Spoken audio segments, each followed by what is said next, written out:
gentlemen, we have called you together to inform you that we are going to overthrow the United States government. Do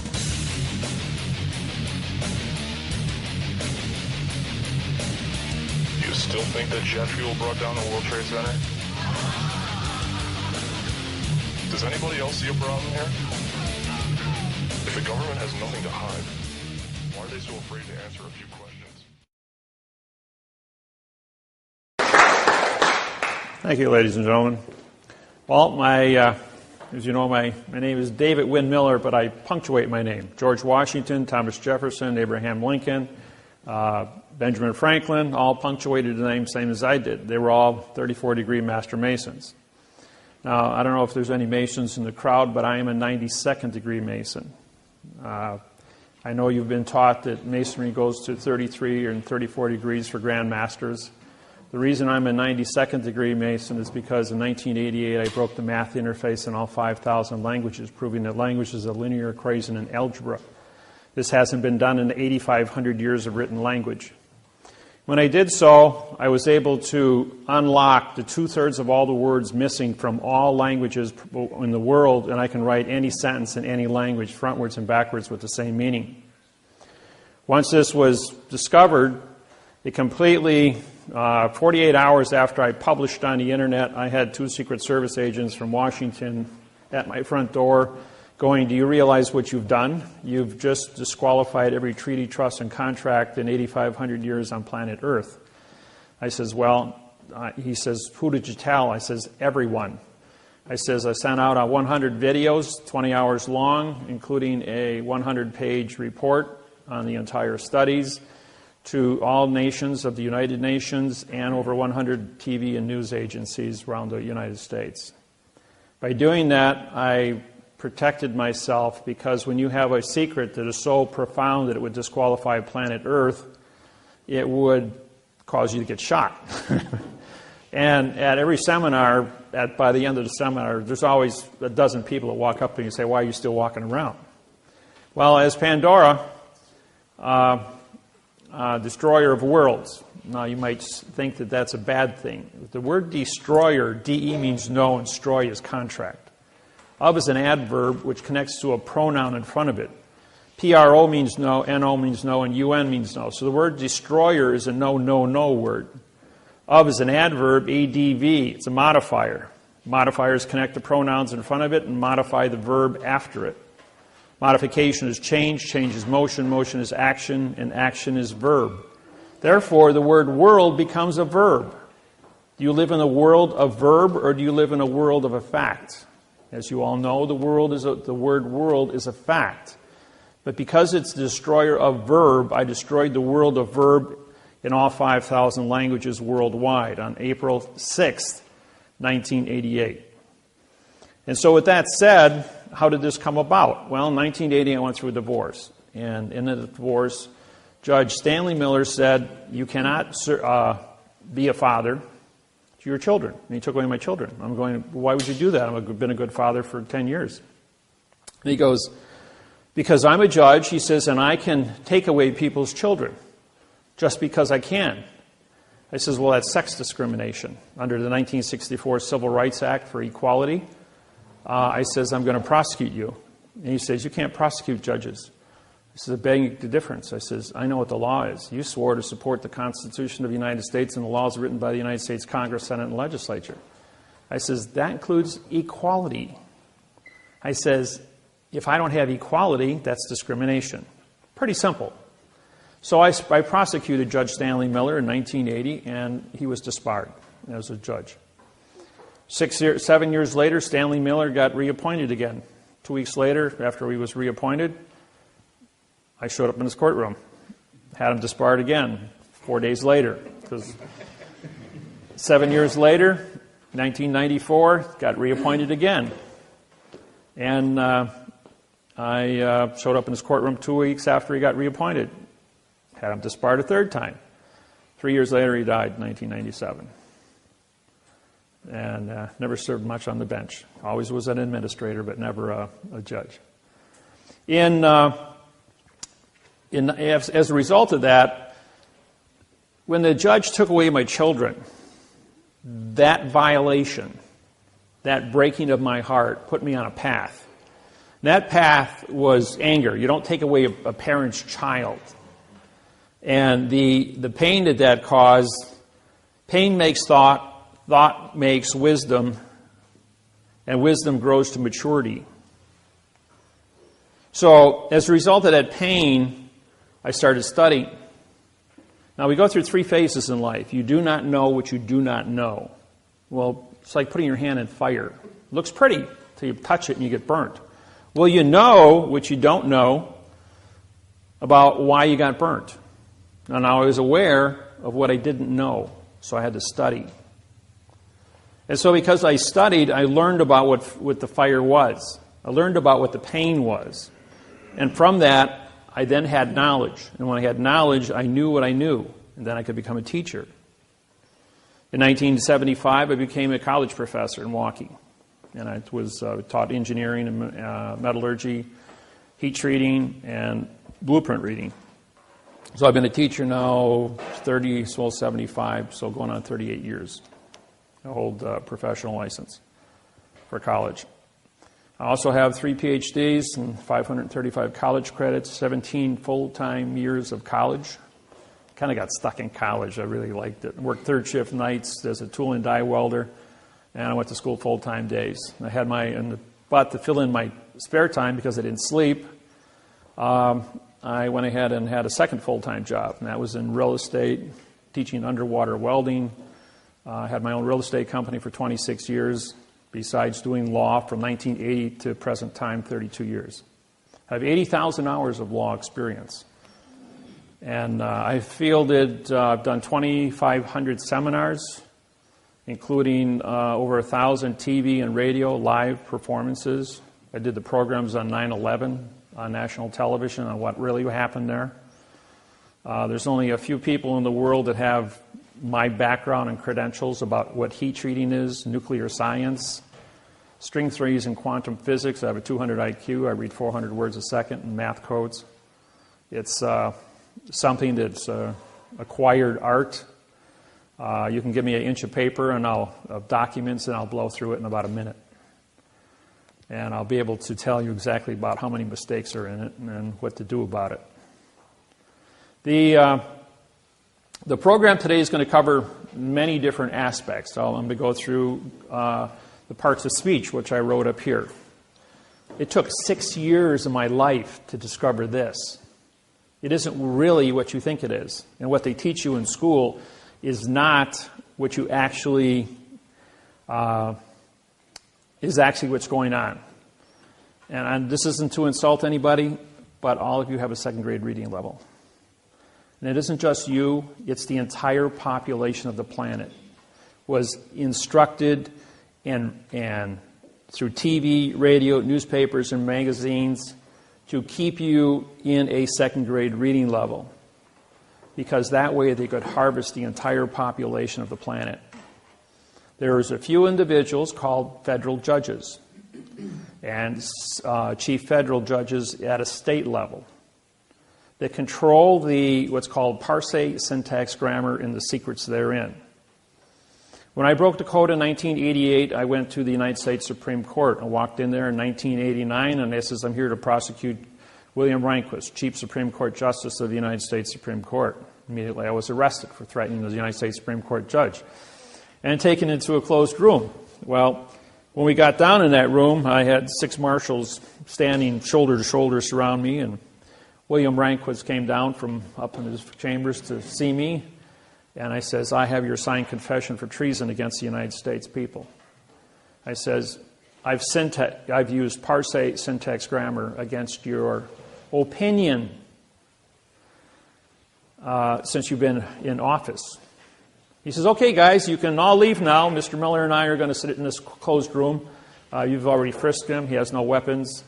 He doesn't seem to be of stature that can overpower me. And we're going to have a little discussion. So for the next 2.5 hours, William Rehnquist and I became very good friends. And until he died and I removed him from office in June of 2005, we were pretty good friends. I taught him syntax, the math interface on grammar, and he taught me all the secrets of the procedures of judges. But a lot of the things he taught me, he was in error of because 2/3 of all the words were missing from the procedures by which he wanted to formulate answers. Now, believe it or not, we are all actors in a play that have been already written. All of you believe that you have a certain amount of choice to make in life. But the fact is, and I will do this later this afternoon when we get into some history programs, that we are on timetables that run on 7-year international, on domestic bankruptcies and 70-year international bankruptcies. These bankruptcies control the planet for the last 6,500 years in all countries. All countries worldwide are controlled by the post office. Not the courts, not the judges, not the kings and queens, but the postmasters of the world run the entire planet, have for 6,700 years. Going all the way back to Pharaoh, henceforth the Masons. Now, a lot of you we're in this room today. A room is a closed area, so therefore it's a court. I'm going to show you a dollar bill here, which you're all familiar with, and on the back of the dollar bill you have the eagle, right? Notice the eagle's wings are turned up. If you notice the eagle's wings here are turned down, that's because it's a phoenix. This is Vatican rule, banking. And the flag here has yellow fringe on it. And the yellow fringe flag changes the dimension of the flag. This is a maritime braid for commerce. The fringe changes the description of the flag. It's under Army Regulations 840-10, Chapter 2-6. Allows for fringe to be put on military flags for parades. But anything you put on top of the flag cancels the contract of what a flag is.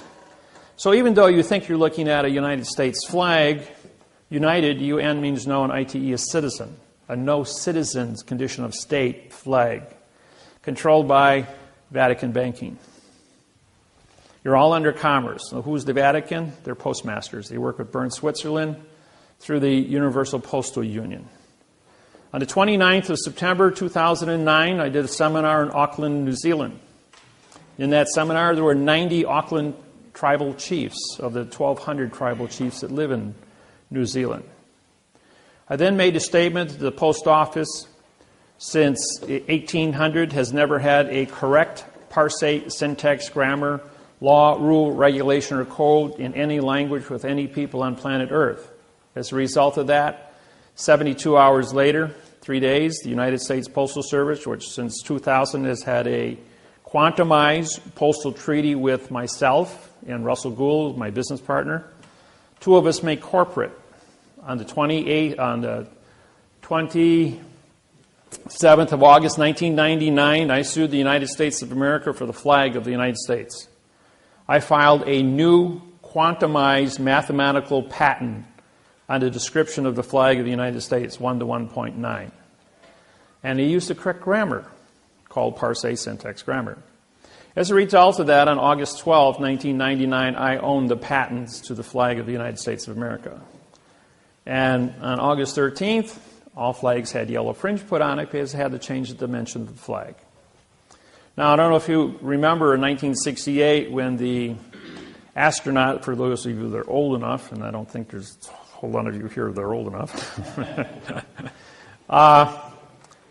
the astronaut stepped off his spacecraft into his footprints on the moon, turned around, looked at Earth, and says, "Oh, look, Earth is a vessel in a sea of space." With that one single sentence, Earth is a vessel in a sea of space. That's maritime. The entire world put yellow fringe on every flag in all 250 countries, in every courtroom, in church, and office, making everything on planet Earth maritime. Maritime is controlled by the DOT, Department of Transportation, which is controlled by the Postal Service worldwide, Bern, Switzerland. Bern, Switzerland was established on the 22nd of October, 1871 in Hawaii. It was the first city, first country as an independent nation to sign an international bankruptcy with Bern, Switzerland for 2 cents to transport cargo anywhere on planet Earth. And as a result of that, within a period of a year, all 250 countries for a 2-cent postage stamp signed up to give the post office authorization to transport vessels for a 2-cent postage stamp. Well, as you know, people were thinking of mail. Just send a letter. A letter is a vessel. Well, the word vessel includes cars, trains, planes, automobiles, overland stagecoaches, pony expresses, and human beings. And by doing so, they then captured all commerce on planet Earth by contract for a 2-cent postage stamp. A year later, it went up to a buck a letter. But they got their foot in the door, and that was all that was necessary. Somebody left a little tiny article sitting in a newspaper in January 8th, 1872, on a microfiche dish in Honolulu, Hawaii, in the Iolani Palace Museum Archives building. Hightower and I went into that building that day, and we wanted to look for a flag of Hawaii. And they said, we guarantee there is no information in this building from 1869 through 1875. And I'm going, now, why wouldn't there be anything? Hawaii's the center of the Pacific. Anything moving from east to west and west to east has to stop at Hawaii to get coal, C-O-A-L, for fuel, as everything ran on steam back then. So Hawaii then became the center of the entire Pacific Rim, hub to a wheel. Very, very important location. And by doing so, that started a series of events through the Universal Postal Union to capture the entire planet, throw the entire world into a postal zone. And this little tiny article, as it was put into place, was left there. Nobody thought anything of it. Well, we did find a flag on the newspaper. It had 8 stripes instead of 7. But there was also a little square, 3 inches by 4 inches, with the obituary. The obituary of the Portuguese Masonic Eye, the French Masonic Eye, the German scale, and the English scale. So now we had ordering all Masons in the Hawaiian Islands to come to Honolulu, Hawaii to pay homage to King Kamehameha V, who died on the 6th of December. I'm telling you the story because it is relevant to the beginning of the takeover of planet Earth. As a result of this, it takes a steamer 3 days to go from Honolulu out to Kona and Hilo and back again. So 3 plus 3 is 6. January 8th and 6th is January 14th. January 14th, all the Masons get together with the post office, Immigrations and Customs, the Supreme Court of Hawaii. Guess what building they're all in? They're all in the same building directly across from the Queen's Palace in Hawaii. Immigrations, Customs, the Lodge number 1 for the Masons, the Postmaster General of Hawaii, all in the same building. And they cut a treaty. The treaty says that there was, in 1848, a law was passed in Hawaii that if Hawaiians are dead or off the land for 20 years, the land is free for settlement.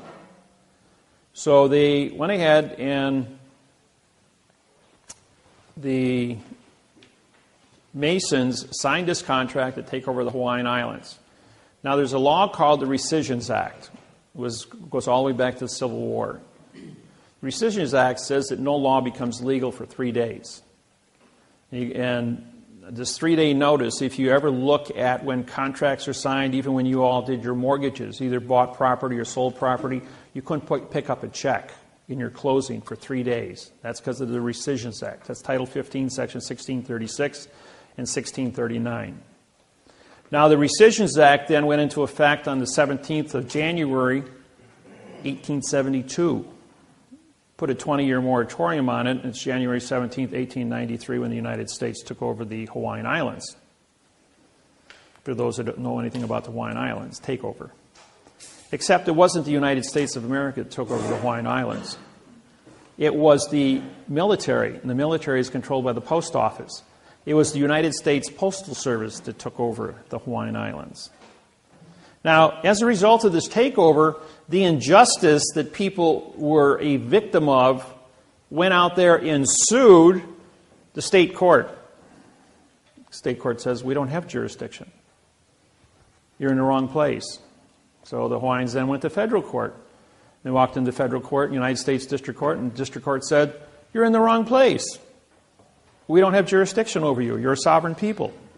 So they went to the United States Supreme Court, Washington, D.C. United States Supreme Court, Washington, D.C. You're in the wrong place. You sued the wrong people. They're going like, all right, we're being victimized. They stole our land. Who's guilty? So from January 17th, 1893, all the way up until January 6, 2009, nobody knew who was guilty. As a result of that, because I'm a Mason, and I syntax Manly Hall's The Secret of All Nations with Masons throughout the history of this world for 8,500 years. I have the book. There's only 5 copies on planet Earth, and I own one of them. And when I syntax that book is 18 inches tall, 1 foot wide, and 2 inches thick. It's now 6 inches thick because of all the missing words were put back into it. It covers everything on the planet, every religion, the tarot cards, witchcraft, grammar, all the parts of speech, parse, how words come together. It's got all the secrets in it. But the secrets were only written in adverb-verb, not prepositional phrases. So when I rewrote it with the correct parse, syntax, grammar, I then had missing secrets. I did the same thing to the Quran for the Muslims, and I did it to the Bible, King James Bible. I was able to discover the secrets, putting me as the chief federal judge of the United States of America, prosecuting judges for the past 32 years. That's what I do. I prosecute judges. I'm the bad boy. As a result of this, the reason I told you this is because everybody wants you to walk into the state court. Well, state is undefined. You live in the state of Indiana, right? That's not a true statement. You live in the Indiana Territory. The state of Indiana is the name of the vessel in dry dock called your courthouse. All courthouses are foreign vessels in dry dock controlled by the Department of Transportation. In other words, the port authorities control vessels in dry dock. All judges in the United States and all courthouses are paid by the port authorities. That's a very big secret.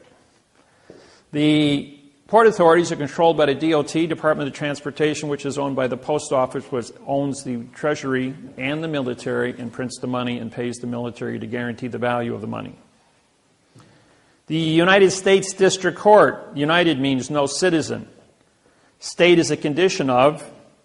District, D-I-S, means demon god of the underworld for T-R-I-C-T, trickery. This is Latin. In a closed area called court. So when you walk into the United States District Court building, you are in a vessel, a foreign vessel in dry dock. Could be a spaceship from any planet, but not from Earth. So you've left planet Earth. You are no longer in the territory of Indiana. Now, all the laws written in Indiana for Indiana people do not apply in a foreign vessel in dry dock. You speak a foreign language called Babel. You are a foreign entity. And as a federal judge, when you walk in front of me, what do I have in front of me? Do I have a document that actually says something, or is it written in adverb-verb by babbling attorneys and lawyers? What I have in front of me are your vessels, your body. Hold a thought in your hand. Show me the three-dimensional object of a thought. Do you know that a thought is not of this world? A thought isn't found on the periodic table. It's not a solid, it's not a liquid, it's not a gas, it's not a chemical. And yet we all have thoughts. It's an energy, comes from our aura, electrical chemical energy, but it is not of this world. A thought can pierce dimensions, can change through time and space. I can hold the entire known universe, which they say is supposed to be 8.4 billion years old from the Big Bang, in the palm of my hand with a thought. Or I can crawl inside the middle of a quark, of a hydrogen atom, and exist there with a thought. So a thought is a very unique thing. We can close our eyes every night when we dream. And we can be anything we want to be in this world of thought. And I know everyone in this room has had weird dreams at times. And in those weird dreams, you see things that don't exist in this world. Because you're probably transporting, because the thought is not of this world, into other realms, other planes of dimension. Well, this is what's unique. I can't see that as a federal judge. The only thing I can see in front of me is a vessel. Does this vessel come before me with the correct passport, with the correct paperwork, with a lawsuit written in the correct parse, syntax, grammar? Or does the vessel come before me on my foreign vessel spaceship from another planet, and are you trespassing without any rules, regulations, or codes? Well, the only thing I have as a judge in front of me is a vessel that's trespassing. And everybody knows there's a law for trespassing. And I don't care what language you speak, and I don't care what educational levels you have, or what country you come from. Everyone understands the word perjury. It means to tell a lie. So the minute you open your mouth, we presume you're smart until you start talking. And because you're talking in babble and you're talking in adverb-verb fiction, now you've committed perjury. A vessel that's trespassing, committing perjury in front of me. I got 2 felonies in front of me. So it doesn't matter if you're here for traffic, doesn't matter if you're here for foreclosure, doesn't matter if you're here for divorce, marriage, doesn't matter what you're here for. The only thing I've got in front of me is a physical evidence in now time of a trespassing individual committing perjury. Now I can make a determination as to what your fine is going to be. How rich are you? How much money you got in your pocket to bail yourself out and leave my vessel? You can go down here to the port of Chicago or Gary, Indiana, jump on a Chinese freighter with a Chinese flag on it without a passport, and I guarantee you'll be arrested, put in a brig, and taken back to China, where you'll be prosecuted and spend 8 years in prison for trespassing. And then the State Department can bail you out and bring you back to the United States. It's no different in a courtroom. It's a big old trap, folks. People have been walking into it since 8,500 years. Really great piece of engineering. Just a little heads up on that. The reason I tell you this story about Hawaii is because it's the beginning of something that was very cynical. To capture planet Earth. All money on planet Earth is controlled by the Postal Service. Who's on, what's the decimal point for 1? 1.00, right? Who's on a $100 bill? Benjamin Franklin, first Postmaster General of the United States of America. President Grant was a Postmaster General during the Civil War. A country divided into 1/2. Decimal point for 1/2 is 0.50. Who's on a $50 bill? Grant. Abraham Lincoln. No, go before that. George Washington, letter carrier, Continental Congress, 1875. And he was a letter carrier. And on September 17th, 1789, the United States of America signed the Constitution of the United States of America. And so, therefore, he was the first president. Pre, meaning no. SI is simulation, and DENT is denture, contract. Anything, the word no is a negative. Negative is 0. 0 times any fact, simulation, or contract becomes 0.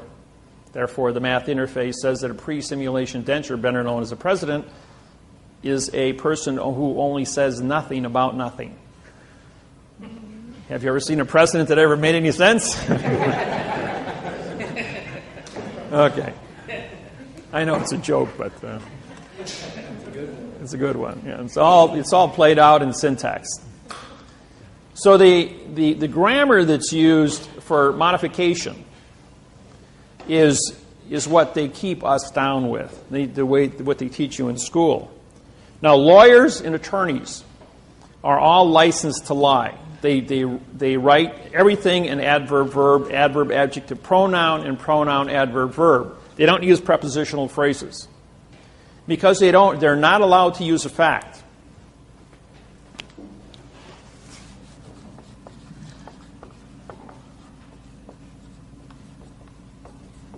No law or fact shall be tried in court. And if you want to put that in there, of law And everybody uses this terminology, attorney at law, attorney of law, whatever. Parts of speech. No is an adverb, it's negative. Law now becomes a verb, negative. Or is a neutral. Negative fact becomes a negative verb also. Shall is a pronoun in future time, connected to the adverb be, which now modifies a verb in past time. In is an adverb making court a verb. Of is an adverb making law a court a verb. Now we've got one jurisdiction, ladies and gentlemen. We have a verb law, a verb court, verb tried, verb law, verb fact. Now we have one jurisdiction called fiction, fraud, illusion. Every word in the English language, and I spent 8,000 hours in 2 years with a staff of individuals with dictionaries. We looked up every word in the English language that starts with a vowel and 2 consonants. It means no contract. Every word. Now, when you look at any contract or any newspaper or magazine, and you see the word starts with a vowel, A, E, I, O, and U, and it's used as a single syllable, it means no contract also. Opinion. O is no. P-I-N is to attach or grab. I-O-N is contract. Opinion. No attached contract. Therefore, that's why it's called an opinion. You can have a gain, G-A-I-N, and you put A in front of it, again, you have no gain. You can have an attorney, A-T-T, no tort. You can have an illusion, I-L-L, which means you cannot see a contract. Imagination, I-M-M. You cannot mangle. You can't mangle something, therefore there's no fact.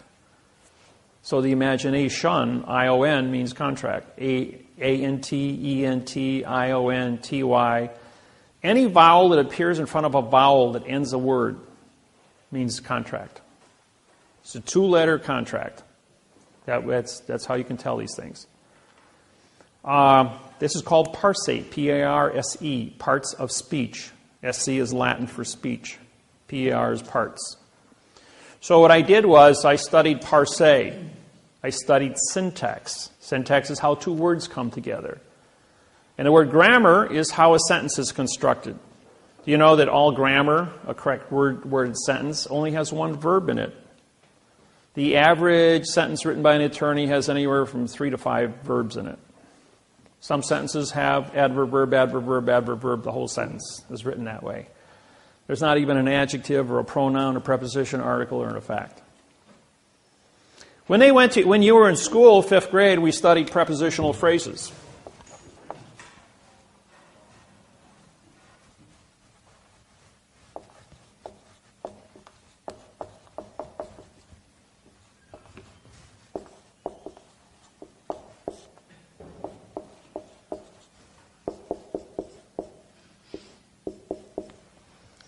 That was the preposition, article, and noun made up your prepositional phrase. Mrs. Lusher was my 5th grade English teacher in Marion County grade school in North Grove, Indiana. I grew up with the Amish, the Mennonite, and the Hoosiers. I come from North Grove, Indiana. My family's been there since 1834. North Grove, Indiana was where the first house in the state of Indiana was built by my cousin.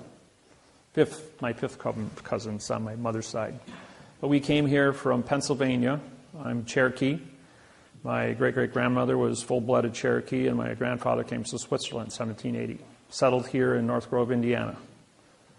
Half the people in the town are related to me as great aunts and great uncles, and going all the way back to 1834.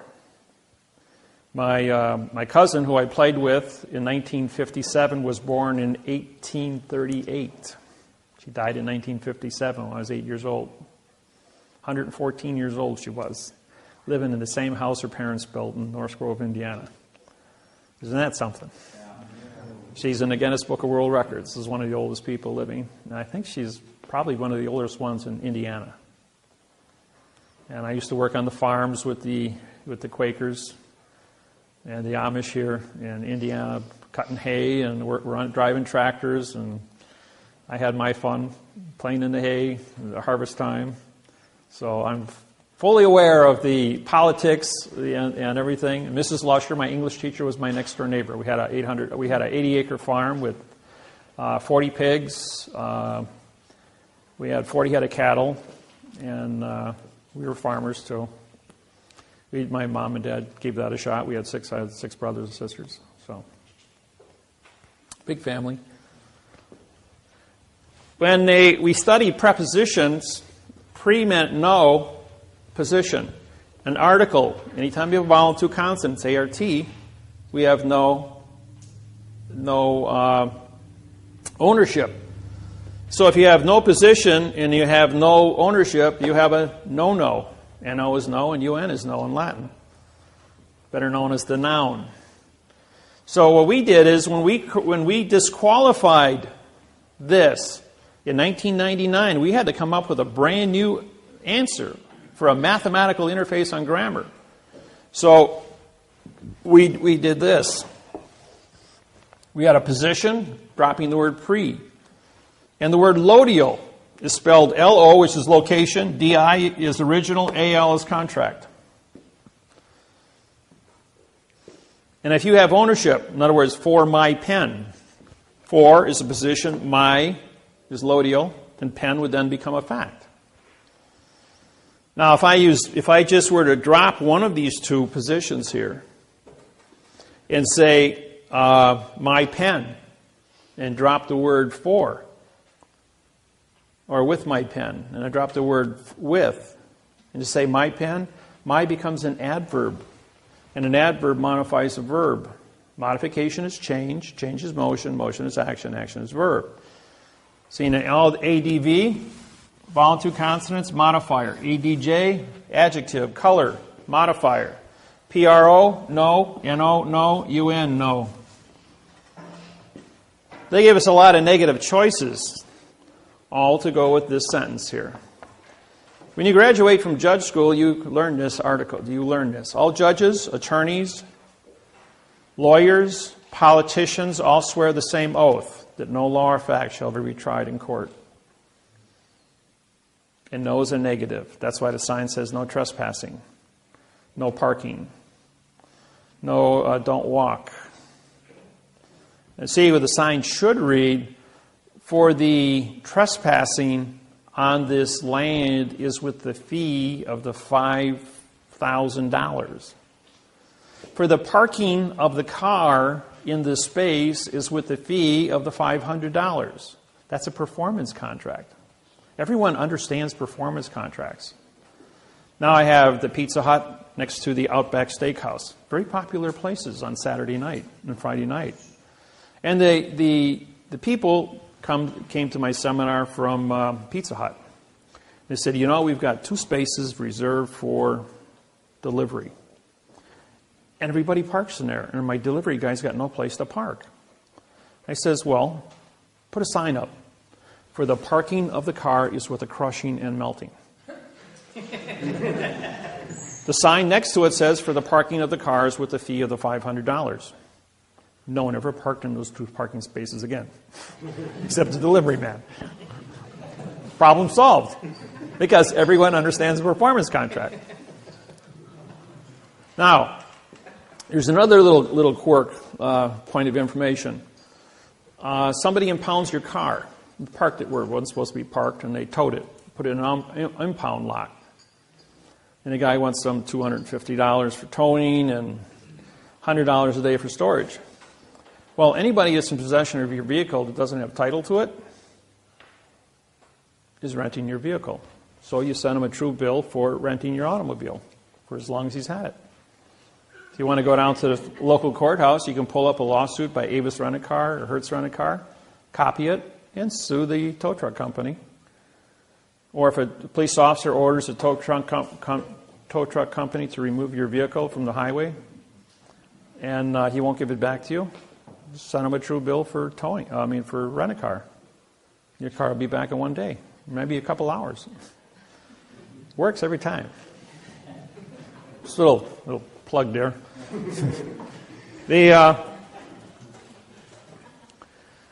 The fraud that takes place here is profound with the courthouses and the courts.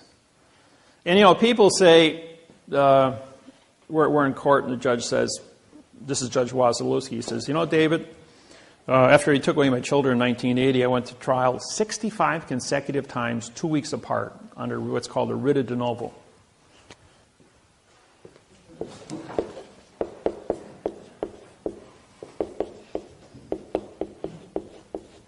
Now, this is a pronoun, adverb, adverb, verb. But if you put for the writ of de novo, then this becomes a 5, a 6, a 7, a 5, a 6, and a 7. This is French, but de means the, in novo, it would then become a fact. So I filed for the writ of the de novo. Now what that means is if you violate equality, that's discrimination, that's a crime. 1964 Civil Rights Act violation. So for the writ of de novo is your ticket to get a free trial for anything. I don't care what it is. They cannot move forward on any topic. They want to foreclose your house, and they use adverb, verb. They didn't give you equal protection of the law. That's a prepositional phrase. For the protection of the law using the correct parse syntax grammar. Therefore, you can sue for a writ of de novo just for the be correct on the grammar. It doesn't matter if you got a mortgage or a deed of trust. Indiana uses the terminology mortgage. California uses the terminology deed of trust. Deed is a pronoun, of is an adverb, making trust a verb. The word mortgage, by it stands alone on top of your document, is called a pronoun. There's no prepositional phrase. If I hold up this object, you see a pen.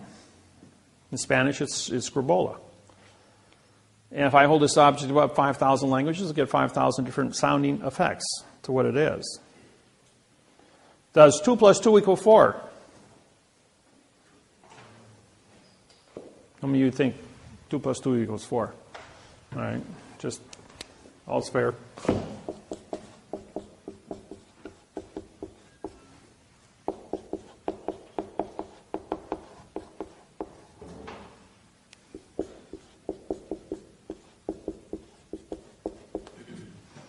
Did you hear what I said, what I meant, what I said, what I said, what I meant, what I said? I can do this 150 different ways before I'm going to get it right.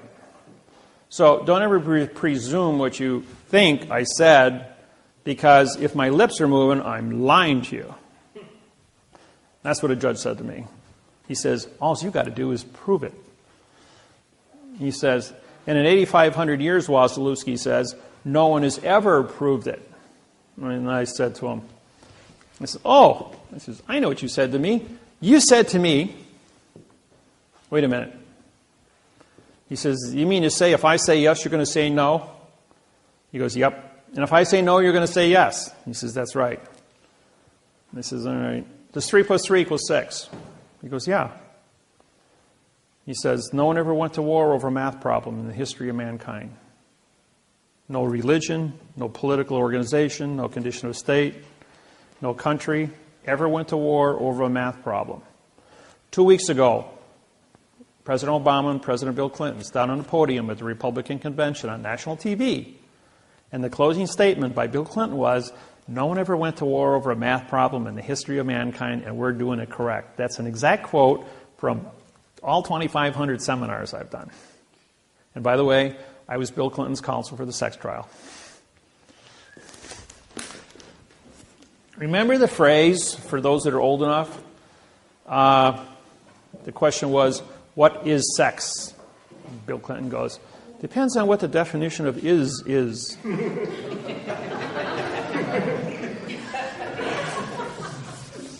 And then Bill Clinton turns to the judge and says, I just showed the American people a verb is and a noun is. Would you like me to show them another verb and another noun? And the judge stands up and says, there will be no further questions, Mr. President. This court stands adjourned. Well, every newspaper, TV, announcer, magazine had a comment about that. It became a very, very, very famous phrase. And that famous phrase was, one question and a demur. The word demur means to answer a question with a question. And the trial was over. And so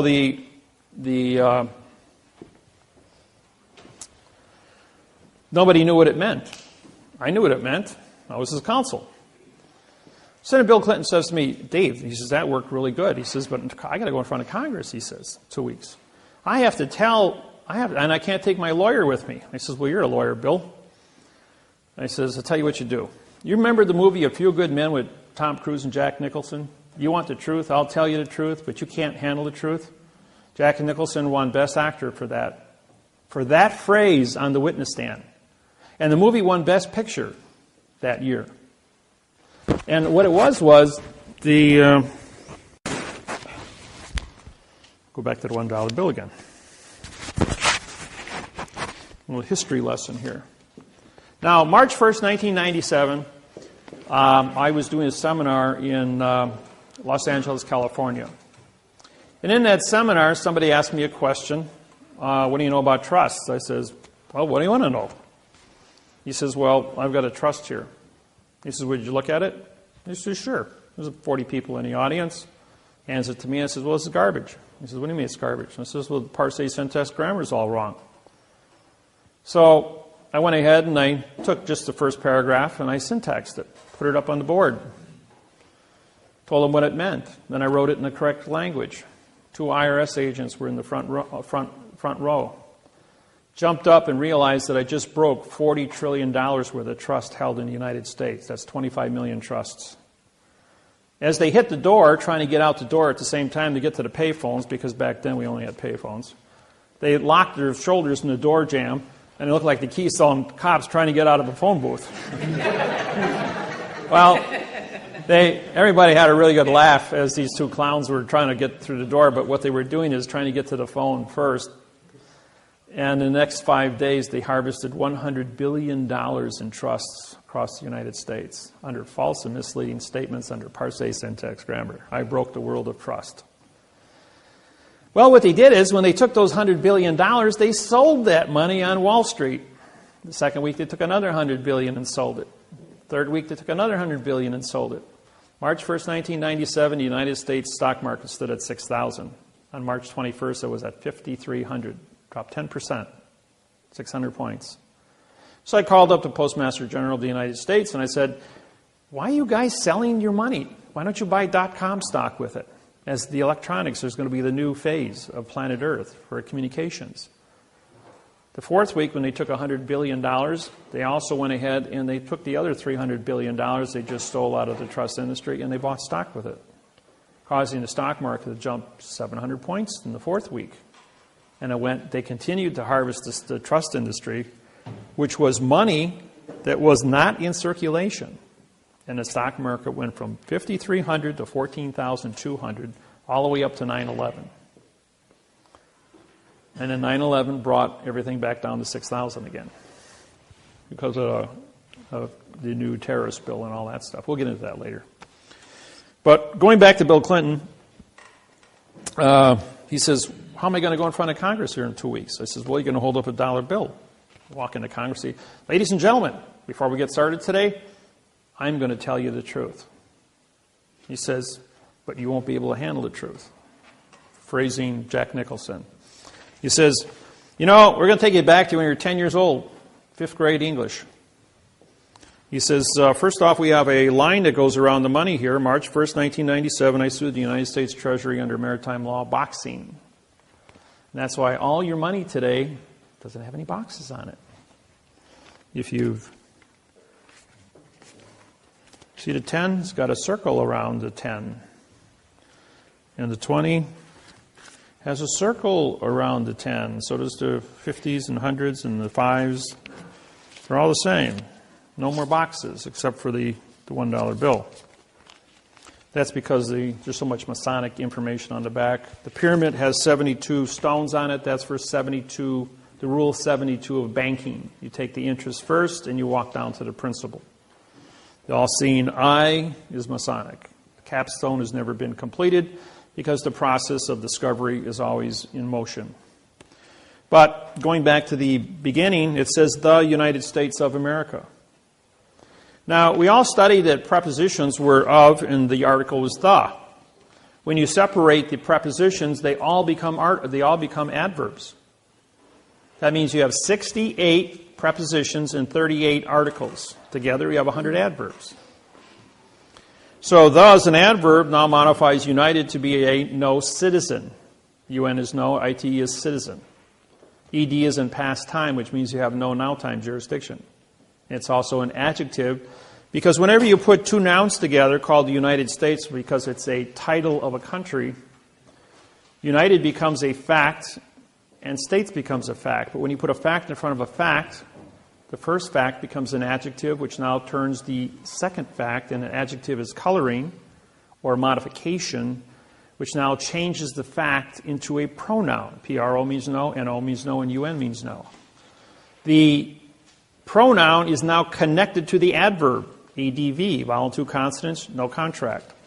And then the adverb modifies, modify is change, change is motion, motion is action, and action is verb, and America becomes a dangling participle verb on the money. Now, A is a single syllable. Therefore, A means no. M-E-R-I is Latin for mercy, and C-A is Latin for sheep. No mercy for the sheep.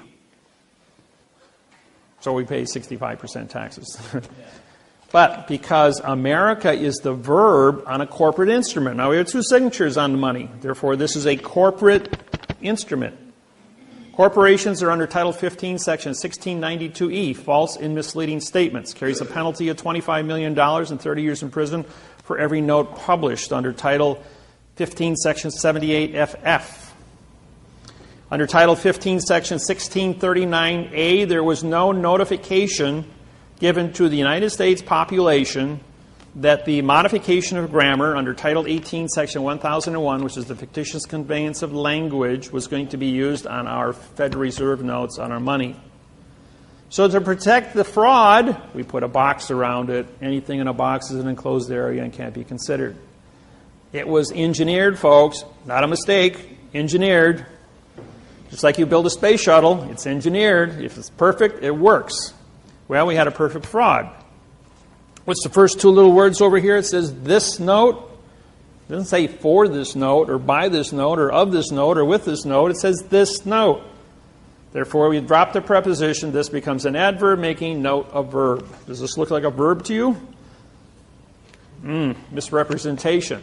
So now we have a Title 18, Section 1341 mail fraud. Carries a $1 million fine and 30 years in prison. Title 18, 1001, fictitious conveyance of grammar. Title 18, Section Title 15, Section 1692E, false and misleading statements. And we have Title 18, 1621, perjury, because we didn't advertise it. Now we have 4 criminal acts that take place on the dollar bill. Bill Clinton then says to Congress, in 2 weeks I've got to address the union and do my union address. I have to tell the world that America's a verb on the money, and then articulate the criminal activities that's taking place here and disqualify all U.S. currency that 150 countries worldwide depend on for commerce, food, and energy. Or we can seal a case. All those in favor of sealing the case, raise your hand. 102 hands goes up, and he walks out and doesn't say a word. Now, who controls money? Universal Postal Union. Universal Postal Union gets the word, and all 250 countries are told to stand down. Bill Clinton's case is sealed, and nobody talks about Bill Clinton's indiscretion. Shortly thereafter, Hillary Clinton runs for President of the United States against Obama. Does anybody talk about the indiscretion of Bill and Hillary? Not a peep. Not even North Korea, not even Afghanistan, not even the Middle East countries. All the people that hate the United States are all told by the Universal Postal Union, you will keep your mouth shut and don't talk about anything of Bill Clinton, or he's going to spill the beans on the language. Squeaky wheel gets the oil. You think you got freedom of speech? Yeah. It stops with the money. Who controls the money controls the world. Always follow the gold. So therefore, Hillary doesn't make it. Obama's elected as the 47th consecutive left-handed president. Romney is right-handed, by the way. There's never been a right-handed president. What does that tell you? Who's going to win the election? Obama, yes. Or me. I have 5 billion people on my website. I have the 58% of the world's population studying parsing syntax grammar. I could very easily be as a written-in candidate come November 5th, 6th. Yeah, November 6th, that's right. Tuesday. Just like Lewinsky did in Poland. Stood up, people found him to be an honest person, and he got 92% of the write-in vote. Became the best president Poland ever had for 10 years until he took a bribe and got thrown in jail. True story. So the money is a key here. Always follow the money. Now, you came here, most of you, or some of you, are involved with mortgages. The mortgage that you are in possession of was written entirely in adverb, verb, adverb, adjective, pronoun, and pronoun, adverb, verb. The mortgage has 6,000 mistakes on it. It is a perfect document that has absolutely 0 facts on it, and it was not signed by your bank. No mortgage in the United States of 64 million mortgages was ever signed by the bank since 1934. Stalin captured Russia, nationalized it in 1917. He went to Rothschild and said to Rothschild, I need money to fight the Bolshevik Revolution. Rothschild says, you can have all the money you want.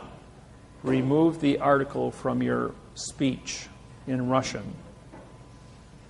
And Stalin killed 80 million Russians who refused to use adverb-verb grammar. That was the secret. Because there was no TV or radio back then, it was very easy to genocide a population and without having anybody know it. They did the same thing in Hawaii from 1800 to 1829.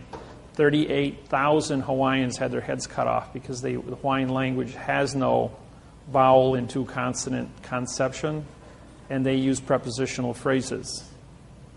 And because they wouldn't speak an adverb-verb like the church wanted them to study, they cut off their heads. And finally, after doing enough of them, people got the message that if we don't follow this new adverb-verb program, then we're going to be dead. So that's how they captured Hawaii. So this brainwashing of the adverb-verb scenario became relevant. And so Stalin was able to get financing and captured Russia. In 1934, Mao Zedong nationalized China, which had 1,200 dialects. Now they only have 4. So we need usually 3. I just came back from 23 days in China. That was quite an eye-opener, going to China. Everything you hear about China, total nonsense. I'm here to tell you, it's total brainwashing. Those people are...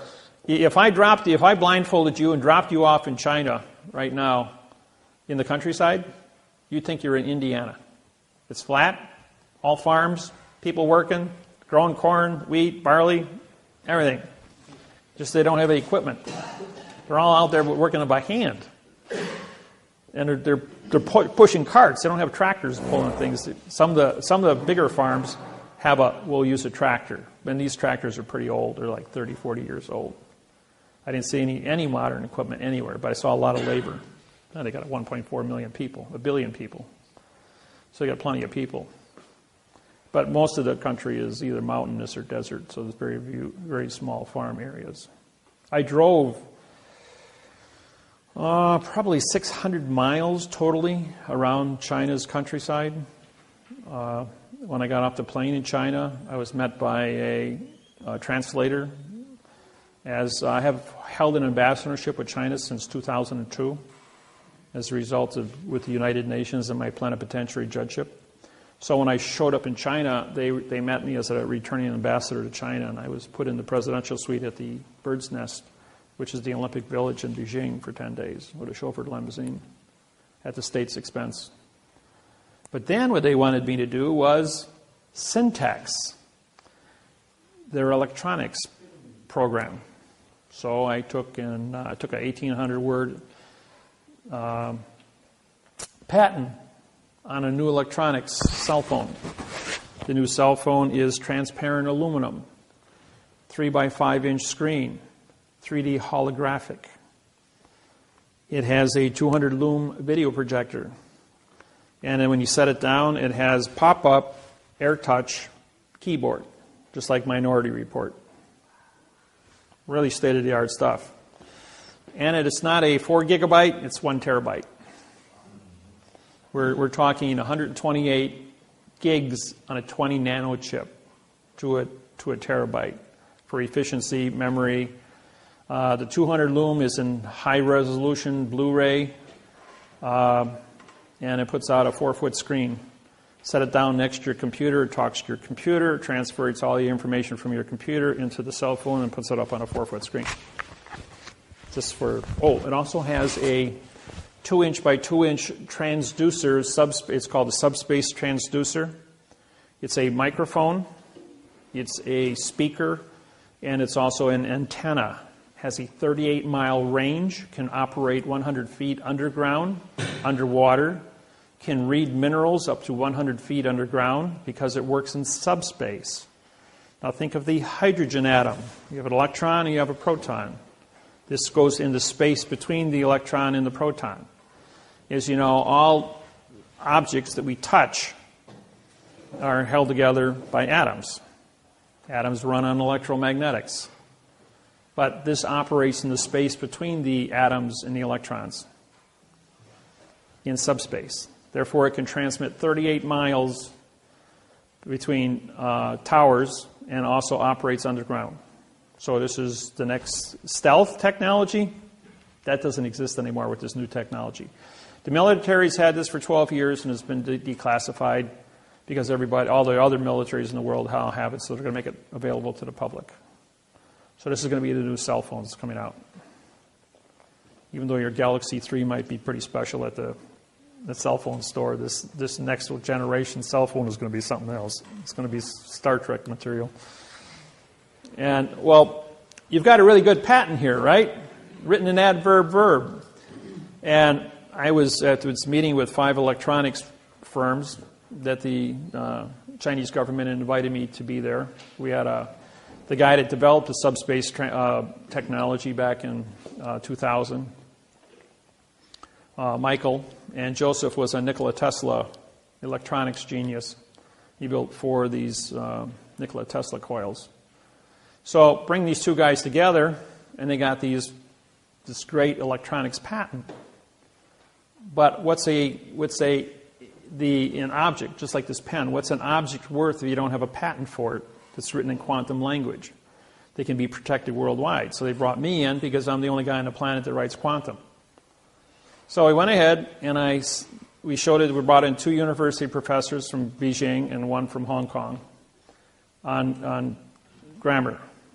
And they looked at it and said the patents couldn't be rewritten in less than 4 months. I says, well, give me your patents and I'll bring it back tomorrow morning and we'll all get together. So I rewrote it overnight. It took me 8 hours to write 1,860 words in quantum and restructure it. So every sentence was certified mathematically frontwards and backwards. So when we went ahead and we brought this patent back the next morning, we had 2 3-star generals, 1 2-star general was flown in. We had 5 electronics firms, 3 translators, and the 5 presidents from the electronics companies. And they said, and there was 1 nuclear physicist from Beijing also, as I've got a 4-year background in nuclear physics, because I was with the Polaris submarine program for nuclear degeneration of steel when exposed to plutonium for reactors. I did the work on that. They came back and said it would take 4 months to do a translation. I did it in 8 hours. Then they said, can you write it in Chinese? I says, well, I don't speak Chinese, which is, as you know, symbols compared to our alphabet. I don't speak it, read it, or understand it, or write it. So I got on Google Translator, and word by word, it took me 1 hour to do 1,860 words. And I rewrote it in quantum Chinese, frontwards and backwards. Then he asked me, could you, because I reprogrammed my computer immediately as I worked the math interface on this, I then had interfaced the math program in 150 other languages. And my website is also written in 150 different languages. So it took 1 hour for me to translate from quantum English to quantum Chinese. It took me 1 minute to translate from quantum Chinese to quantum French, German, Italian, Spanish, Arabic, and an Indian. And what they realized was that now they have a quantum program for a $20 trillion a year jump in contracts for international trade. We also gave them the international transportation of money contracts to transport money between one country and another for the new international quantum banking programs that Russell Gould and I have put together. All 150 nations worldwide have been given the patents to this technology for free. I've made this all available so the whole planet can switch over simultaneously. You can't have a world of fact and the world of fiction exist simultaneously, as fact and fiction can never meet. So in 2000, we educated the entire planet banking industry, and we gave them all of these 115-page bank treaties written in quantum grammar. It took us 7 years to put together. This is a 32-year program, by the way, that I've been working with personally. And been in the architect of this whole thing to change the entire planet from a world of verb into a world of fact, so no one can ever go to war again. Now, what's important about all this is that mankind has been throwing stones at each other because of international communication treaties, because miscommunications. But no one ever went to war over the math problem. Now, how many of you know about the object in Greenland? A couple of you, okay. Well, for those of you that don't know, there is a spacecraft that has melted out of the ice in Greenland. As you know, the North Pole has melted completely. You can go from London to Moscow or to Russia by going over the North Pole now. All the ice cap is gone. The last place that has ice on it was Greenland. Greenland had a 18,000-foot ice cap on it. Well, the spacecraft that is anchored in the center of Greenland created the last ice age 50,000 years ago. It's a weather machine. It's 55 miles wide, 300 miles long, and 2 miles high. The people that lived in it were called the Mois. If you draw a straight line from the spacecraft to the Washington Monument in Washington, D.C., through the Yucatan Peninsula Great Pyramid at Mitsubishi, it ends up on Easter Island where the Mois have been dug out of this dirt. The heads on Easter Island, well, 2 years ago they finally went ahead and they excavated, and they're all 65 to 85-foot people, full-body carvings. And these were the people that lived in the spacecraft that was uncovered that's melting out of the ice in Greenland. So when you think we've been alone, these people have been up there for 50,000 years. The spacecraft is still active after 50,000 years. It has a 200-mile dampening field where no electrons can flow into it. In 1947, a B-52 bomber flew into that pattern, into the dampening field, when trying to fly between Maine and London. As a result of that, they lost power and crashed in Greenland. As they sent in rescue B-52 bombers to rescue them, they hit that same dampening field, but they veered off. They just ricocheted off of it. And by testing, trying to get to these guys, they were able to bring a circumference and find out that there was an object 200 miles to the center of this field. On the southwest corner of Greenland, there is a small community. It's the only community on the island of Greenland. That community is a military post, CIA, that uses a compressed air generator to operate diesel engines to run a Caterpillar to run back and forth to 200 miles from the base to the object in Greenland. A lot of our technology comes from the reverse engineering out of the spacecraft. It is still functional and is still in operation. So it's pretty important what this thing is. All the nations worldwide are up there with the United Nations, and they're all working together. The point is that we're not alone out here in this universe. The reason I bring this up is if no one ever went to war over a math problem amongst humans, don't you think it would also be logical that we wouldn't go to war with E.T. when he shows up? And if E.T. does show up, what are we going to do? Babble? Start a war between another planet because of miscommunications? No, we need a communication base that is so mathematically certified, both frontwards and backwards, that when we say something, it means exactly what we say, so that there is no subjective interpretation, translation. So it's very important for us to be correct 100% of the time when we're dealing with ET. Otherwise, they're going to throw a rock at us like they did 375 million years ago at the Yucatan Peninsula and get rid of the dinosaurs, which you all know about. So we don't want to have rocks thrown at us. So the planet, all the governments of the planet are looking at this math interface as being a correct way to communicate, stop wars on planet Earth, as well as communicate with ET when they show up. And as many of you who do the research and get on the internet know that there's probably a lot of different ETs already influencing this planet with all of our little toys that we have, our cell phones and computers and TVs. So it is relevant. The school systems in China are adapting our quantum program. All the universities and colleges are going to be teaching it this year. As a result of these patents that came out from my 23 days in China, they realized that they were going to order all 150 trade partners to follow suit. Otherwise, they wouldn't be able to do business with China. The biggest new thing that's coming on the market is the word lithium. Lithium makes for the batteries. Now, China currently controls 80% of the lithium on planet Earth. 20%, the other 20% was known to be in Mount Weld in Australia, better known as the Linus mine. It's a 1 cubic mile of lithium that they've uncovered. Colombia, 3 years ago, somebody wanted to find out how big the salt flats were. So they drilled down 15 meters into the salt. And they found a 25 square mile lithium, a pure lithium bed of lithium. Enough lithium for the next 200 years to build about 600 billion automobile batteries. Yeah. So now if you add thorium to lithium, you can get 8 times more power out of the same size battery. Think of an ordinary car battery made out of lithium thorium that would have the power to drive a car 400 miles with a 4-minute recharge. That's all. Now, that's technology. I know battery technology. I built my first perpetual motion motor when I was 16 years old, my first laser beam when I was 12.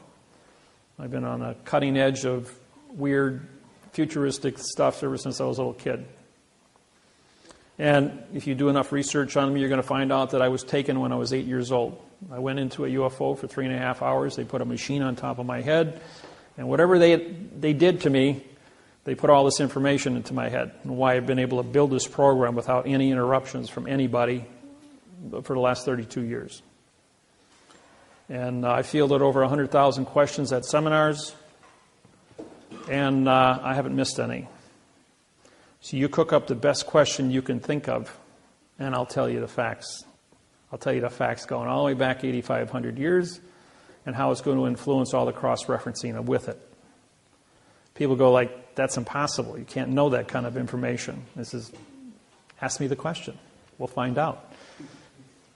Now, I did a seminar in Bellingham, Washington.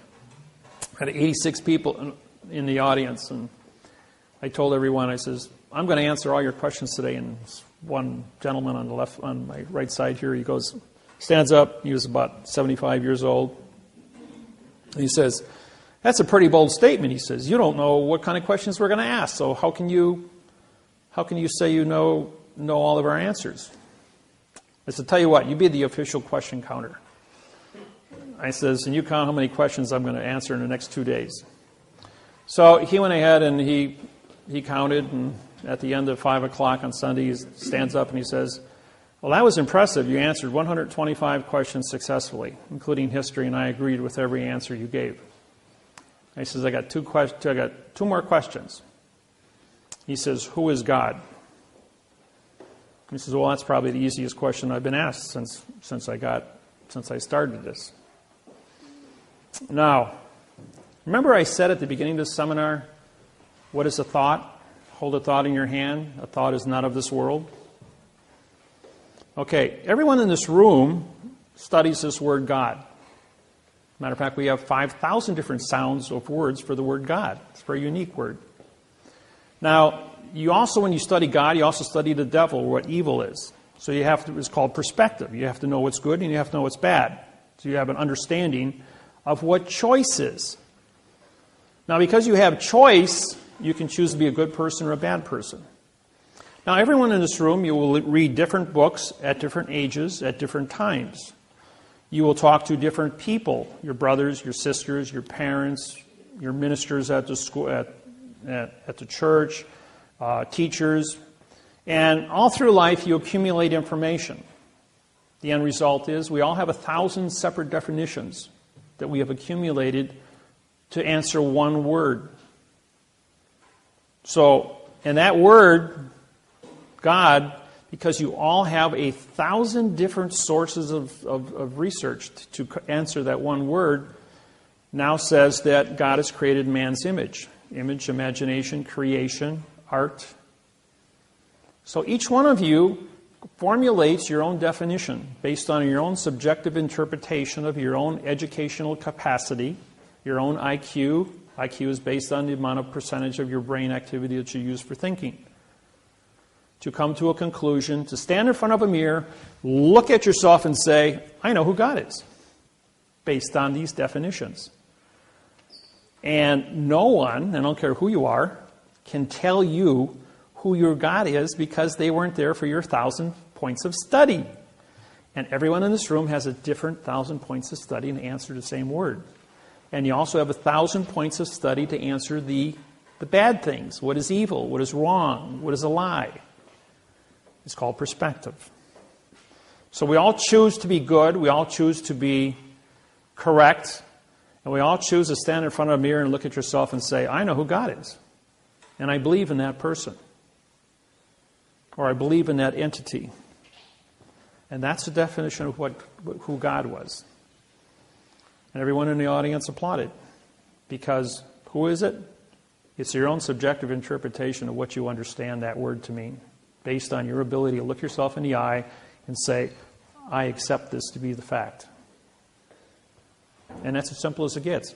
He says, okay, he says we all agree that that's the definition. He's got one more word for you. What do you know about women? And I says, absolutely nothing.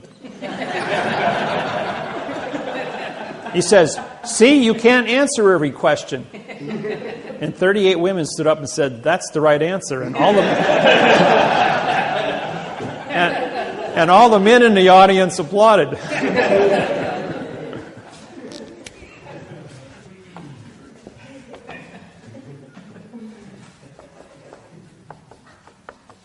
We're going to go through a sentence structure now.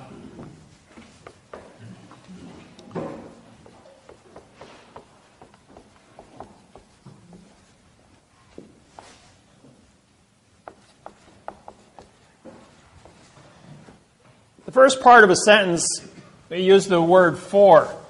If you look at my website, it's 400 pages long. Every sentence starts with the word for as the preposition. We use the as a neutral article. You have, when it comes to articles,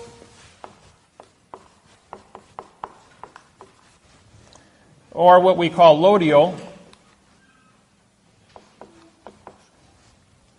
we'll put a square bracket because this means no contract. You have a, and, the, this, these. Those are the 5 that I use in my program. Pretty simple. Seeing how you have 38 articles and we only use 5. Second part is there's a consequence.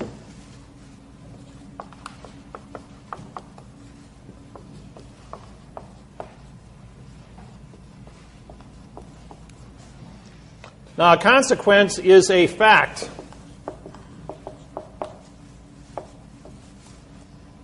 In other words, I stand here and I look at this room and I have knowledge. My knowledge allows me to understand people, tables, chairs, architectural structures. I specialize in 115 different fields, being an engineer, background, metallurgy, heat treat specialist, chemist, biotech, medical fields. I understand medical fields. I can look at every part of this building. I'm a master mason, bricklayer, concrete, lay tile, carpeting, 6,000 yards. I hold knowledge of 180 different fibers used in carpeting. Chemistry to put those things together, which your clothes are made out of, cotton, wool, polyester, rayon, all the different combinations of that. Whether it be the coefficient of expansion, allows me the metals, gases, chemicals from all the different parts of the periodic table and how they're used to create different elements.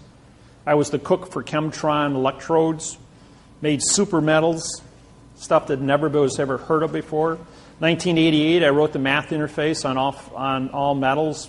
Was called the polymer technology, proving that all metal is plastic, that all glass is plastic, that all plastic is plastic. And so the consequences of having knowledge creates a cause. As we get older, we acquire more and more knowledge, which allows us to understand the consequences of the facts. The third thing we're going to do is we're going to think. Thinking, I'll put that in ing. Thinking is a verb, which is motion.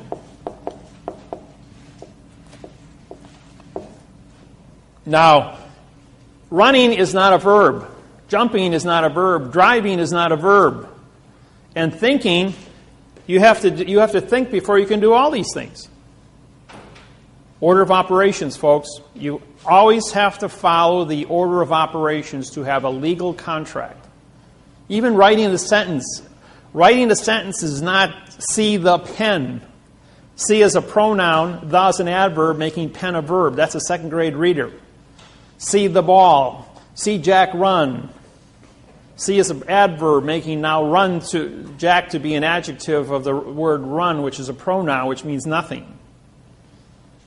You see, these are first grade readers. They're a complete lie. Don't get your kids tied up in that. You want to teach them how to read? Go to my website. That'll really fry them.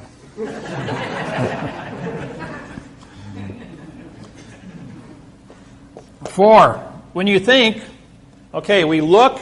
This is we'll put this to be sight, or see. You see stuff, and you need a see. You need a see see treaty.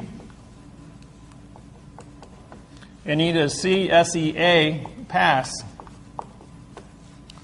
Sea pass means that you can move a vessel in a sea of space. So when you have knowledge, you have these positions that you're going to see and absorb points of information. You hear points of information. You're using your 5 senses to absorb information. And with that information, we then store it as a computer. So the consequences is a storage. Just like a computer. And we keep all this information in until we're asked the question. Then you go into motion. Just like when you enter in the keyboard. You might put stuff in, it's going to store it. When you want it out, you hit enter, ask it a question, you hit enter, and it does a search. It goes thinking, and now gives you a claim. With is a possession.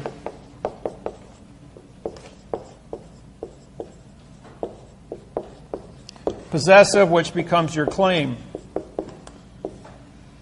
Now, claims are, you only have 2 different things. You either have a plus or a minus.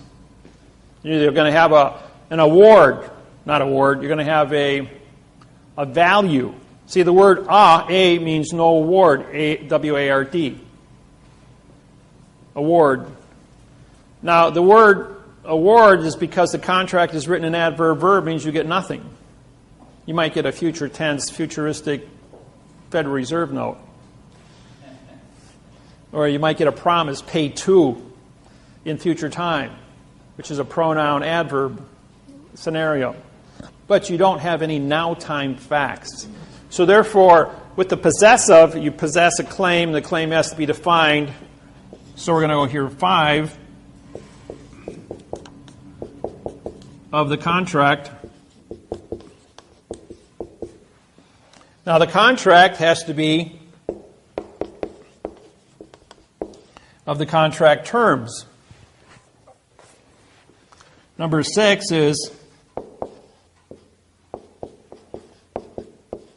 with the correct sentence structure, communication, parse, syntax, grammar.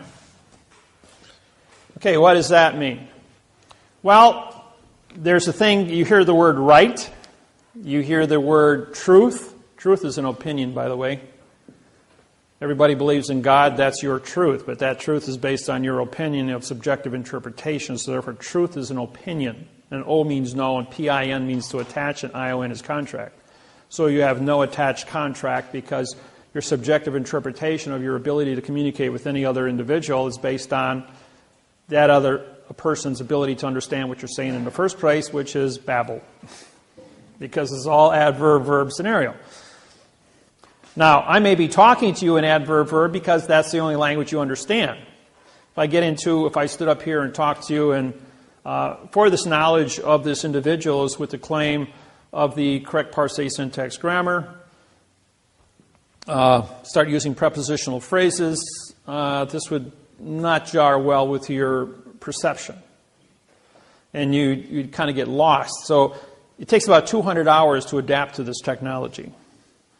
And you will get a migraine headache because you're all brainwashed not to see an article. You might think that's a joke. It's not. Sublimic messaging through TV, radio, newspapers and magazines, school books have been there your whole life, right in front of you. We hide it in plain view, just like we hide a flag in plain view, and we cancel this contract by putting a Coke can on top of the staff, which is a phoenix in this case.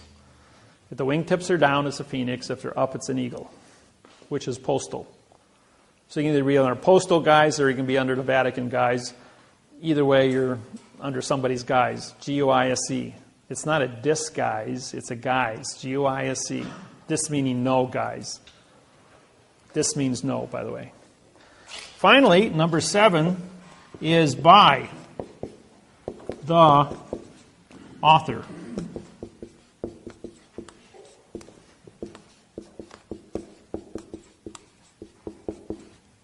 Authority. Authentic. Authorization. And what's the symbol for gold on the periodic table? AU. He who holds the gold makes the rules, has the authority. Ever wonder why gold was the key? Why it was AU and not something else? Because gold is spelled G-O-L-D, not AU, but AU is authority. And throughout history, gold has been the medium, going all the way back to the beginning. About 8,500 years ago, they decided that gold, because of its beauty and both its ability to withstand tarnishment, would be used as a standard metal on this planet. It's also an industrial metal because gold is a molecule that you can make a 128 gigabyte circuit board on a 20 nano chip. And a single atom of gold can be a transistor, a capacitor, a diode, based on its configuration and where it appears in the circuit board. They would build a circuit board against that wall with 128 gigabytes of information on it, and then photocopy it onto a 20 nano chip, and then grow that in a cloud chamber of argon, and that's how they would build those chips. So that's how technology, and then he's just stack them together. Everything's done with laser welding, electron beam welding, because the computers are unique. They build themselves now. A 1/4 inch green 1/4 inch quartz crystal run by 2 green holographic lasers are an 800 gigabyte processor with a 64 terabyte memory capacity. The speed of light is 186,000 miles per second. The information is recorded inside a quartz crystal. Our human brain is a 500 terabyte capacitor. That's what you're rated for, 500 terabytes. And these little puppies are only quarter inch, and they have thousands of 1 full square inch, which are 64 times 64, which would be 3,600 trillion capacity per crystal. And they have thousands of these banks of information run on green holographic lasers. Computers are building computers today. They have advanced art. We've had artificial intelligence to make determinations about what a lawsuit is and how it's run at the United States Supreme Court for 12 years now. About 2000s when they implemented the artificial intelligence to make decisions. And when the computer figures out that we're the virus, enough said about that. So, these are the parts of what a sentence is. Now, a sentence has to be written frontwards and backwards. If you notice, we have for of, is, with, by. Now, after the with of, we can have as many of these, like I have one sentence in the book, last page of the book here. This is my book. It's 96 pages long. It's written in 9-point print. It's the only book in the world that's written in quantum language. I have no competition. I have no plagiarizers anywhere on the planet.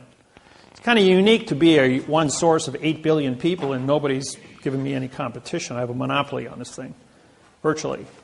And it isn't because I have a monopoly. It's because it's so unique.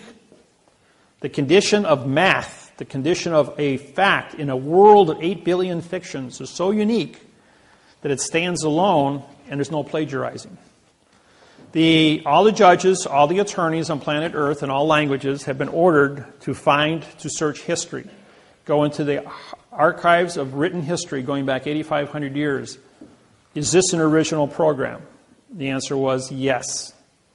This whole thing is 100% original. That there's never been anything like it on the planet for communication skills. So the books took me, this is 8,000 hours or 80,000 hours of my work put in 96 pages. This is part of it. All the new stuff is updated on the internet, on my website. But this gives you about an 80% solid base that you can hold in your hand and read. And it takes about 200 hours. I charge $200 for the books because they're the only ones like it on the planet. There's no competition for it. So they're very unique. People that have them guard them. They don't treat them like garbage, like the local newspaper, because when you put value on something, it becomes valuable. If I gave you this marker, you'd use it, put it down, and walk away. If I charge you $200 for this marker, you'd put it in a glass jar, put it up on your fireplace, and say, "That's valuable." Because of what it means to you. Education is the same way. If you go to college and you pay for an education, you put value on it, you stay awake in class. If somebody else gives you a scholarship and your schooling is free, you sleep through class. Or you put a tape recorder and say, "I'll study later," but you don't learn anything. Yes? So does it teach you how to write sentences or to read? Yeah, it's got all that. As a matter of fact, the back of the cover page, this is the key to the book. This one page took 6 years of my life to write, 12,000 hours of study. To go and travel all over the United States. I spent a great deal of time in the fifth basement under the Philadelphia Library. It's a top-secret library facility with books that go back 600-700 years. And once I get into the old books, I can syntax 2/3 of all the missing words. What's unique about what I do is you can put anything in front of me and I can tear it apart and tell you what it meant, what the condition of thinking of the individual was, how it cross-referenced with history, and then rewrite it in the correct format, showing you the secrets that were built inside of each word through the parse and the right way that the math shows that the sentence should have been written. Even if a person wrote a sentence incorrect, I've memorized the book on synonyms, the book of parse, the dictionary, Encyclopedia Britannica, World Book, Rules of Trusts writing, and with that amount of cross-referencing as a historian, also did 12 years on genealogy, knowing where the planet started from and how the different ethnic groups have moved across the planet with 13 tribes and how they've interfaced with each other. So my my background is very unique. I sleep 3 hours a day. I didn't sleep for 8 years completely. I was, for those that don't know, I died on December 3rd, 1975. I had my right kidney removed. Both of my adrenal glands were surgically removed by a South Korean doctor in an operation. I had gotten sick. My right kidney was killed I was caught in the 1968 riots in Milwaukee, and they kicked my right kidney like you tee a football off 7 times. I got pinned down by 8 boys. After I got out of work, I had arrested one of them for shoplifting. I worked at Sears and Roebuck. I was 18 years old. So his little gang of guys jumped me when I got out of work at 9 o'clock at night, and they tried to kill me. They killed my right kidney. And it took 7 years before it finally knocked me down. Even though it was dead inside me, my body had created a callus around the kidney. It was about the size of my fist, and it was just black tissue. Because of the poison leaking into my system, it created a super immune system fighting this poison on a full-time basis for 7 years. When they removed that, the doctor, who had never operated on a human being before, cut my right adrenal gland out with it because it's attached to the kidney. Then he thought he was supposed to remove my left kidney, which was healthy. So he cut that in half and took out my left adrenal gland and half my left kidney. Well, it left me, I went into anesthesia shock, and I was flatlined. I died on the operating table. They couldn't jumpstart me, and I wound up in a morgue, cut in half with my heart hanging out of my chest for 35 minutes without a heartbeat. I mean, it's in plain view, the coroner and the nurses down there. And then as soon as they signed my death certificate, according to the coroner, they had an exact time and location. So whatever the future event took place, they had a recording of an individual in a morgue at an exact point in time with an exact match, and I was jump-started. My heart started beating, and they rushed me back upstairs, and they put me back together. I woke up 2 hours out of surgery and stayed awake for 8 consecutive years, going to school full-time and working 2 full-time jobs. I walked out of the hospital in 72 hours. Recovery time is 2 weeks for the loss of a kidney, and I walked out in 72 hours. So I got on this kick of studying. I was going to save my own life because I only had half of one kidney, and he said I'd be dead in 3 years. Well, I'm 63 years old now. I was born on September 17th, 1949, and I haven't aged in 35 years. I stopped aging when my kidney. See, what happens is 2 years ago in London, they discovered the gene that causes aging in the human being. When I died when I was 25, my aging genes and my cells died also, and my DNA, according to what the doctors have been able to surmise. So my aging gene, because it's gone, I stopped aging at the age of 25. I've probably aged 5 years in the last 35, 38 years. So like my cousin who was 114, I probably will live to still be young like this when I'm 100 years old, which would be cool. But it's with this program being as unique as it is, and so important to the existence of this planet and all species on this planet. It's unique that I was chosen with this as a meek person. Now, what does the word meek mean to you? Some people say it means timid or shy or weak. The word meek means I have absolute power over all things on the planet. And I have discretion. In other words, I'm a teacher. That's what the word meek means, that I have absolute power, but I teach people. I don't hurt people with this technology. Even though I am the judge-prosecutor, because the judges are the ones that go out and harvest the people, I sit down with the judges and I say, listen, here's your signed confession. You can choose 30 years in prison, or you're the guy that created, you've buried the bodies, now go dig them up. Or retire. That's it. You got 3 choices. Because if you think you're going to continue, ain't going to happen. So, and that's unique. And I have a lot of people all the way across the world at the top of the food chain, ambassadors, presidents. I was elected King of Hawaii in June of 1997. That's not a joke. The 72 Hawaiian families got together, and they elected me the King of Hawaii. But I am a king over one thing: parse, syntax, grammar. Now, grammar controls contract. So all contracts, treaties, and trusts with the United States government and the Postal Service are a result of what is written on paper. I don't interfere with any culture on planet Earth. I don't interfere with any political organization, religious beliefs, nothing. My sole purpose is contract. What is a preposition? What is an article? What is a fact?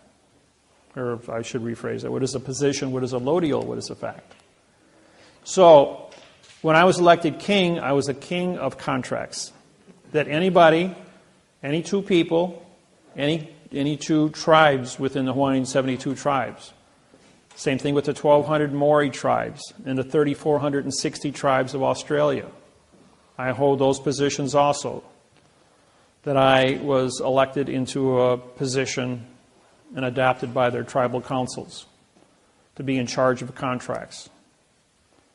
And countries all over the world have asked me for help in the suppression that they've suffered from one country taking over their country.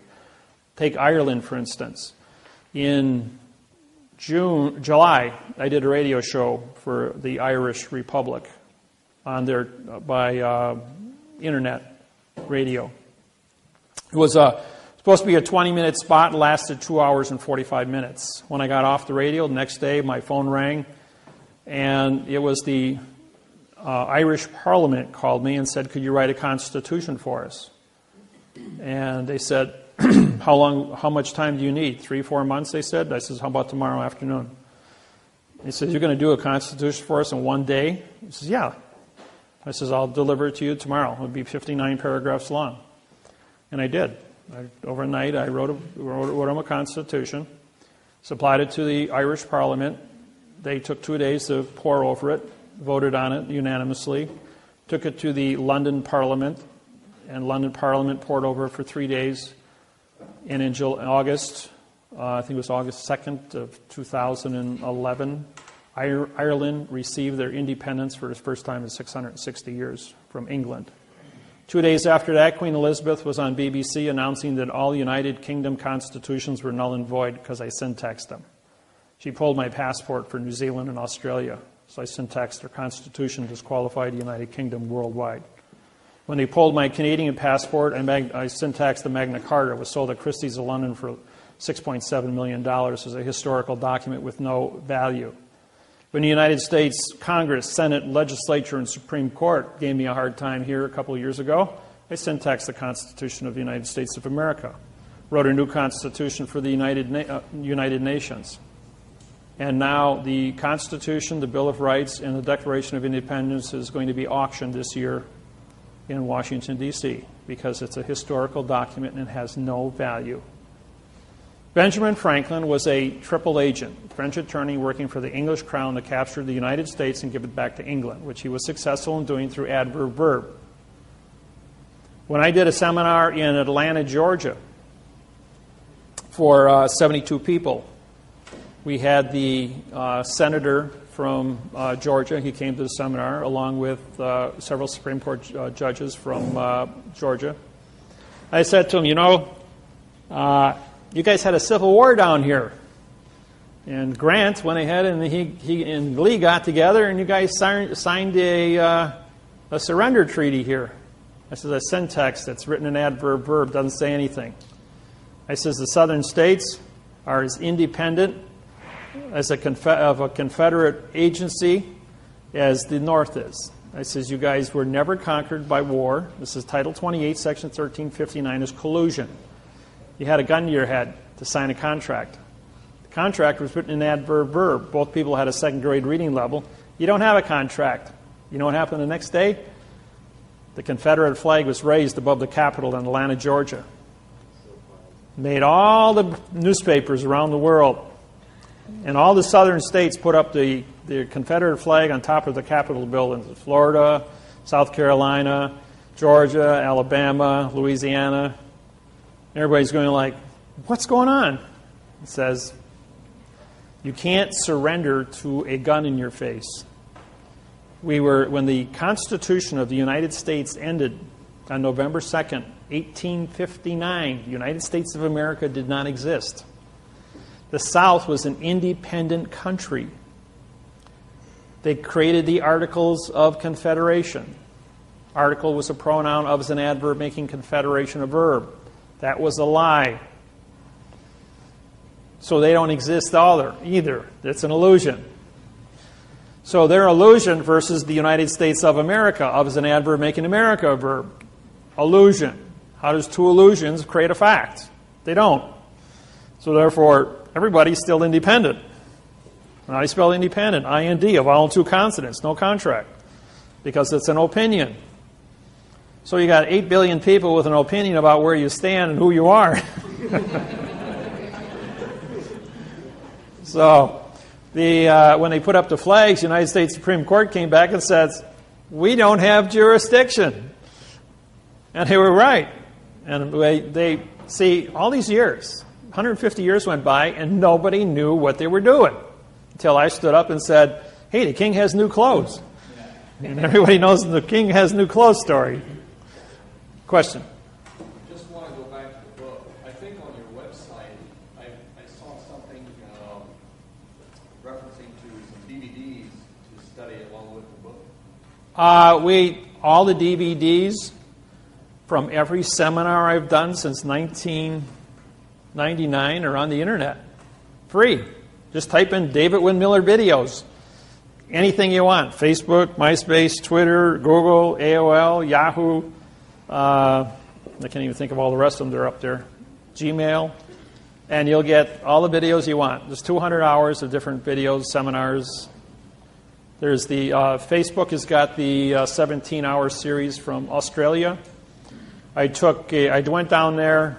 That's when they pulled my visa. You see, I'm a federal judge in New South Wales, Australia, Auckland, New Zealand, and also a full barrister with the British United Kingdom. Now, I was awarded that because they couldn't win. They lost 129 cases to me. I've indicted 129 of their judges. And they don't know what to do with me, so they had to make me a barrister and a federal judge, thinking that that would be okay, you know.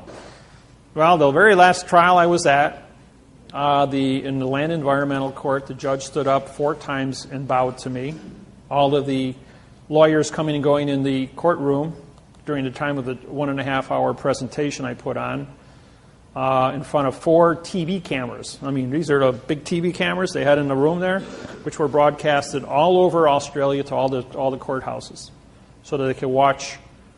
And then I told the judge, I says, you know, Judge, you've been on the bench 28 years. But you're the new kid on the block. You got pulled for this duty, and you've only been sitting on the bench here in Land and Environmental for 3 days. I says, and they set you up to come in front of me because they knew what I was going to do, and none of the other judges that were older than you wanted to get caught in my crosshairs. And I says, I'm the only judge in this court.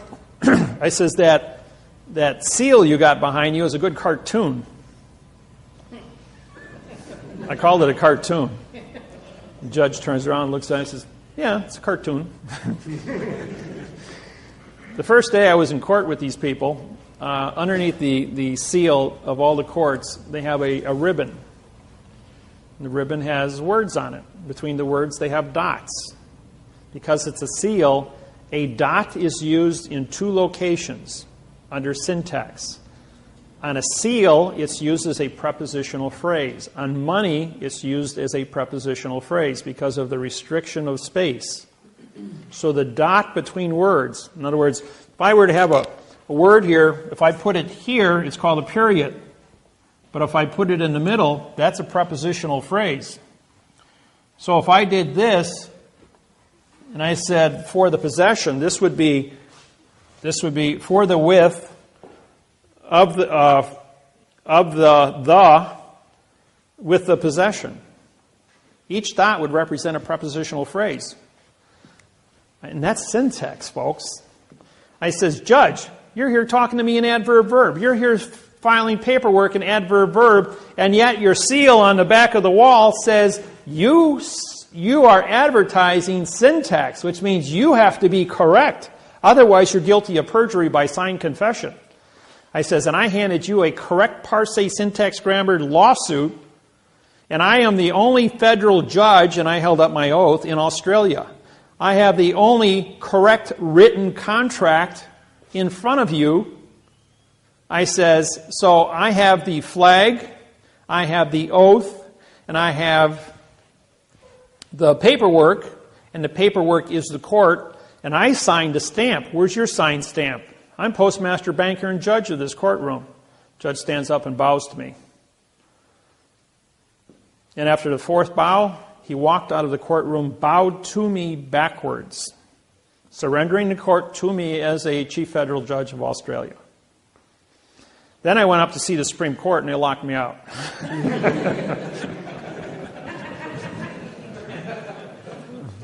So they wouldn't even. And then 2 weeks ago, I was in Honolulu, Hawaii. I walked in the federal building, and the guard goes, "You're Judge David Wynn Miller."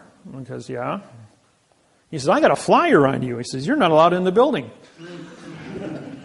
He says, he got on the radio and he called the marshals. He says, you can only be in the building if the marshals are escorting you.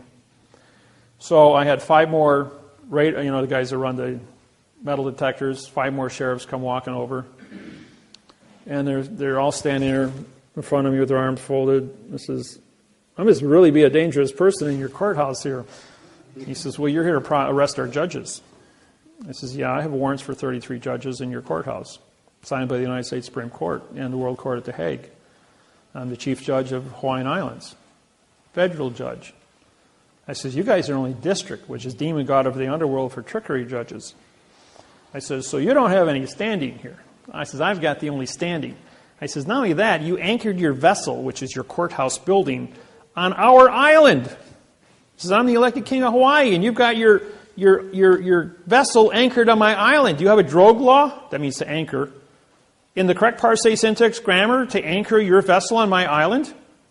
"I don't think so." "Do you have a sea pass, SEE, to pass through our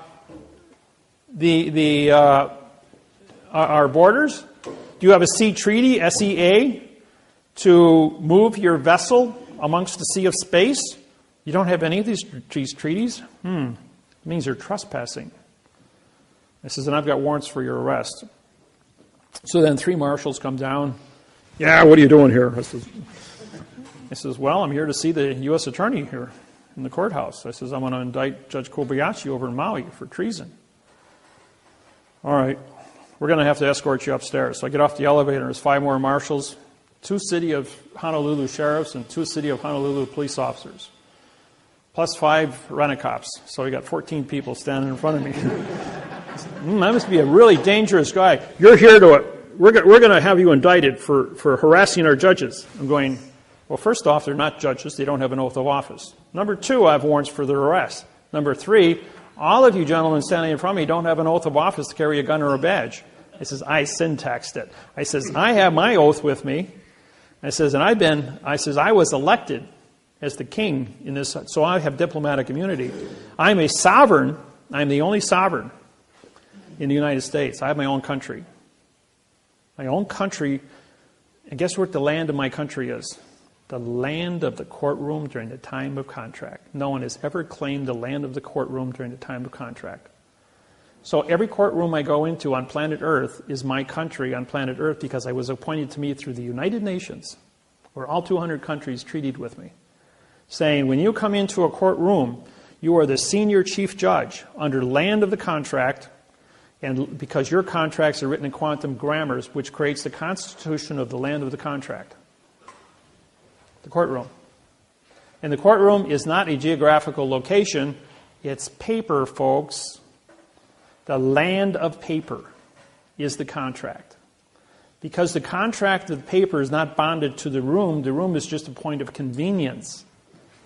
So, what is a courtroom? A courtroom is a piece of paper. And the words on the paper are the thoughts. Hold a thought in your hand, show me the three-dimensional object of the thought. So therefore, the understanding of the courtroom is the correct parse syntax grammar on paper in a geographical location that is neutral, called the land of the courthouse, or the land of the courtroom.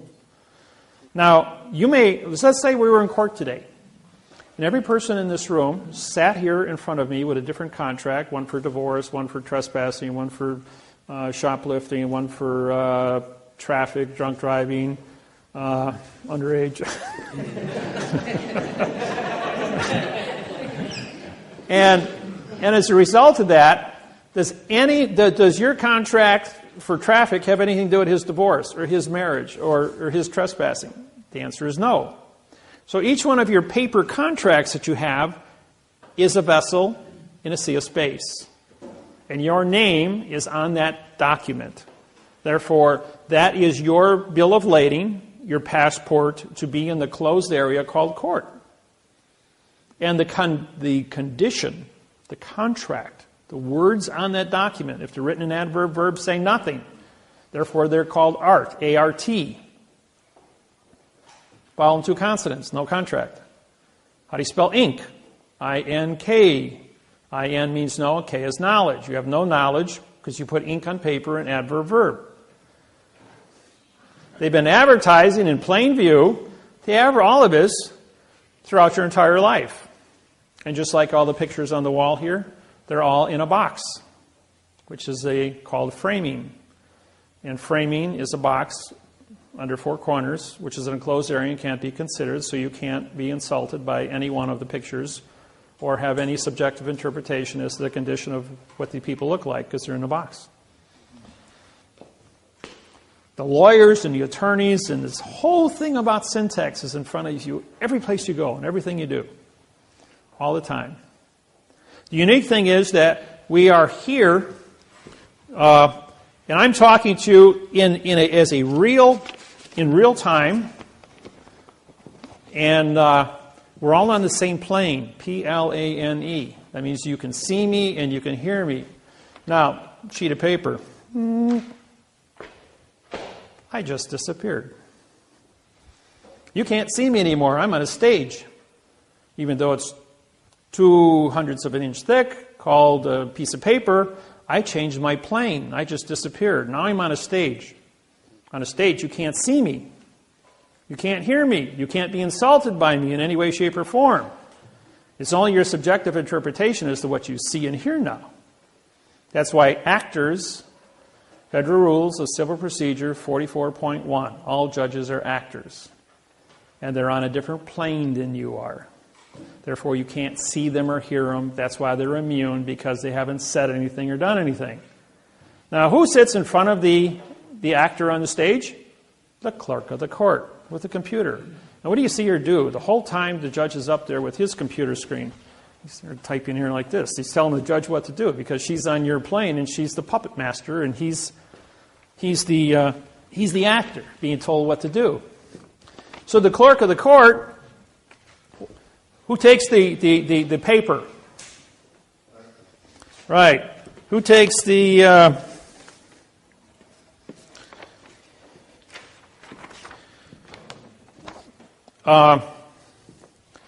clerk of the court takes your money, gives you a receipt. That's called banking. You go to the bank, the teller at the bank takes your money, cancels your check, gives you money, which is doing a transaction. Just like ordering food at a restaurant. You order your food, the waitress writes it down on a piece of paper, which is a bill of lading, takes it back, brings out your food, gives you a receipt. If your MasterCard, you sign it. If it's cash, you take it up to the cash register. You do banking. She gives you a receipt. You give her money. You pay for your cargo. You go to the court. You hand her the vessel. You see a space. The vessel comes to the port of the court. The vessel gets docked. Therefore, we put a docket number on it, docking the vessel. You pay $350 docking fee, and now you have a document. DOC, DOC, DOC. You see, we're using the terminology and bringing things into first-person knowledge now, so you're aware of what's happening. When the document comes to the port of the court, the document has a stamp on it. The stamp is autographed by the postmaster delivering the vessel to the port of the court, who also puts a stamp on and signs it. Therefore, we have postmaster to postmaster docking a vessel. The vessel is an independent. Now, this is something some of you know or don't know. All judges are actors. They do not become a judge until they autograph this document. If they autograph the stamp of this document, then they are the judge on the case. A judge who does not sign this document is not a judge. When you walk into the courtroom, the judge is up there and says, "Did you sign the paper?" The judge says, "No." That's not the judge. That's an actor. "Who did sign your paper?" The clerk of the court did. She's the judge. So you can say, "Judge, you're not on my plane. Get out of my courtroom." Now, when I walk into a courtroom, I walk in there and it says, "Judge, you're excused." I'm going like, this is a state court. I'm in charge. I said, "Bailiff, I deputize you as my tip staff. Arrest the judge for trespassing in my courtroom. I have a federal oath. I have a federal oath of office. I have it in my possession. I've signed the stamp. I'm on a federal plane. That's a federal flag. This is a federal court. We're here for money. This document says there's money on it. This stamp is $1 stamp on it. This is postal money. We're in a postal vessel in dry dock under a postal stamp. This is a federal flag." I says, "This vessel has jurisdiction and I have an oath of office that matches this contract. I am the only standing federal judge in this courtroom. Arrest that man as an imposter." That judge is usually running out the door as fast as he can get before the bailiff can get a hold of him. Then I turn and I says, I've syntaxed the district attorney's paperwork here, and now I'm prosecuting the district attorney for a $25 million fine and 30 years in prison for false and misleading statements to damage a citizen. And about that time, he's running out the door. And if he's standing his ground, then I got the bailiff arresting him. And if you've been in court and you've seen this happen and that, you're going like, never seen that before. The other attorneys do the same thing. When I was in Australia, we did this. And a district attorney, my client was a dwarf, stood 3 feet 9 inches tall. And when she walked in there, everybody kind of got out of her way. And I was there, and the judge goes, "Are you a representative?" And he says, "No, sir, I'm a claimant." "Well, who's that?" And he says, "She owns the property. I'm a claimant on her property." "Well, you're not on title." I syntaxed the mortgage contract for New South Wales. I says, "It's false and misleading." I says, "Because I syntaxed, I'm a claimant on the document for false and misleading statements. I syntaxed the prosecuting attorneys who wants to foreclose her property. This man has committed a felony against this court. He's got a second-grade reading level. Doesn't have an oath of office. He's not a barrister. I don't know what he is, but he's got a wig on. He looks like a clown, personally." And this guy is like, "How can you talk to me like that?" I says, "Because I'm a federal judge in New South Wales, and I have a federal oath, and we're in a state court, mind you." And I says, "And as a state, it says you may be a state judge, but you're not on our plane, therefore you've not come to court. Clerk of the courts," I says, "I hereby deputize you as my clerk." I says, "Bailiff," I says, "you're now my tip staff." I says, "This is a federal court. Arrest this person for treason against the people. Arrest the judge for impersonation." And the judge stands up and goes, "We're going to continue this for another 45 days. I said, "You can't continue anything. I already arrested you guys. You're out of the picture." And this guy turns to these 12 barristers sitting behind him and he goes like, this guy just handed my head to me in a basket. He goes, do something. And they all took their coats and pulled them over their heads, and they're all talking through their coats going, he's your problem.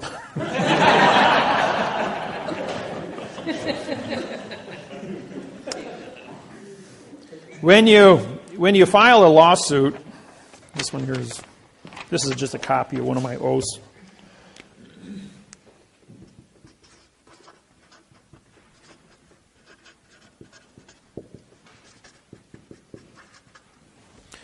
What I do is, we have a stamp on one side because it has value. We have a flag making it federal. And this is an authentic oath, and I think this one is this is my Hawaiian oath of office. And this makes me a federal judge in Hawaii. And when you put value on the front, you have to endorse the top of the back, just like you endorse the top of your checks at the bank. Now, the reason, what is an endorsement? Okay, we write. Now, if this was 75 feet long, we'd call this, as a single document, we'd be bonded. We roll it all up, called a scroll. And so, now that it's been rolled up, we put the wax seal on here, going all the way back 6,700 years, and the king would then use the ring to put the seal on. And the ring, the seal, was the same as an autograph. And when you unwrap it, the seal is at the top of the back of the value. Therefore, you have an endorsement. That's been practiced for 6,700 years without fail. So therefore, it's legitimate. And, question? How do you sign your name? It's like that. Just like No, I don't sign it. This is called an autograph.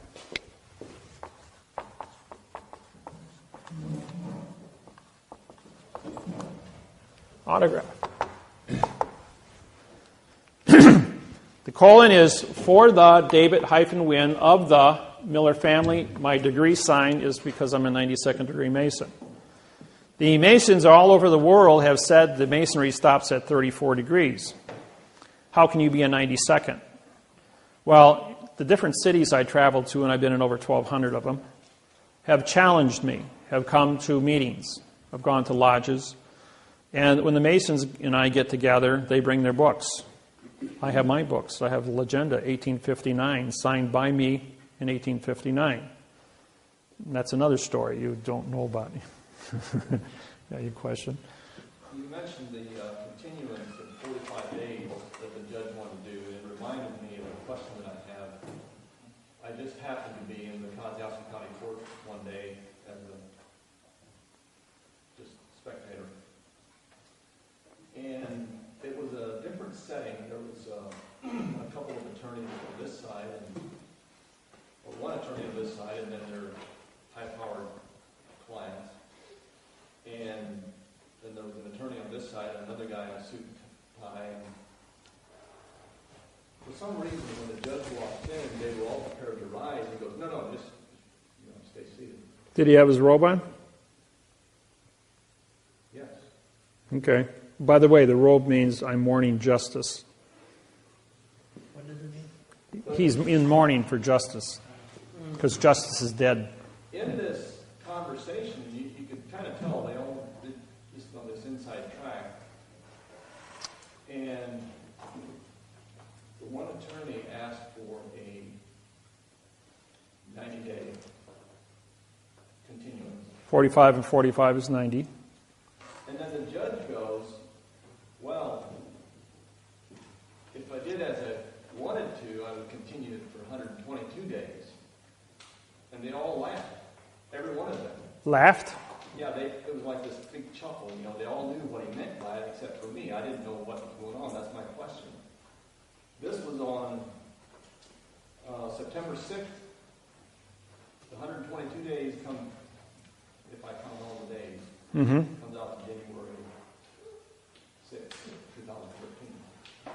Okay, you got 45 days, trust law, offer, 45-day answer. The state court? County. State court. Then you've got, that's 90. If you add 45 to that, you get 135. So that doesn't work. So what they're doing is there's a 10-day offer, a 10-day answer, a 20-day answer, and a 10-day response. That gives you 120, and then you've got your 3-day rescission law. That would make it 123 days, which would expire. So he had to make it at 122 days. So he was under the 1-day limit under the rescissions law, otherwise he'd be in violation of notice. This is an offer, this is an acceptance. These are 2 45-day trusts running. This is a vacated contract on its face. Okay, then It's not legal. later in the conversation, you lightly mentioned it again, and you said because then it would be under the new Judge Reed. Okay, what you have here is this. You have a... everybody okay with this, or do you want to get into more of this? I Huh? have one more question. With the colons in front of the name, Oh, that's a prepositional phrase for the David right? hyphen Wynn, full colon, which means for the David Wynn of the Miller family. If you don't have the colon in front and you do it like David dash Wynn, colon, This is a pronoun in front. If you leave out the colon, this is a pronoun of the Miller, which means this is a nothing of the Miller family. So therefore, it's a mistake. So you got to put it in there. There's 528 symbols in the under Microsoft. If you get in your computer, you can look them all up and pull them up on the screen. It's probably a good 3-year study on symbols if you want to get into it. We use like the address.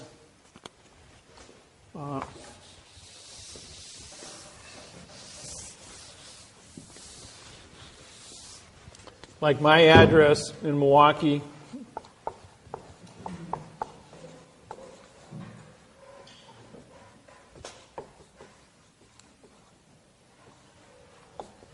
This is a tilde, hyphen, tilde, hyphen, and then Milwaukee. This is a tilde. Milwaukee is not the name, it's a location. Wisconsin, it's a location.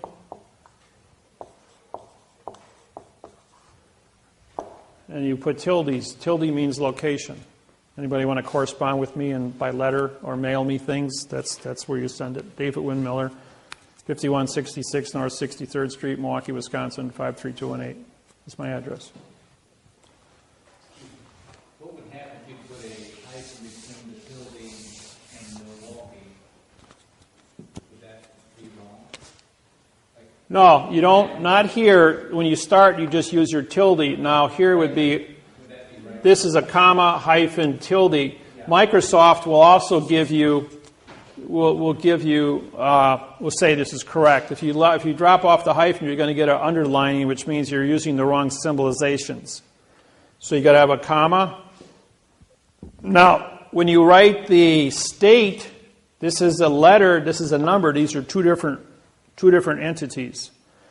You don't, even though this might be a WIP or WI dot for postal codes, whenever you go from a word to a number, like this here, you don't need the, this actually has have to have a hyphen here too. But from the number to the street, you can use the hyphen. Is it incorrect if you put a tilde after the hyphen between street and the hyphen? You can put a tilde here or not put a tilde here. It's irrelevant. But it's, I've seen that. you'll get a flag on it from the computer if it's wrong. Okay. Yeah, Microsoft took Bill Gates back in 1995 when I went public. Anybody using prepositional phrases, even writing a single legal sentence from my book on the internet, would kill your computer. And for about 18 months, they were frying computers left and right. But there was so few people back in 1995. It was only in a few hundred people that were actually involved. And then so I went to Seattle, Washington. I met with Bill Gates, and I said, listen, you got 47 million people on your website, and your contract for Microsoft is a complete adverb-verb lie. Feeling lucky today under Title 15, Section 1692E, under false and misleading statements for a $25 million fine per person. Put the antivirus in there and take it out. So a couple days later, no more problems. So then computers upgraded, right? People that had the old computers, and I've got a couple of the old ones from 1995, where the antivirus never went in. It's still trapped in the hard drive.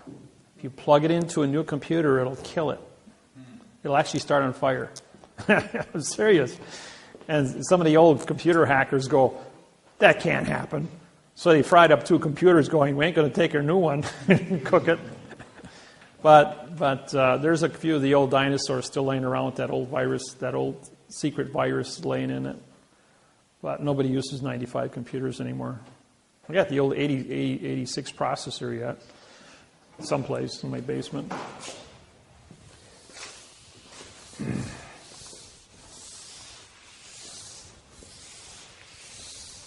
So I got a question. Okay, shoot. What does that do for us if we autograph our name?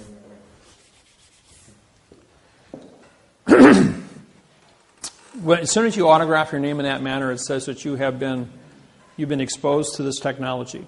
All the judges know, all the judges in the United States, 11,000, both state and federal, have been trained in this technology for 17 years. I've been teaching at Scottsdale, Arizona since 1995 and Reno, Nevada at the Judge Institutes through both video and my program, both on the internet and in the books. They're made aware. Every year we pass out the books to the judges here in New Zealand, Australia, England, the United Nations. They get copies of my books so they can stay up to speed on what's happening. Federal government, the FBI's got a huge file on me. My passport has about 40 pages of credentials on it for all the treaties I have worldwide with all the different countries, banking, ambassadorships, lawsuits. And usually when I go through customs, it's going in and out of countries. I got to book like 4 hours between flights because it takes 2 to 3 hours for the immigrations people to go through my files before they allow me to pass through. It's getting more and more difficult to move around. I usually call them ahead of time so they can run my passport and pull stuff up so when I get there they are fully aware of why I'm there and what I'm doing in the different countries I go to. So, questions? So if I have been using my autograph without the colon in front in my court papers, and I start using it, will the judge start listening to me? Yeah. Yeah. See, if I wrote my name in cursive,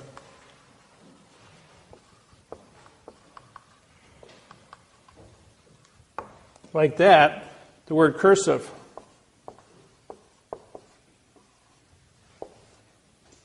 the word curse, to talk to dead people.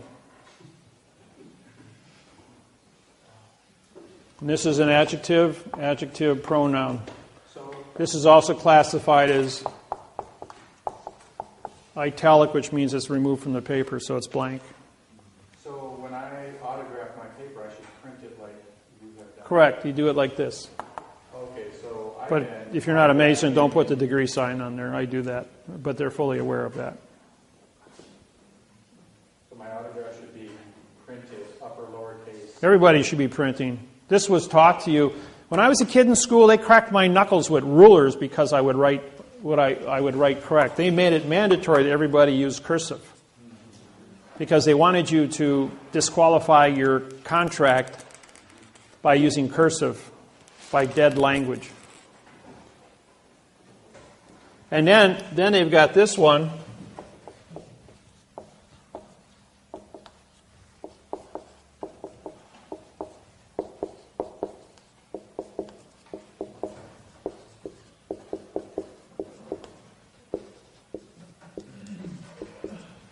Everybody know that little one? This is an adverb. This is a verb. I swear to talk to dead people in the future tense to make fiction, the being an adverb with no contract of an opinion, so as an adverb to make an allusion, me as a adverb, feel like an adverb today, folks, to modify the verb God, which is incorrect. Now, when, for those, I don't know how many of you know about the 1996 seminar I did in Indianapolis, Indiana for 47 ministers. Broke my own rules. Velma. All right, let's shut my own phone down here. Vibrate only. Okay. In June of 1996, I did a seminar in Indianapolis, Indiana for 47 ministers from 16 different religions. We had Muslims, Jews, Christians, Hindus, Buddhists. I mean, you talk about a room full of people. And I was to do a 12-hour seminar in front of all these ministers on syntaxing all their different Bibles and conduct this thing for 12 hours and keep peace at the same time. And that's somewhat of a... Everybody that looked at that said, "What, are you crazy? That's like walking into a lion's den with steaks hanging all over you." So I went ahead and I walked into the room, and we had a Jew, a Christian, and a Muslim sitting next to each other. And within 5 minutes, the three of them talking back and forth were trying to pull the chairs out of the floor and kill each other with them. I mean, they actually had the chairs up and they were ready to hit each other. Wait a minute, you guys are men of God, right? You're supposed to be compassionate people. I says, let me ask you a question before you kill each other. Does 3 plus 3 equal 6? And I want to show of hands, and all 47 hands went up. It says, "Hey, Mr. Jew, why didn't you kill the Christian and the Muslim because 3 plus 3 equals 6? He goes, "Well, that's a math problem." He says, "No one ever went to war over a math problem." I says, "You guys understand that." I says, "Do you know that every single one of you in this room put an adverb in front of the word God?" And everyone all got to think, what does it say? The church of God. Adverb, verb, adverb, verb. The house of God. Church of Christ. Church is a pronoun. It's an adverb making Christ a verb. It says, every condition that you have said here, you've put an adverb in front of your belief. And just like that, everyone in the room goes, well, God's not a verb. He's a fact. Says, then what'd you all put it down in writing for? I mean, you put your signs up in front of the... Well, that's what the lawyers told us to do when they wrote the signs. I says, yeah, lawyers are liars. So are attorneys. I says, the whole thing is to keep you kept in the world of fiction. Now, where did laws come from? Every law in the world came from the religions. The religion came first in the community, in the ministers, the bishops, the cardinals. Anybody who was a church leader, a religious leader, engineered condition of brainwashing for 8,500 years, going back to the beginning of written history. And I took time to do the studies on this, and that's why I can make the statement to everybody. I'm not here to disqualify anybody's religious beliefs. It's just subjective interpretation of knowing how how you got into the situation in the first place. So it's important that all of us are aware of our heritage. And what we're doing is we're bringing things into a mathematical procedure of knowing where the secrets lie. When you're able to learn syntax and get into the Bibles, any Bible you want to choose, and identify those parts of speech and put the missing words in, you're going to see new definitions. And they can be written both frontwards and backwards. And that's the unique thing. The math interface on grammar was very simple. I spent 3 years with all different kinds of different programs in math, trying to break this code. And the code was x plus 1 equals 2, 2 minus 1, yeah.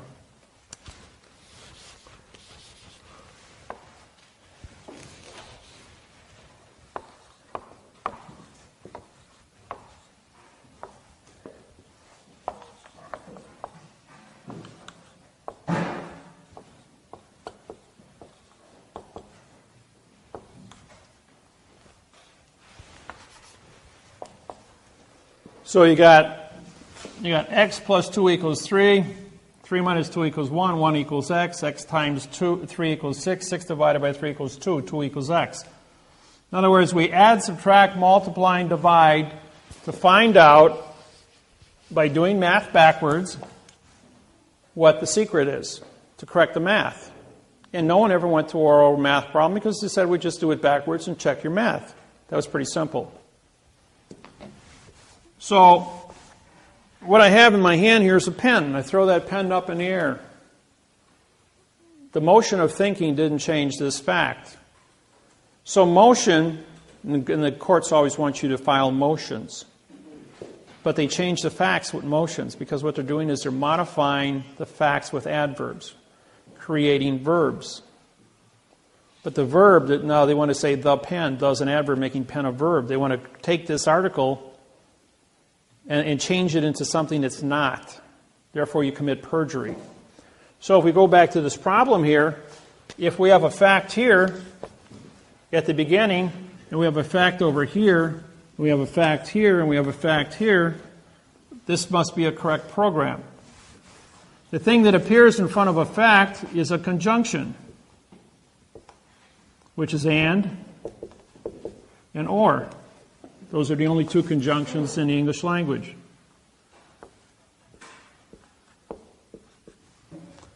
What you have in front of that, when you factor them out, is you got a plus 2 and a minus 2, a multiple 3, and a division 3. Okay, when we were in grafting, here's a negative 2 and there's a positive 2. When we go up and down the scale, it's motion.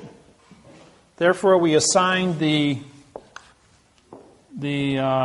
number to a verb, and we factor that out because a verb doesn't have any modification. That's your thinking of a sentence.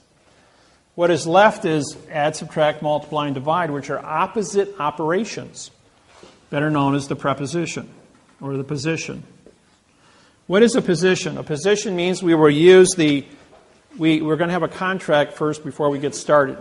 We agree that we're going to use the ABC alphabet to identify this pen or this object.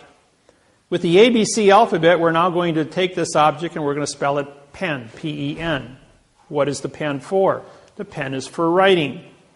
So we're going to have a alphabet, a spelling, and a definition.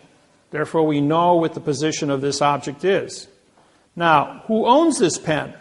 For my pen, with my pen, of my pen, by my pen.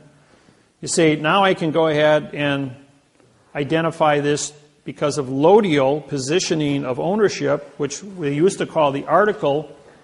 But the article, when you had a preposition, it meant you had no position, so you could presume anything. If you had no preposition and no ownership, but an article, which meant no contract, you had a no-no, henceforth a noun. But now we had to change it to a position, lodial fact. With that said, we now have a word that has 900 definitions. I proved that every word in the English language has 900 definitions because we have 68 articles and 68 prepositions and 38 articles. That gives you 1,800. When you multiply it, divided by 2 is 900. So with 900 definitions for a pen, I can say for my pen, for your pen, with my pen, of your pen, of my pen. Every time I change the preposition, I change the definition. I can say his, yours, hers, this, the, a, and. I can keep going through the whole list. Put them all down, cross-reference them all up with the word pen, and I got 900 definitions. Put two definitions together, 900 times 900 is 810,000 variables with 2 words. Put a third one times 900, and you've got 720 million variables. Put a fourth one, and you have 640 billion variables. A fifth one, you have 540 trillion variables. They said, well, the computers are only rated for the capacity. Write a 200-word sentence, and we're talking about a number with 200 zeros after it, variables, to write a legal sentence. They're saying that computers don't have enough memory capacity to write one sentence. Try writing a whole book or a 400-page website and do it correct 100% of the time. When you're working in a math problem, you've got to be correct 100% of the time. There is no room for error. You know, they build a space shuttle with 3 million components. It goes to the moon. They screw up with one. Any number of variables, 3 million correct things times 0, still equals 0. That's why the space shuttle blew up in 1983. I was there at ground zero as that thing came over the top of the Kennedy Space Center and blew up right on top of me. To be there at the only one of 50 space shuttle launches to see that one. I was there 4 times to see 4 successful launches. But I got to see that one blow up. You know, it's a rare. I've been in a lot of rare positions. I was in Hurricane Camille, Biloxi, Mississippi, when it took out Camille and Biloxi Air Force Base, and Keesler Air Force Base. I was at ground zero in a body cleanup in 1969, in August. There's a lot of unique things I've been exposed to. Been in tornadoes, been picked up. I had my car picked up in a tornado, survived that. The man in front of me died. His car got flipped over and blew up. He was destroyed. Just 80 miles an hour. That much to travel 15 feet. He died. I didn't, because he was 15 feet in front of me. The amount of things, why you're here, why you're supposed to be here, all the split-second things that happen in your life, but the snap of a finger. I was 18 years old. I'm standing up against a tree. I'm playing with a 20-gauge shotgun shell while rabbit hunting, and I bend over to pick up. I dropped the shell, and as I bent over to pick it up, a 30-30 slug split the black of my jacket open. Did I drop that pen, or was it knocked out of my hand? Knocked out of your hand. And I bent over to pick it up just as the slug split through my jacket, and I still have the bullet hole in the middle of my back. A scar formed years later. And it's quite prevalent. It's about 1 inch in diameter, about 1/4 inch deep, where the bullet went through me. But why am I still here doing this? Is because I'm supposed to be. And if they are successful in assassinating me, they just go back and reset the clock and jump and fix it. Because this math interface on communications will stop wars and guarantee that planet Earth does have a future, not only with our own people, our own races, our own tribes, or with E.T. when he shows up. Because eventually we're going to evolve. We're out there in space. We're broadcasting. You don't think those signals don't go out? And somebody's going to be listening someplace and show up here? You know, do the math. We're a young planet. We're a young species. Amongst the billions of years that this world's been around. The proof of that is in the spacecraft up in Greenland, that they've been here 50,000 years ago. And those guys were 65 to 85 feet tall. They had dinosaurs. The world was big way back when. Now everything is small. Question? Yeah, you talked a couple times about ETs. What exactly are they, or what's the purpose? ET can be many of anything. It means extraterrestrial, which means not of this world.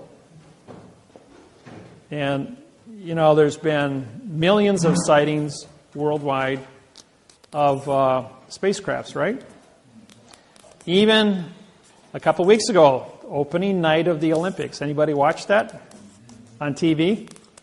In London, they had the fireworks went off above the stadium, and that's a no-fly zone because of security. And there was a UFO above the stadium, about 50, 60 feet in diameter, because everything went up in so many different spectrums of light.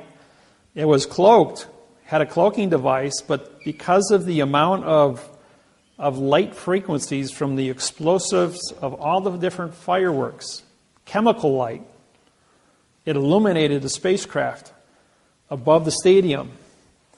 And it was on YouTube, and over 200 different countries videotaped it. And they tried to play it down as being a balloon in the air. There was no balloons up there. There was no blimps. There was no aircrafts. But E.T. was up there watching. I say that I do this at all the seminars. Small craft would not have power to travel between point A and point B because of the universe, how big it is. In other words, our closest star is 4 light years away, Orion. Because an object no bigger than this room wouldn't have a fuel supply capable of doing something like that. So my take on this is that these are time machines from Earth, from our own future, because they're only visible for a split second. And the same craft has been videotaped and photographed millions of times over the last 70 years all over the planet, identical to the one above the stadium. So are those pictures still on YouTube? No, every one of them on the internet has been taken down. Nobody's got it. There was a few sites that were up there, but the government's been chopping them off left and right. Anything with if you type in, but people do have copies, and they're putting them up as fast as they tear them down. So if you type in UFO over Olympics opening day, it'll pull up a whole bunch of different sites and see pictures of it. My surmise is that these are time machines that come back in time to view or stop events that would destroy the planet. Some crazy guy setting off a dirty bomb, for instance. They run the video backwards and find out who's responsible, come back in time to remove this individual. Inasmuch as mom and dad never met. Instead of turning right at the corner, he turned left and never met his mate. Therefore, the individual was never created. The crime never took place. It's something as simple as that. Being able to fix the time-space continuum, because, in the Cold War, from World War II until present day, they built 88,000 nuclear bombs. They didn't detonate any of them because of what happened. Everybody knows Oppenheimer, the guy who developed the atomic bomb, World War II, in Area 51. His brother died 2 years ago. On his deathbed, he gave the GPS location of 2 B-2 bombers in Germany that had flown through the Philadelphia experiment at the time it took place in 1944. The window was opened, and the 2 B-2 bombers flew through that window in 2007 or 2008 it was, and they flew back in time and landed in Germany in 1945. And they built this hangar, and they had this hangar completely covered over with dirt, 20 feet of dirt, with these 2 B-2 bombers with 4 nuclear bombs in there, but they didn't have fuel for them. Otherwise, they could have flown those bombers into New York City from Germany. And on his deathbed, he gave the GPS the location of those 2, and they were dug up. That was up on YouTube, that they had recovered these 2 bombers that had flown back in time and verified that the window is still open on the Philadelphia experiment. There's events that are taking place that are becoming more and more relevant to the relevancy of what quantum language is and its importance in the timeline of this planet, and why I'm allowed to teach this, and how specific events have taken place that I've uncovered in contract language, like the beginning of the post office, how the fraud took place, and been able to unravel Who do you prosecute in court? When we go to court,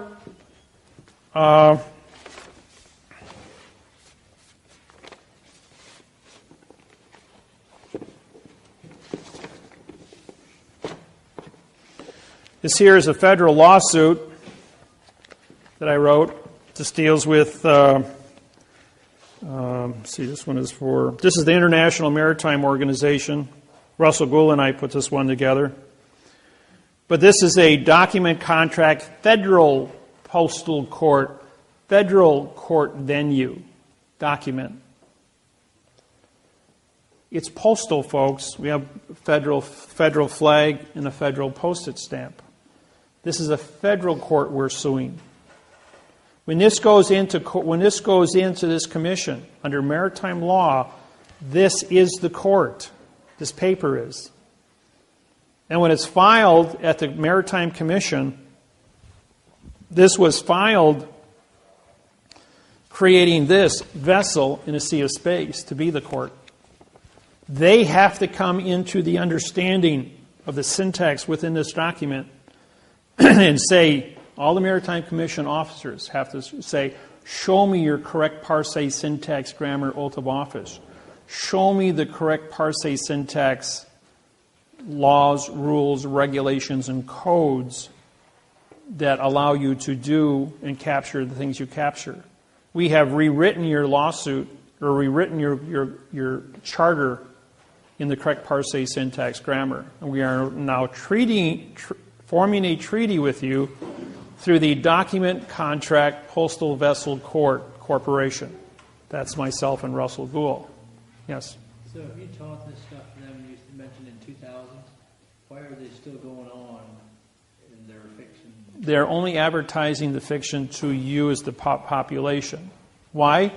Because if they were to stand up and say, okay, we've got a quantum contract here, and the whole planet is sitting there in fiction, it'd be like the president getting on CNN and explaining the dollar bill to you, disqualifying all money. You can't have... The whole world has been 8,500 years in fiction with all their fiction contracts. So you have to be responsible at all times. That when we want to switch gears, I only have to educate 1% of the population. Those are your political leaders, your judges, your attorneys, your politicians, Congress, Senate, the legislature of all 250 countries, all the bankers, simultaneously, where the United Nations stands up and says, we're going to switch gears today. Everybody changes on the same day. Is that going to happen? Yeah, it's going to happen. Just like they had the new money come out. They went to the euro. These were different exercises in communicating a change, a dynamic change of a large area of international trade, commerce, and contract, and see how the people accepted it. Well, it worked for the euro. It worked for when the new money came out. Nobody got crazy. Stock market didn't go nuts. So any time frame? Well, 12/21, 2012 is a couple of weeks away. We'll find out, because that's what all the calendars say is the beginning of the end. Yes? So are we going to have an Amero? Well, okay, the Amero is Canada, Mexico, and the United States, and Central America. In other words, everyone on the North American continent using the same currency. And tear down the borders between Canada and Mexico so that it would be one country under the postal. The Amero is a reality, but it's not in place yet because of the trade, the value of trade between the different countries. The contract that surrounds the Amero is written in adverb verb. That's why it has not been implemented. It may be implemented with the next presidential election, provided the treaties have been reconfigured. When I went to China, we took the new transportation money contracts in quantum grammar. These are the upgrades from 2000 on the international trade agreements we wrote with the different 82 country banking. And those have now been implemented. We spent $2,500 on mailings to mail out the new contracts to all the same countries that we are treated with beforehand. We sued all 50 election boards with the correct parse, syntax, grammar election forms, which are 7, and 25 government agencies here about 6 weeks ago, before we went over to China. Those were all sent out registered mail, pink card return receipts. We haven't gotten back a single pink card. However, when I walked into the federal building, the marshals surrounded me and said the Justice Department is extremely interested in you. We've got so much flash taking place on the computer on you. You're a real hot box. He says, well, I'm a presidential candidate. I says, I filed my papers. I says, so under the guise of the Secret Service. So they escorted me out of the building, all 6 marshals, and said, you're not allowed to be in our building. You're a presidential candidate. You're under Secret Service, guys. You can't be in a federal building. You're a sovereign person. And you're also an Article 3 judge. Anybody know what an Article 3 judge is? You probably never heard of one before. Well, even the Marshal Service said, we've heard the word Article 3 judge. We've never met one before. You're a genuine sovereign and an Article 3 judge. And an Article 3 judge is a judge on contract, folks. I don't work in a courtroom. Don't sit in a courthouse anywhere in the world. The courthouse is the paper. The paper is the contract. The contract words on the paper is a constitution. The Constitution articulates, under law of the flag and postal codes, the geographical location in terms of a constitution, Title 28, 1331, venue, authorization for a clerk to file the paperwork, a 1361 authorization for a judge, and a Title 28, Section 636 to order the court open. In other words, ordering the piece of paper to be an open court, and whoever signs the stamp endorses it and puts their name on it as a federal judge is the federal judge on the paper. Because it's a federal stamp and a federal flag, there is no such thing as a state court. Any state court touching money, doesn't it say Federal Reserve Note? You can't be federal in a state entity. If there is no money involved in a state court operation, they must get you to sign a bond making your body collateral for the bond. There's no paper. You become a value as a bond. That's why you have to bond out of a state court. They can't create money. They're not federal. They're state.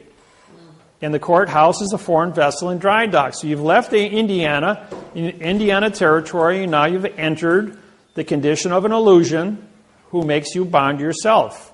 Once you're bonded to the vessel in dry dock, the sheriff can leave the courthouse, and the sheriff is only there to protect the judge, and go out and capture you as a bounty hunter. And that gives him his authorization to leave the vessel and go out onto the Indiana territory and capture you. If you don't bond out, you'll never leave the foreign vessel in dry dock. Because if they don't own you, they can't leave the courthouse to come and get you. Now, when you file one of my lawsuits in federal district court, once it's contracted with the clerk of the courts, which is responsible to receive vessels and dock the vessel, a district court judge is not a federal judge. They must sign the federal oath and must sign the federal lawsuit to be a federal judge on the lawsuit. The federal judge is going to come back.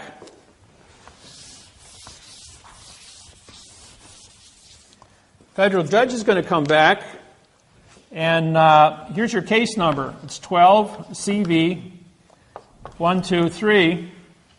That's what the clerk puts on your paperwork. The judge is going to come back and he's going to answer you 12 CV lowercase 0123.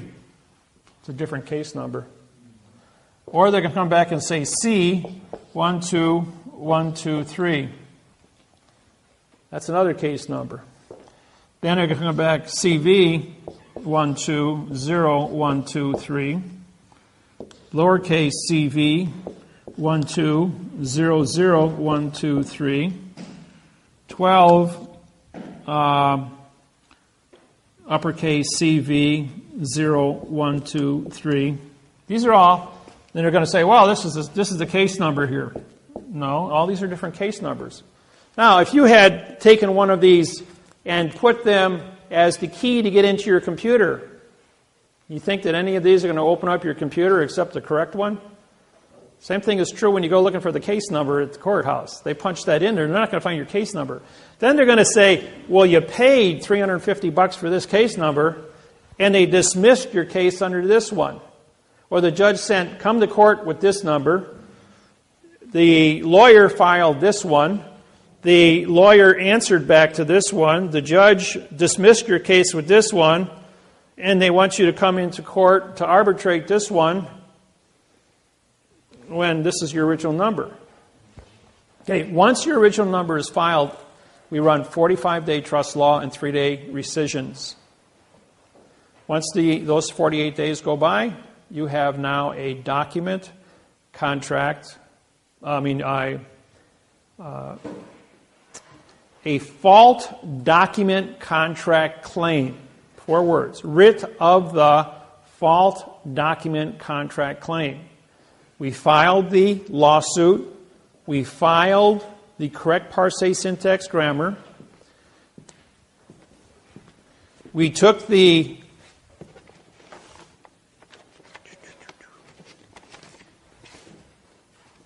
let's see here.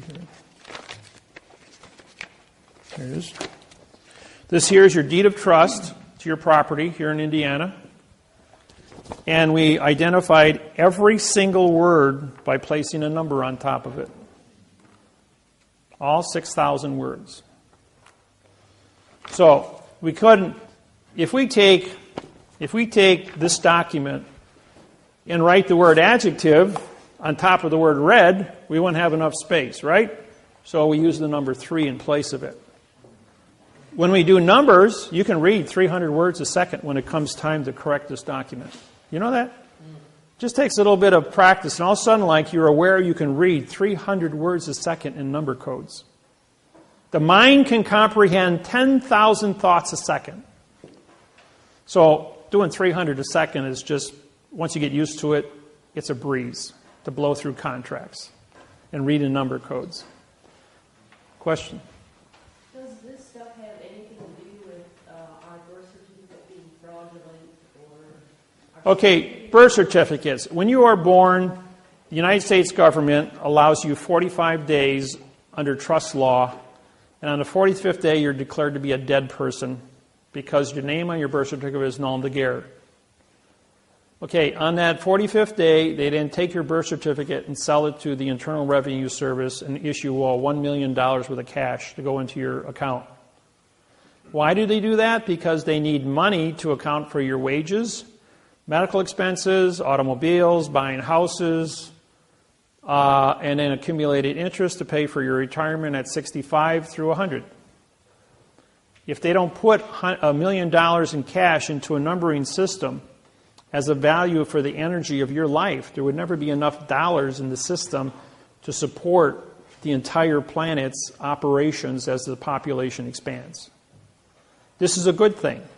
Number 2, under the redemption, it's called the redemption, which was created by Janet Reno in 1995 under Bill Clinton. Redemption was engineered to capture anybody that would steal money from this treasury, from this number, and put them in prison for 30 years for mail fraud banking. Why? Because the redemption program was set up in adverb-verb, and if you use adverb-verb, you activate the Title 15, Section 1692E, and Title 1578FF for a $25 million fine and 30 years in prison for bank fraud. And if you don't study this program, thousands, tens of thousands of people were put in prison for using the redemption and stepping on that trap. Lost their homes. Peterson, Clark, and Schweitzer, Leroy Schweitzer, promoted this thing and went through and harvested over 2,000 families across the South and the West. Lost their homes, went to prison. They took their farms, their cars, their homes, their pension, everything, put them in prison, which resulted in, for those that are old enough, the Freeman standoff in Montana, Montana Freeman, 1995. And guess who prosecuted the 100 FBI agents for fraud and misleading statements on that exercise? I did. I'm the judge.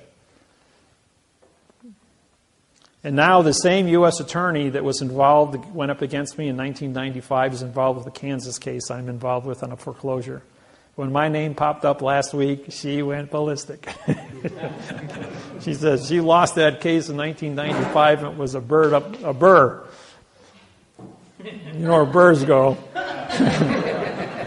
And as a result of that, she is just livid. She wants my head on a stick.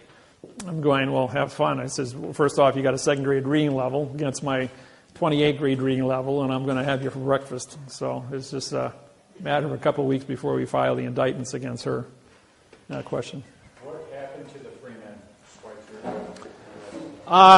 Well,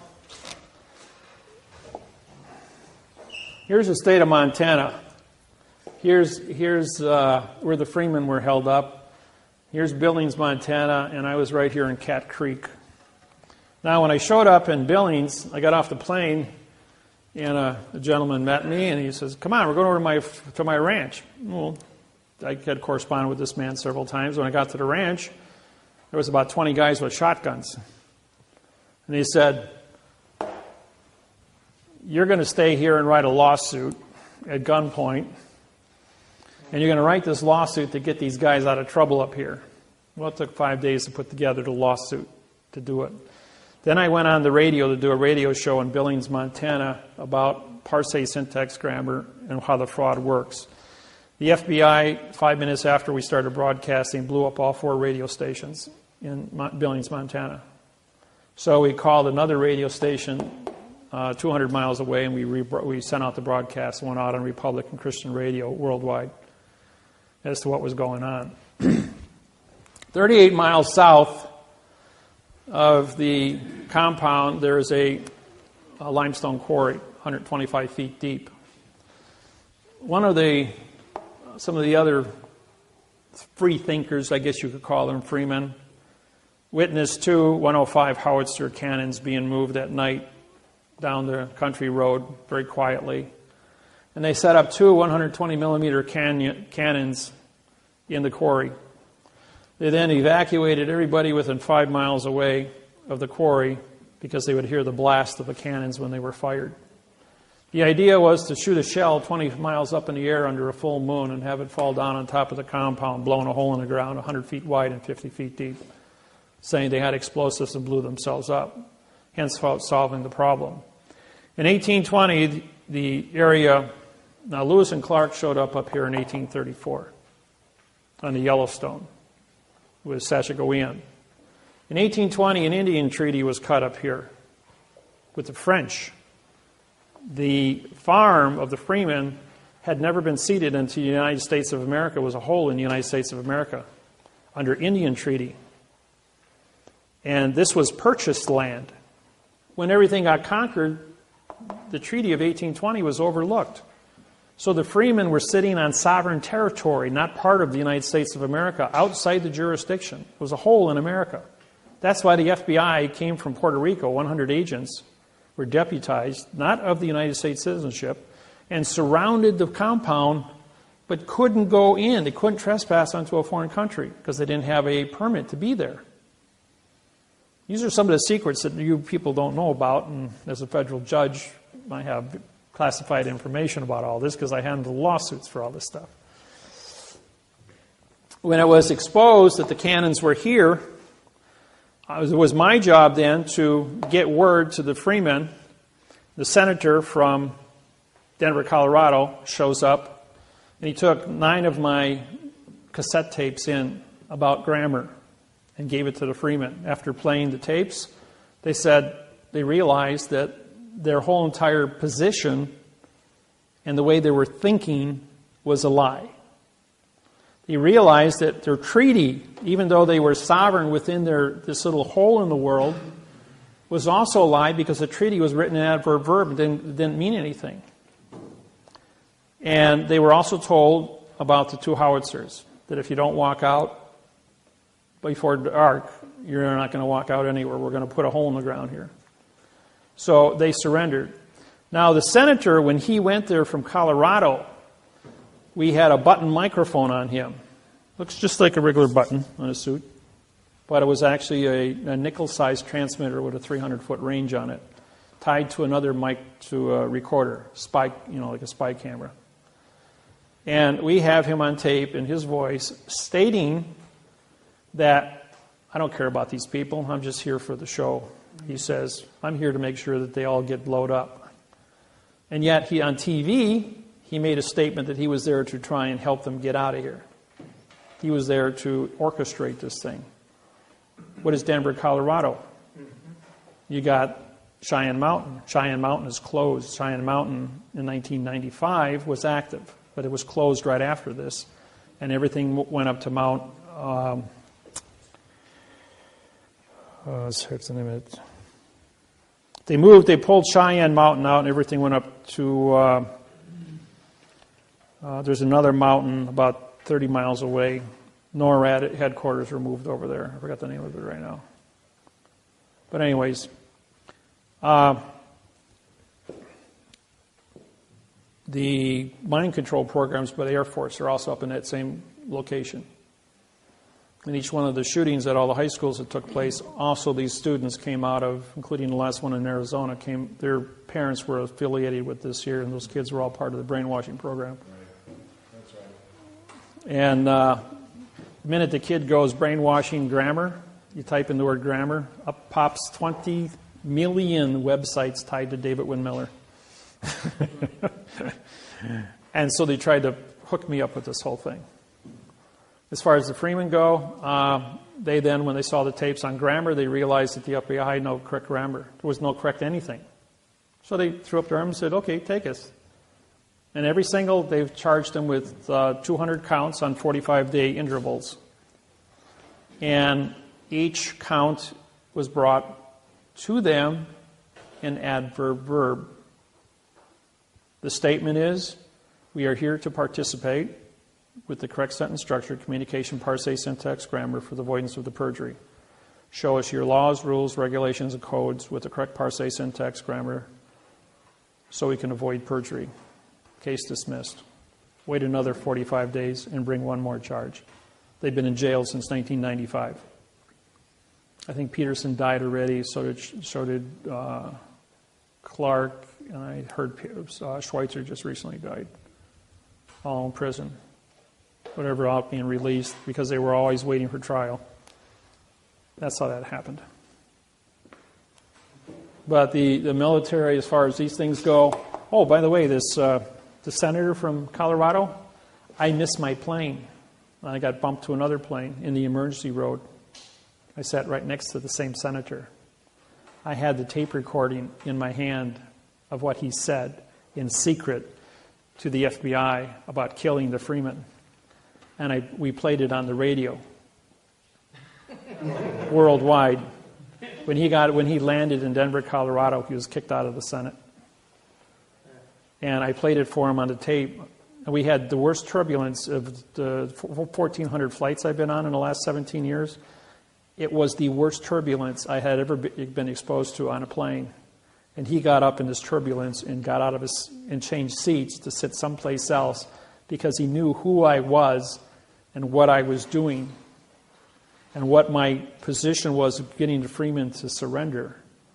And when I played him his own voice back, committing treason against the people to kill American citizens, he couldn't stand to face me and got up and left. But we also played it for the population on Denver radio, and he was kicked out of office when he got back to Denver. What are the odds of me being placed in that location at that exact point in time to do all those things? There's another one for you. I'm in Honolulu, Hawaii, and I missed my plane. I wound up on a 747 in row 47, back of the plane, flying from, it was a nonstop flight from Honolulu to Chicago, Illinois. Lady sitting next to me is a school teacher. And her daughter is sitting next to her. She's 18 years old. She's complaining, I'm tired of moving. I'm tired of changing schools all the time. Can't we ever stay in one place? Like says, all my friends live in Honolulu. I'm going, sounds like you get around a lot. He says, yes, my husband's in the military, and so we have to move all the time. I says, what's your husband's name? Helm.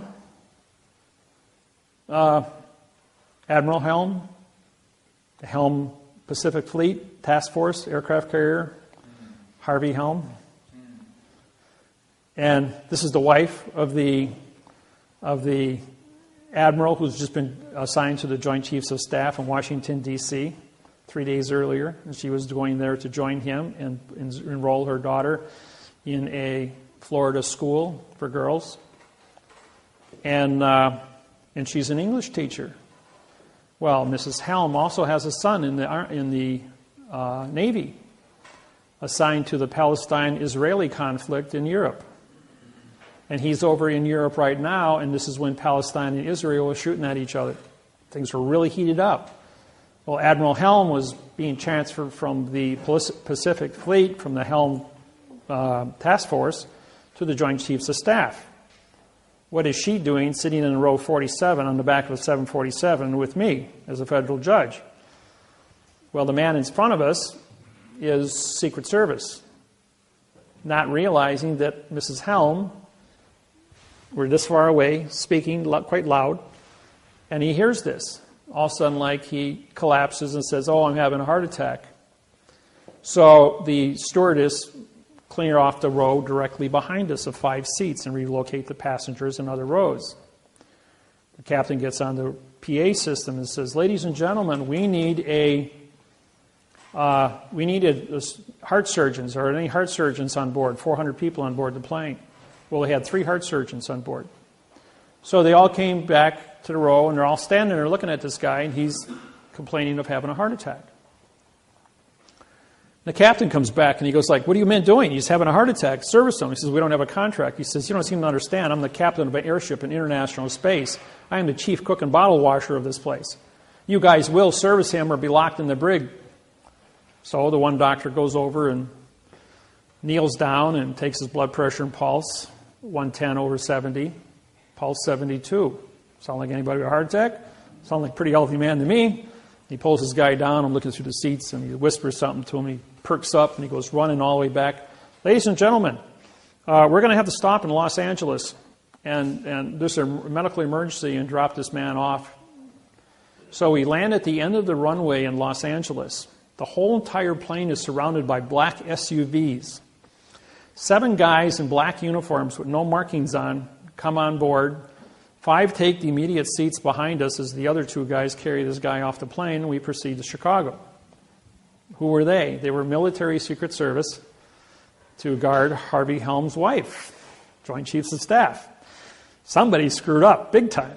The point is, I had 8 hours to teach her parsé syntax grammar, to write the Palestine-Israeli treaty, which I worked with her on, using the United Nations treaties that I had written for the international trade agreements, to give to her. And who does Mrs. Helm sleep with? Yeah. Joint Chiefs of Staff, Harvey Helm. So therefore, she was able to educate him to go to the Joint Chiefs of Staff and settle the Israeli dispute on parsé syntax grammar fraud, because they were arguing an adverb verb. Now that they had a position of a treaty in quantum language, 72 hours later, you heard that the Palestine-Israeli treaty was signed, and it's been peace ever since. There's a little Syria rattles their shingles every now and then, but basically it's been pretty peaceful since then. The world leaders worldwide are studying this technology because they know it is a vehicle to have world peace. So, question? What date was that signed? What's that? What date was that signed?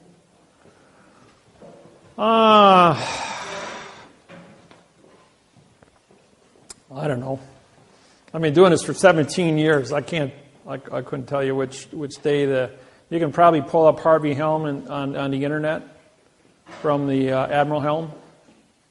It'll give you a history of his position with the Pacific Fleet when he was transferred to the Joint Chiefs of Staff in Washington at the Pentagon. That'll cross-reference the exact dates of the Palestine-Israeli conflict. And then you can get your treaties from that. I can tell you how to cross-reference things. I don't remember the exact dates myself. So, I've been talking for 3 hours without giving you guys a minute break here. I told you guys, you got to throw something at me after a couple hours, otherwise I don't shut up. So, We'll do a lunch break and then we'll start back up. Okay. 20 minutes, whatever, half an hour. All right. What you're walking into and what you see. The flags that you see in all over the world, there's 11 different flags in the United States, military and civilian operations, including the new one.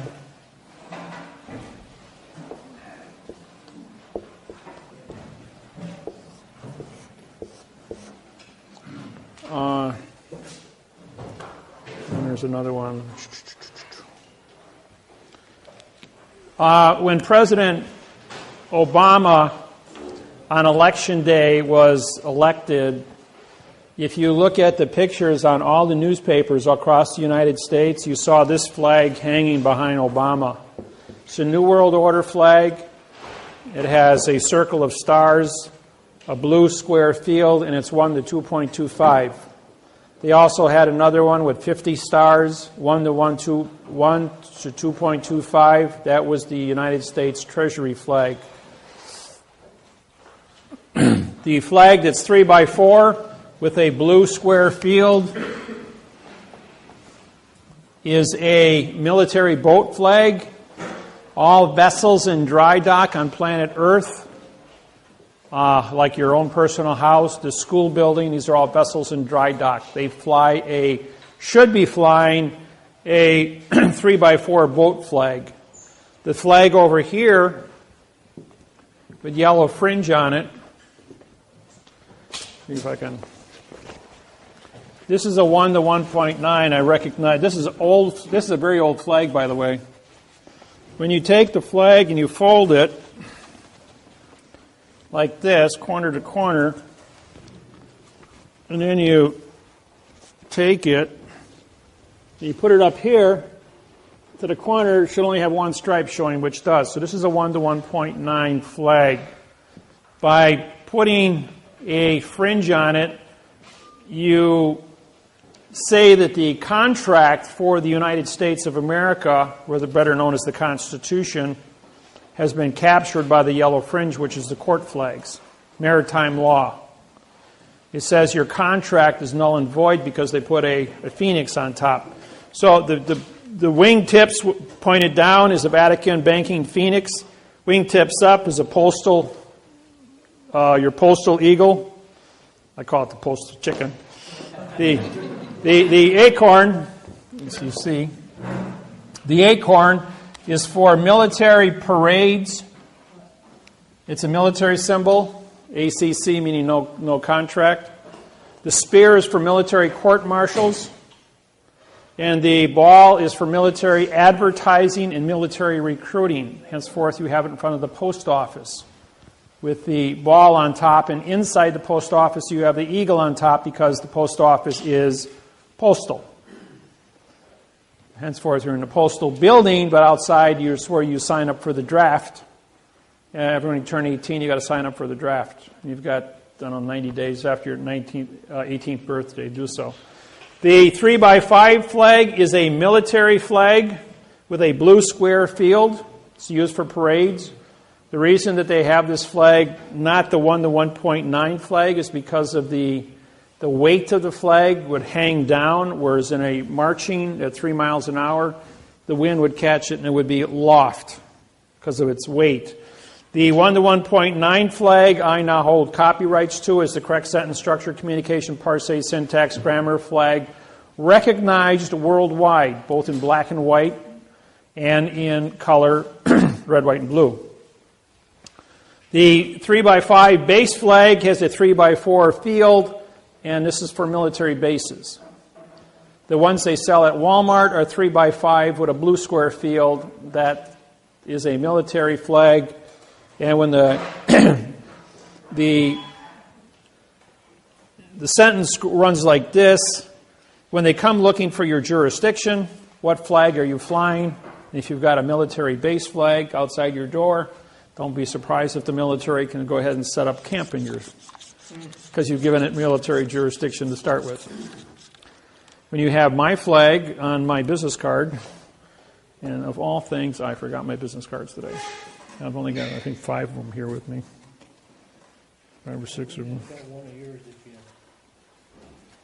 I got a couple here. I think I got 6 of them. I got about 50 of them back at the house.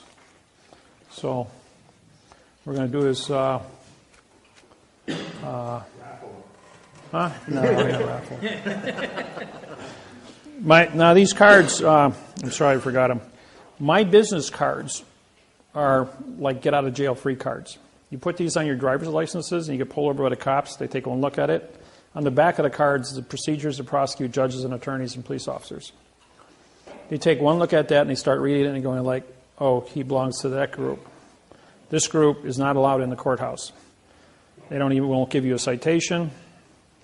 Thursday last week I blew a stop sign on the phone with no seatbelt. The police officer was right there sitting. I mean, I blew right past him. He comes pulling up behind me and he goes like, Dave, he says, you know me? He says, yeah, I've been in your house about 4 times. He says, I know, you live right across the street over here. He says, were you on a cell phone? I says, no, I was singing to the music. He says, I see you got your seatbelt on. He says, but you know you blew a stop sign right in front of me. I says, well, actually I had my hand up and I had a cramp in my neck. I says, and I was massaging it, so I was pushing on it and I had my head tipped a little. And that's why I probably didn't see the stop sign. As simple as that. He says, well, pay attention. Here's your license back. And he goes and he says, federal judge. He says, yeah. He goes, yeah, I know you're a federal judge. I already pulled your file because I've been to your house several times. He says, pay attention. When you use that and you show it to a regular cop, will he know? Huh? I've never heard of it yet. I'll give the cameraman here, so he's got to have references. Huh? Here, pass it back to him. We'll have to get some more. I have mine attached to my license, and I get accidentally flagged 42 in 30 zone, 12 over.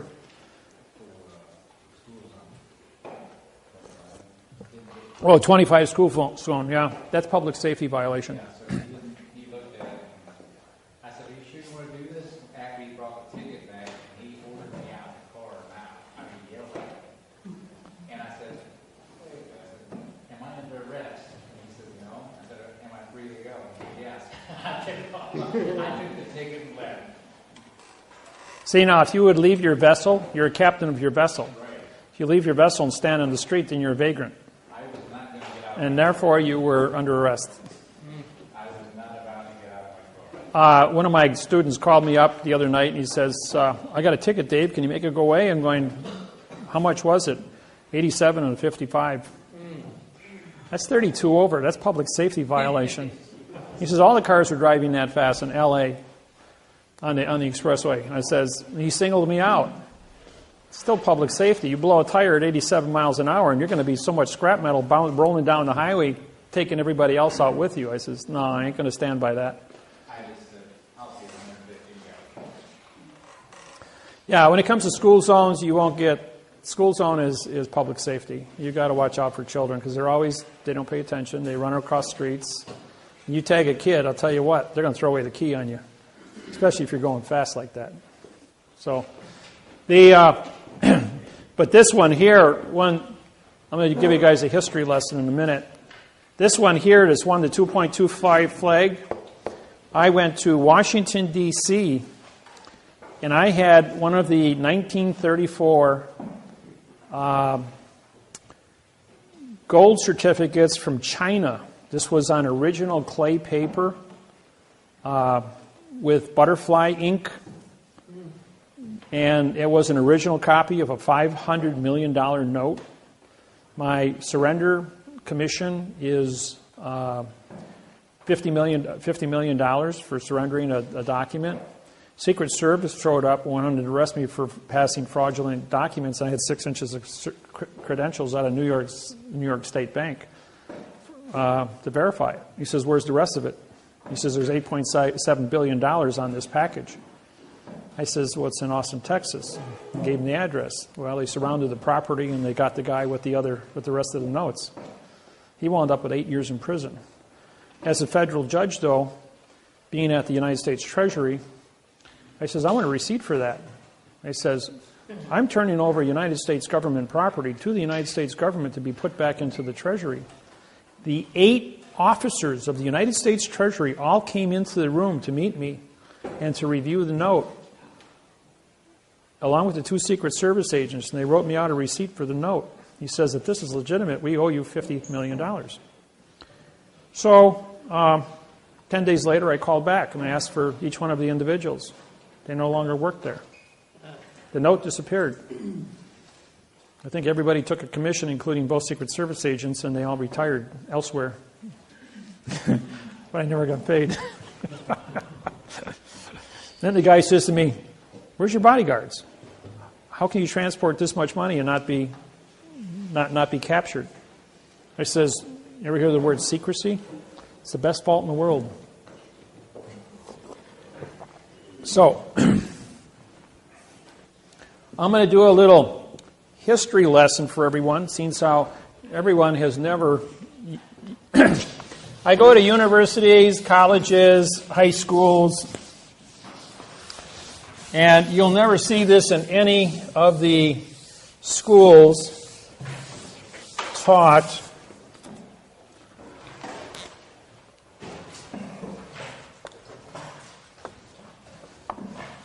(1775), the United States of America goes to France and borrows 1.6 million francs to go ahead and fight the Revolutionary War against England. The war rages on for 7 years. In 1782, they now owe 2 million francs to the French. So the United States of America, 13 colonies, file bankruptcy, domestic, against because they can't pay it, they just come out of a war and they got no money. 1789, 17th of September. The United States of America cannot pay back the 3 million francs now. So, England, Rothschild, goes ahead and buys the $3 million note, throwing in the United States into a 70-year international bankruptcy. Add 70 years to the Declaration, the Constitution of the United States of America was written, and the Congress would not sign it, so they put the Bill of Rights on top of it. They signed the Bill of Rights, but it was bonded, so therefore the Constitution of the United States was signed because of the bonding. The Declaration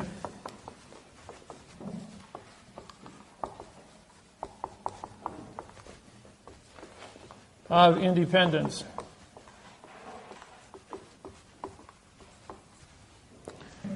D means no. Claire means speak. At is location. ION is contract. In means no. D means no. Pend means write. Ants means contract. You shall not write contract and you shall not speak contract. Benjamin Franklin. The is an adverb. You got a prepositional phrase of the, but they split it. The is an adverb making declaration a verb. Of is an adverb making independence a verb. Both false and misleading statements and fictitious conveyance of grammar. Henceforth, the Declaration of Independence is being sold at auction as a meaningless document written by a French attorney who was hired by the English Crown to capture the United States of America and the founder of the Continental Congress. Welcome to treason. At its first course, Benjamin Franklin. Since I brought this out in 1995, there's been eight major books published on Benjamin Franklin's treason as being bigger than Benedict Arnold. for those of you who know Benedict Arnold. How should you write that? Huh? How should you write that? Well, not declaration.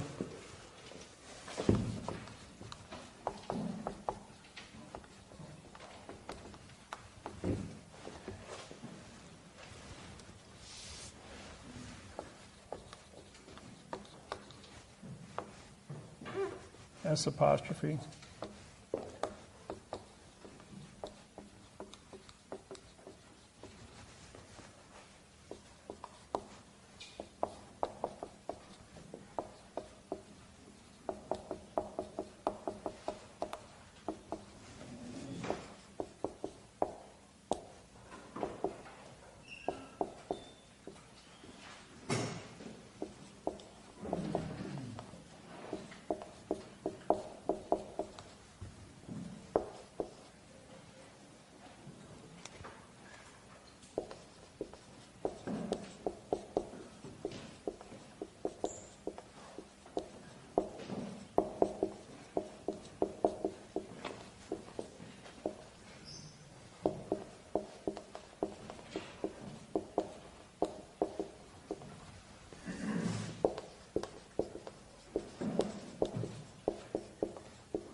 See, be creative.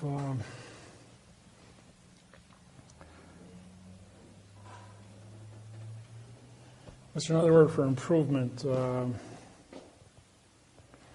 Quality.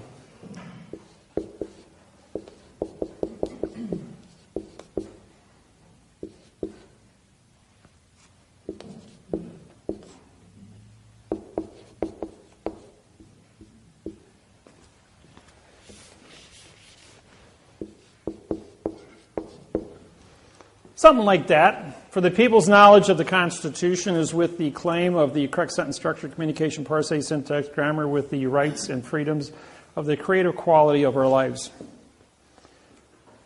Fill it in. Huh? That's what I was thinking.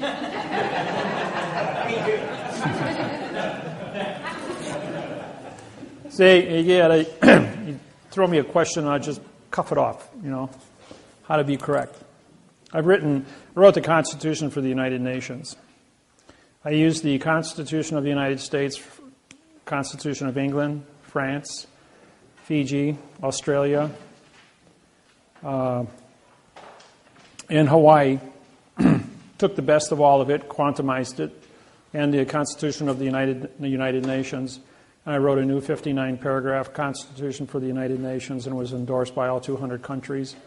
It was then customized for Ireland, which got them their new independence from England after 660 years of war with England.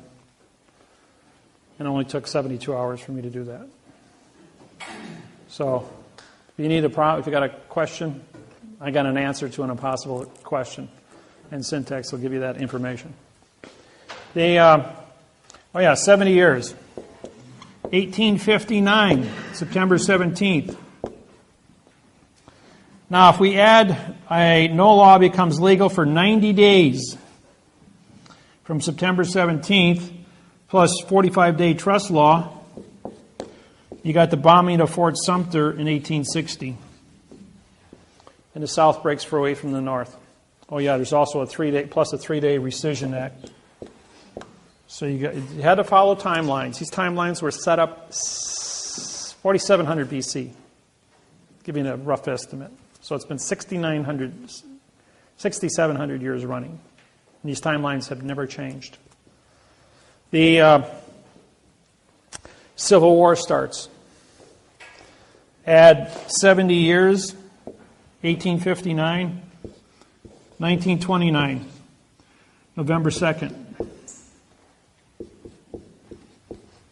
Was presidential election day, November 2nd. The United States of America says we are coming out of our international bankruptcy with you. It's called the Year of Jubilee, the forgiving of all debts. Now, England says, all right, you're going to end the bankruptcy.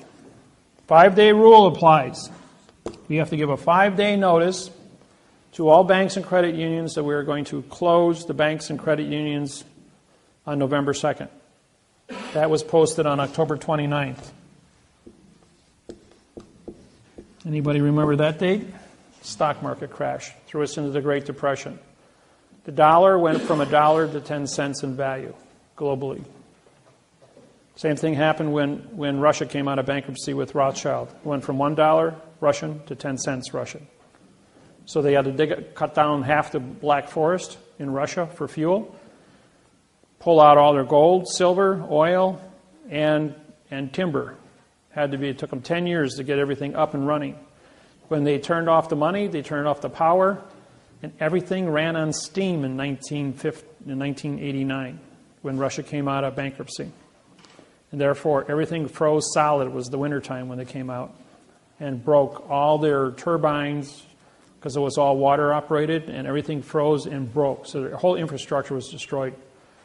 And Russia went dark for 10 years. Really had no power. Half the population on any given time was cutting trees for fuel in all the cities. And they wound up cutting down half the forest in Russia, which was a huge, huge oxygen producer here on planet Earth. And that's why our oxygen, our CO2 levels in 1960 stood at 998 parts per million. And at the top of the volcano at Mauna Lea monitoring station in Hawaii 6 weeks ago, I was up there, it stood at 4,020. It has gone up from 1960 to 2010, 50 years. From 990 to 4,020. And you wonder why I have global warming. Okay. So the bankruptcy was renewed on September 17th, was retroactive renewed to September 17th, 1929.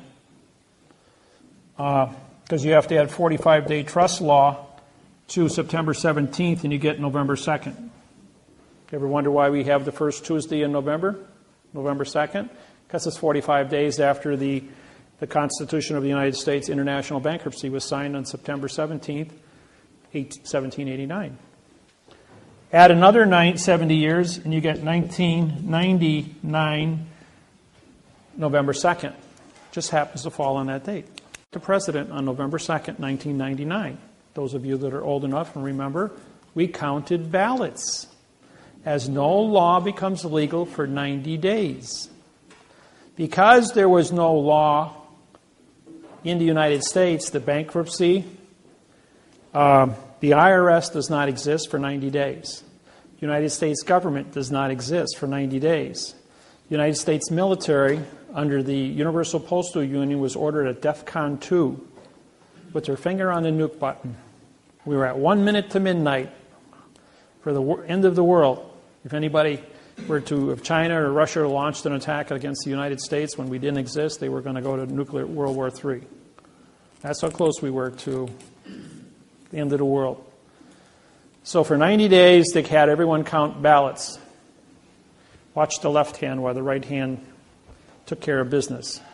And on February 2nd, 2000, Bush, with 47% of the vote, was the 45th consecutive left-handed president in the United States. No president has ever been right-handed in the United States since 1775. What's the significance of that? Left hand develops the right side of your brain, which is logic. The right-handed people use their left side of their brain, which is emotions. Anytime two of you were to get into an argument, no matter what you are saying to each other, and you are heightened emotionally, I can throw a math problem at you, like 3 times 3 times 3 equals 27. In a time it would take you to analyze the answer of that, you would take all your energy from your left brain, transfer it to your right brain, your blood pressure would drop 60 points, your emotional would become stabilized in 3 seconds, and you'll be using the logic side of your brain and stop fighting. So anytime you get upset, do a math problem, completely cancel your emotional upset. How's that for a fix it? Didn't know that about your human brain, did you? Yes. Aren't the elections in the even years, though? 1999, November 2nd. President doesn't take office until the even year. They're elected on the odd year.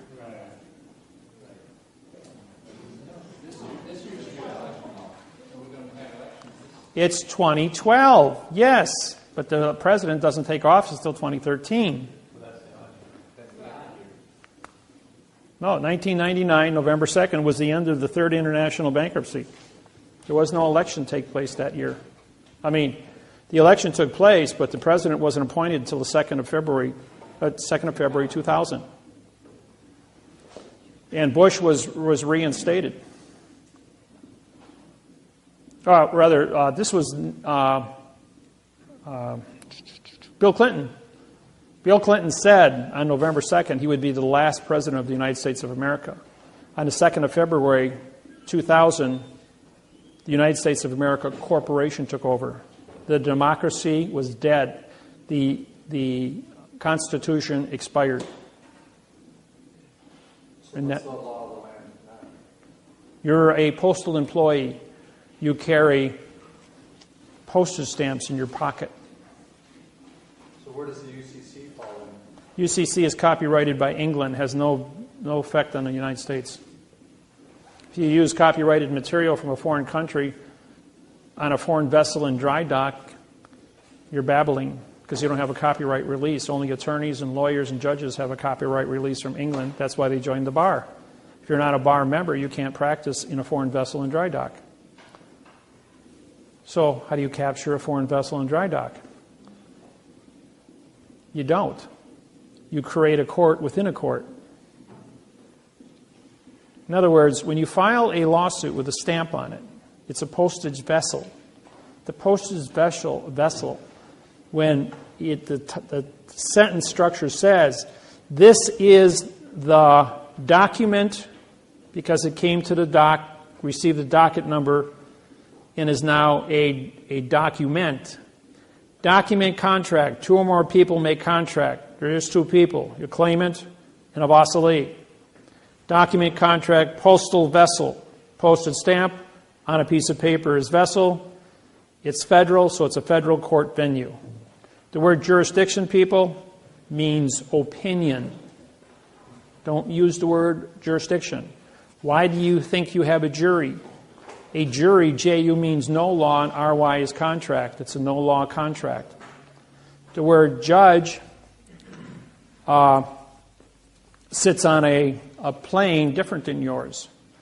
Even in tribal law, whether it be the witch doctor is the judge, the king of a tribe, anywhere on the planet, a president, a dictator, they all stand on a plane to break the continuance of evidence as an actor on a stage, talking babble in adverb-verb language.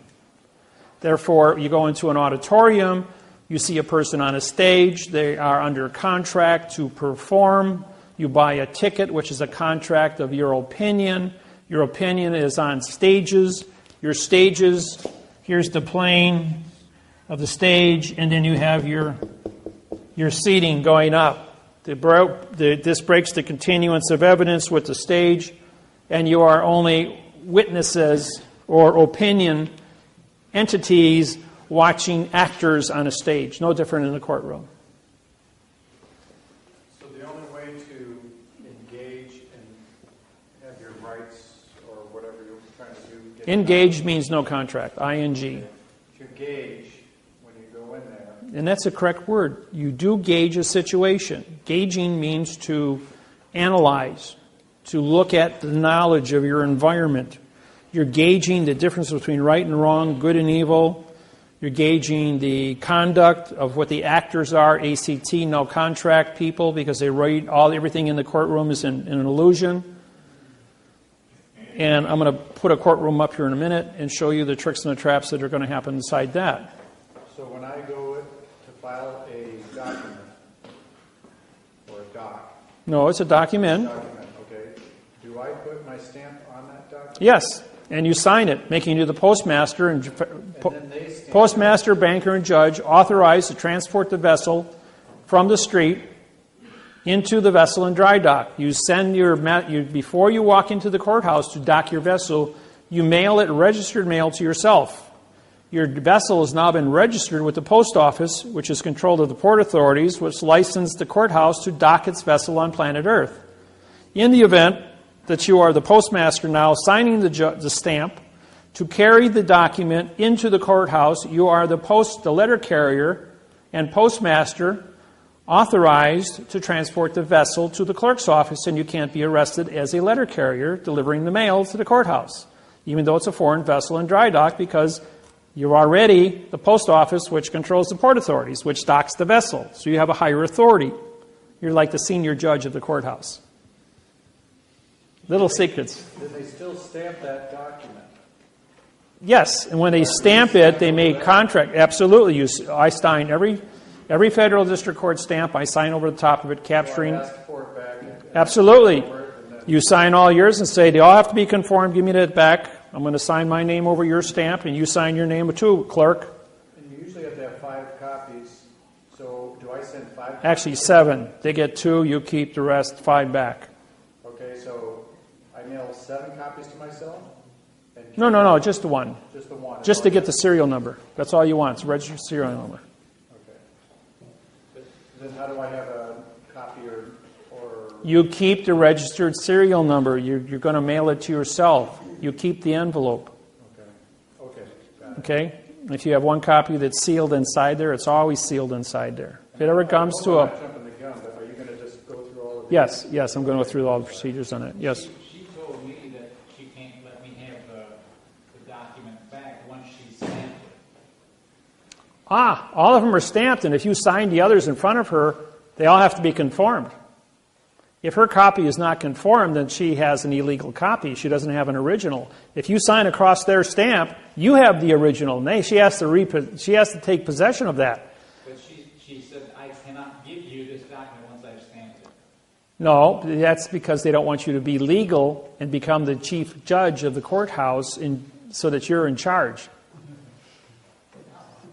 You become the chief judge of the courthouse when you do that. So if they don't give it back, how do you respond? Well, I always get it back. I says, I'm the federal judge in this courthouse. I have my oath on file. You better give me that court back. This is under Title 15. Which one is that? That's Title 46, Section 9.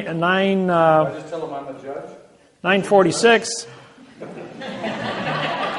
Well, I have a 17-year running position. Everybody knows me already. So how do I do that? Oh, if you sign, as she hands you back the documents, you sign all of them. And if she knows what she's doing, she'll give you back their copies so they're all conformed. Right. So because when you say to her, and she doesn't give me hers, then she is illegal. Illegal. Right. You're saying, you know what? I have originals here signed. I says, now how are you going to explain to your boss that you don't have a signed original copy and you only have a half the position done? You didn't follow your duties. Wow.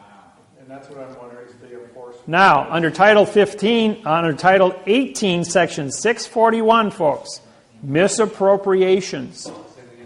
Title 18, 641, misappropriations. That means you took a paycheck and you didn't do your job.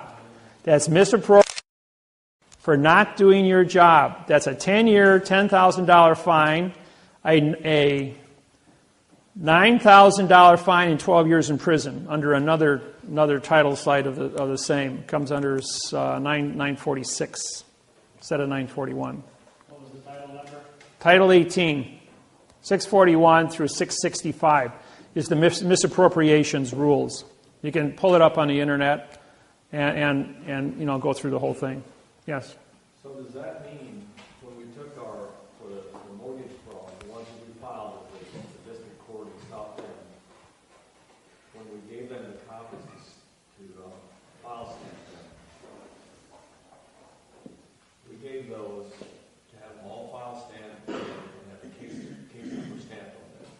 Correct.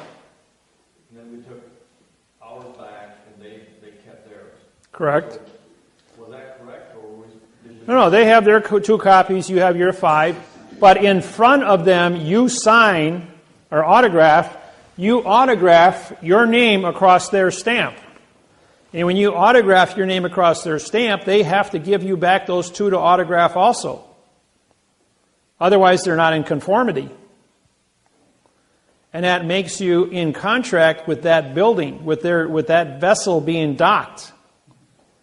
And when she gives you a receipt for your money filing, you also sign that receipt. You sign your name across the registered mail sticker. You sign your name across the money sticker that's put on your registered mail.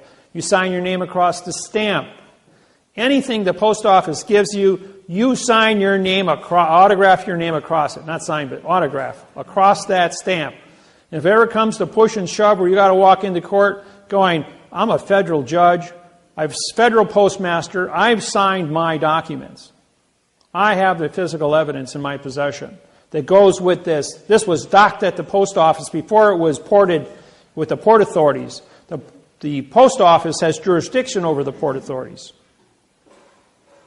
And so therefore you haven't filed protocols. In my lawsuits that I file with you as your mortgages, identify the clerk of the court on the 48th day as the federal judge of that lawsuit, because she's required or he's required, the clerk of the court is required to autograph her name or his name on that stamp as the postmaster receiving a vessel in dry dock. That's protocol. If they skip over that procedure, they're guilty of misappropriations. They can go to jail for 12 years. And you can have, when you download the laws on this, you take it in with them under misappropriations, and you present that to them saying, here, read this. See what this says? Now do exactly as I tell you. If you got a problem, you get your supervisor. You got a problem with that, you get the chief judge. You got a problem with that, call John Roberts at the United States Supreme Court. You got a federal judge here, chief federal judge can call the United States Supreme Court John Roberts. You can call Hillary Clinton, Secretary of State. I was Bill's counsel. So I'm killing flies in windows, glass windows with 20-pound sledgehammers, and I'm not breaking the glass. And so they come to me and they're going like, we're not going to obey this. We're not going to do this. I'm going like, you want to go to jail for 12 years? Feel lucky today? And he says, I'm the last man you want to go ahead and play games with. Right, but you can do it, but... Why? If you follow the procedures, you can do it too. It's all about conviction. It's all about being cool and collective. Of course, I have an advantage of you guys because I don't have adrenal glands, so I don't have the jack high, jack low. Me, I'm just Data. I'm a Spock. Since Star Trek came out, everyone's called me Data and Spock. Yes. On your autograph, is it printed or is it in cursive? No. Always print it. Print it. Yes. And when I did that in school, they cracked my knuckles and said, "You will not write that way. We're going to force you to be in fiction." Cursive writing in school. Say again? They're taking cursive writing out of the public schools. Did you know that? They're taking it out because of this program. Yes, I've been suing, and the teachers are going, "This is correct. We're wrong." And they're changing, this program is changing all languages on the planet. You can't move forward. You see, on January 6, 2012, there was a little glitch that took place. The Hubble's telescope took a picture. And the picture showed 3 more of these spacecrafts in Greenland headed this way, which will be here on 12/21/2012. For those of you that watch TV, there's a new TV show with no electricity. You know why? Because when you put up here's Earth, and you put a quadrihedron with Earth in the middle, you've got line of sight, 4 spacecrafts the size of Lake Michigan to have put a dampening field over the planet and shut down electricity. What do you think is going to happen in a world that runs on computers and electricity? Without electricity. They go back to 1880 overnight. How do you get the food to the populated areas? You don't. Huh? How do you farm your farmlands without tractors? How do you harvest your crops? How do you run your canning facilities? How does 8 billion people get food when there's no way to get it, move it from point A to point B outside of whatever you're capable of growing in your own garden or being able to can because you have a stove, a wood-burning stove that you can can with because you know the principles of canning. I do. I know the survival issues. I know how to make water out of thin air with nothing but a sheet of plastic. Dig a hole in the ground, put a sheet of plastic, pour dirt around it, and overnight it'll make a gallon of fresh dew water, which comes out of the ground 24 hours a day, 7 days a week, indefinitely. And you just run a little hose out, and you can pump it out of there all day long, fresh water, and have all the fresh water you need. As pure it can get, evaporating out of the earth from underwater, from the cistine. How to make fresh water, how to do food, how to do canning, how to live without electricity. I've been there. I know how to do it. I always tell people, if there's ever any kind of an emergency, the place you want to be is in my back door because I know how to stay alive.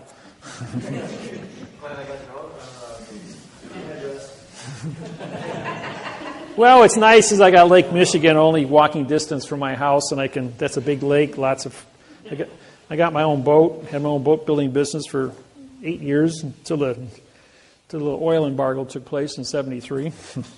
Put 80% of all boat building companies out of business. Everybody copy that already? So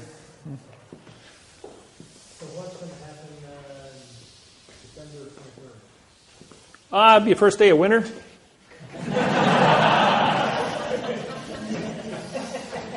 And remember, if the world doesn't end on December 21st, make sure your 401k is paid up on December 22nd. Okay, we're going to go next to the courtroom.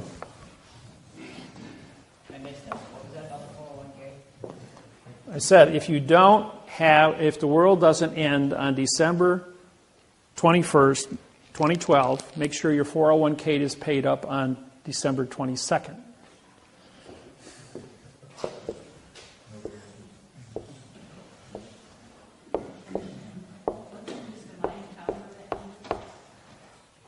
All the calendars written in the history of mankind, going all the way back to the beginning of writing, all end on 12/21/2012. That's the end of the world of verb. That's what it means. And the day the world kicks into gear and goes to quantum. With 5 billion people studying out of 8 billion, that's all the computers on the planet.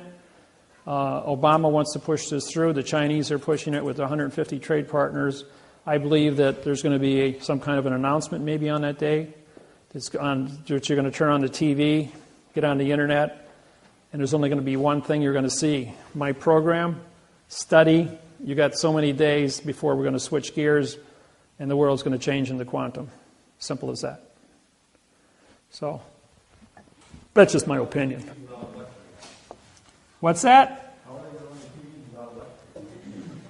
Oh, by the way, if they put the dampening field up, batteries don't work, electricity doesn't work, solar doesn't work, wind doesn't work. The electron does not move.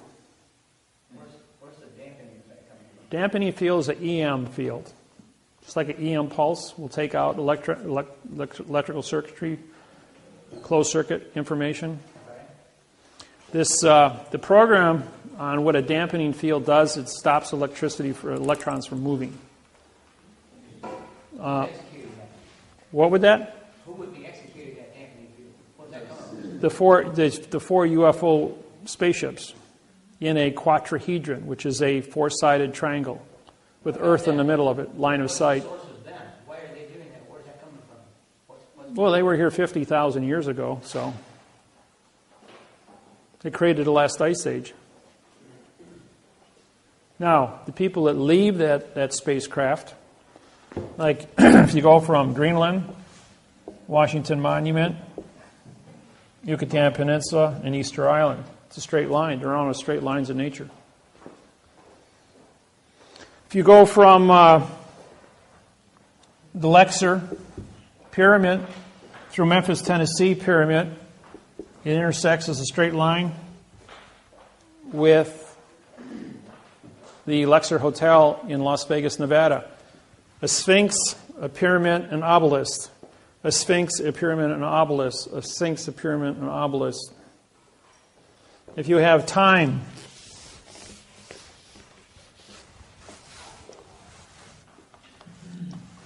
you got the Vatican.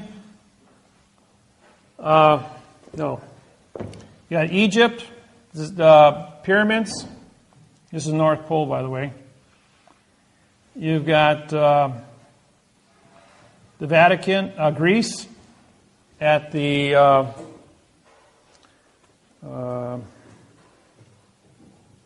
Acropolis, where there's a obelisk. Obelisk at the Acropolis. Vatican Square. Vatican is a clock, a seasonal clock with the obelisk in the middle of it at St. Peter's. You go to Paris, which is the church built in 300 AD. Paris was the center of the church, Catholic Church, in 300 AD.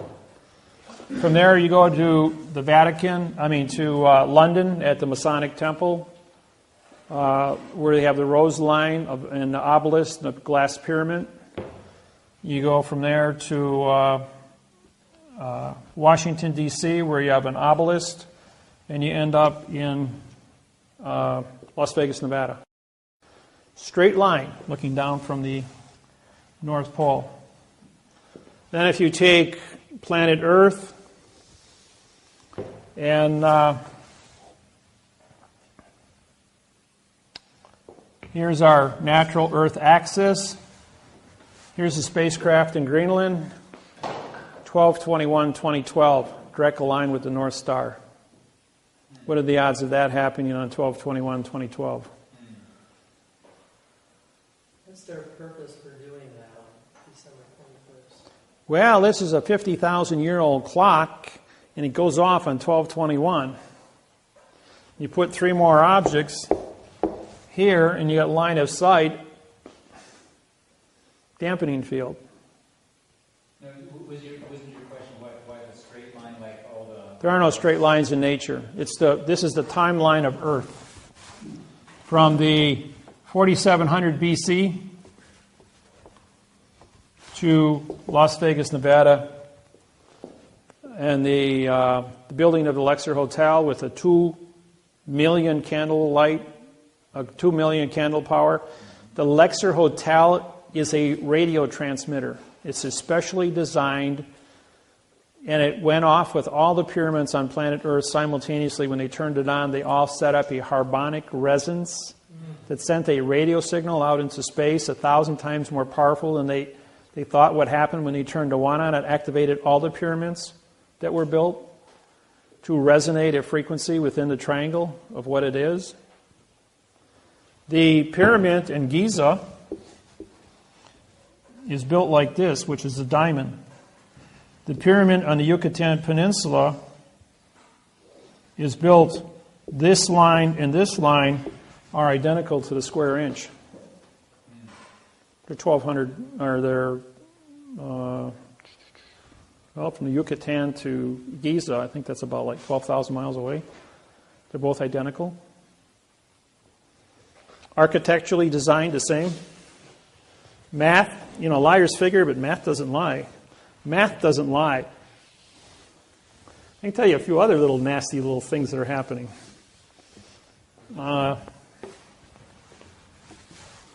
Here's planet Earth. Here's North Korea. 2 years ago, they detonated two atomic bombs, right? Those that did their homework. Okay, these things went off. It was 5 days apart. 140 miles off of Chile. They had a 9.5, biggest earthquake recorded in the history of keeping earthquakes.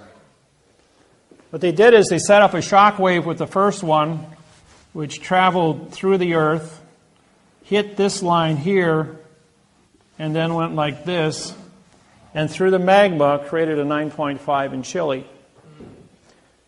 That was a bump. The second one popped it. Okay, when it popped the Chile one, that was on the Ring of Fire for the Pacific Ocean. The shock wave then comes back off of this thing, as it's ricocheting back over, takes out Christchurch, South Island of New Zealand. Then causes a volcano 18,000 feet under the water, bigger than Krakatoa, to explode, creating a 6-foot tsunami. That was all. Nobody died in that because it was 3 miles underwater. This is on the Ring of Fire. And then when the shock wave comes all the way back up and focuses, he hits the trench outside of Japan, creating a 9 on the Richter scale, creating the tsunami, which then took out 3 nukes on the coast, which are dumping 11,000 tons of plutonium radioactive water, 2 million times more potent than it takes to kill a person, into the Pacific Ocean now since the tsunami took place, to keep the cores from going China syndrome. They still haven't got that thing under control. It's still burning out of control. And they pump 11,000 tons of radioactive plutonium water on this thing every day. This isn't made public to the public. There's very little of this is public.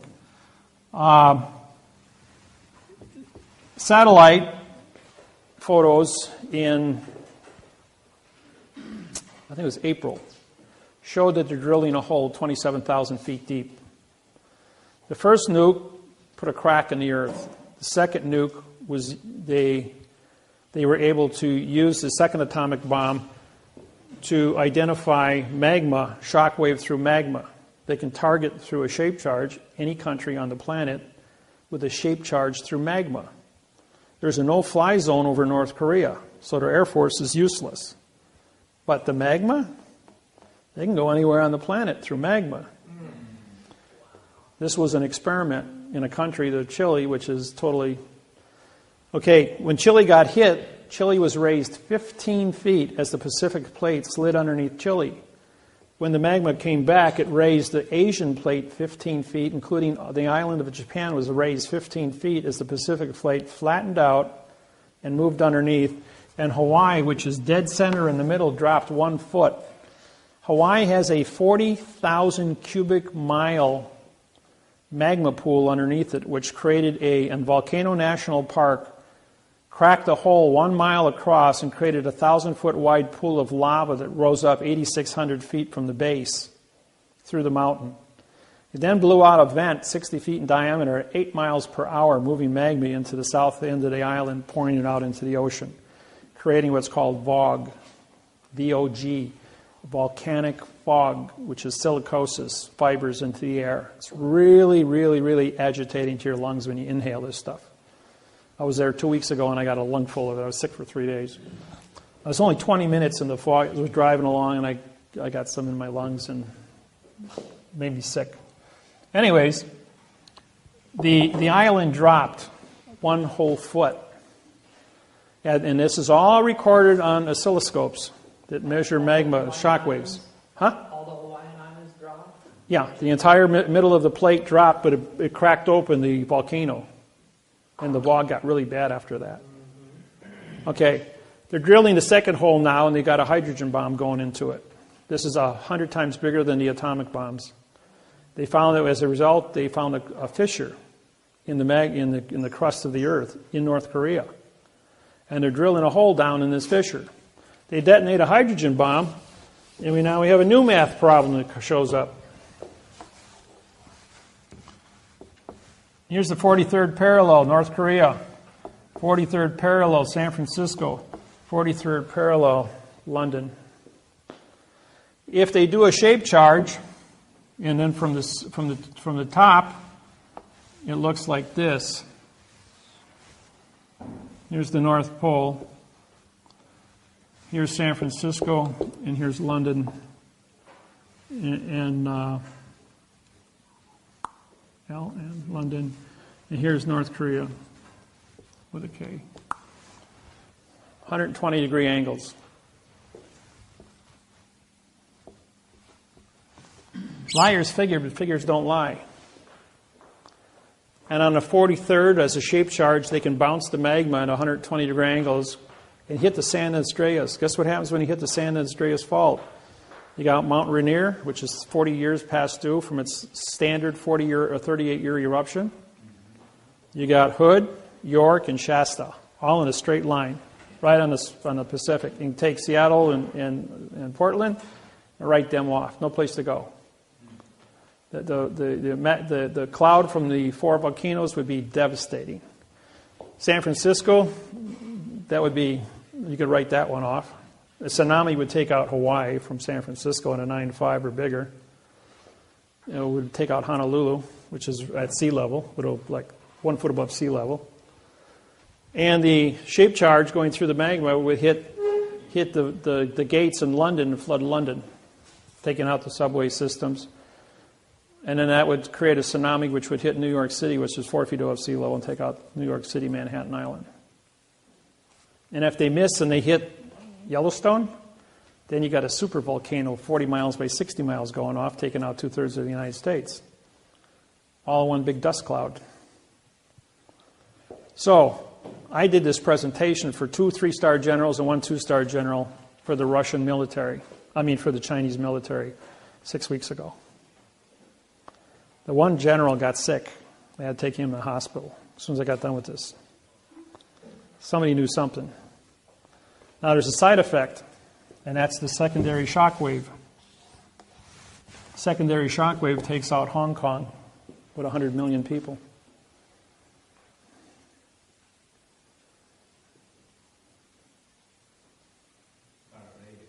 Huh? Yeah. It's also contract.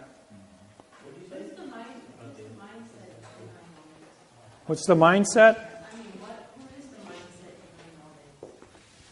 Well, I'm a guy that does a lot of big thinking. I deal in math, as you know.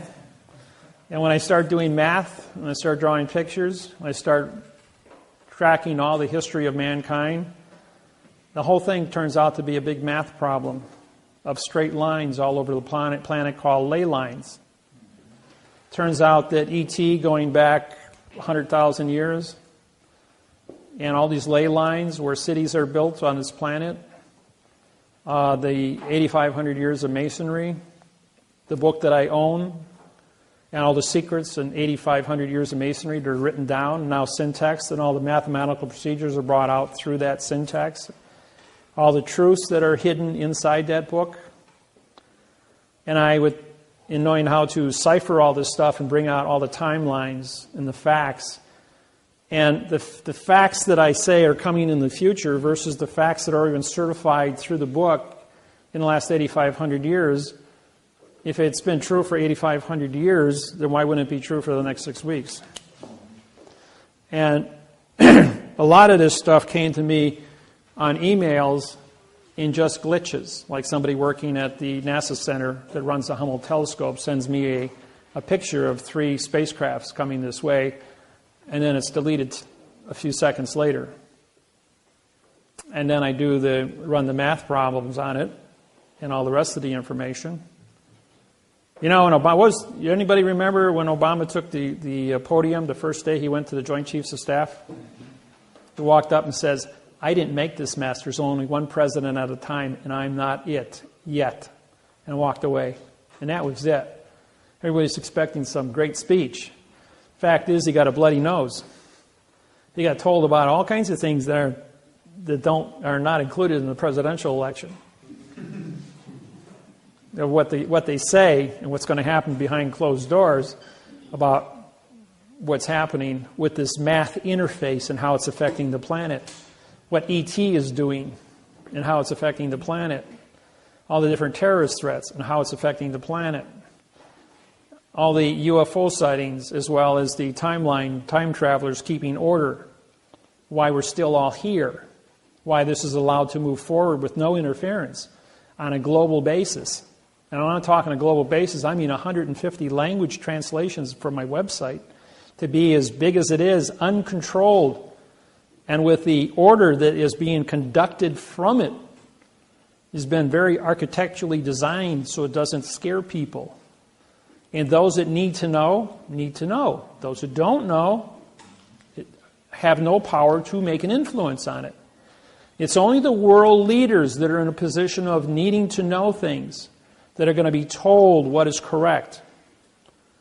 The people, as long as you got your 6-pack of beer, your 600-channel TV, and your Ruffles potato chips, you don't care where the tank parks as long as it doesn't bump the satellite dish. And that's mankind's reality. Question back there. Have you heard that there was a planet between the Earth and Nah, that's somebody's tale. That doesn't exist. What's your... So why would you take the time to share the information with us? Got to start someplace. No matter where you go, there you are. And wherever you are, that's where you're supposed to be. Make no mistake about it. Everyone is exactly where you're supposed to be. There are things that are said here, things you hear here. You're all good people. Why shouldn't you know what's going on? You're not going to see it on CNN. You're not going to see it on the news. Liars figure, but geometry doesn't lie. And using magma, the Earth's liquid, internally as a target, as a weapon. Okay, let's say they don't do anything. But they make a phone call to the premier of China and make a premier to the London and to Rothschild. North Korea is a very poor country, 85% unemployment. And he says, we've got an atomic bomb here that we're going to detonate and take out Mount Rainier or the Shasta, York, Rainier supervolcano called Yellowstone, if we're not given a certain amount of money to support our country, if we're not given open trade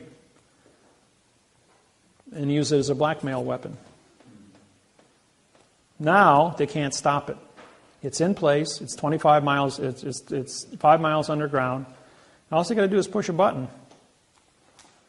And what happens if you take out if let's say the supervolcano goes out and 2/3 of the United States are under a cloud for 4 years.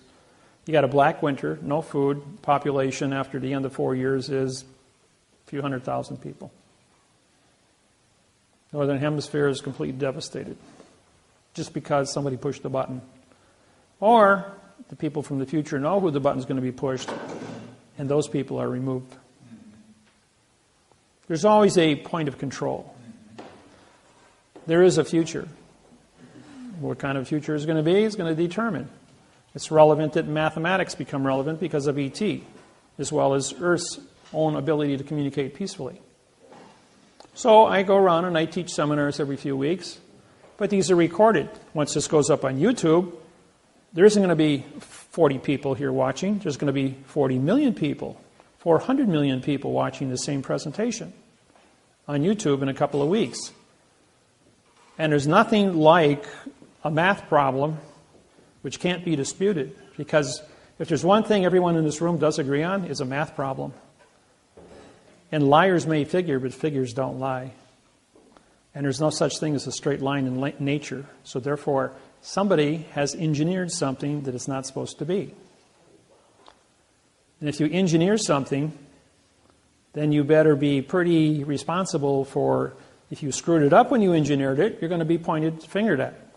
If you engineer it and you do it correct, you're going to be honored for it. You see? So yeah, I'm being responsible. And yes, this will go up on YouTube. And it will be viewed. And how long did it take for Michael Jackson to know, for the world, for every single person who owns a computer on planet Earth to know that Michael Jackson died? 15 minutes. 15 minutes. Every single person on the planet that owned a TV, radio, newspaper, magazine, iPod, handheld cell phone was called and said the king of pop died. So don't think things can't happen in a moment, that the world can't wake up in a moment, that on November 5th, 2012, I'm in front of the U.S. Court of Federal Claims in Washington, D.C., about 12 hours before election time. And there's going to be newspapers as quantum grammar is put on trial in a Kansas case. And Monty Miller and Russell Gould and myself are all going to be there as 3 federal judges holding the United States Court of Federal Claims responsible for false and misleading information, failure to have an oath of office, and are going to hold the United States government accountable for the election the next day under false and misleading statements. What is that date? Huh? What is that date? November 5th. In 5 weeks. So the world watching this on CNN on Monday night could very easily walk into the polls Tuesday and write director party David Wynn Miller that they want correct grammar. I don't care what they say and what they think's going on. It ain't going on because it's in fiction. And the world's going to change from fiction to fact overnight.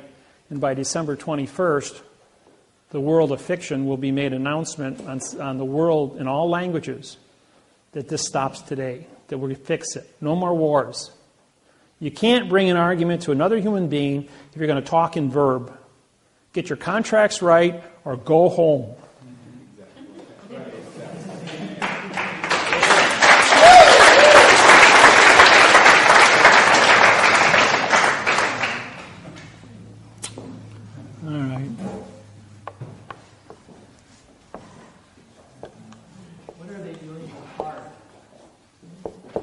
What's that? What are they doing with the HARP program up in Alaska? High Amplification Array Radiation Pulse. HARP is a alpha-beta transmitter. There are 12 units around the planet. They can reach down as far as the equator. They are used to control the frequency of your brain through radio wave influence. It's used to take you from an alpha, which is aggressive, to a beta wave, which is docile. It gets 98 degrees Fahrenheit in a populated city like Los Angeles, and people tend to get crazy at 98 degrees. So they change you change your mind to a beta wave and make you all nice and comfortable at 98 degrees, not irritated. Mob control, that's all it is. Now, if you want to talk about angels don't play this harp, of the satellite 38,000 miles out over the Pacific Ocean, which can't be seen by any earthbound station that controls a microwave to increase the temperature of the surface a half a degree and create weather patterns 3,800 miles across to move El Niños and weather patterns. That was started in 1988. It ran until 1997 when I had it shut off. But they fooled around with it long enough to almost cause a 9.9 earthquake on the San Andreas when they heated up the North American plate 22 degrees and the Pacific plate 25 degrees. I did a seminar in Sacramento and told them, you will turn the temperature down of the United States from 85 in Milwaukee to 25 below zero, and from 85 in Houston, Texas to below freezing. You will hold it there for 22 days. You would take the air, which is blowing from the west to the east over the Yucatan Peninsula, and move it at 50 miles an hour for 22 days from the east to the west, and push El Nino offshore. 24 hours later, the wind blew at 50 miles an hour from the east to the west, and the entire United States of America was put into a deep freeze. And it lasted for exactly 22 days where it was below freezing, bringing the North American plate down enough that it pulled the pressure off of the San Andreas. We didn't have an earthquake, and El Nino was pushed offshore. Remember when all the seals and the marine life were dying because the water was up in the high 70s? Went back down to 55 degrees where it's supposed to be. Because when you move hot water this way, cold water replaces it from the bottom, 3 miles down. Sometimes I got to interfere with the world to save the world, even though I'm not supposed to. Okay. Courtroom.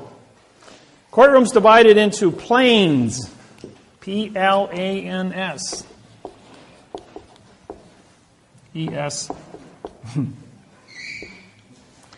Sometimes I get ahead of myself. All right. Plane number one is the level playing field, such as this room. Plane number two is where the clerk of the court sits, on a 4-inch high podium above your plane. Plane number three is the witness box, or the jury box. Anything in a box is an enclosed area and cannot be considered. As you well know, since the Constitution of the United States was created, you must have a 12-man jury. What you don't know is that the jury box is built like this with chairs on the X's. So what do you have looking from the top?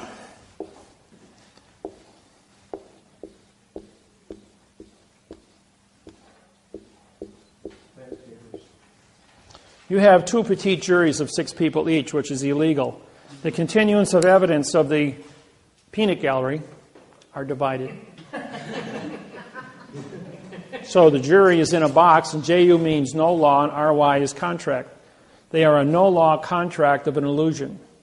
Henceforth, they have no value whatsoever. Never ask for a jury trial because a jury doesn't have a clue how to read and write above a second grade reading level. That's why it's a no-law contract. Then the witness gets put into a witness box, which is an enclosed area, cannot see evidence or give testimony, to a jury box, which cannot see evidence or see testimony, to a judge that's on a plane, not even in the courtroom, as an actor in black robes, mourning justice. And justice, J-U, equals no law. S equals speak. T-I equals title. And C-E equals judge. This is Latin. Judge, title, speaks, no law. And what's the first word you guys do in your anger?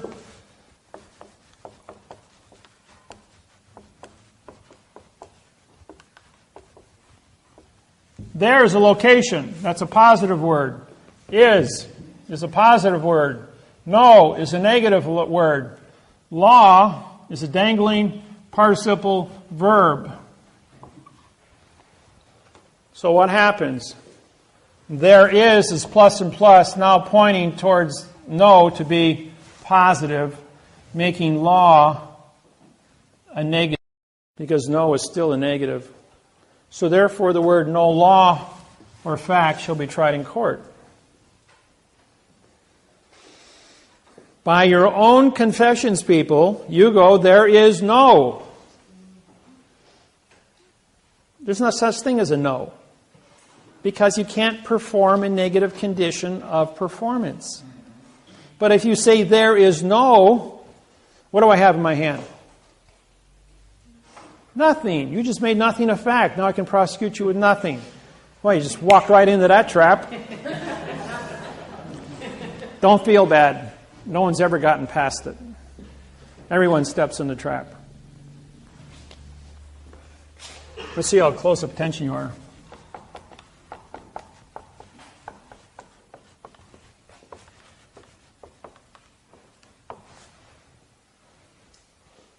What is your name?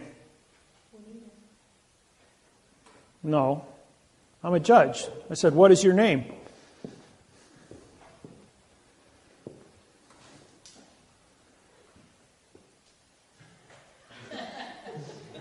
I just called you a what? Would it be easier? Would it be easier if I did this? Would it be easier if I did that? Now, does that make sense? You see, this here is a period, folks. This isn't a question mark. That means, what is your name? Do you see a question mark hanging above me? Yeah. So, the answer to the question is, this is a pronoun, this is an adverb, this is an adverb, this is a verb. Even if you were to identify the word what to be your name, why am I calling you a verb? You don't exist as a dangling participle verb. The answer is, this is the answer to the question, what is your name? You identify syntax. You say, well, what is a pronoun? This is an adverb, yours is an adverb, and name is a verb. Can I see the correct sentence structure, communication, parse, syntax, grammar for the avoidance of the perjury?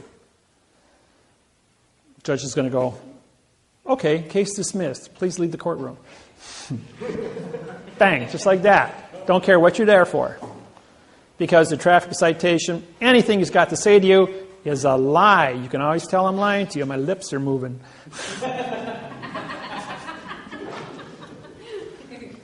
Hey, it's a fact, folks. So anytime you go to a stop sign and you get a ticket, you could use that argument in court.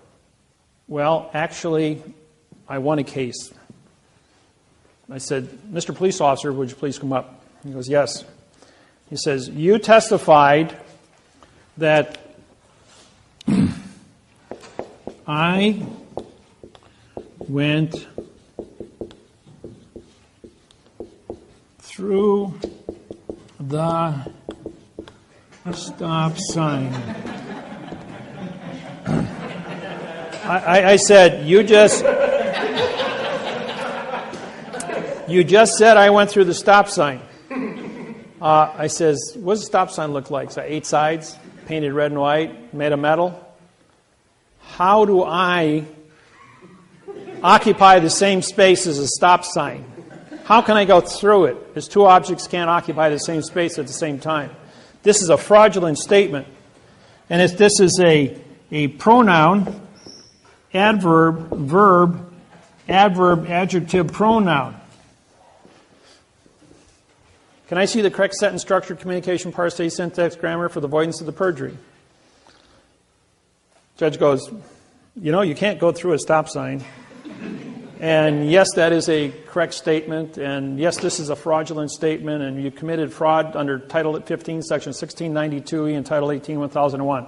Fictitious conveyance of grammar and false and misleading statements. Case dismissed. Mr. Police Officer, you're going to be reprimanded. I want your supervisor in here, as you're going to have to learn how to use correct grammar.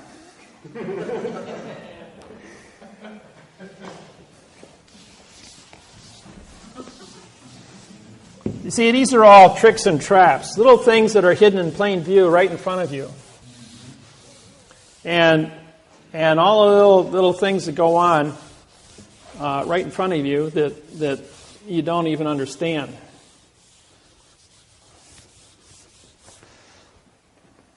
Now I'll show you another little trick that the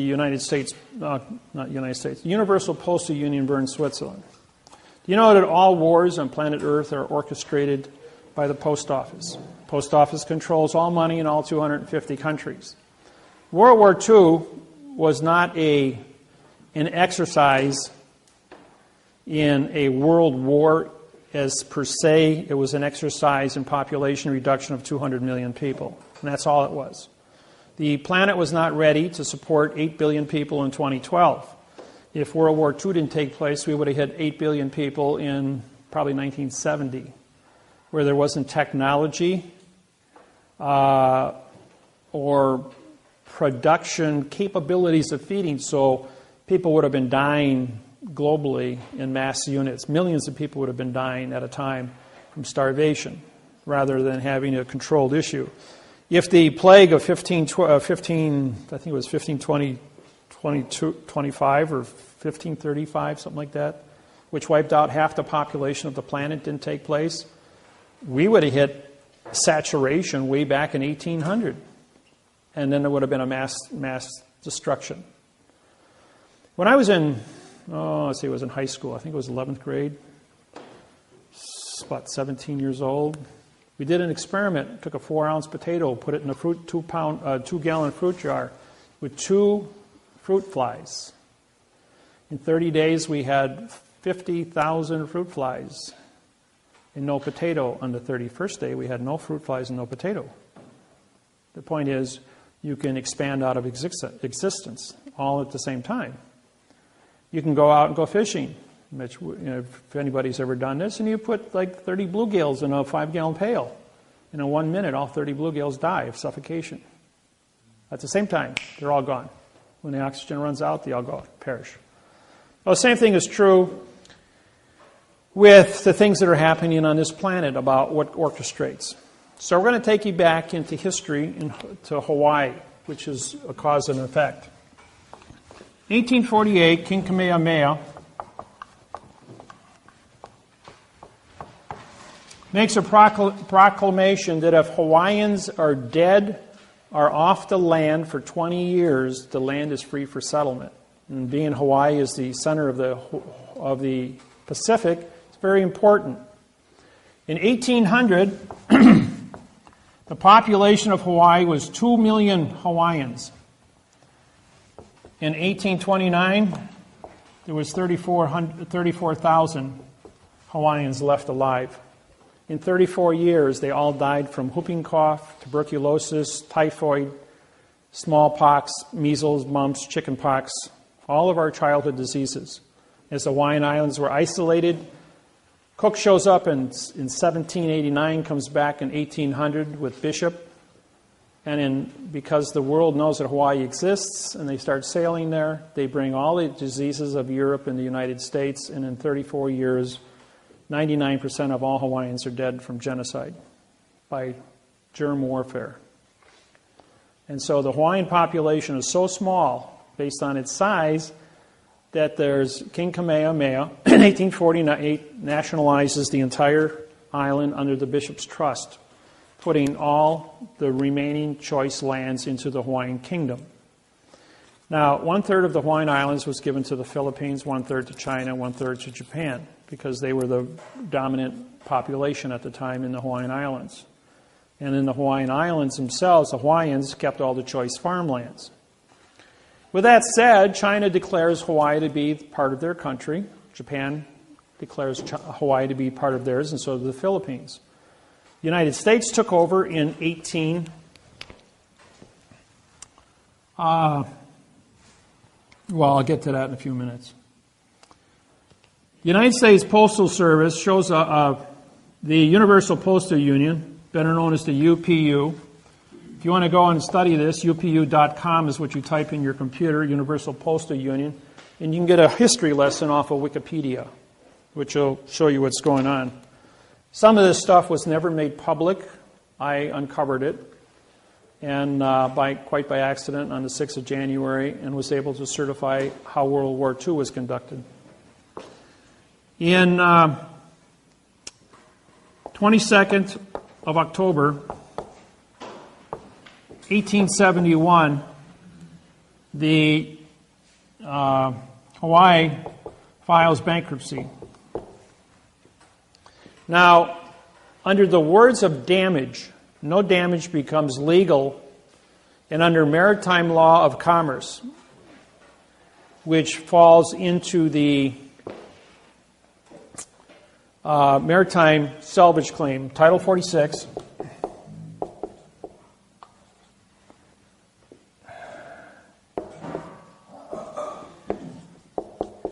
Chapter 16, Section 781. That's your salvage. That's maritime salvage. All right, the Bern Switzerland shows up in Hawaii on this date and gets Hawaii, King Kamehameha V, to file bankruptcy. Under damages, no damages complained. So this is the 22nd of October, 1872, plus 45-day trust law and 3-day grace period is the 6th of December, 1872. Guess what happens on that date? King Kamehameha V, the last reigning monarch of the Hawaiian Islands, is assassinated by poison and dies. The Hawaiian Masons, because he is a 34-degree Mason, being that he is the reigning king and monarch, activates the 20-year moratorium that if you are dead or off the land, because he's responsible for all the land in Hawaii. Add 45 days to December 6th, and you get, plus the 3-day Rescissions Act, and you get the 17th of January, 1873, plus 20 years is 1893. January 17th, 1893, the United States military shows up. The commander of the warship is a postmaster, ordering the postmaster of Hawaiian Islands to take over the Iolani Palace and capture the Hawaiian Islands, putting the Hawaiian Islands into United States territory. Queen Iolani then writes a cursive letter, an adverb verb, to complain. But as the Queen of Hawaii in 1893, she's also a 34-degree Eastern Star. And when you join the Masons or Eastern Star, you surrender your king, queen, presidential, or director's position and are now work for the Masons as a postmaster. And guess what's right across the street from the Iolani Palace?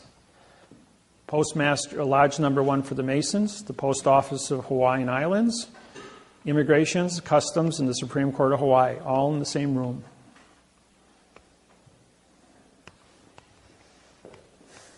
All the heads of government.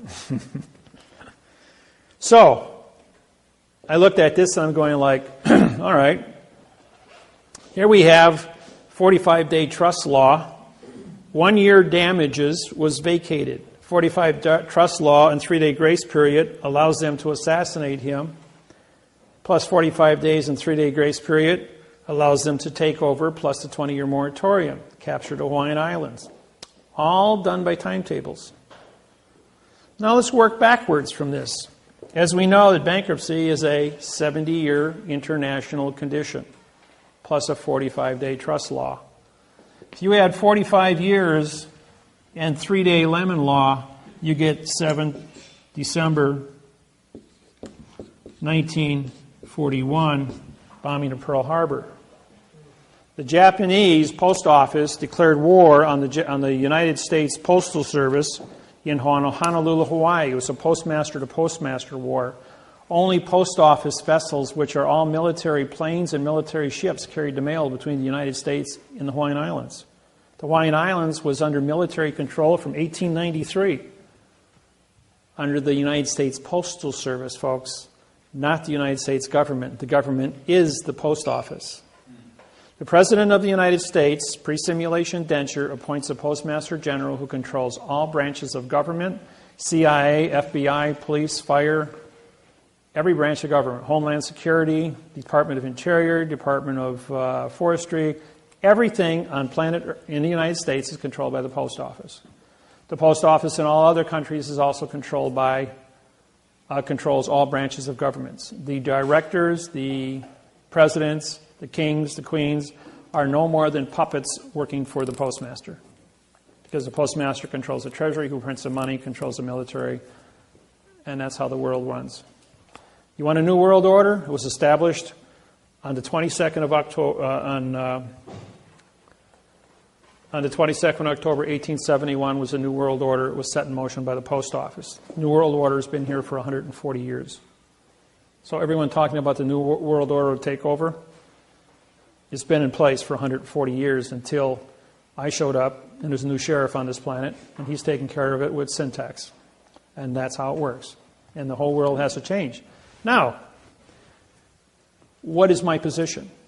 My position is a teacher, as a plenipotentiary, which means I'm an ambassador judge working for the United Nations to teach planet Earth how to be correct mathematically. Who's in charge of the planet? Well, I'm in charge of grammar. I'm not here to arrest the politicians, the criminals, the bankers, the judges. I'm here to make sure that the infrastructure of this planet is mathematically certified to be correct. We have machines in place. We have buildings in place. We have computers in place. But the people who operate the machine, the people who think about the machine and how it is run, is corrupt in their thinking. So we're going to fix the contracts, and then with the new thinking in a correct mathematical procedure, people will not go to war. And if you want to go to war, you have to create a math problem, and an argument, a contract is mathematically certified to give you justification to do this. Otherwise, you're just babbling about your opinions, about what angers you, and it doesn't have, your opinion has no foundation in law, or in the law, or in the control of people. So, the people that created the nightmare know where the bodies are buried. Let's educate them, let's get them up to speed, declare amnesty, fix the wrongs, and get the world functioning on a correct format. And that's what it's all about. I'm not here to hurt anybody, just to educate everyone so we're on the same page of music. So when you look at a politician who stands up and he talks to you in quantum grammar, you understand what he's saying. He's not lying to you. And he can actually write a treaty, write a trust, write a contract, write a constitution, so that you absolutely know what it means, that 3 plus 3 equals 6. Not that we're going to play games that 2 plus 2 equals 4 with 100 different definitions. And it's only up to the subjective interpretation of an individual's ability to hoodwink you, or trick you, or make you think one thing and do something else to you. Yeah. So you had a question? Well, I was just going to say, to finish the bomb, the atomic bomb on World War Oh,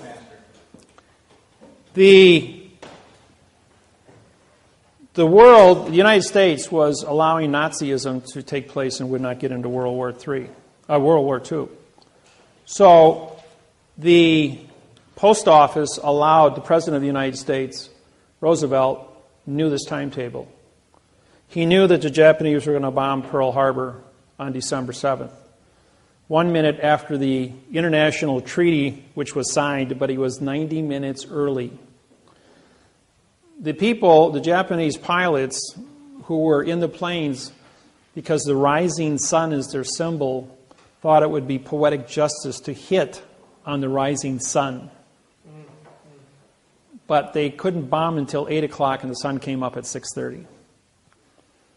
So their enthusiasm got the better of them, and they forgot about the timetables. And they were supposed to wait until 8 o'clock to do this. But because of time zone changes, somebody screwed up by 90 minutes, and they bombed the Hawaiian post office 90 minutes before the bankruptcy expired. And they bombed a country under bankruptcy, throwing the United States into a rage and allowing World War II to start. Of course, the United States population rose up, was very angry, and everybody ran in and joined the military, and the war became what it became. So there was sometimes things get screwed up because there's other things on the table that are affected years later. Population control. Now, how about World Trade Center? Everybody watched this on TV 100 times. Heard all the stories and all the rumors, but you never know what really happened. Because I have a nuclear physicist background, along with a heat treat specialist, coefficient of expansions, and metallurgy, we have a building that's 1,300 feet tall. Now let's throw an anvil that weighs 500 pounds off the top of the building. How long do you think it's going to take to hit the ground, hit the sidewalk? 12.8 seconds. 12.8 seconds. How long did it take for the World Trade Center to fall down? Anybody know that? 4.8 seconds. And that's compressing all that concrete and steel. What does that say? That says somebody changed gravity, didn't they? Even if the thing was burning out of control, floor by floor by floor, it'd probably take 2 weeks to melt down to the basement. But to accelerate gravity at 3 times its normal speed? Now, I put this presentation on national television in 11 states for an hour, with the blessings from physics professors and demolition experts from mining all over the United States. When they saw the presentation privately, they then said, put this on national television because this is the rest of the story that people don't know about. Now, when you core detonate the World Trade Center with C4, now in 1988, I told you I wrote the mathematical procedures to prove that all steel is plastic. Okay, there's a little thing called an iron molecule. And being that I'm a metallurgist, here is a cube. In the center of a cube, below 1650 degrees, you have one nuclei. It's called an iron molecule. When you heat that above 1650 degrees, it becomes what's known as a face center cube molecule, and now you have 6 nuclei. Iron is the only substance in nature that can change its identity. Once it becomes a 6 face-centered cube nuclei, this is now plastic. Red steel. Cherry red steel. Just like plastic. Tie it in knots, beat it with a hammer, make swords out of it. Anything you want. Heat glass at 2200 degrees and it's liquid. Pour it in anything you want, cool it off, you got glass. Take plastic, at room temperature, tie it in knots, you got your plastic bottles, nice and flexible, doesn't break. Cool. Concrete. Pour that concrete block, it's liquid with lime, heated to 1780 degrees. As it cures, 22 minutes later, it turns into plastic. And the chemical reaction becomes epoxy resin. And then in a little less than probably 20 minutes, it turns from epoxy into concrete and it goes into a center cube, making hard brick. So concrete, steel, and glass are all plastic. They all have a coefficient of expansion of 6.3. Anybody want to guess what the coefficient of your plastic soda water bottle is there? 6.3. That means that anything that's plastic will be affected by C4, plastic explosives. So you core detonate the building with C4 plastic, or thermite, which is a 6.3 also. When it detonates, it creates a bubble, 1,300 feet in diameter. When C4 detonates, it creates a shock wave of 85,000, roughly 85,000 pounds per square inch pressure. All of you that watched the video, this is a 400-foot wide building. The debris field is 850 feet wide above the building when it's still in a static position. Watch the video. The building is standing there, and you've got a debris field 550 feet beyond the 400-foot center line. So it's 850 feet in a half second. That's 1,600 feet per second. That's a good acceleration equal to a bullet, or equivalent to a C4 detonation. Every building within a half a mile of the World Trade Center had its windows exploded out at that exact second. And what's the one thing you saw in the air? Instantly, when the building was still, when this was going on, what was completely surrounding the building? Paper. Paper was airborne instantly all over the building. How did all that paper get 1,000 feet away from the building in 1 second? Where did it come from? Well, at the exact second of the core detonation of the World Trade Center, what you were looking at was not a concrete, steel, and glass building. What you were looking at was smoke. Not molecules of concrete, steel, and glass, but atoms of concrete, steel, and glass. Paper is not affected by a 6.3 detonation. Only concrete, steel, and glass turn into smoke. And so you've got a static pile here of smoke. Now, has anyone ever seen the hydrogen bomb explosion on Discovery or National Geographic's pictures? And you see little balls. Those balls are called plasma. Plasma is the same thing that causes sunspots on the sun. When a C4 detonation takes place, you have plasma balls that are formed throughout the building. These are electromagnetic eddies that are created. Anything within a plasma ball will not be affected by the 6.3 coefficient of expansion of a C4 detonation, which only affects concrete, steel, and glass. So at this exact second, when this building is exposed to this, you have all these heavy chunks of steel in here, but they're also subject to the change in the gravity well. The gravity well collapses in 4.8 seconds, pulling the entire debris field right into a real nice pile in the basement. One thing that they didn't tell you was there was 8 buildings, 40 stories tall, that surround the World Trade Center that all fell down, that were caught inside the electromagnetic bubble. They weren't on fire, but they all collapsed just the same with the World Trade Center because they were inside the electromagnetic pulse of the C4 detonation. So plastic affected plastic and pulled this whole thing down into a nice, neat pile.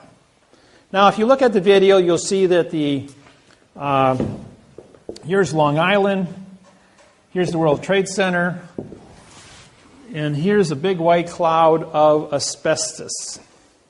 The entire World Trade Center is insulated with asbestos. 50,000 people a day work in the World Trade Center. 50,000 people for 30 years exposed to asbestos insulation.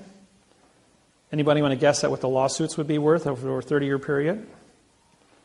In the trillions of dollars against the United States government. Who owns the World Trade Center? New York City Port Authorities. Who owns the New York City Port Authorities? United States Department of Transportation. Who is owned by the United States Postal Service? Who owns the Treasury? Who owns the Pentagon? Who owns the military? Jeez, it's all kind of coming back to roast on the Treasury, on the post office, isn't it? So now you've got this big cloud of asbestos, and 3 million New Yorkers are exposed to raw asbestos. that's just been blasted away into real nice fine particles by 85,000 pound per square inch blast wave. Coefficient of expansion of asbestos is not 6.3. It's only blown into a free atmosphere, not into an atom format. So therefore, this here becomes a death trap for everyone exposed. Now, 50,000 people a day work, but only 3,850 people were in the building because everybody was told to stay home. Both planes, when you run the video back and you look at them, did not have windows. They were drones. Where did all the people go that supposedly left Boston? Never heard from again. Out into the Atlantic and ditched. And this was a controlled issue by drones. And we have drone technology. There's over 12,000 drones in Iraq right now. So these things, liars figure. But this little number here, figures don't lie. And being a heat treat specialist with a nuclear background can tell you that this was created by 186 men of special forces who deal with demolition. The basement of the World Trade Center was blasted out. What do you think's below the World Trade Center? Heavy rails called the subway system. They blew the basement floors out and dumped all the gold onto the subway rails, and they disappeared. Not to be found yet. Somewhere. That was the World Bank of the United States, controlled by the United States Postal Service. But the gold, that was only $3.4 billion. At the exact point of detonation, $12 trillion was transferred through Honolulu, Hawaii substation into Singapore Bank in Singapore, world's largest bank, which can accept a deposit. How much money does it cost to conduct a war in Afghanistan and Iraq? $500 billion a year.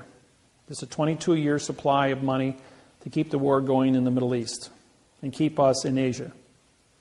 How much oil do they have left in the Middle East? 20 years. Keep the oil running for 20 years and the money to play for it. Cover up the asbestos under active war. Dress a bunch of guys up in rags and call them terrorists. Give us a Patriot bill. Take away our freedoms. Put us through all the nonsense at the airport. Even take away your clippers out of your luggage so you can't get on a plane, but they give you a steel knife and fork in first class. Now go figure that one. I kid you not, folks. I'm a 1,400 flight flyer. So, the plasma balls protect the steel and concrete, which are then analyzed to be 100% metallurgically correct. Except both buildings are missing 50,000 tons of matter, which floated away in the cloud as atoms of smoke on the wind. And everybody caught in the cloud is now dying of lung cancer. But because this is an act of war, they can't sue for medical help from the United States Social Security Service. And what did the United States do? They sued to give up protect your freedoms to join the United States of America Corporation and go into a guise, GOISC, of protection and give up all your civil rights. Now, mandamus has been canceled because it's written in adverb verb. Your freedoms, as far as having a warrant to enter search warrants, have been nullified because the laws are written in adverb verb. They're using my technology to disqualify all the protections you had, and PRO means no of tectus contract, all the no contracts you had. And they're only selectively choosing the ones that they want to use that benefit them in their ability to control, and Big Brother is watching. At every traffic intersection, you have a camera, videos. How many people got tickets already from video cameras at stoplights? I got a few of them myself. So who's Big Brother? Who's Big Brother? DOT, Department of Transportation, working for the post office. Is that where the U.S. Department of Agriculture comes in? Under the post office. Under the post office. Yep, and you guys are all farmers, so you're under... In other words, to own a farm today, you have to have a 4-year college degree in horticulture. You have to understand pesticides, groundwater, public safety, pollution, gasoline, if your tractor's leaking, anything you put on the ground goes into the water table. Therefore, it affects public safety underwater.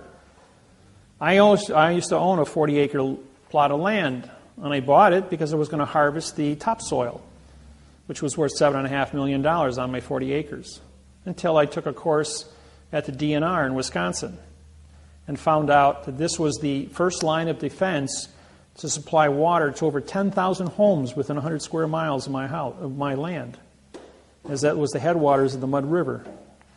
And I got an education as to how important my land was and that it could never be touched, because it filtered water and created pure water in the underground water system. And I respected that because I'm a green person. So, now you know what happened here. This was a condition. Oklahoma was number 1. Waco was number 2. Waco was first, then Oklahoma, then this one. Just like World War II was allowed to take place, bombing of Pearl Harbor, you need a crime big enough so that people yell rape. This was a crime big enough to suspend your rights and make everybody a victim of terror. Question?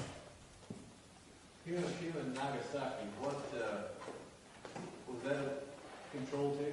What? Population control in World War II? For what? For Hiroshima and Nagasaki when the A-bomb was dropped? Okay. In World War II, all the bombs dropped in Pearl Harbor had $1 airmail stamps put on them just to make it legal to deliver the postage to the Postmaster General of Honolulu, Hawaii on December 7, 1941.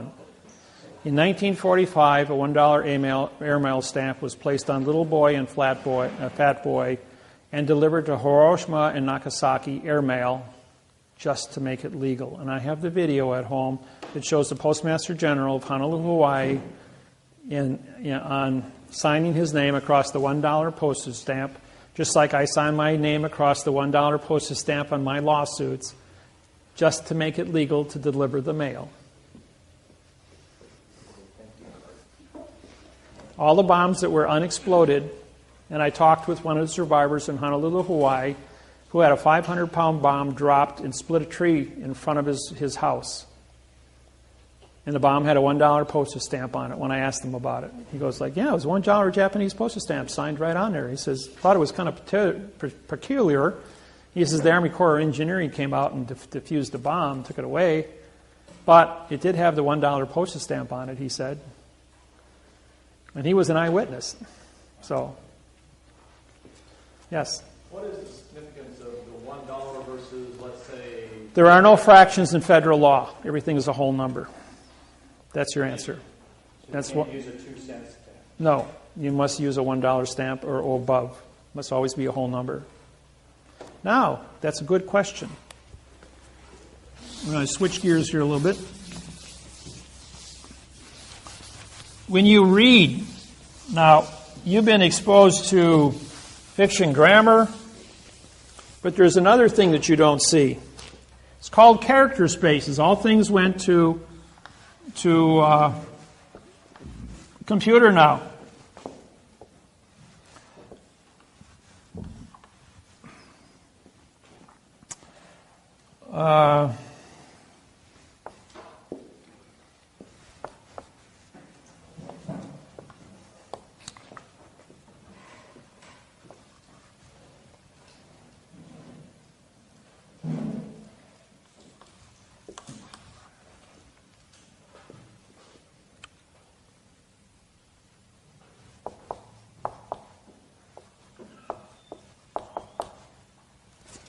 No, wait, that's, yeah. My spacing is wrong.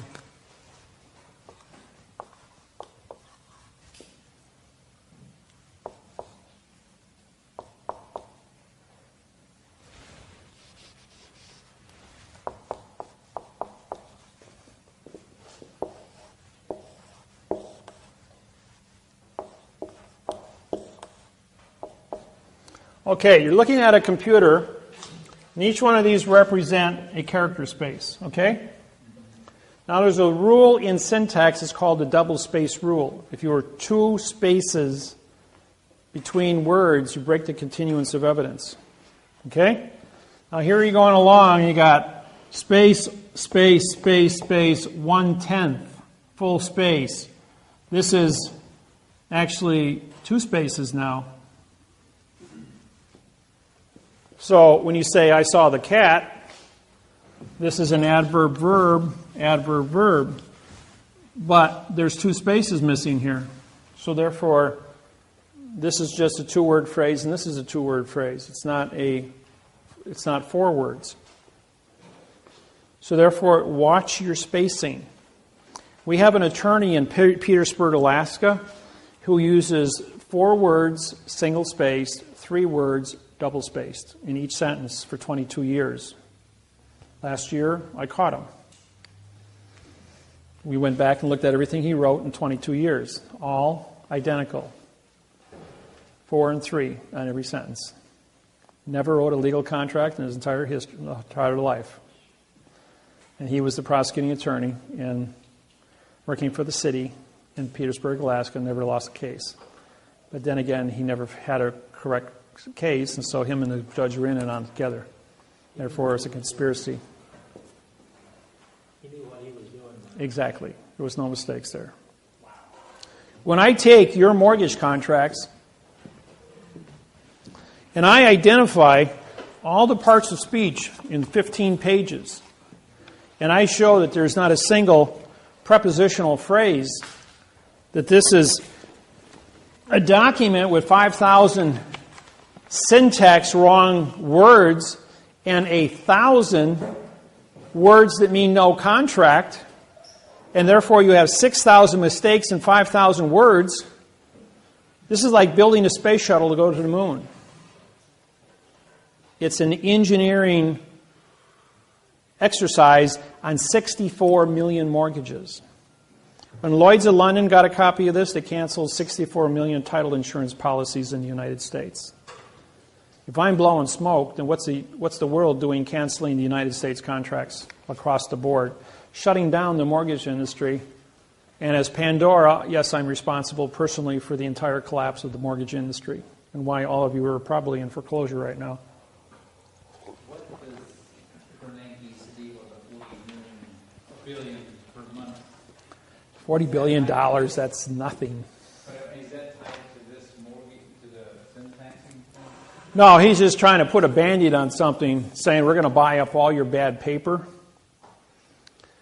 Now, for the mortgage people, and this goes with that.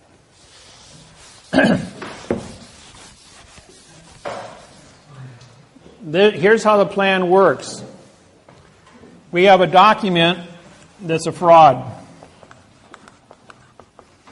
And this is an autograph, this is a confession. As you know, the bank did not sign any of your mortgages. So therefore, you have what's called a unilateral contract, meaning one signer, which means it's not a contract. You are classified as a borrower or a trustor, ending the word in OR, making you responsible for what? A contract that's written in adverb verb and says nothing. You are responsible to pay back money to a contract that doesn't exist. All the money listed on the document is in a parentheses. So if we have quotation marks, a parentheses, square brackets, or we write in italics.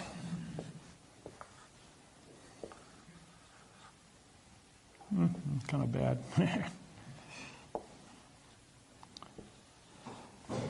Or if we write on an angle called italics, it means it's removed from the paper and it's blank, which is the condition of all your cases. All right, so we have this document here, and this document says that the bank wants this from you. But he never signed it.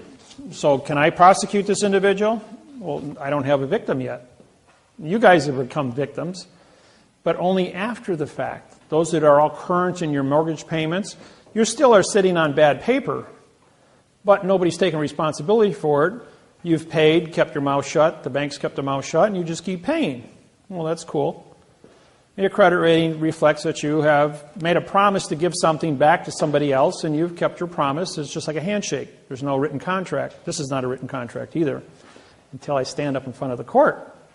Now, when the bank stands up in front of the court and says, I wrote this, I'm taking responsibility, I want that house, I now have a signed confession in front of a judge that they took responsibility.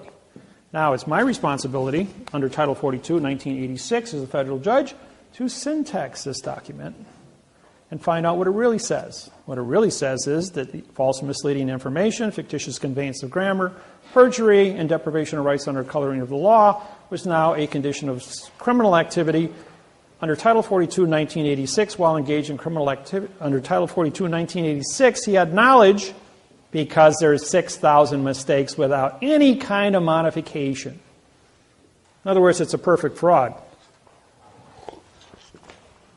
A perfect fraud because we're back into the no law or fact. And so now he's got this no law or fact document that he's confessed to. Well, from the first one that we did in January of 2008, which collapsed the entire mortgage industry and took the stock market from 14,000 down to 6 and back up again, and put everybody into your quandrum, why hasn't the bank foreclosed you after 90 days? Why didn't they just come out with the sheriff and kick you off the land? Well, that's because we still hadn't had the bankers stand up and say, I did this.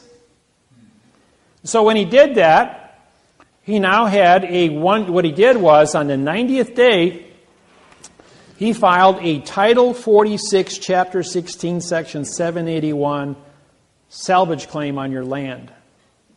They killed the Indians, they stole the land, they sold it to an unsuspecting buyer back in 1800, and it hasn't been, or 1834, and hasn't been corrected to this date, and so the word is ailing, A-I-L-I-N-G.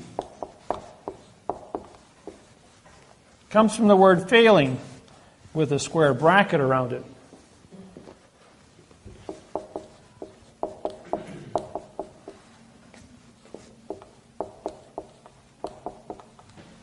Better known as the Federal Rules of Civil Procedure 12b-6. Now, every one of you that have ever worked with me, the first thing that the lawyer does is he failed to state a claim. Okay, what that says is pronoun, adverb, future time, verb, adverb, verb, which means you didn't use a verb in your document. You actually sued them with correct facts, using forensic evidence with a signed confession from the bank who stood up and said, I wrote this. Now I have permission as a federal judge under Title 42, 1986 to prosecute this individual for false and misleading information. So, all the people that have filed these lawsuits since January 2008, they're stonewalled. We want more information. We want interrogatories. We want affidavits. We want a smoking gun. We want. The point is, the word interrogatory, INT, means no contract. Affidavit, AFF, vowel two consonants, means no contract. We want no contract.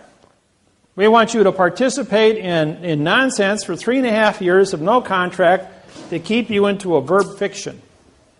Which means as long as you say nothing about nothing, you can't prosecute nothing with nothing. Which part of no don't you understand, the N or the O? Okay. Now that this fraud has been perpetrated, we go ahead and say, well, I have the signed confession here, and the bank won't settle, and the court won't settle. They're going like, well, the lawyers all, both sides, want more and more information. Well, and the U.S. Attorney's Office in California, they said, well, we've got to find out who wrote this. I says, well, first off, this is owned by a corporation. A corporation is a dead entity, just like this piece of paper is a dead entity, is a vessel in dry dock. Even though you have a president and a vice president, a director of a corporation, who is this individual? He is not a living, thinking entity. He is a corporate trustee. Trustees are created by paper documents. There is no living person to look at. You only have a machine run by a set of rules and regulations. That machine creates the trustee and tells the trustee what to do. But all the language is written in fiction. So what is the subjective interpretation of nothing? Well, at some point here, we have to come to a settlement. So how do we get these people how do we get the machine, the corporation, to sit down and confess to a U.S. Attorney's Office that, yeah, we're responsible, yeah, this was engineered as a lie, yeah, somebody's got to pay. Well, the fine is $25 million times 64 million homes. That's $400 trillion. That's pretty big check to write.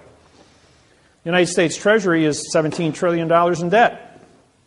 The United States Treasury might be $17 trillion in debt, but the United States banking industry has stolen $700 trillion from the United States Treasury in the last 84 years. So what do they do with all that money? Where's it sitting? Well, it's sitting offshore. It's sitting in trusts. It's accumulating interest. And the bank owes the United States government $400 trillion. That's according to just for the mortgages. That's only for 64 million mortgages. That's not counting all the industry, corporations, licensing bureaus, Department of Transportation, and everything else. So this is a really big number, probably $1,000 trillion. Point is, we're only going to deal with the mortgages right now. So I said to the bank, I says, well, the U.S. Attorney says we can't get past, we've been in court 3.5 years now, and we can't move forward. They want more and more and more information. I says, all right, would you like me to settle this? The guy says, no one's been able to settle it. What are we going to do? I says, I'll fix it. So I made a deal with Chase, Bank of America, Wells Fargo, and Citibank. Brought all the boys in. Sat down and said, hey, you know, guys, you wrote this. I syntexed it. I have a signed confession in my hand. He says, well, we didn't sign it. There's no signature under. I says, yeah, but you stood up in court and you held it up and said, I want your house. When you did that, you confessed. And I've got all of your confessions. Because, after all, I have a lawsuit that says here you want their house for not paying the bill. So therefore, you held this up and confessed to it. Now I have a signature signed in front of a judge, and now you're liable. We can't pay that. You'll bankrupt all the courts. All the banks will go bankrupt. Not true. Okay, in this hand here, you've got a $25 million check. Now you're going to confess that you wrote this. You're going to pay $25 million to the Justice Department. The Justice Department is going to get $17.5 million of the penalty, and the whistleblower is going to get $7.5 million for every one of these confessions. Then the whistleblower is going to sign a contract. He's going to get $500,000 in cash. Well, that'll be negotiated anywhere from $500,000 to, say, $2.5 million, depending on what you need, how big your family is, what your liabilities are. That's negotiable. But the initial thing was $500,000. Okay? Now we've got $7 million left over. And you have to buy a $7 million CD at the bank that just screwed you, who paid a $25 million judgment to the government. What happens when you buy the $7 million CD? They get to fraction bank it at 10 to 1, making $70 million and selling it to MasterCard at 18% interest. And in 9 months, the $25 million is all paid back in interest to MasterCard. The bank goes, we're going to make excuse my French, a shit house of money.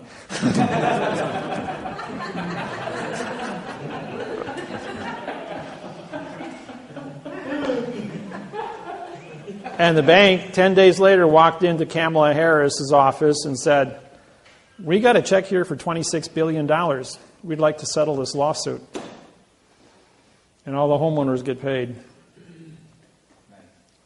March 6, 2012. 10 days after I met with the banks in Oceanside, California. Now that they had a remedy,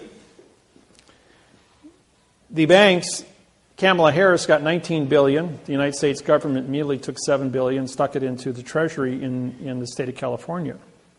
Kamala Harris then had to hire a staff of individuals, screen out the applications, get all the forms worked, the paperwork done. I have those with me, by the way, for those that need the forms. They're involved with lawsuits with me right now. And the bank is waiting for their redeposit of the $70 million for every $25 million they paid out on. And this is I have all 50 federal attorney generals and 1,000 staff members, which are all assistant attorney generals, working with me on this. Now, they are hiring 3,000 more attorneys to work with the U.S. Attorney's Office to process 22 million foreclosures in the United States. When you divide 22 million by 4,000 attorneys, that's going to take a while, especially with all the paperwork involved. It's going to result in an $8 trillion a year windfall for a government that functions on $2 trillion a year and only collects $500 billion a year in revenue from the IRS, from taxes. So this is a 16-to-1 payback with my technology. Who am I? I am the cash cow of the United States Treasury. Why do they leave me alone? Why do they let me do what I do? It's because the United States government would not exist after 1997 if it wasn't for me. I paid off the last national debt in 16 months.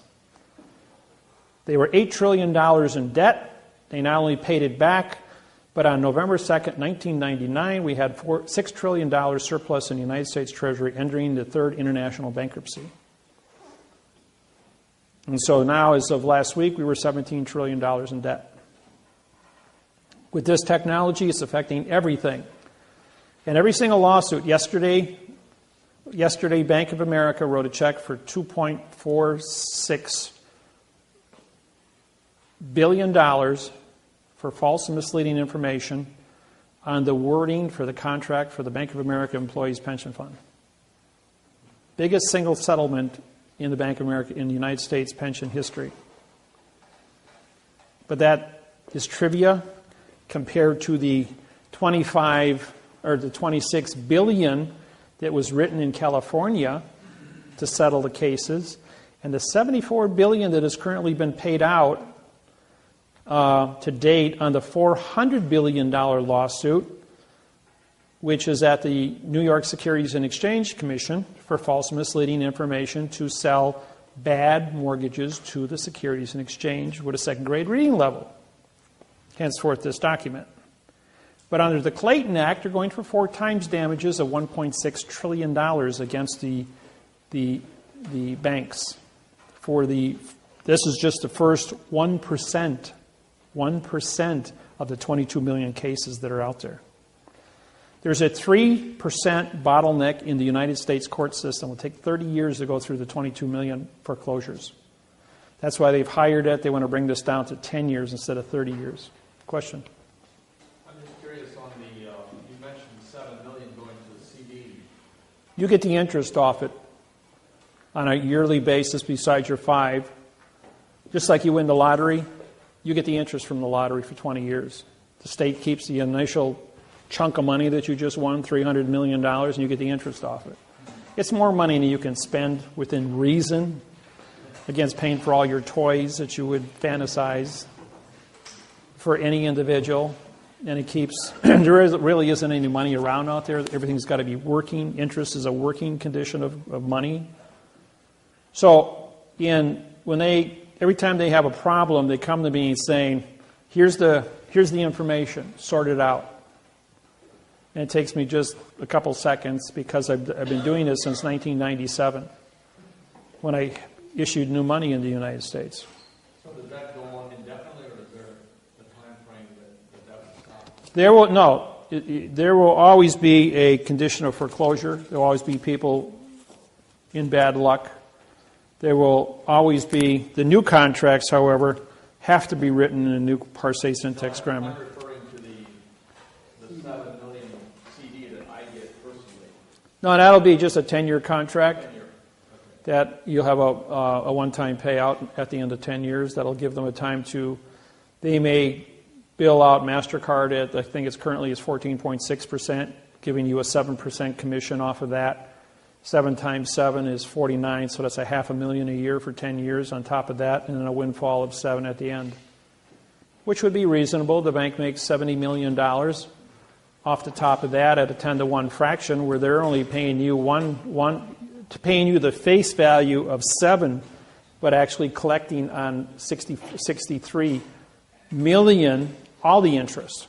See? Give me time to gear up and get used to the cash flow before I get. Yeah, I'm sure McDonald's will appreciate you. Yes. But eventually, with that all being said, then these banks, they're not going to fight. Right.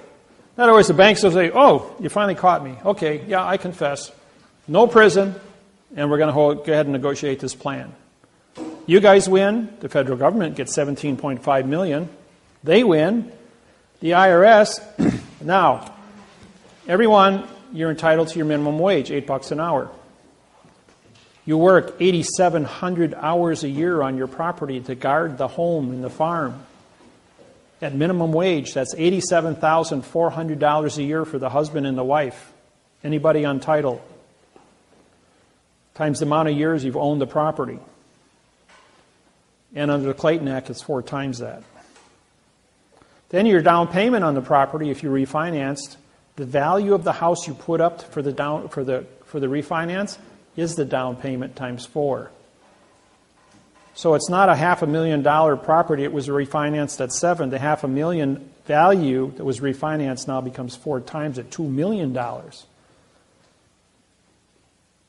So we're talking about a few extra bucks here.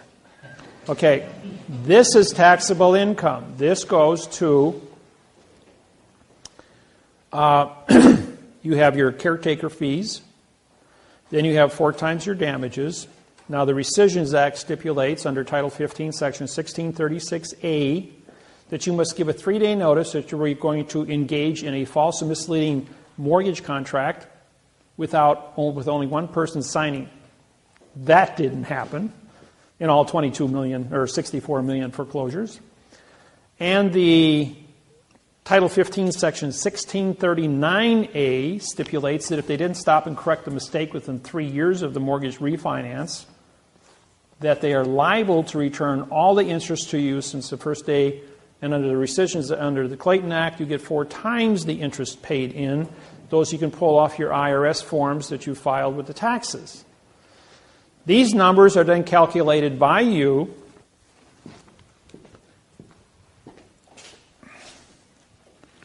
Let's see here.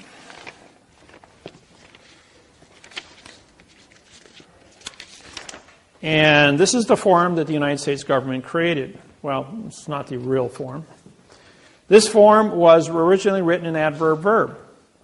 The form was because you are filing quantum lawsuits to get paid because you have forensic evidence of fraudulent grammar and fraud that's been perpetrated on you. This was also engineered as a fraud so the United States government could keep all of the money, because on the bottom here it says under Title 15, Section 1692E, if you use false and misleading information on this document, you now are vacating your position to collect. And Title 18, 1001, fictitious conveyance of grammar. So if you file a quantum in this hand but file a false claim on this hand, you vacate this claim and you don't get paid anything, and the government gets to keep the whole $25 million for themselves. So I syntaxed this and wrote a brand new form in quantum grammar using the correct parse syntax grammar and filled in all the spaces with the correct parse syntax grammar. Now, if I ask you a question, what is the address of your property? ADD, no rest, which means I just said, what is your no contract property? And you answer me. Therefore, you've stepped onto a landmine. If I ask you, what is the location? If I made the statement, for the location of the property is with the claim of the claimant. That's a correct statement. Now I gave you a location and I made you a claimant. Gold miners didn't file mortgages. They didn't file deeds of trust. They filed claims for their property. And gold was an authority. So therefore, I quantumized this in now time to match your quantumized lawsuit as a quantumized claim. United States Attorney's Office got this. We have a collection agency with Tyrone, Tyrone, Williams out of Arkansas. Now, the first 4 collection agencies that we had hired were threatened with concrete overtures. They dropped out. Tyrone Williams was also approached with the same argument. So I intervened. I said to the U.S. Attorney's Office, this is quantum. You're going to get $17.5 million for every lawsuit I wrote. Based on 4 times damages, the average person is going to get $3 million. The government's going to take 1.5 for the IRS. Trustees are going to be paid. Anybody in bankruptcy right now, the bankruptcy trustee is going to be presented with this formula. The bankruptcy trustee is going to see that, one, you're going to get a windfall of $7 million, or whatever. In the case of bankruptcy, you will get a check to discharge all your debts, pay off everything. And whatever's left over will wind up being refinanced this way, plus whatever monies you need to be comfortable. This over here goes to the IRS. I don't know about the IRS liability of this, but if you add this to this, the average lawsuit I write is a $20 million windfall for the United States government. Now the judge says to me, we're going to dismiss this. This is gobbledygook. This makes no sense whatsoever. I said to the judge, I says, you know, Your Honor, I'm here in Honolulu, Hawaii. There's a judge in front of Judge Kern. They got 22 people here. I'm a claimant in all the lawsuits. I says, $25 million a pop, plus $3 million for the IRS. That's $28 million a pop. I says, I don't know what your pay grade is. I says, but you start costing the government $28 million for every person sitting here, times 22, that's $1.4 billion. You're not going to have a job very long. I recuse myself. Before I get kind of getting ahead there. After I said that to him, he says, who are you? How dare you talk to me like that? I held up my oath of office and says, I'm the Chief Federal Judge of the Hawaiian Islands, and I believe I have a warrant for your arrest over here. And right then and there, he recuses himself and he walks out of the courtroom. Well, in comes another judge, Kobayashi. I want appearances. So I gave my name, and first thing out of my mouth was, I says, I saw you standing in the door, so I heard you. I know you heard what what Judge Kern just heard. I says, and I looked at my list and I says, I believe I have a warrant for your arrest. And he ran out of the courtroom too. Then Judge Mulloway, she's the Chief Federal Judge of District Court in Hawaii. She comes walking in. I know you don't have an arrest warrant for me, she says. She says, because I was appointed by President Obama just last year. I says, oh, fair enough, you know. I'm still the Chief Federal Judge here, and you're a District Court Judge. I says, oh, by the way, I have your oath of office here. It's written in adverb verb, so therefore you're not a Chief Federal Judge. You're not any kind of a judge. You're just an actor in black robes. I don't care who you are. I don't care what person's name is in this courtroom.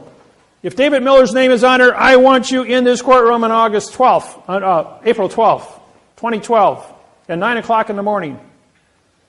So all 22 of us showed up on April 12th, 9 o'clock, and I walked in the courthouse and got 6 marshals standing in front of me.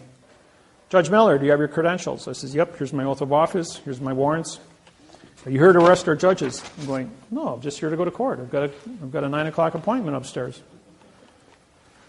He says, would you guys like to come with me? He says, well, yeah. He says, we're going to have to. He says, we have orders to accompany you when you enter the building for everyone's protection.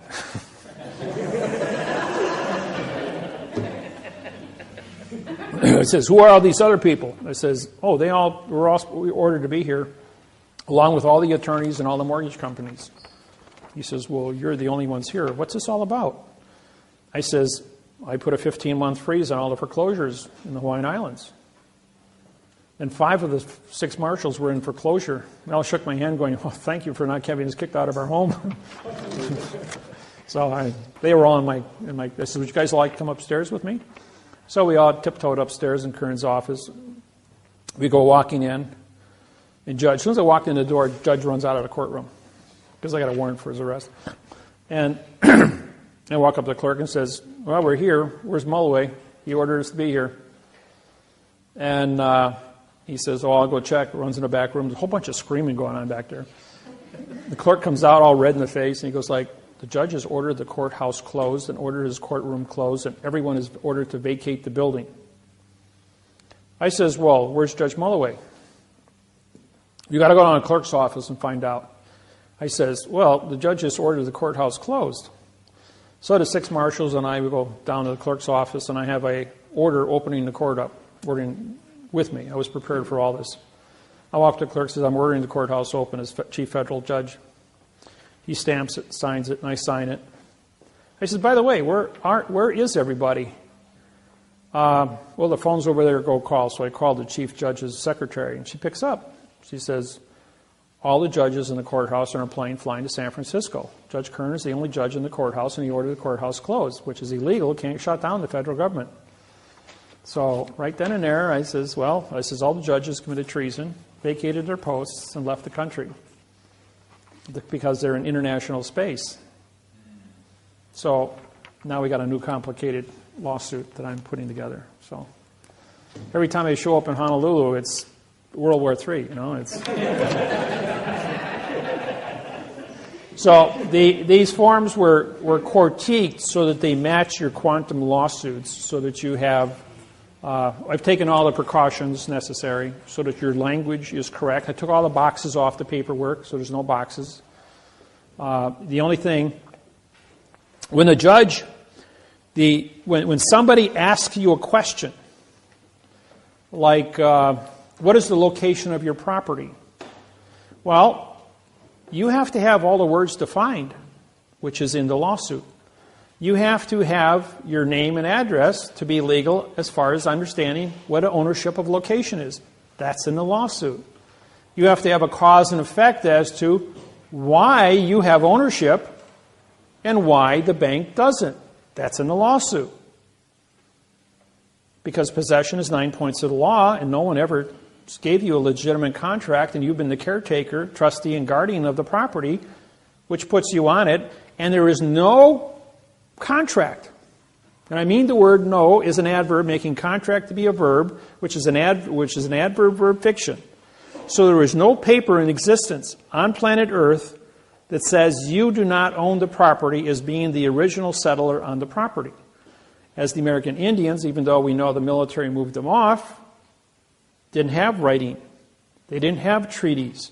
There has never been a correct parsec syntax grammar contract written for that object, and because you are the only person on it, under the maritime law of salvage, are the only people that have ever existed as original owners. Do you have a mortgage? The answer is no. Do you have a debt? The answer is no. Do you own the land? The answer is yes, because possession is 9 points until somebody can show you a correct parsec syntax grammar contract that says otherwise. So if the world of fiction wants to play the world of fiction, that's one thing. But when Iceland got a hold of this, Iceland forgave all the mortgages in Iceland back in March this year, rather than pay $25 million a pop to Wall Street. So everyone's title clear in Iceland now, even though it's a very small country. Yes? Now, if you're a good old boy and you just bought a place and everything's current, how would you go about knowing the documents fraud? How would you go about, would we have to get in contact with you? Or? You can bring a lawsuit against the bank with the existing contract that you have right now and follow the procedures of suing for false and misleading information. Excuse me. On the contract and showing where the bank had Lodial, L-O-D-I-A-L, title to the property. If you're the only person standing and nobody has claim to it and you're on the property, under 1 year moratorium, technically you own the property. If you, Are you saying we have to live there 1 year? yeah, you'd have to be there 1 year under 1 year damage claim. That no one's ever filed a damage claim against you for false and misleading information. Okay? Now, now there's a numbering. This is a numbering system. There's only 5 patterns of numbers in the entire world of fiction. And once you memorize these numbers, there's an old rule maybe most of you are familiar with, Sherlock Holmes. Everyone know the name? Okay. Sherlock Holmes says, when you remove all the things that cannot be possible, what are left, however irrelevant you believe them to be, are the facts. The point is, when we apply this same philosophy to the world of fiction, we actually come up with the facts. So, what is an adverb? An adverb is a modifier. It modifies the condition of the speed of thinking. It's primarily designed to modify the verb in speech. The verb is the word thinking, or the word motion. And motion comes from thinking.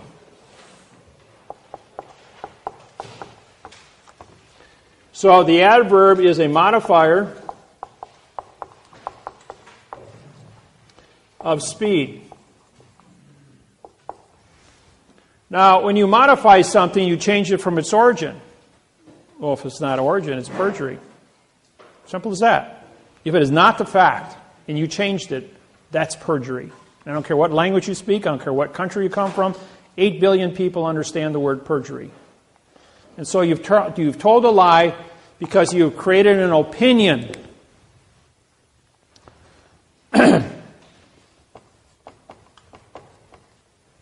This one here, motion, or rather the adjective, we're going to deal this with color. Anybody want to define color? Explain to Helen Keller, who was born blind, what the color blue is, or color red, or yellow. You can't explain color to a blind person. Turn off all the lights. You see, black is the absence of energy. There is no such thing as a negative. You can only have different degrees of energy in the universe. There is no such thing as a negative. So take this room for instance. We've got thousands of candle powers of fluorescent light, and it's very bright in here. But let's go to midnight, turn all the lights off in here. It's so dark that you can't see the hand in front of your face. Or go into a cave underground. And I was in a cave. I have my little tiny LCD flashlight on my keychain. And they turned off the lights for about a minute, so everybody's eyes were fully dilated. And I turned that little light on, and for 300 feet down the cave, you could see everything clear with just that one little LCD light. Or you take a football stadium that holds 70,000 people at midnight, no moon, absolutely black, so you can't see the hand in front of your face, and just light one candle. An entire stadium will be illuminated that you can see by one candle, because you have black, which is just the absence of energy, but even the smallest spark of energy creates an illusion, will give you the reflected illusion that is necessary. So you can't prove a negativity.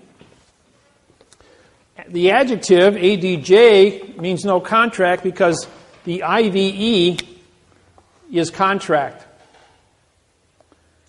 And the adjective is going to, color is an opinion. And an adjective cannot exist unless it is filed by a fact, because the color has to be able to modify something. The word black pen, black is a fact. Pen is a fact. Black is an adjective. Is this a black pen, a carbon pen, an ebony pen, or a charcoal pen? All colors are black.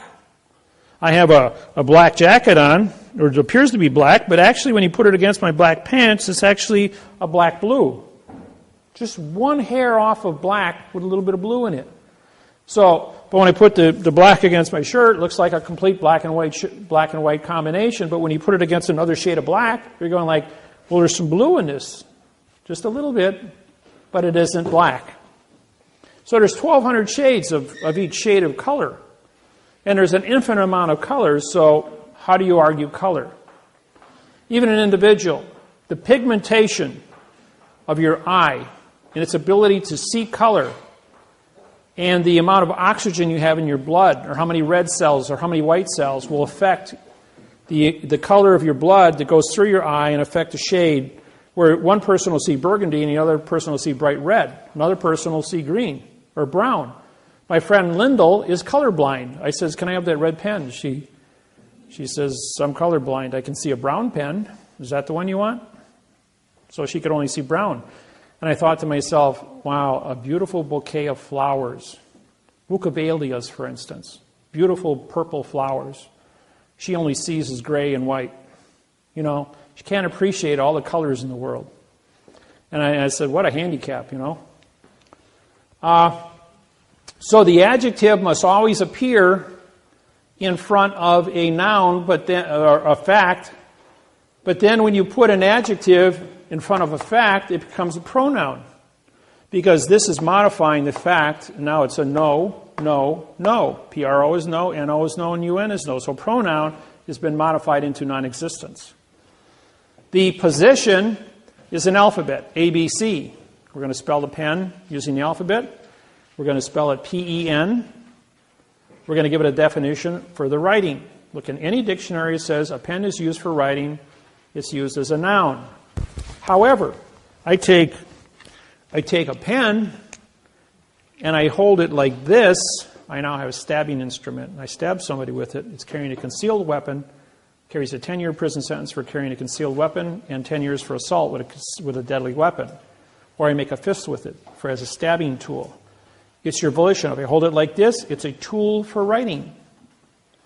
So the simple way you conduct yourself while holding a pen or a pencil can get you thrown in jail for 10 years. So be careful what kind of jokes you want to play when you're in the presence of law enforcement and what your attitude is.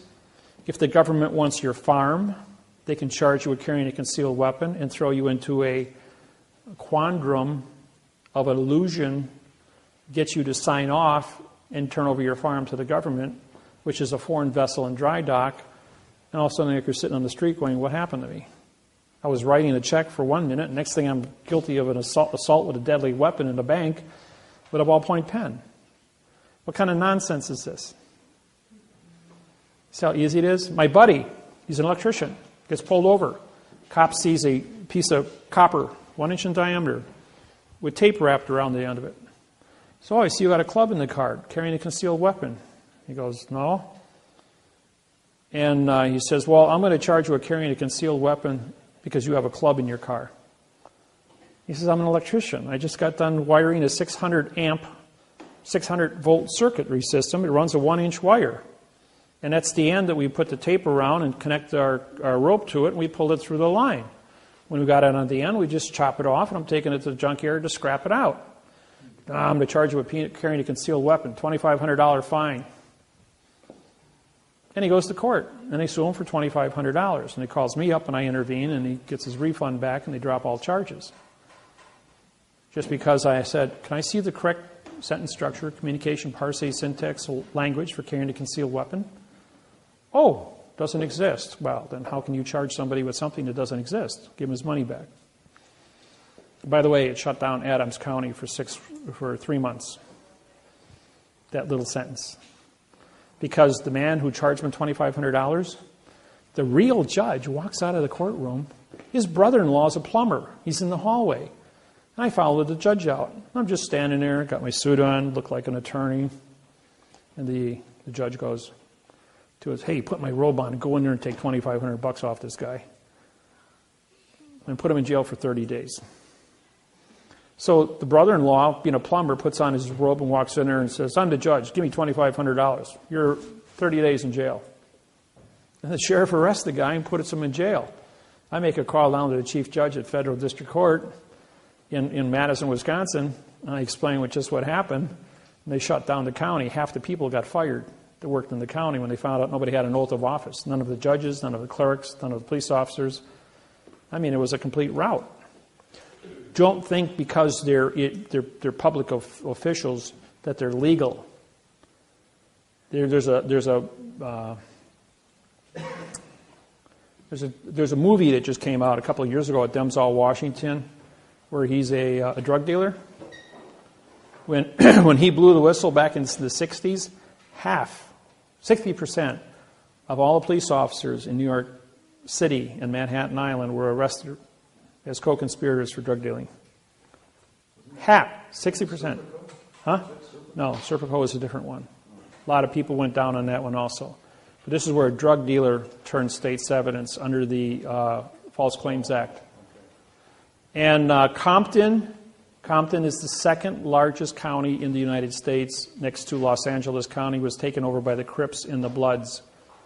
When the FBI went in there and broke that up, 60% of all the people that worked in government, from judges, attorneys, police officers, clerks, all went to prison.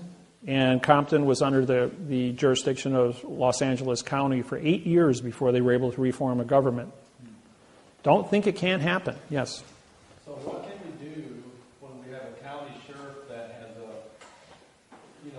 oath that they've been using for years, the one that is on file currently is completely void of any... Send it to me in an email. I'll syntax it and send it back to you.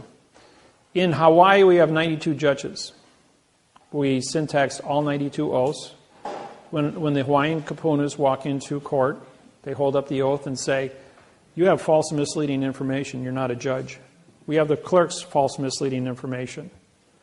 And then what they do next is they prick their finger and put blood on whatever document was brought them into court, saying it's called koko. Hawaiian word for blood is koko. Well, the paper is fraud. The language is fraud. The blood is human. Therefore, it's real. How does fraud and fact come together? Can't. Vacates the contract. Therefore, they don't have authorization, they don't have an oath, and the cases are vacated and the Hawaiians go home. That easy. So can we do that in court here? You can try it. You're not in a sovereign position like the Hawaiian people are, because you are a postal employee, but you did walk into a foreign vessel in dry dock under false pretenses.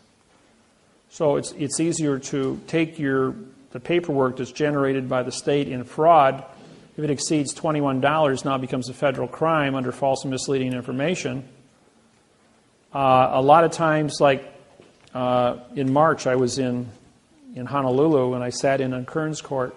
There were 13 felony cases brought in facing $5,000 to $10,000 fines and 2 to 10 years in prison. Judge says, "So your lucky day, ladies and gentlemen," as each one of the people were brought in. They all got $20 court costs in case were vacated in front of me. Nobody knew what happened, but the judge and I did. Number 13 came in, fifth drunk, 44-year-old man, 5 times drunk driver. He blew a 3.4. Legally, he should be dead. Caused a car accident for 2 people in a hospital. That's public safety violation. That I won't deal with public safety. First off, judge says, "Well, it's your lucky day, sir. We're only going to charge you how much? $2,000 today instead of 10, because it's your 5th offense. And instead of 10 years in jail, we're going to give you 3 years in jail. Is that okay with you, sir?" And he goes, "Oh, thank you, Judge. Why are you being so generous?" He says, "Well, it's just your lucky day today." DA goes, "I object." Judge said, "Objection noted." Write it up. He writes it up. DA takes it up, paperwork up to him. "Here, sign it." Judge says, "I ain't signing that." So I held up my hand and I did this, and the judge says, "Okay, I'll sign it." And he took him away. But I wasn't in the court. I says, "But I wasn't in the court." David, Yes. I have an oath of office here from a police officer. Could you just look at that real quick and see what you would say on that for syntax?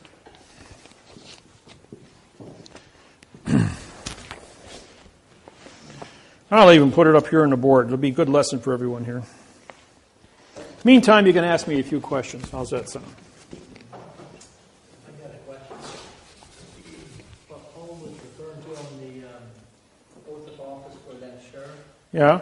the oath of office like that is filed, but every line is completely blank, nothing written in. And that's a certified copy.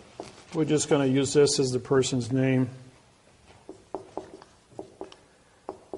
Okay, if it's more than double spaces, what you have is a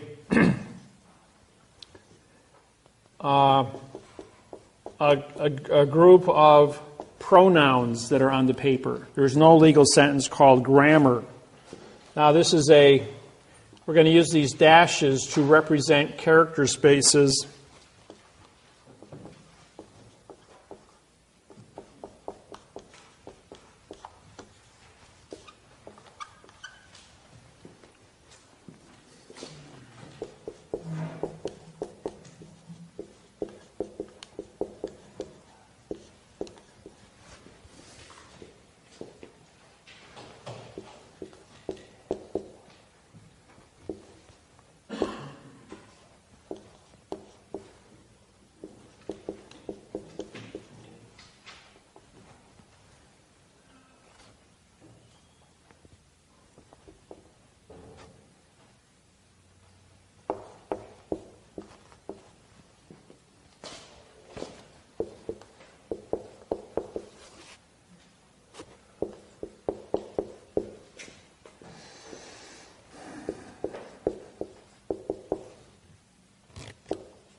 Well, you going to buy your groceries today with what kind of money?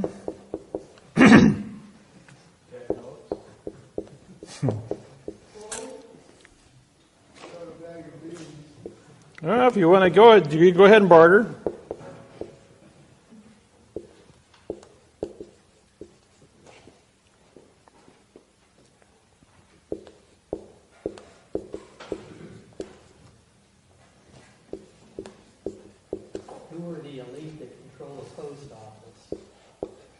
Postmaster General of the United States.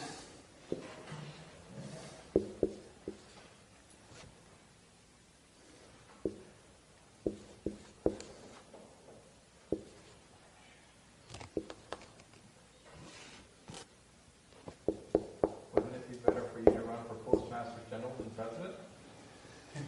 I appoint the Postmaster General, who would be my business partner, Russell, who is also a Postmaster General already. I was going to say, he already is, isn't he? Yeah.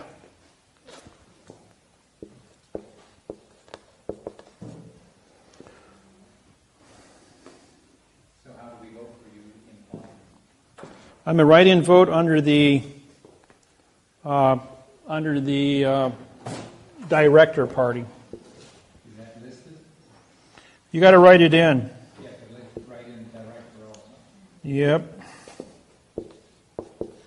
Everybody's been given instructions on my website. Is it possible to do that on an electronic voting machine? Yep. Do you have to be registered in order to go in and vote? Yep.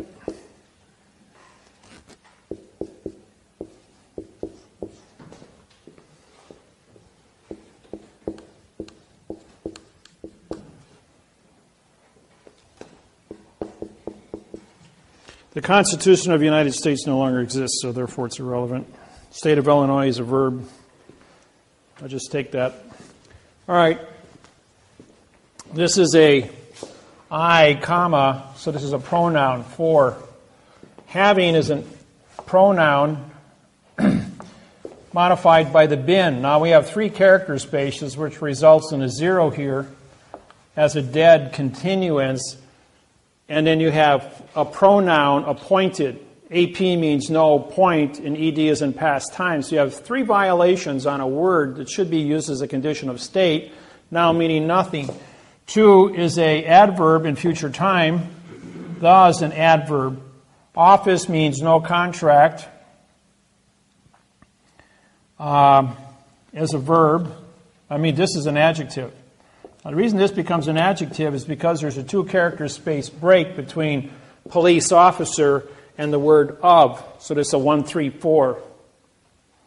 And again, you have a break here in officer, office, OF meaning no, is a vowel and two consonant.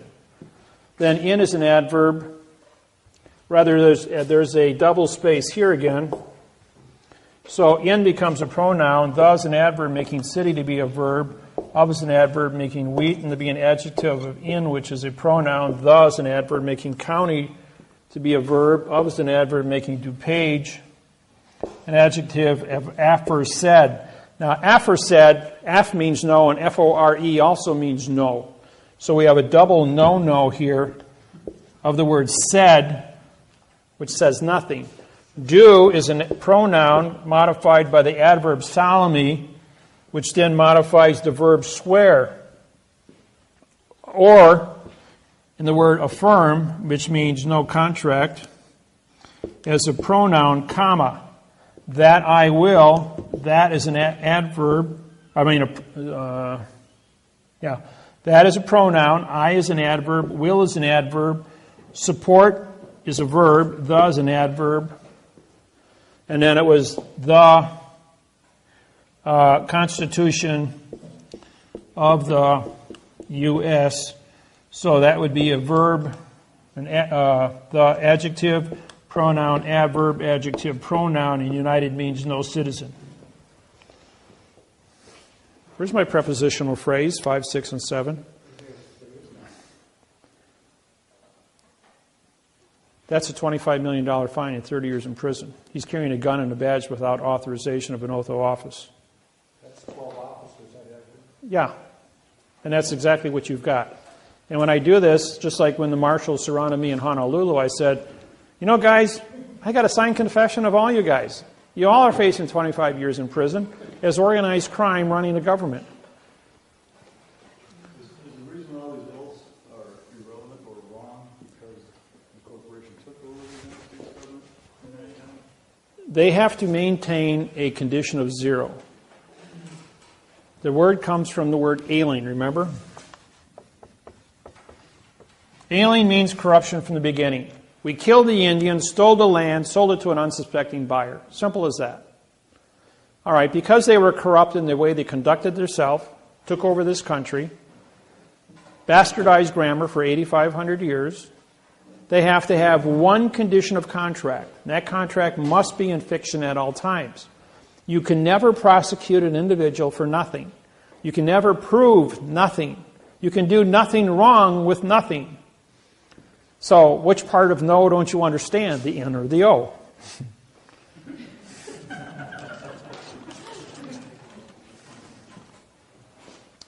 And, you know, when you look at this, for you to go ahead and say, all right, anybody feel like a pronoun today? I. Where's your condition of contract? For the I? Why isn't there a name here? What it should say is for the person's first name and second name with the punctuated words. With the knowledge of a contract, not appointed. He has to sign a contract. I mean, why would he do the oath? He believes the oath is a contract, but here he's taken a position that he was appointed. Today it's mandatory that anybody that's a county sheriff has a 4-year college degree in criminology. 30, 40 years ago, it was anybody could say, okay, you're the sheriff, put on a uniform, put a badge on, carry a gun, hold up your hand, and that was it. Everybody heard of Judge Roy Bean, the hanging judge of New Mexico. He was played by, they made a movie of him, and he was a drunken outlaw with 7 guys in his gang. And one day he went to a bar and he found a law book in New Mexico. And he read it and he says, you know what? I'm going to get hung here pretty soon if I don't become a judge. And he made all of his outlaw buddies deputy sheriffs. And they went out and cleaned up New Mexico and hung all the rest of the crooks. And he says, well, as a judge, you know, I can steal their loot. I don't have to rob a bank. I can just find their loot under the laws of booty, B-O-O-T-Y, and I can keep it all. so I can let them steal it, catch them, keep the money, and hang them. He hung 88 men, never had an oath of office, never went to law school, and never a judge. He was only a presumption of a judge. Because nobody could read and write, there was nobody to challenge. But because he had his deputies and he had the law book there, and he knew a few tricks as a result of that, he became what he became. What constitutes the fact of a judge, or anybody that's an officer of the court? It's only your presumption. Don't forget, you've left Indiana, you've entered a foreign vessel in dry dock, and you speak Babel. Everyone has a second-grade reading, an attorney or a lawyer. And just put a 1 on top of every the on the paper, and the letter A and the letter an. Now, if there's only one word that follows that word, the, and there's a comma, that word is going to be a verb, 2. If there are 2 words that follow that word, it's going to be a 3 and a 4. Like here. 1, 3, 4, and there'll probably be a 4th word, which would then become a pronoun. If there's only 2 words, it'll be a 4, 1, 2. If there's 4 words, it'll be a 4, 1, 3, 4. And then they have another comma. Throughout the entire mortgage of your own property, if you look at it, you will see there are 3, 4, and 5 word combinations set off by commas to break the continuance of evidence. And then with the commas, you'll have spacing or numbers, parentheses, quotation marks, italicizing, or double spaces. And those are going to break the continuance of evidence, so they keep isolating these 4 little phrases to stay within this procedural argument. Now, the Internal Revenue Service says, under penalty of perjury, adverb, verb. So you got a 1, 2, 1, 2, 1, 2 scenario. The instructions from the notary.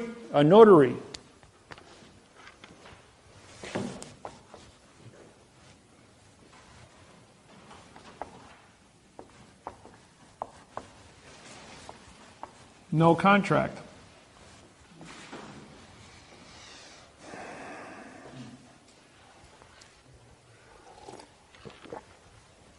We're going to give you a notice today.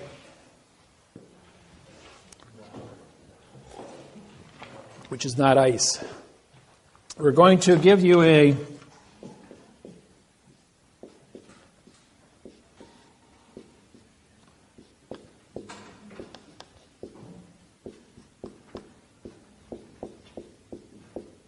indictment, written just like that. What does that say? Does that say indictment? Actually, what it says is adverb, adjective, pronoun. Adverb, adjective, adjective, pronoun. Adverb, adjective, pronoun.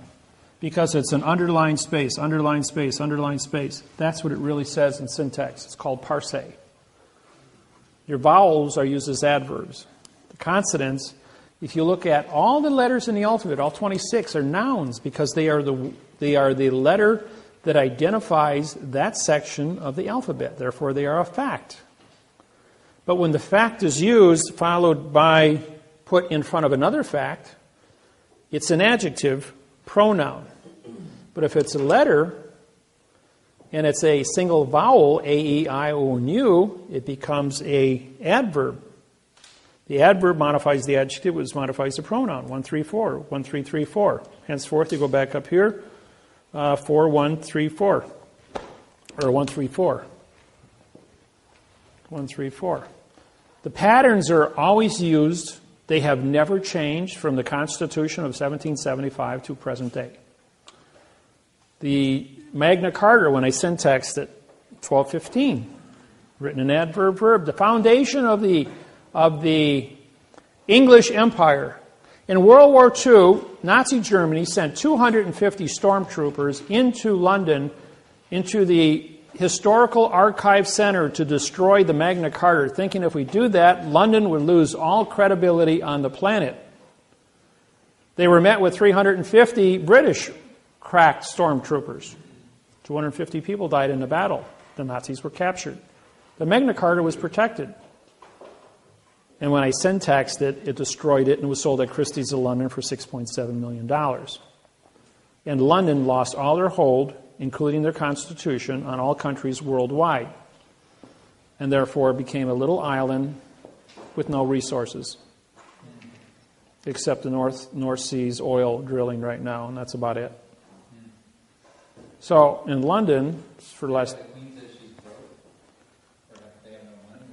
Well, they were claiming all these assets, just like the Kennecott copper mine in Salt Lake City, Utah. Queen Elizabeth was reported to own that until I syntaxed the mortgage contract and showed it was fraudulently conveyed. How does a adverb verb statement say you own anything from a foreign land? That got kicked out. Deutsche Bank, Germany, been buying up all the stuff all over the United States.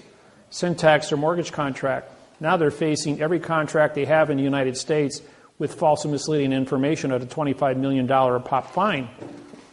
Collapsing the Germany's banking hold on the United States, claims and all their assets are being seized by the U.S. Department of Justice under the program I put down.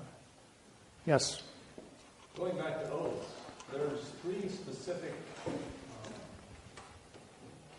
Indiana State Police troopers that I've been trying to get oaths from, which I haven't gotten anything on paper yet. I asked them in person when they showed up at my house, which they totally ignored. Later, I sent by certified mail the oath request form with the code, the Indiana code that specifically pertains to that, and got nothing. I called Indianapolis, talked to the director or somebody at the state police headquarters, who told me on the phone that they never get anything on paper. They do an oral oath after the academy, and that's all that exists. Send the complaint to the Attorney General, who directed me to, I can't remember the name of the office, Corporation Counsel are responsible to the police officers to protect them against any lawsuits of civilian.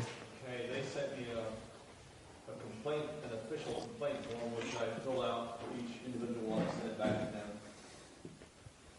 which generated a response from the state police again. And this time, that response, this is on paper this time, says when the officers graduate, they get their copy sent with the individual officer, and they do not retain. So now I got 2 different stories, and still nothing. Secretary of State's responsible for holding all oaths of office, whether it be an attorney's office, judge's oath goes to the Secretary of State. If the population exceeds 500,000 people, they keep it in the house, like Indianapolis. Otherwise, every, I think South Bend is also, Gary's over 500,000 people, and so is South Bend in Indiana here. They would keep the judge's oaths in-house. Otherwise, all the smaller counties would be forwarded to Indianapolis Capital with Secretary of State. Secretary of State, that includes the state police? Yes. Yeah. Anything that's smaller than 500,000 goes there. And your federal courts are set up in 500,000 population sectors within a state. It was the state of Indiana, about 8, 9 million people? 6 million? Yeah, so you'd have 12 federal jurisdictions here in the state of Indiana as a result of that. Thank you.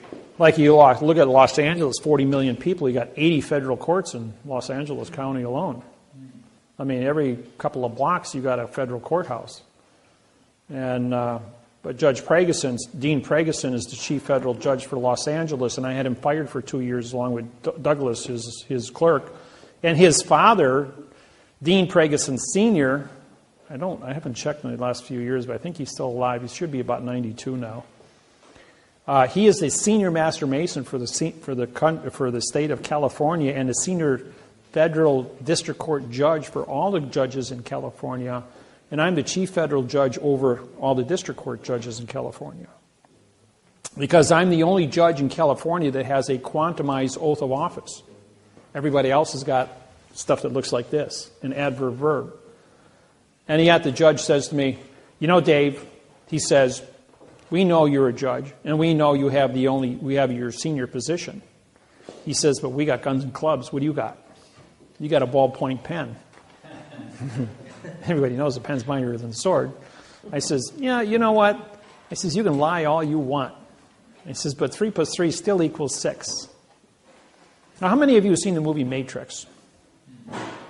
1, 2, and 3? Okay. You know what happened in that movie? The movie Matrix is this program. It was written completely about this program.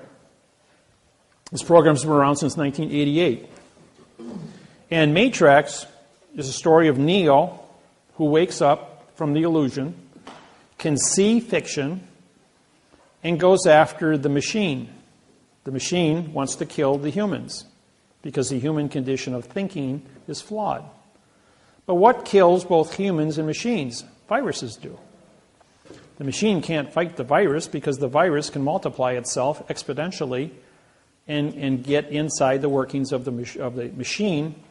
And as well as the virus can infect or multiply itself and then go and kill humans in their dream state, because the illusion of a negativity virus exists as a danger. So Neil, as the fact, 3 plus 3 equals 6, says to the machine, the enemy of my enemy is my friend. Susan, Art of War. And the machine says, I have no remedy for Smith. So Neil says, well, I have a solution. If you promise not to hurt the humans in Zion, I will go ahead and take care of Smith. The machine says, all right, we got a contract. If you destroy Smith, then I'll leave you live. I'll call off all my drones, and anybody that wants to go free can go free. Henceforth, the architect. Now that little scene of the architect and Neil's ability to communicate with the architect, saying, we've been here 6 times before. And Neil says, choice. It's all about choice. Remember about who God is and what the devil is, what good and evil is, what choice is? Making decisions in life. Understanding the fact in the fiction. So Neil says, well, I understand the fact. When I can see the fact, and I know that in a dream I can do anything, I can be Superman in the dream. Says, okay, I can go out there and play the Superman routine, I can fight Smith, I can fight the machines, and I can win all the time. So finally it comes down to the confrontation where he makes a contract with the machine, and then the next thing, bang, he's right back in the Matrix with Smith. But Smith says, we've been here before. And Neil says, yeah, that's right. He says, if you know, and he says, I brought a few friends with me, which is the infinity of fiction. 3 plus 3 equals 6. How many ways can you do it wrong? 3 plus 3 equals 7. 3 plus 3 equals 8, equals 9, 10. Infinity. So the power of negativity in infinity can be wrong indefinitely, which is what our world's been for 8,500 years, and I'm Neil. And I says, no, king's got new clothes. 3 plus 3 equals 6. And the world says, you must be mad. You must be crazy if you're going to use correctness, a mathematical certification, to identify our illusion and disqualify the entire 8 billion population of this planet and wake them up. You must be crazy to do that. You realize the damage this is going to cause? I'm going, 3 plus 3 still equals 6. You can't live a lie forever. And this planet is humans are relatively young on this planet in their ability to reason things out. So, Neil says to Smith, hey, we got work to do here. Let's get to it. So they'd have the big battle scene. And Smith, which is the fiction, representing all the things that aren't supposed to be, against Neil, who just represents 3 plus 3 equals 6, which is correct. And bang, bang, bang, bang, bang. And he fights and fights and fights. And finally, Neil says, all right, you win. You defeated me. And Smith says, well, even if you did defeat me, you'd have to fight number 2 just as hard as number 1. And we have an infinity amount of fights for you to do to prove that 3 plus 3 equals 6. So Smith goes, wait a minute, I've seen this before. This is wrong. But I fought so hard to get this. And now we go back to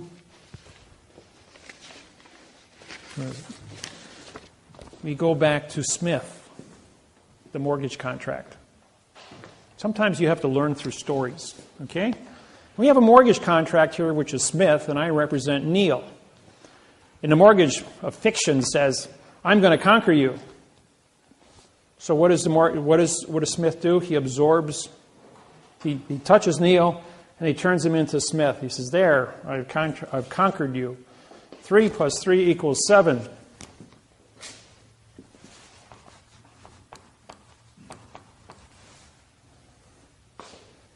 But 7 minus 3 equals 4.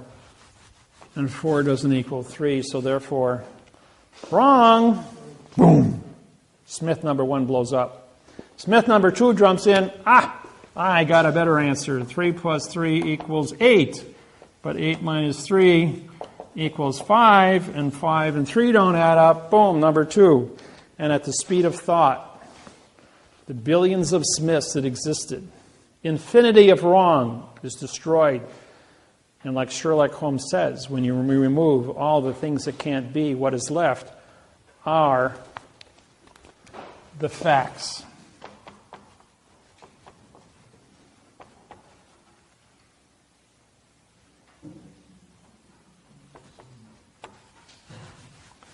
And 3 equals 3. So therefore, Smith is destroyed in a microsecond of thought. And what is left are the facts. And when I syntax this, when you remove all the things that can't be, what is left are the facts. A blank sheet of paper.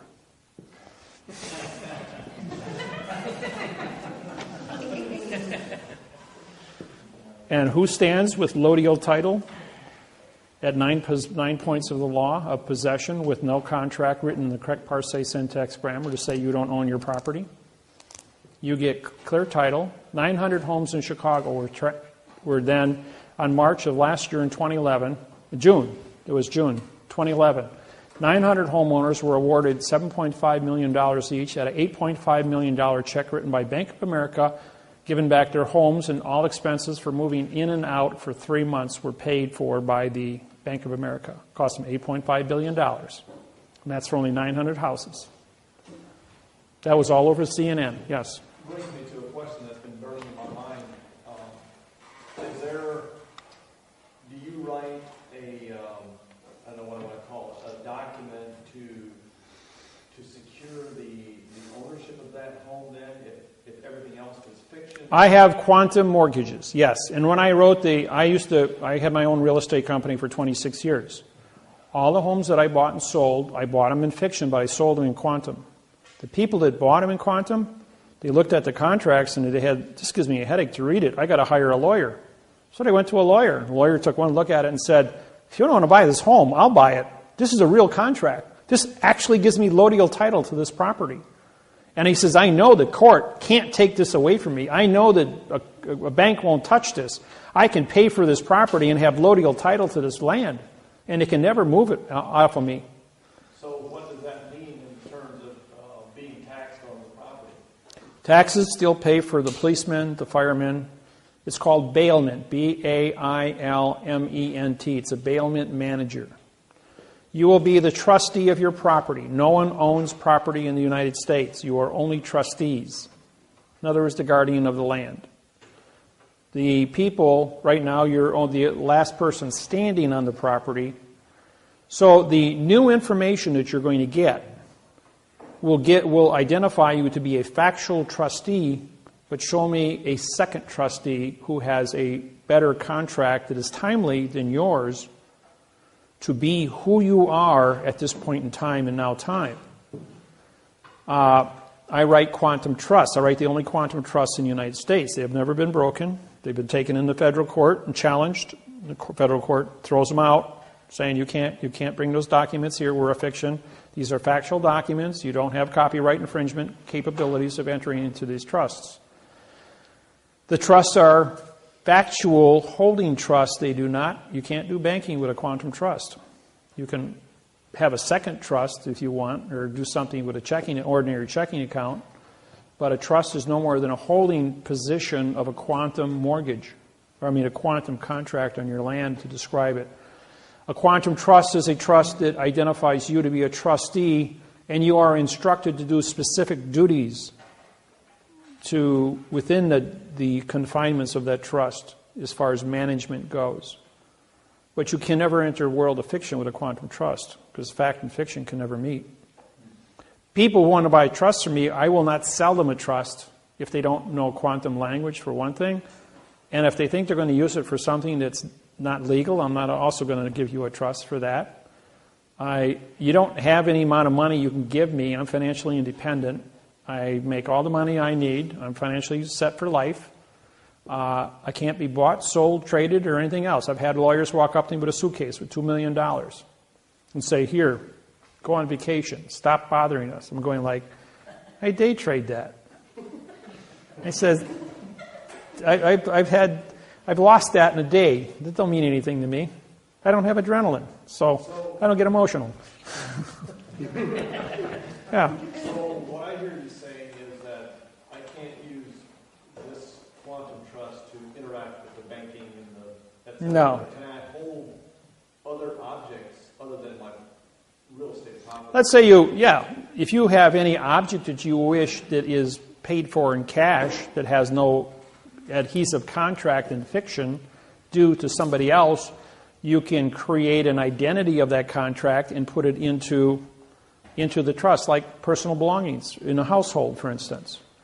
You can put an automobile in there, a tractor, farm equipment. By the way, all of your automobiles titles are owned by the United States government. You are only trustees to operate the vehicles under public safety law. Public safety laws supersede all laws on planet Earth. You get the smallpox, you will be put into a plastic bubble, and there ain't no contract, and nobody's going to come to your rescue that's going to take you out of the bubble until you're healed or correct. You have a contagious disease of anything that threatens public safety, you'll be put into a plastic bubble or incinerated accordingly. If you think a 747 come here with 400 people on board and's got a contagious disease, they're not going to hesitate to vaporize that plane in midair. It's never going to land in the country to expose it, because once it lands, it would get out of control, so they would vaporize it.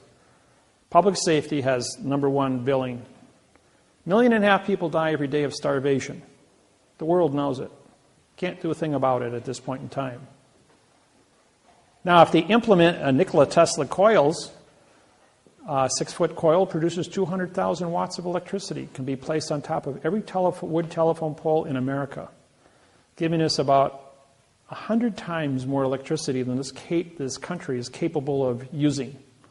6-foot coil can be transported by semi, set up on top of 40-foot telephone poles, and hooked up with very little cost, has no moving parts, runs on a superconductor, which is 200 times more efficient than a copper wire, generates no heat, produces all the electricity we need. The surplus would be 1 cent per kilowatt. All surplus would be used for purification of water as well as purification of air. 24-hour-a-day sunlight. Globally, you guys could grow crops 24 hours a day, 7 days a week, year-round, with 24-hour-a-day of plant light above your fields. The electricity can be used to create nitrogen, which would be your natural fertilizer through electrical circuitry, and stimulate your crop growth. Instead of waiting 9 months to harvest a corn crop, you could do it in 4 weeks. Well, we have the technology. It's just that the oil companies, the hydrocarbons, don't want this released at this point in time. However, if I'm president, this will be mainstream. I'll get up and I'll announce it to the world. I've already completely mapped out a complete program on the construction of the contracts, communication skills, making Nikola Tesla coils mandatory globally. Ships at sea could be powered by coils run on electricity. Oil would never have to be transported again. Oil is relevant because we can have tar for roads, but then concrete is safer because you don't have all the off poisons leaking out of the asphalt. Cars could be run on lithium fluoride batteries, which have a 400-mile cruise range for every battery size, car battery size technology. Now with the new discovery in Columbia of the new lithium pool, there's more than enough for the next 300 years for all the cars on the planet. And there'll be more advanced technologies coming out. You can go with mercury, silver mercury with fluoride, which is even 10 times more powerful than that. It's highly pollutionary because of the mercury, though. But there's other molecules that we can, utilize. Yeah. Will you need an ambassador to the Cayman Islands? For what? Well, I'm just volunteering. What, you like the sunny weather? Hey, Indiana's great. I lived here for 20 years. Yes. You were talking about the technology.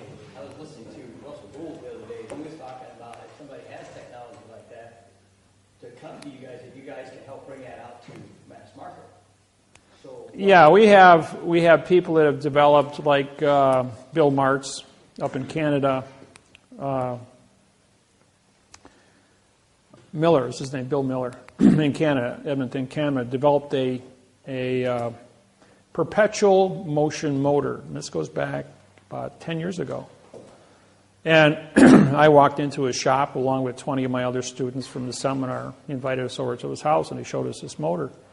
The thing was 3 feet in diameter, had a 180-pound armature, 0 to 1,860 RPMs in 2 seconds. That's some serious torque. And then after it come up to speed, he disconnected it. It's hanging by nylon ropes in air with a dozen 100-watt light bulbs that he turns on and then accelerates the speed of it. And this thing's putting out 60% more electricity than it's generating. Because what he had done was the series of magnets, along with the coils, were set up in a harmonic frequency to follow the sine wave.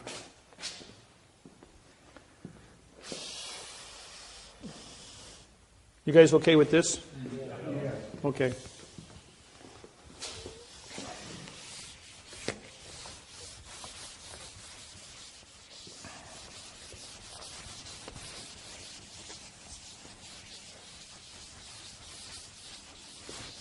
See, when you can syntax is the most powerful tool in the world, just so you know. Okay, use your standard sine wave. And if you're going to do harmonics, then you're going to go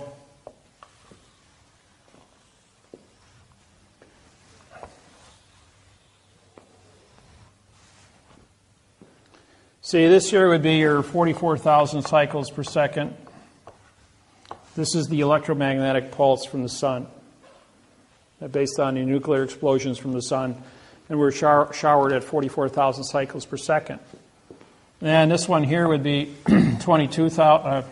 This hump here would then be 22,000, and this here would be 110,000. The point is that you take your sine wave and you step it down from your coils into 60 hertz.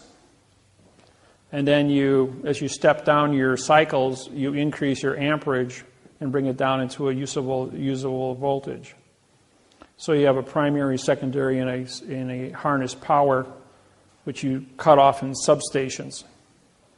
The initial voltage would be running out at probably 25,000 on your big lines, which are your big, high, 100-foot tall power lines, and then also be subbed off into 660 volts, 440, 220, three-phase, down to single-phase, 110s for your houses, stuff like that. It's all basic electronics. I've been in electronics my whole life. I was building TVs when I was 18, my first laser at 12, and I even built my own perpetual motion motor at 16. So when Mark showed me his, I said, what you've done is you've hit 1,860 RPMs. You have a harmonic resonance within your electromagnetic fields. As your motor turns, you got your series of magnets, primary, offset by your secondary fields, which are then looping in that manner all the way through, going all the way back to the beginning. And then what you're doing is taking this electromagnetic pulse from the sun and you're matching it up to your power source here. These are permanent magnets and coils.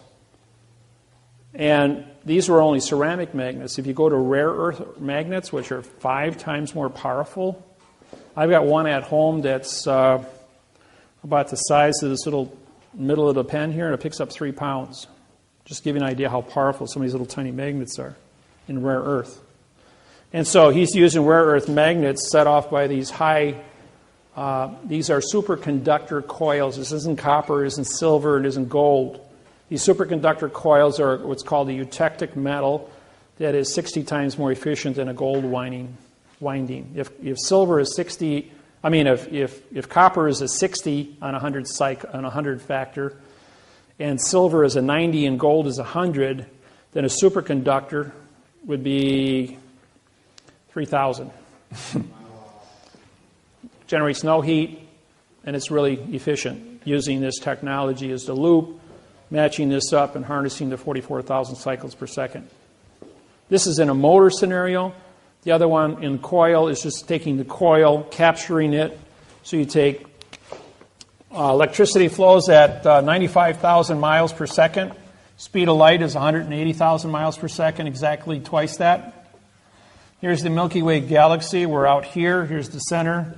This is a black hole. So the further you get away from, this number changes. Right now we're at a constant where we're located in the Milky Way galaxy.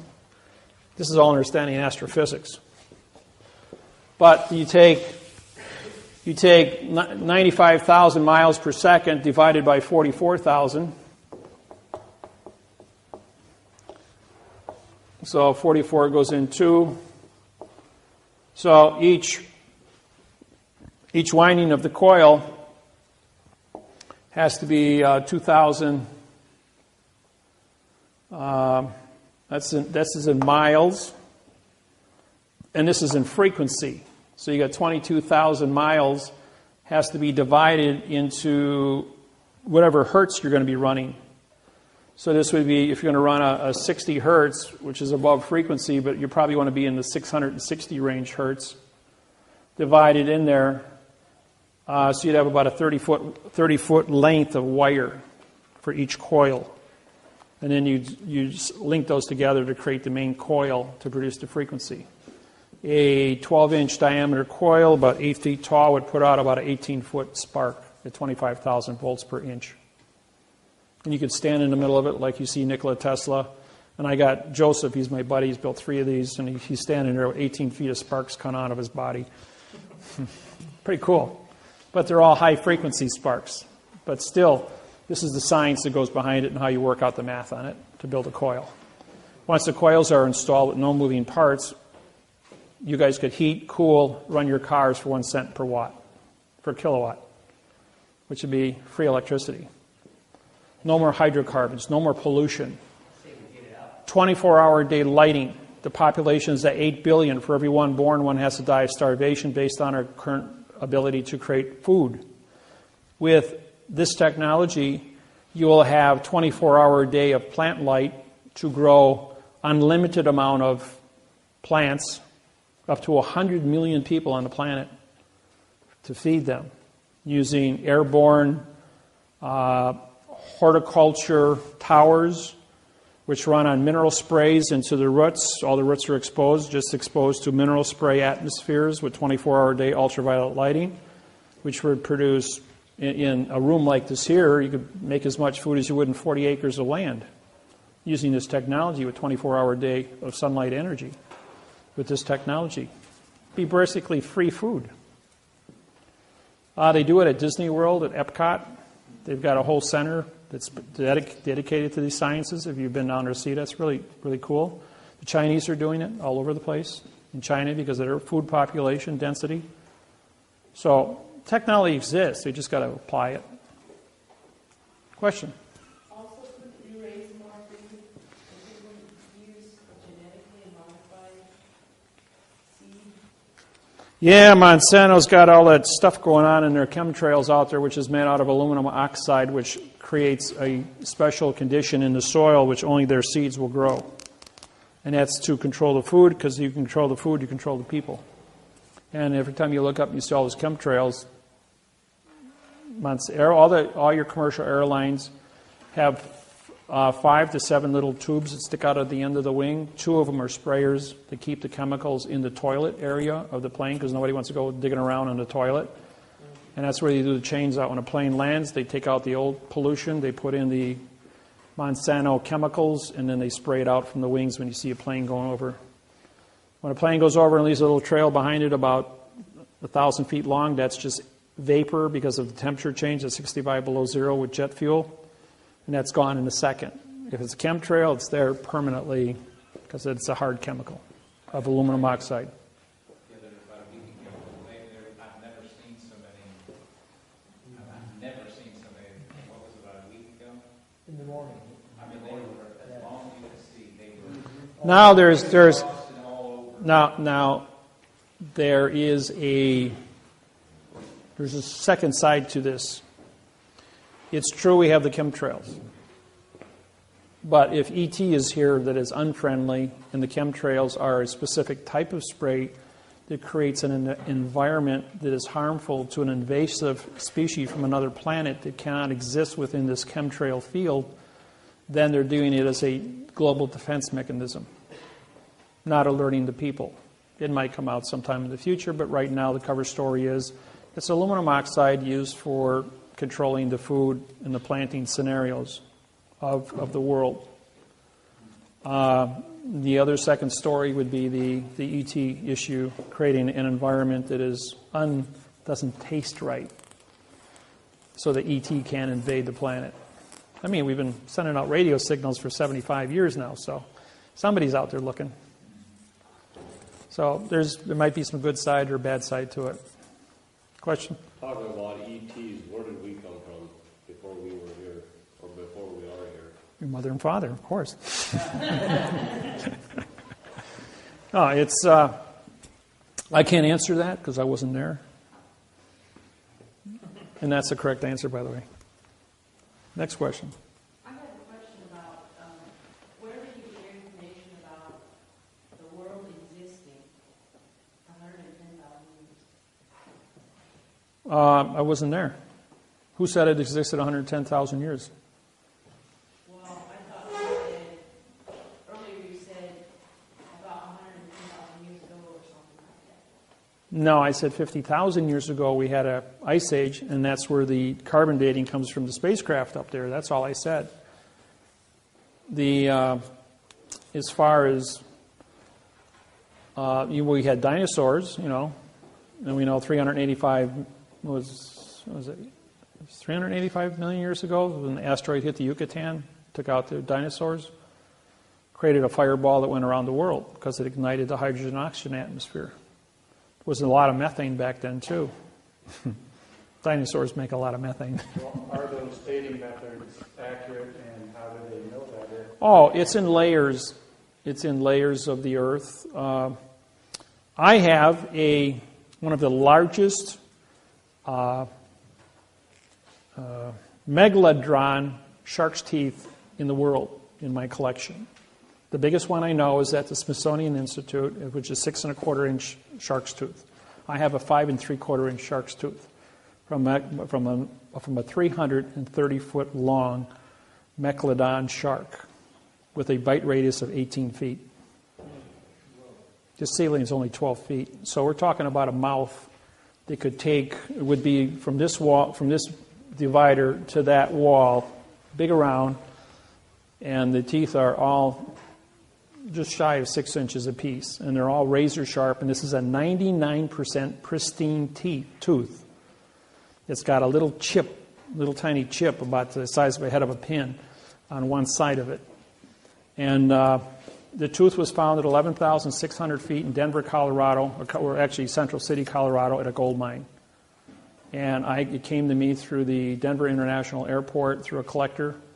And because I knew what it was, I knew where it came from, and I knew the history and all that kind of stuff, I bought it. I paid $500 for it. It's worth probably around $1,200 right now to any collector. Good investment if you ever find some big ones like that. They were digging. Here's another one about this specific topic. Tarpon Springs, Florida, 20 miles north of Clearwater, Florida, north of Tampa. If you want to they put a canal in 2,000 feet from the ocean in to build a subdivision with water.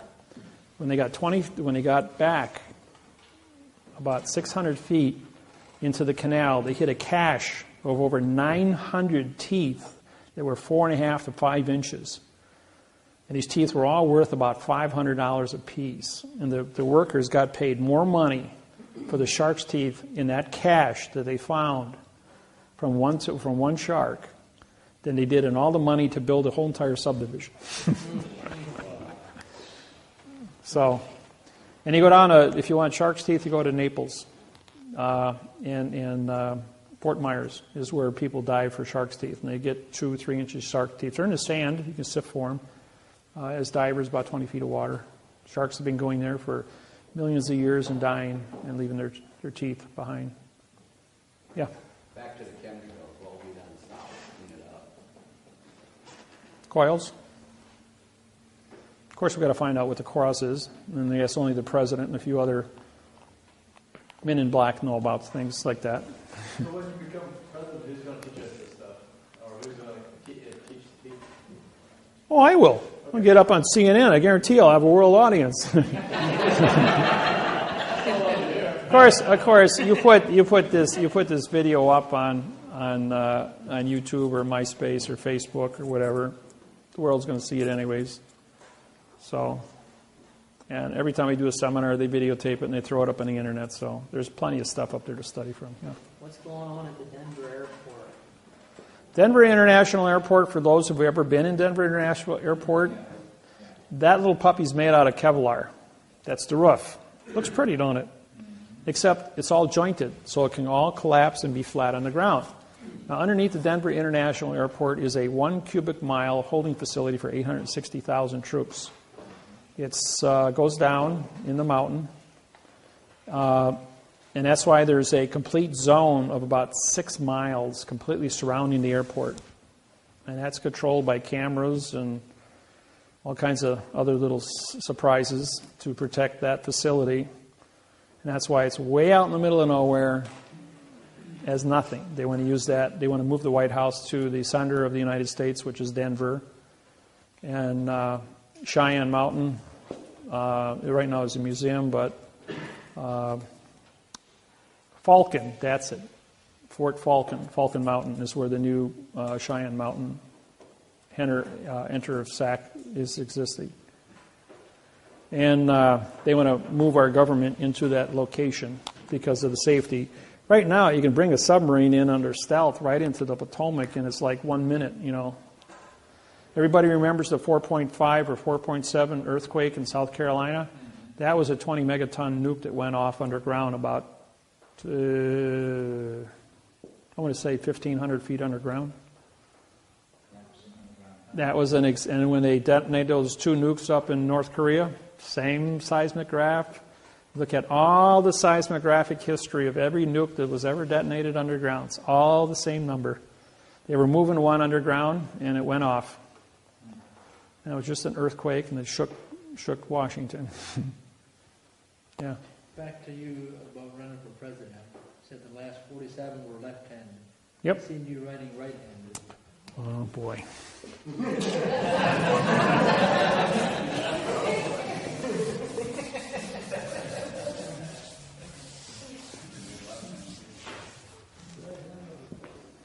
It's a good thing there's 2 pens up here.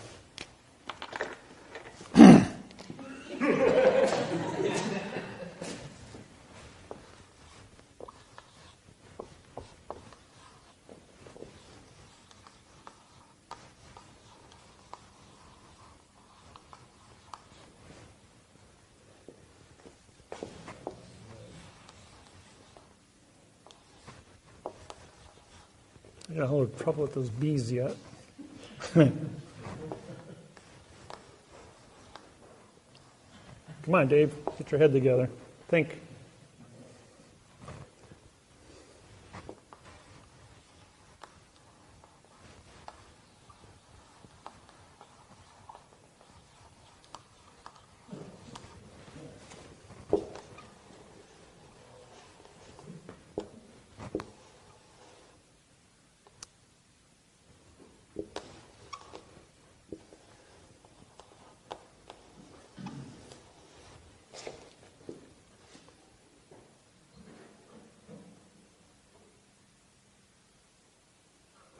I did that wrong.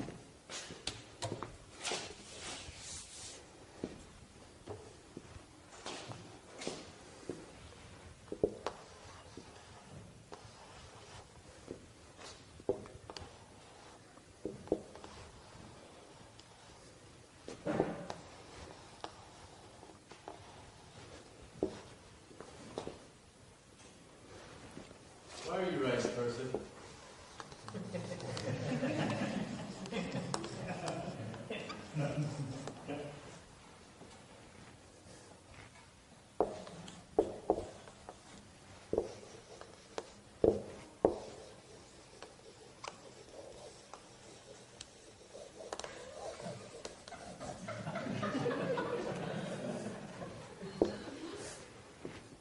It says, we the unknown, led by the unknowing, are doing the impossible for the ungrateful. We've been doing so much for so long with so little, we're not qualified to do anything with nothing. So, I can... Okay. Oops, wrong way. Yeah.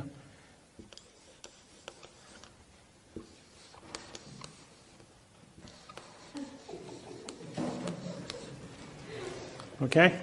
I can do it frontwards, backwards, both hands, both directions. I just run out of words there, that's all.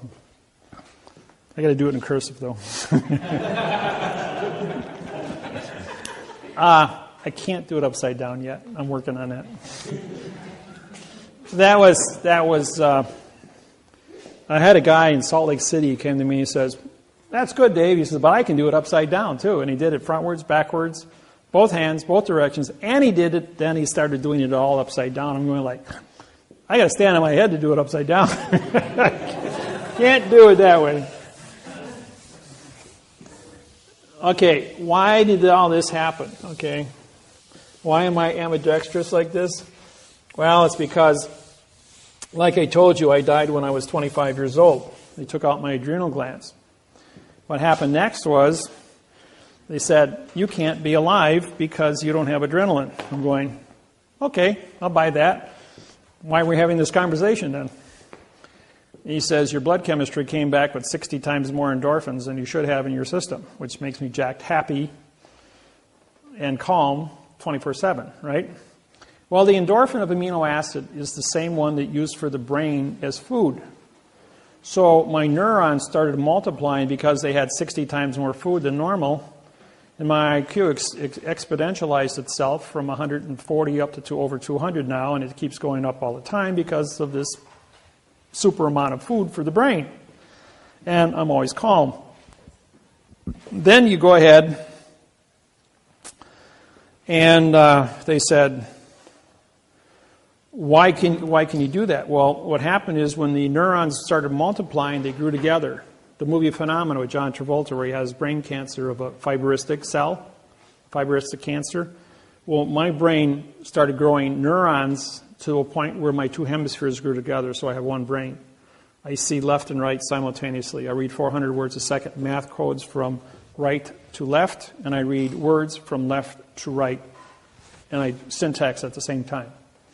I can't see, talk, or do anything without completely syntaxing it and writing it in the correct format in my brain as fast as I do it in fiction, both ways. It just happens. And I've been doing it for so long, for 12 years now, efficiently. And so anybody gets in my face about anything, I will give you a complete history lesson going back to the beginning of time and showing you things that are supposed to be. The book, Legenda. Legenda, in 1890, Masonic temple was built in Austin, Texas. It had a footing poured 8 feet by 8 feet by 8 feet to support a 44-foot chimney. Well, back in 1860 they built that Masonic temple. And it was a 3-story building. And what the man did is he took legenda, dogma, and the Masonic codes from 1851 and 1859, all written on original cotton paper. And he wrapped them in paper and dipped them in beeswax, sealing them in beeswax. Then he put a 2-inch plaster Paris case around it in a wood box. Then he dipped that in beeswax and repeated the process 3 times. Henceforth, producing a time capsule that was sealed. That sealed time capsule was then put into an 8 by 8 by 8 foot concrete footing at the base of this Masonic lodge to support the chimney. The chief of the Apache Nation in Arizona was working under contract in Texas, West Texas, or rather in Austin, but he was from West Texas, but he was working in Austin. I was doing a seminar in Dallas that weekend on Sunday. And his job was to take a 4-foot wrecking ball, and they had dug out this footing and break this hunk of concrete up because it was too big to move. And when he hit it with the ball, out pops this chest, and he figures, treasure, but it was a time capsule. Well, when he opened it up, chopped it open, he found all these books inside. And the books were in pristine condition after 140 years. And he opened them up, and it said, property of David Wynn Miller, punctuated. So he throws them in a paper bag, drives 260 miles to where I was, and he walks into my seminar at 2 o'clock on a Sunday afternoon with a grocery bag, and he walks up to me, and I knew the man. I was a chief in his own Indian nation because I broke the treaties with the United States Department of Interior and got the Apache Nation to put in casinos back between 1995 and 1999. In 1995, there were 92% of all American Indians were on welfare. In 1999, all American Indians were off of welfare. And there's 190 casinos in the United States now in Indian territories. And all treaties have been broken with the Department of Interior because of my syntaxing. So they made me a chief in 14 of the major Indian tribes in the United States. With that said, he calls me a white lighter, for those who don't understand what that means, and brought me this bag, and he comes in there and he says, Dave, I have these books. Do you know where they came from? I says, yeah, and I told him. And he says, they have your name in them. And he says, yeah, I know, they're mine. And he gives them to me and he leaves. Simple as that. And no, I'm not going to answer any more questions on that topic. Okay. So,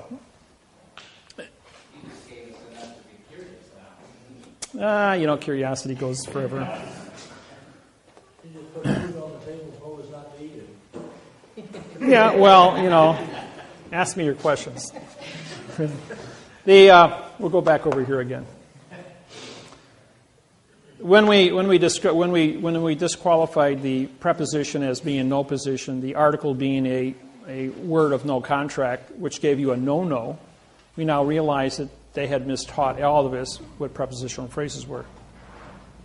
And so we had in 2000, 2nd of January 2000, we came out with the position loadial fact phrase. We also brought in past time and future time. A 1922 book, maybe reader, it was a 1922 reader from the Depression. I was in Las Vegas, Nevada. And a lady by the name of Joy brought me this book and says, read page 9. I read page 9. It says, to, future time, from, past time. I'm going like, oh my God. All my technology from 1995 published to 2000 was written with the word to and from. As you know, a sentence can only exist with one idea. I'm going to the store from the house. 2 different time zones. The sentence is wrong because there's 2 different times. The future doesn't exist. and the past has no damage. So therefore, we dropped all future and past, and it took me 3 months to rewrite my program, removing all the prepositional facts, bringing everything into now time. Present time, PRE, means no, sent, which is contract. So you had 3 choices, the past, the present, and the future, all meaning no contract. So we had to go to now time. So we created the now time, and then the conjunction, and and is a command, and or is an option. Do you know that lesson cost me $1,600 to learn what and or meant? I had a real estate company, I told you, for 26 years, and I evicted one of my tenants. It was December, before Christmas. It said, quit and pay rent. And the judge was ready to sign it, and the clerk goes, you can't sign that. He says, why not? He says, because he gave you a command. He commanded the people to quit and get out. He says, you only have jurisdiction if there's an option, judge.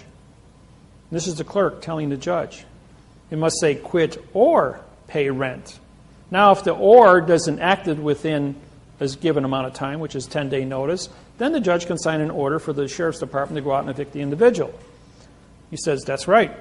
This is wrong because you used and instead of or. Start over. 45 days later, get a court date. 45 days after that for eviction. That's 90 days. Got to stay in my house for 3 more months, not paying rent. Cost me $1,600 because they used and or. Anybody seen the movie Slumdog Millionaire? You haven't seen the movie Slumdog?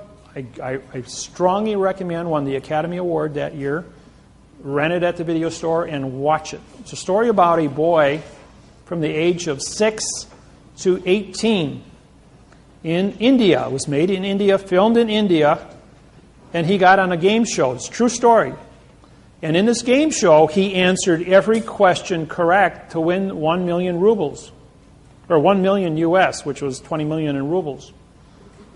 And what's unique about it is every question that was asked now flashes back to his position in life, that he lived the experience.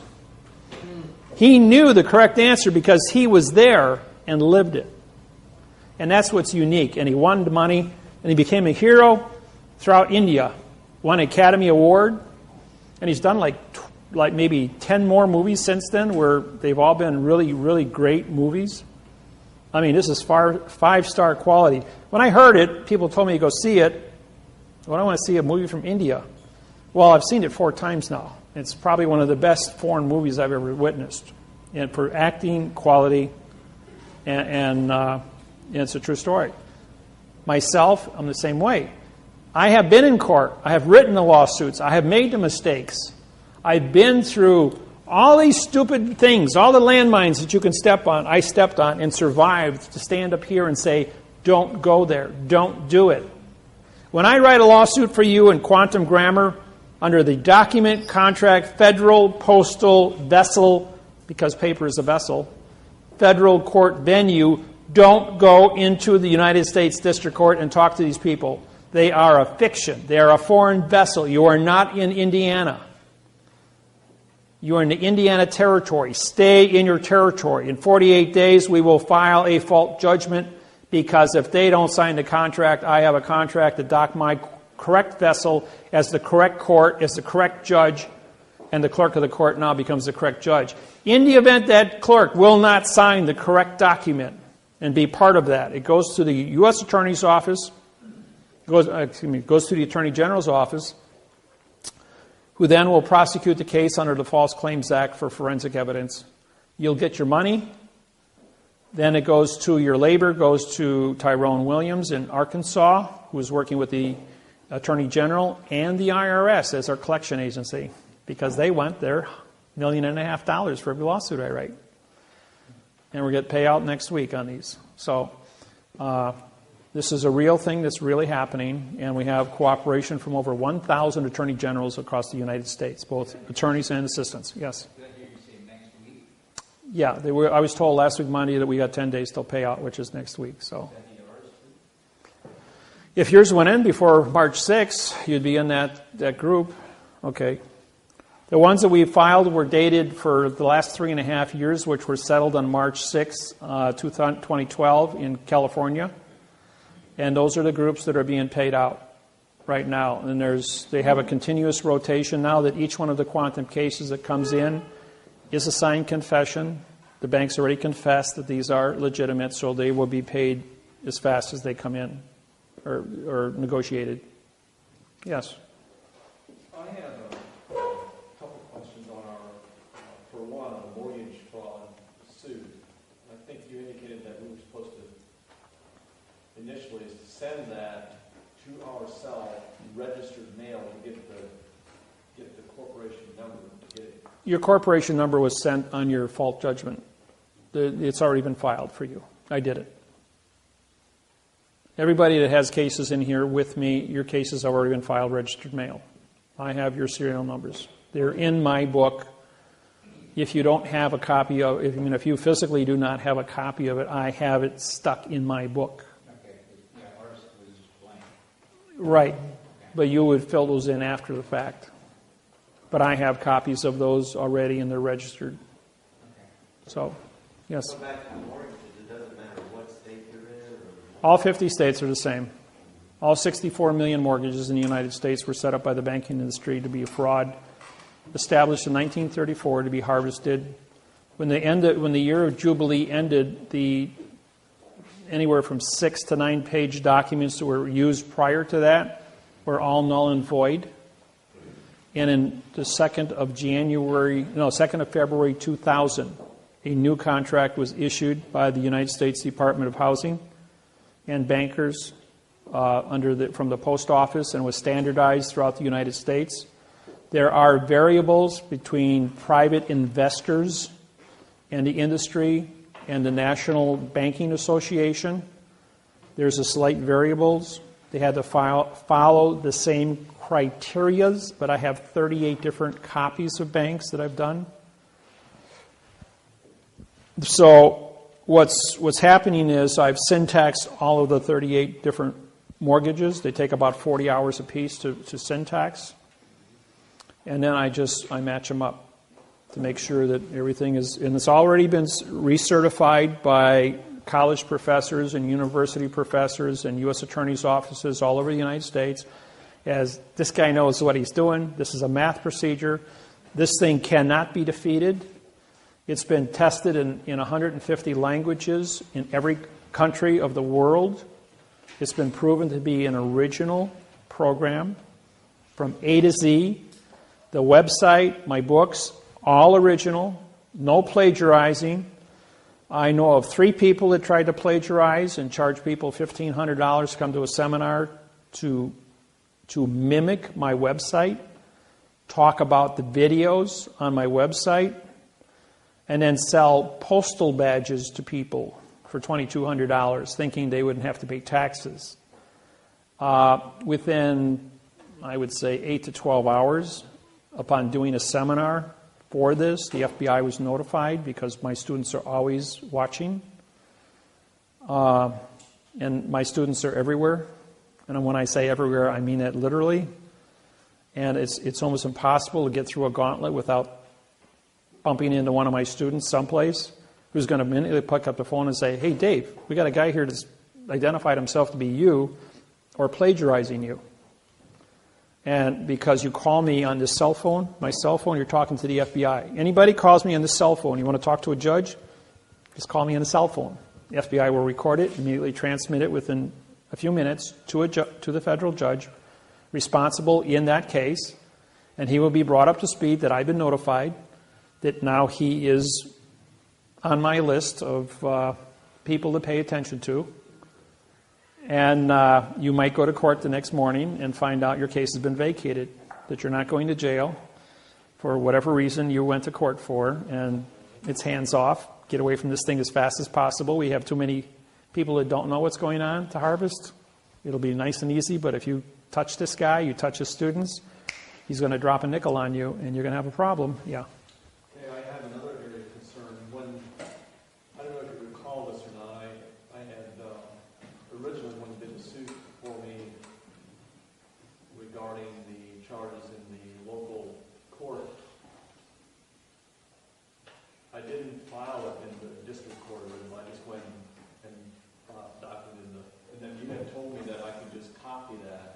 Yeah, you can file that. That case is clean. It's a federal case. Okay, here's my question.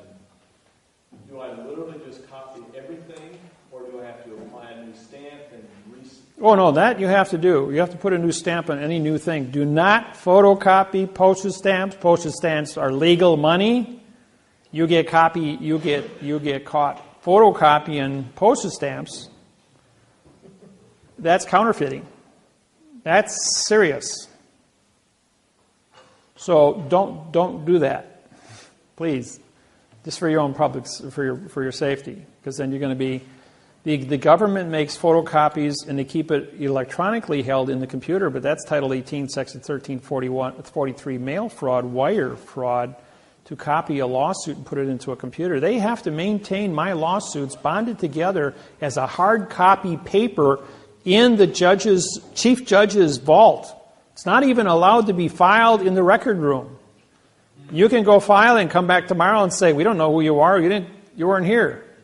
That's because the chief judge has it, and they assign a new case number. They take and they put another United States District Court paper over our heading, and they photocopy it into the computer, so if anybody comes looking, which would be an attorney or a judge or a lawyer, that they're only going to see United States District Court bringing you into their fiction under a brand new case number. Don't touch it. It's not your name. It's not your case number. It's not your venue. It's not your grammar. You've got 48 days. They don't do it right, we sue them for fault.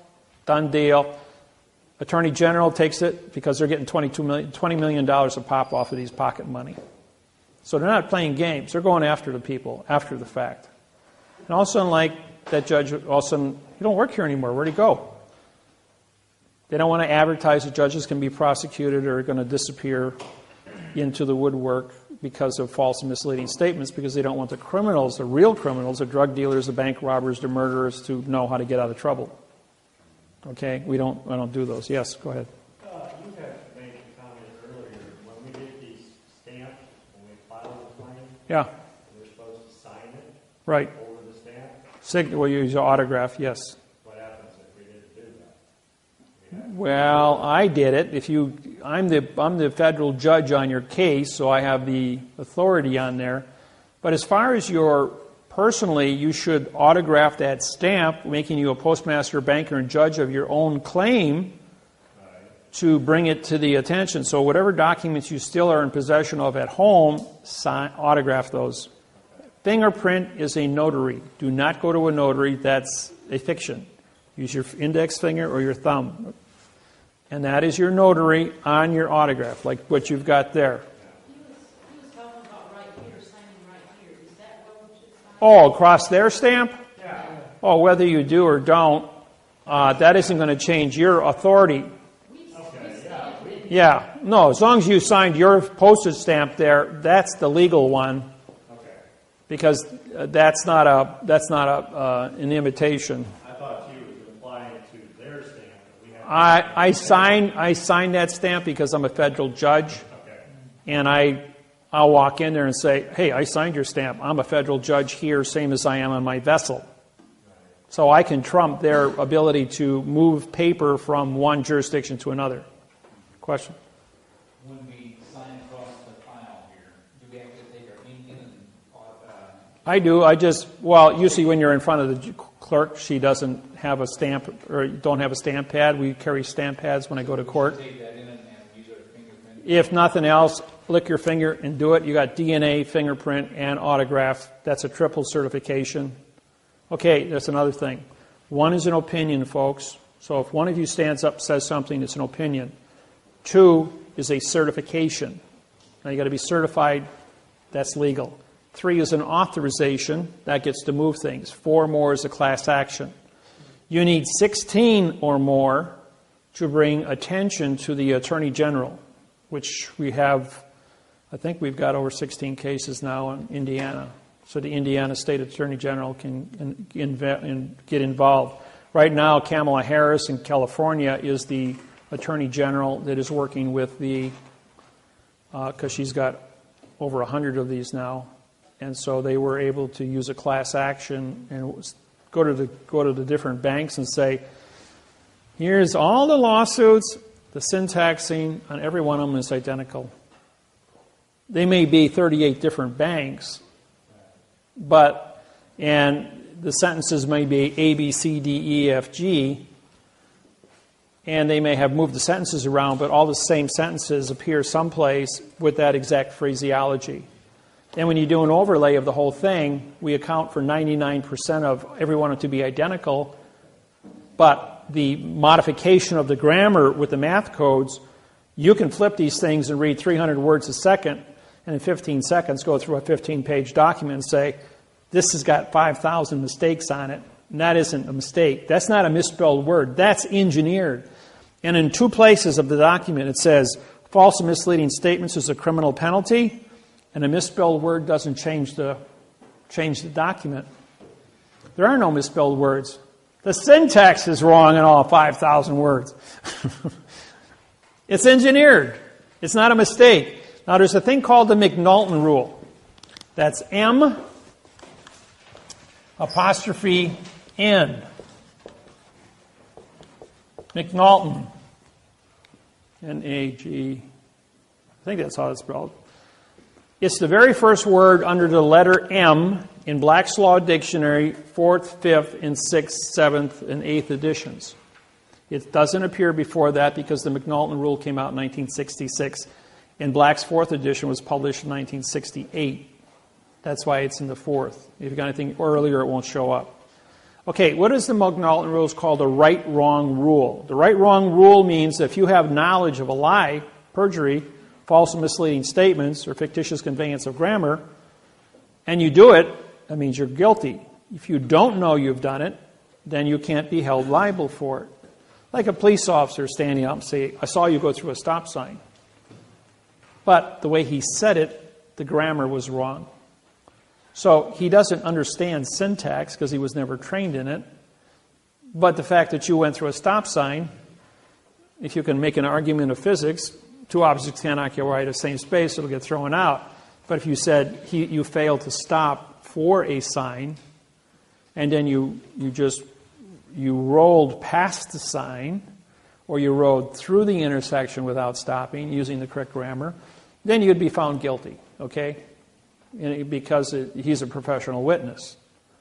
And after all, you would be in a fiction court, and 99.99% of the people wouldn't even know they're being hoodwinked by syntax in the first place if you didn't know how to speak in the correct format. So the McNulton rule, the judge stands up and says, and Banks stood up and said, for 3.5 years, I don't know anything about this. The lawyers wrote this for us. The lawyers work for the corporate. The corporate is a machine. The machine says, we're looking for a person. A person is a corporation. We're looking for a human being. We're looking for a thinking person. The thinking person doesn't exist. So what do we have? We have a corporation with a signed confession, because this corporation stood up and said, I'm responsible for this, give me the house. And then I have a signed confession for false misleading statements, and I can do my job and you can get paid. Pretty simple. And when they, under the McNulton rule, they did this a few times and they got away with it. And then I said to them, doing something 6,000 times to perfection is not a misspelled word. That's a perfection of engineering. And you can't stand up and say you did something 6,000 times and didn't understand what you were doing. That ain't going to wash with any jury. And I got my conviction. They confessed, and we've already picked up $140 billion in damages since March 6th, just to show you how effective I am. The judgments on my technology are the biggest in recorded history anywhere on the planet.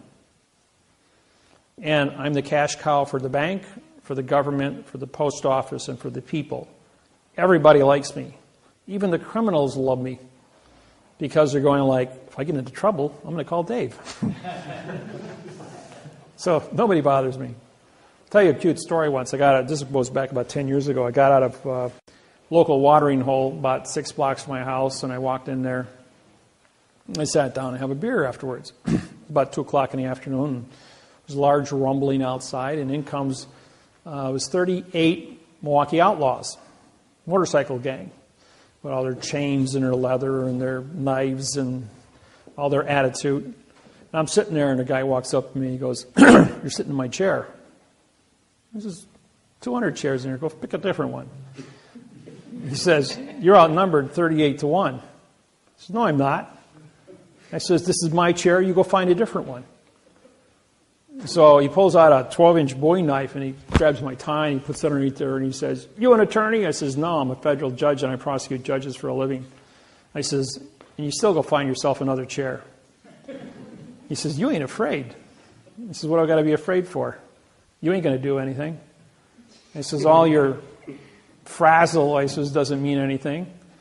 I says, "You think you can pull that knife?" I says, "Go ahead and try it." I says, "I'm going to finish my beer, and you're not going to be here." And he goes, "What does that mean?" I says, "Do I look worried?" I says, "You're not going to be here." So there was an Indian in court with me that morning as he watched me prosecute a judge. And he says, "Hey, wait, no." He says, "That's Judge Miller." He says, "I watched him prosecute a judge this morning. He is who he says he is." So the president of the club steps in and says, "Okay, put it away." He says, "Well," I says, "It's still my chair." He says, "I ain't moving." He says, "Well, let me buy you a beer." He says, "There's an apology for that." He says, "Well, as long as you're buying me a beer and I'm going to be here for a few minutes drinking my beer, how'd you like to know how to get out of your traffic tickets?" So I said, "You just go to court, you sue for the correct parsing, syntax, grammar, for the avoidance of perjury."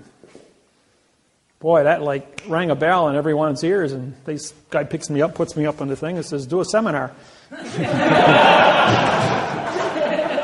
So for 35 minutes, I had 3 beers, and I did a presentation on grammar.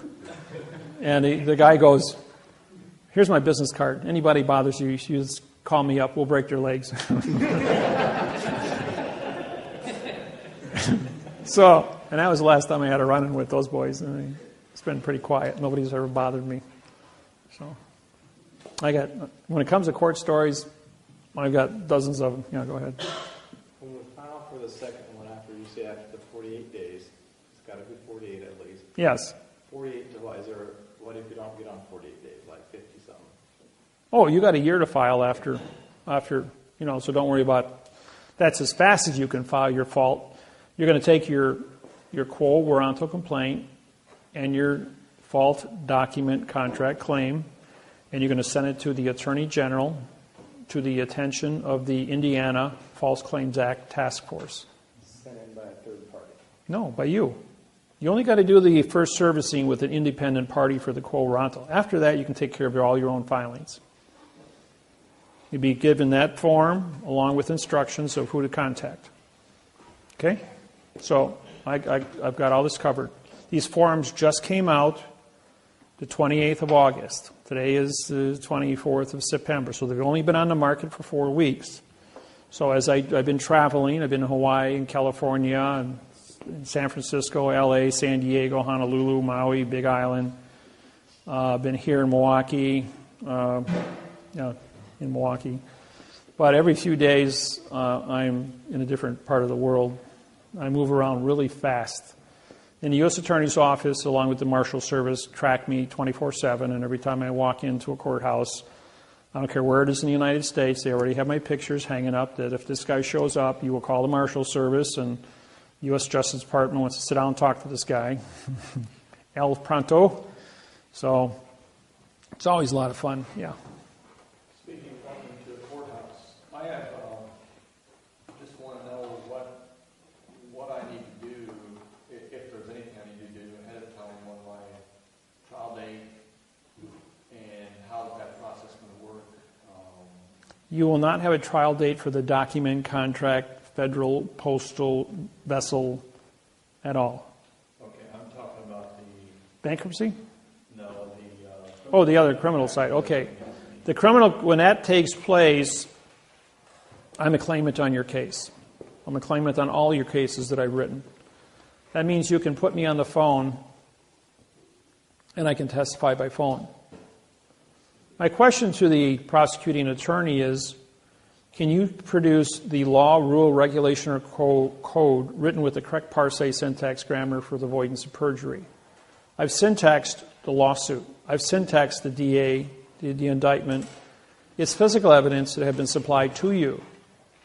Your lawsuit should be turned over to the Attorney General in Indianapolis or in South Bend, Indiana, where you have your federal courts, as this individual at the state level is creating an illusion by which he is trying to say there's a law that doesn't exist to prosecute me under the McNulton rule.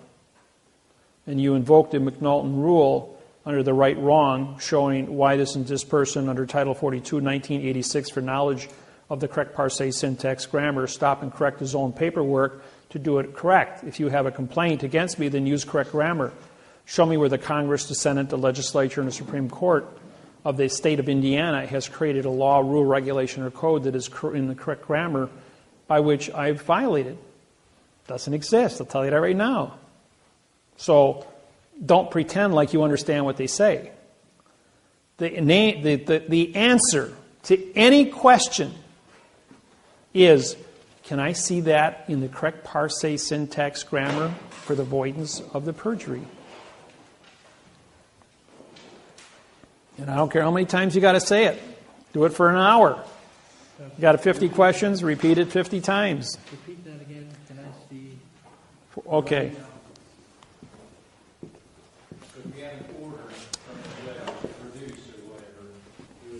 The word order is spelled how? O-R-D, a vowel and two consonants? No contract? So you just ignore it or not? And they come out and... Don't forget the judge is not on your plane.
There.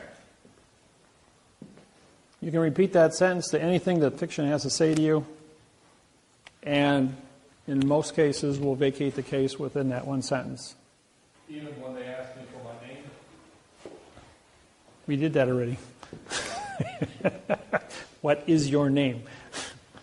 Now, he's going to say, well, arrest the nom de guerre, uppercase spelling, which is a dead person, name, assigned to your driver's license, because it identifies you as a nom de guerre dead person. And as a citizen, you have your state ID as a nom de guerre identity, henceforth putting you in the jurisdiction, but you've already entered the courthouse, so therefore you left Indiana. You now are in the state of Indiana, which is the name of the courthouse, as a foreign vessel in dry dock controlled by the port authorities. While on that vessel, you have now trespassed, and no matter what you're there for, you're in a trespassing position, unless you have a United States passport and you have your paperwork filed ahead of time with the clerk of the court in possession of the stamp, put my business card on with a flag on it, a stamp, and you would then become a postmaster under the correct parse, syntax, grammar, advertised with your contract, to say, I have a contract here with the correct parse, syntax, grammar. this individual sitting next to me, who would be the DA, doesn't. So therefore, you're in a superior position. Because you signed a stamp, you now become the federal court judge in that plane, because that's a federal flag on a federal plane. You have a federal stamp and a federal flag on your paperwork, and you're wearing a federal flag. So how does a state court in fiction, where the judge isn't on your plane, now capture you? Your position then is to turn to the bailiff and say, I deputize you as my tip staff, stand to attention. I have a federal oath, and you can, if you had one of my oaths and had the knowledge, you could back that up. I can back it up. But I'm also a sovereign. I'm also granted a sovereign's country, the director of my own country through the United Nations. As the condition of state in a world of fiction is so unique that the United Nations had to make me the 200th member of the United Nations. I don't pay a $1.6 million a year fee to the United Nations, because how does a fact contract with a fiction? But the fiction still has to recognize that the condition of state does exist in quantum. Henceforth, I exist as a sovereign condition of state amongst a world of fiction, and I'm recognized by the fiction not to touch. But to be a teacher, as a plenipotentiary judge, to go out in the world and do so, as an ambassador contracted with 82 countries, have diplomatic immunity to that end. So once I got that, they locked the door behind me. I'm the only guy that does it. They gave me that position, and I've been completely honorable and trustworthy to that position and responsible. And it's published all over the world, and it's respected by the other countries. And that's why the Justice Department and the State Department and the judges around the world are hands off. This guy is who he says he is. So what is the paperwork that I have to have filed in the court before I get there? As a person who has signed a stamp, you have a constitution on your document. That constitution is like an oath of office. But to have an oath as a judge responsible only to your piece of paper that you have signed that stamp on, and file an additional oath with that, with the clerk of the courts. It says you will only be responsible to be a federal judge on your own personal document for the correct parse, syntax, grammar. And as a judge, you're immune from prosecution. But you have to be correct at all times.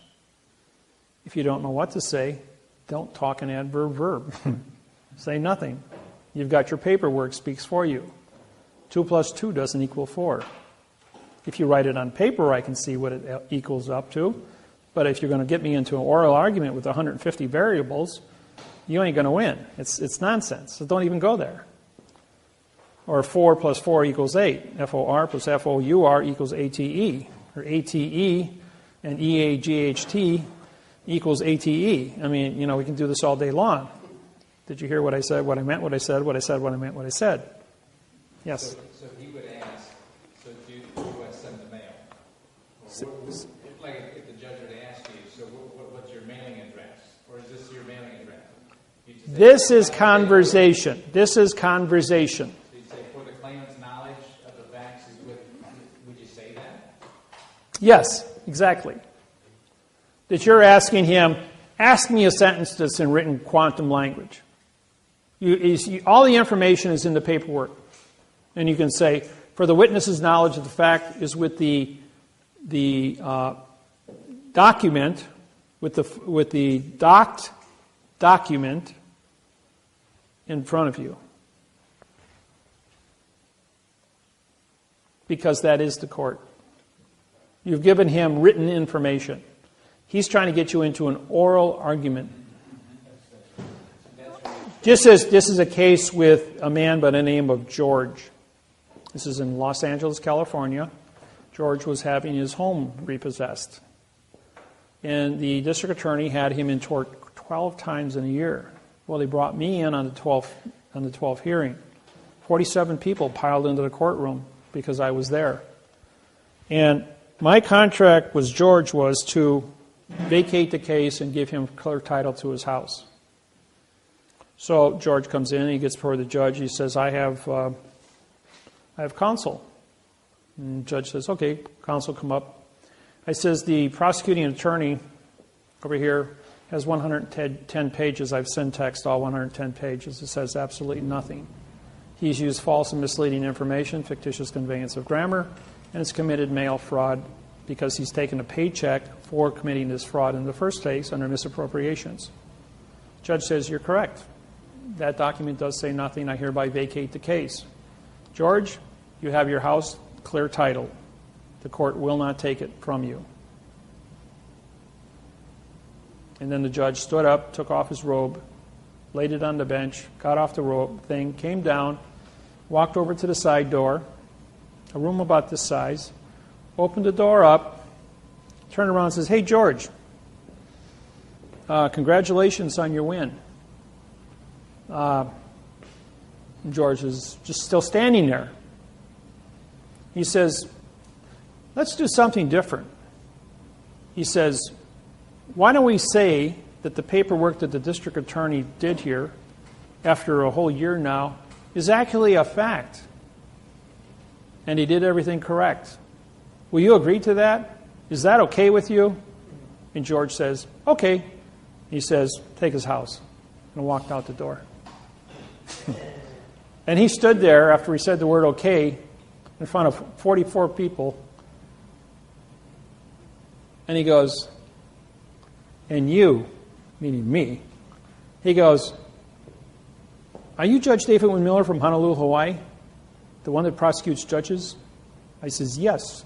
He says, you got 10 seconds to hit the door and get out of here. He says, because I'm going to have you arrested for trespassing on my vessel in dry dock. And I was out the door because I was in the peanut gallery and I had 3 marshals chasing me. I got out the door in time. But George lost his house. He stood there and he just glowed like a light bulb. My contract was to get his house back. I won the house, I got kicked out of court, and he lost the house. So, He should have kept his mouth shut and walked out of the door, yes. So then everybody, we went all outside in the parking lot, and I said to the people, did I win the case? They said yes. Did I fulfill my contract? They all said yes. Did George give back his house to the district attorney? Everybody said yes. Am I liable? Everybody said no. Enough said about that. Let's go back to the seminar. So we all had a seminar this afternoon.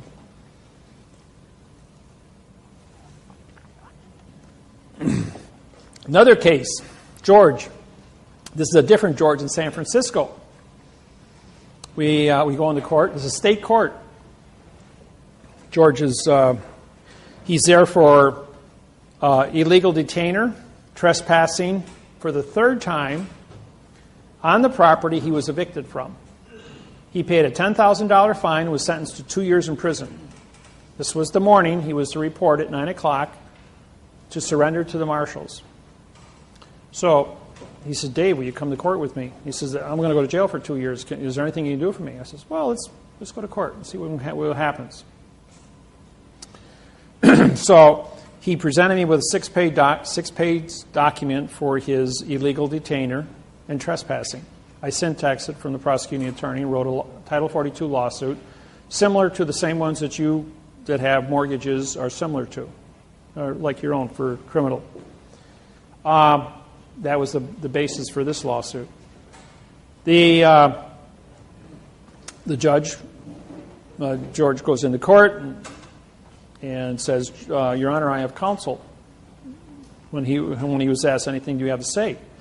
So I walked up and I says, I have bailiff. I says, give these papers to the judge. And bailiff came over, took them, handed them to the judge.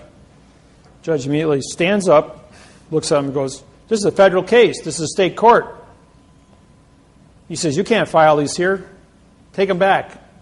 I says, that's a federal flag. That's a federal stamp.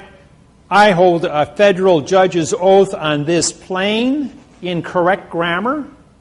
You don't have a correct grammar. I syntaxed your oath, and I syntaxed the district attorney, and if you look at that, I'm prosecuting your district attorney for false and misleading information. And that individual is facing a $25 million fine and 30 years in prison for trying to cheat this individual and put him in jail for 2 years at $75,000 an hour. Under Sanders versus English 950 Fed Second, I have grounds under Title 42, 1986, for knowledge of the fraud that's been perpetrated, and I am here as a federal judge to stop and correct it. Well, this is a federal court. I says, you're not even in court. You're on a different plane than the rest of us. Bailiff, I hereby deputize me as my tip staff. Arrest that individual for impersonation of a judge, and arrest this individual over here as I have a warrant for a federal crime that he has committed, and here's his warrant. Judge goes, wait, stop. We're going to do something different. I'm hereby vacating all charges against George. Bailiff, I want you to go downstairs and erase him from the system. Give him back his $10,000 plus interest for 2 years, which is $3,000. Cut him a check for $13,000. George, all charges have been dropped against you. You are free to go. Now, Mr. Miller, I have vacated all charges against George. I've given back all of his money. Therefore, there is no contract between the state of California and George. So therefore, you have no complaint because everything's been vacated. Prosecuting attorney is a Chinese man. Stands up and says, I object, Your Honor. He says, I just saved you $25 million. Just shut up and sit down. So he shuts up. And then she goes, wait a minute. What's your name again? This is David, David -Wynn Miller. Are you that judge from Hawaii? He goes, the very same. She goes, oh, okay. I says, bailiff, arrest the judge.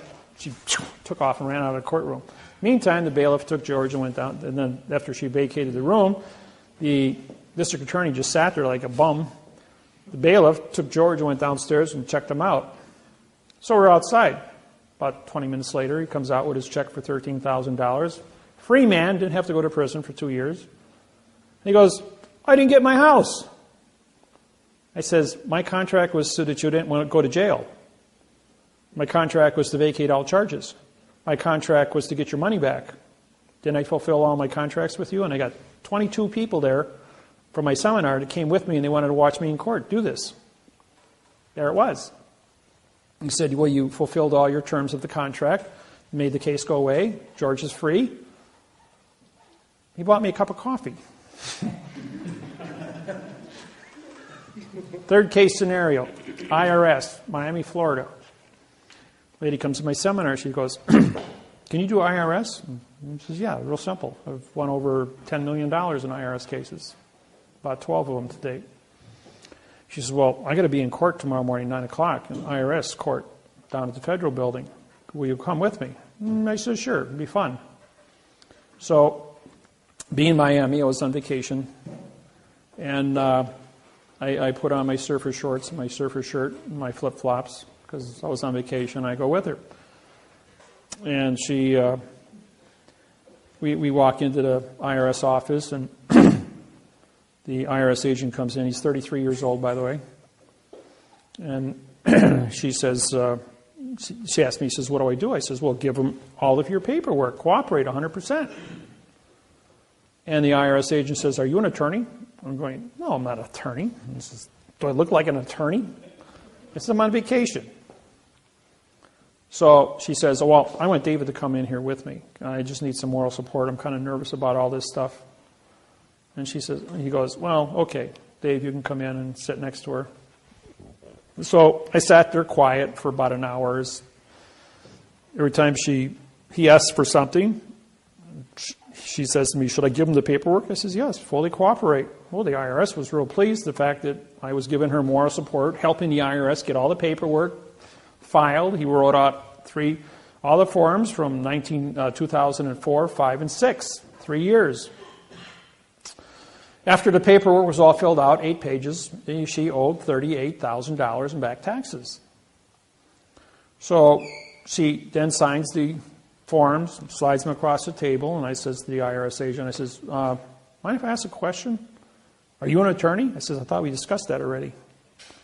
He says, that's a question. If she committed false and misleading information to you, can you prosecute her? Oh, yes. So can I ask you another question? If she committed perjury in this interview, as you have a recorder here and you recorded it for the IRS, can you prosecute her for perjury? He says, yes, we can. He says, you know, you want her to sign right here, is that correct? Under penalty of perjury? You know that under is an adverb, means no contract. Of penalty, which is a verb. Of is an adverb, making perjury a verb. You want to show me the verb perjury and penalty in the dictionary? Isn't that false and misleading information? Isn't that perjury by your own confession? And then I syntaxed in the next 35 minutes all 8 pages. As I identify, I says, oh, by the way, I'm the federal judge of the United States, chief federal judge, and you just committed 47 felonies in front of me. Grabs up all the paperwork. I'll be back. Takes off. About a minute goes by, and all of a sudden there's screaming in the back room. Yell, yell, yell, yell, yell. This goes on for like 5 minutes. Then the supervisor in Miami, IRS, sticks his head out. Oh, Judge Miller, you're here. Well, yeah, I've got a 3x5 picture of me hanging on the wall in there. So he pops his head back in, and more screaming goes back in. It's quiet for about 2 minutes, and about 12 minutes goes past, and he comes walking out. Madam, here's your form. All your taxes have been canceled. You have 0 balance. You're free to go. Have a nice day. She bought me an espresso.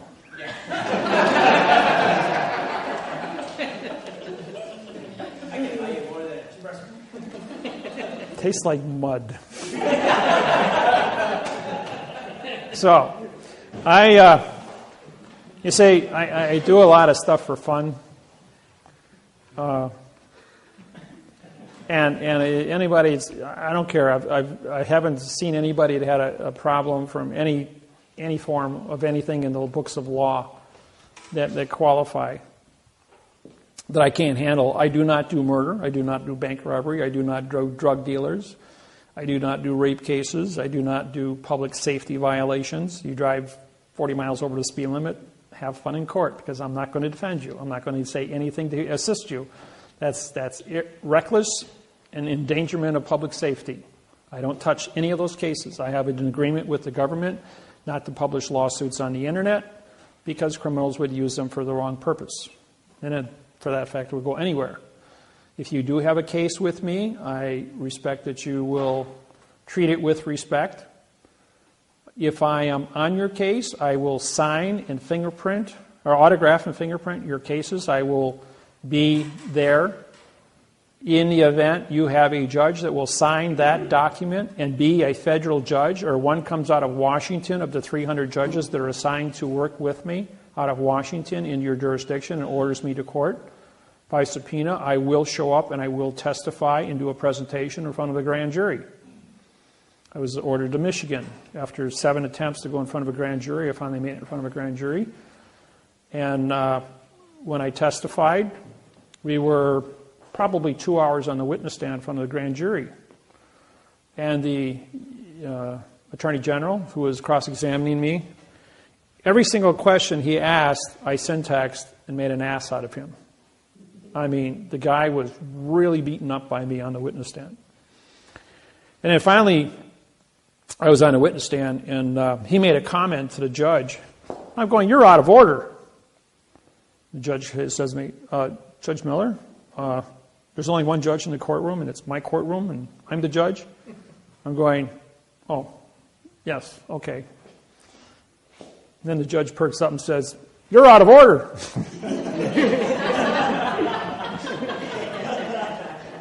And then the judge says to me, do you have a passport? I said, sure, I got a passport, driver's license, insurance cards, MasterCard, Visa, bank cards, a checking account. I said, I got a mortgage, carry insurance.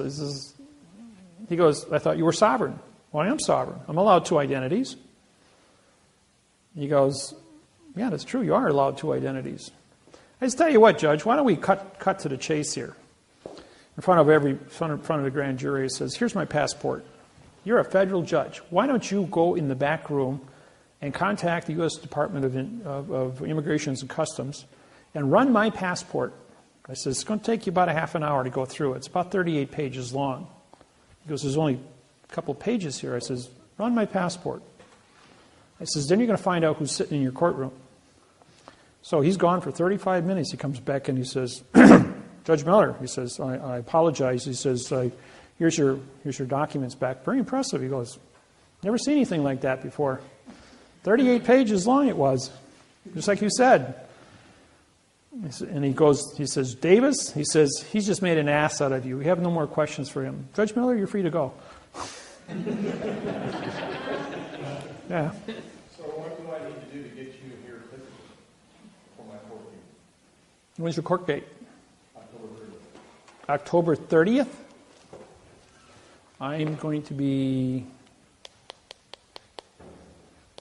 I don't know, maybe I could make it. I got to be in Court of Claims in Washington, D.C. It's on the way. On the 5th, that's Monday. You got I think you got Friday. Thursday or Friday? Washington's always fun. Around election time. Tuesday, that's a whole week. Well, I'm on your case. I can sit in court with you and, argue the syntax. That's not a problem. Probably be a lot of fun. I'm free those days. I think we'll have an audience.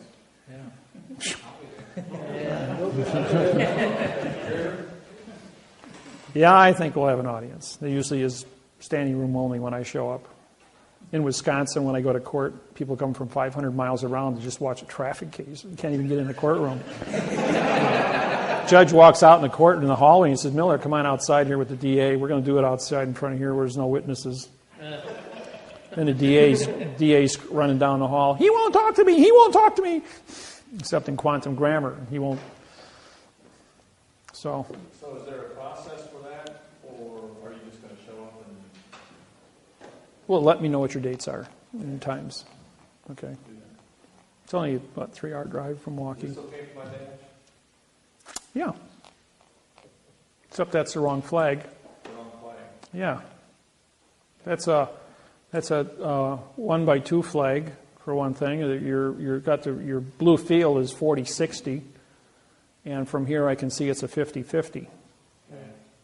You can download one off my internet site. No, you didn't. Your computer shrunk it or did something, but that's not a print. Yeah, it changed the size of it. It's 1 to 1.9. The one on my business card is correct. I need one for business cards. Oh, okay. Well, no, they're in my. I had them in my bag at the room. So. Just a couple of miscellaneous questions. If somebody, how about like with the credit bureaus or liens on your property or anything like that? Well, when you guys deal with MasterCard, every time you sign your MasterCard, you're making a promise to pay. I mean, you took the money.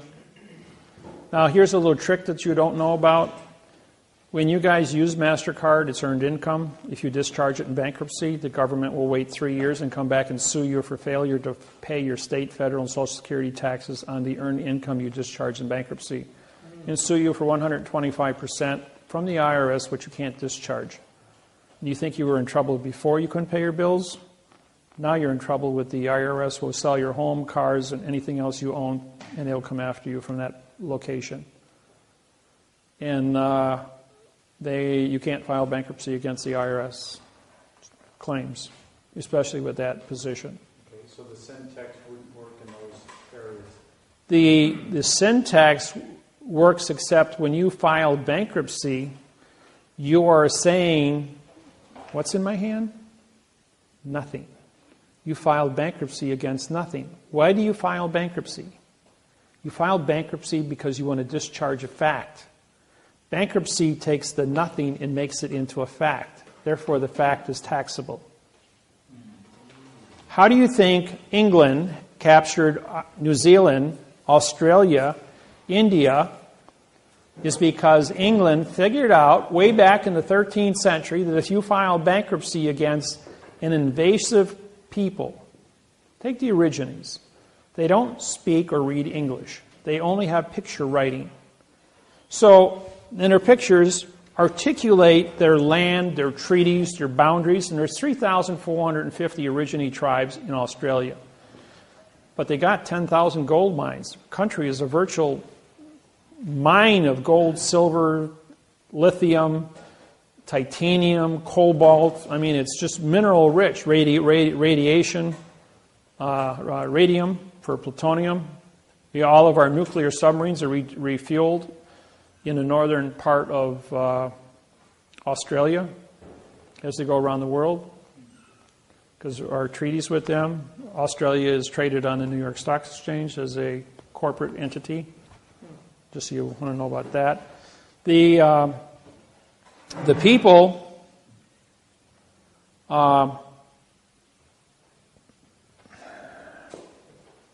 just lost my thought.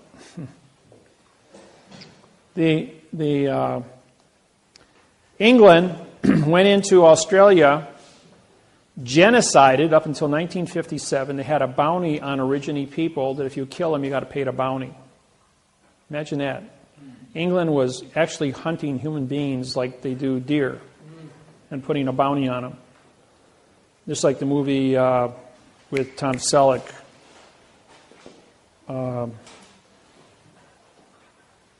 Quigley Down Under.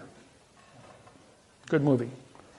The Aborigines were genocided. Then they went ahead and they stole their land and they sold it to the unsuspecting settlers from around the world as they came in as new people. Then as soon as the people bought the land, the government came in and filed bankruptcy on the individual, bankrupting them off the land. Then filed a Title 46, Chapter 781 salvage claim under the 2000 Corporation Act under false and misleading statements, filed bankruptcy against the people, and through the bankruptcy court legalized the taking of the land because now they're saying the nothing contract of seizure was filed in bankruptcy, giving nothing value, retitling it back into the crown and then selling it to the next unsuspecting buyer, now as only a trustee and a caretaker, leaving the jurisdiction of the government in charge of the land and moving the Aborigine people off who couldn't read and write and defend themselves. When I showed up, I wrote them a new constitution. I gave them international trade agreements. I gave them the ability in quantum grammar to protect themselves against a world of fiction. So they called me the Spirit Walker because I came in and prosecuted 129 judges and nobody touched me. Anybody else that ever tried something was killed immediately by the government. But the government wouldn't approach me. The government wouldn't touch me. So the Aborigines, my name got shot all the way across Australia in a matter of days as we got somebody here that's special. And that's the reason why when I came to Hawaii, same thing. Somebody special showed up and they made me king because I came with a bird. 1848, a prophecy was made that a white man from America would come to Hawaii and set the Hawaiians free. I wrote the apology bill that Bill Clinton signed and apologized to sealing the Hawaiian Islands. Then proved the Hawaiian entire history of the Hawaiian Islands from the international bankruptcy through World War II, and it was the post office that captured the Hawaiian Islands, not the United States court system. Henceforth, giving the Hawaiians now direction by which to prosecute trespassing. And who paid the docking fees for all the buildings in Hawaii for the past 200 years on a sovereign country? Nobody. It's about $64 trillion in back taxes that the Hawaiian people are owed, which they kind of perked up to. Yeah, wow. So then you take all of that, and then you go down to Australia, you syntax their constitution, null and void. Write a new constitution in quantum grammar, giving the Aborigines original constitution before the English got it, putting them in now control.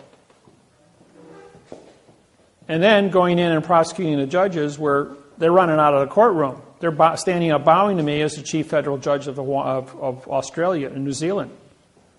And the Aborigines are in there watching this. And then having 2 federal attorneys, 2 federal barristers, 2 federal solicitors, and 2 federal, state attorneys, all stand up, all 8 of them, one right after another. We are in peril, danger to move forward against the origine people.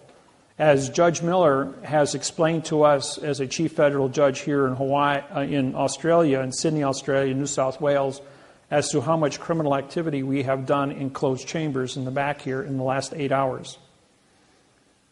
He can walk the walk, talk the talk, and he explained to us in detail the operations by which we are to be prosecuted as, that we don't exist as a government, as a court, or as a people, that we are trespassers.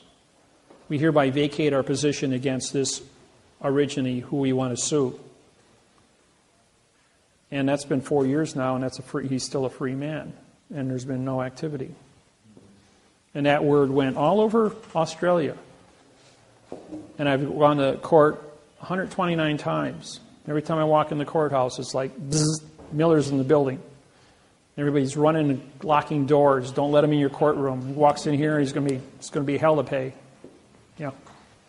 So will you also write that for the Indians?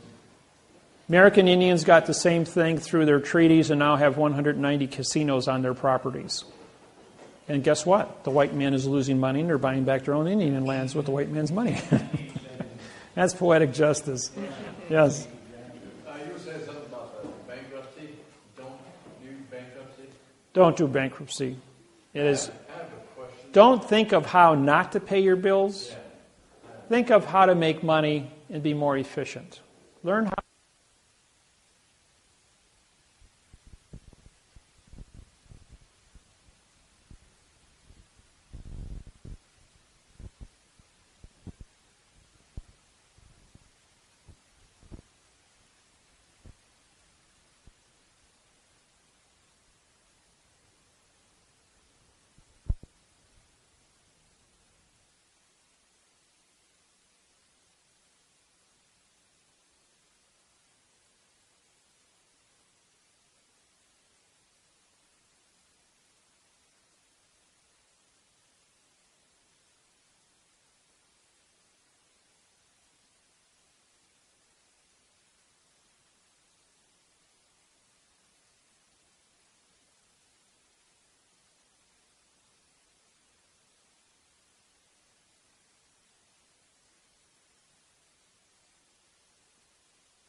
a paper. I says, we agreed on 8%. He says, well, I'm giving you 10%. I says, I didn't ask anybody for any money. I did my work. That was my contract. That's all I'm contracted for is work. If you guys pick up $1.5 million down the road or $7 million from the federal government and you want to do a gift to me after the fact because you have surplus or you feel you want to give me a gift, that's your business, but I'm not asking you for anything. We had a contract. I fulfilled my contract to you, and that's it. When you got a gift, what is a gift? Okay. Most of you are too young to understand this, but some of you are old enough. Remember the movie I Dream of Jeannie? Huh? You're laughing. You must have watched it. All right. What is a genie? Everybody knows it deals with magic, right? Okay, you have a genie and you have a djinn. A djinn is the grandmaster of genies. He's got all the power. So genie was a program where an astronaut opened up a bottle and let the genie out. And the genie fell in love. She's laughing. She's seen it. The genie fell in love with Tony and did all these crazy things trying to help him. And every time she used her magic to help him, wound up getting in trouble. And the whole TV show was a comedy. Well, along the way, Jeannie goes ahead and she's going to use magic to go ahead and make Tony fall in love with her. One thing about the word love, it has to be free will. And if a genie violates violates the free will of love, loses her powers. So Jeannie went ahead and played her trump card and Tony fell in love.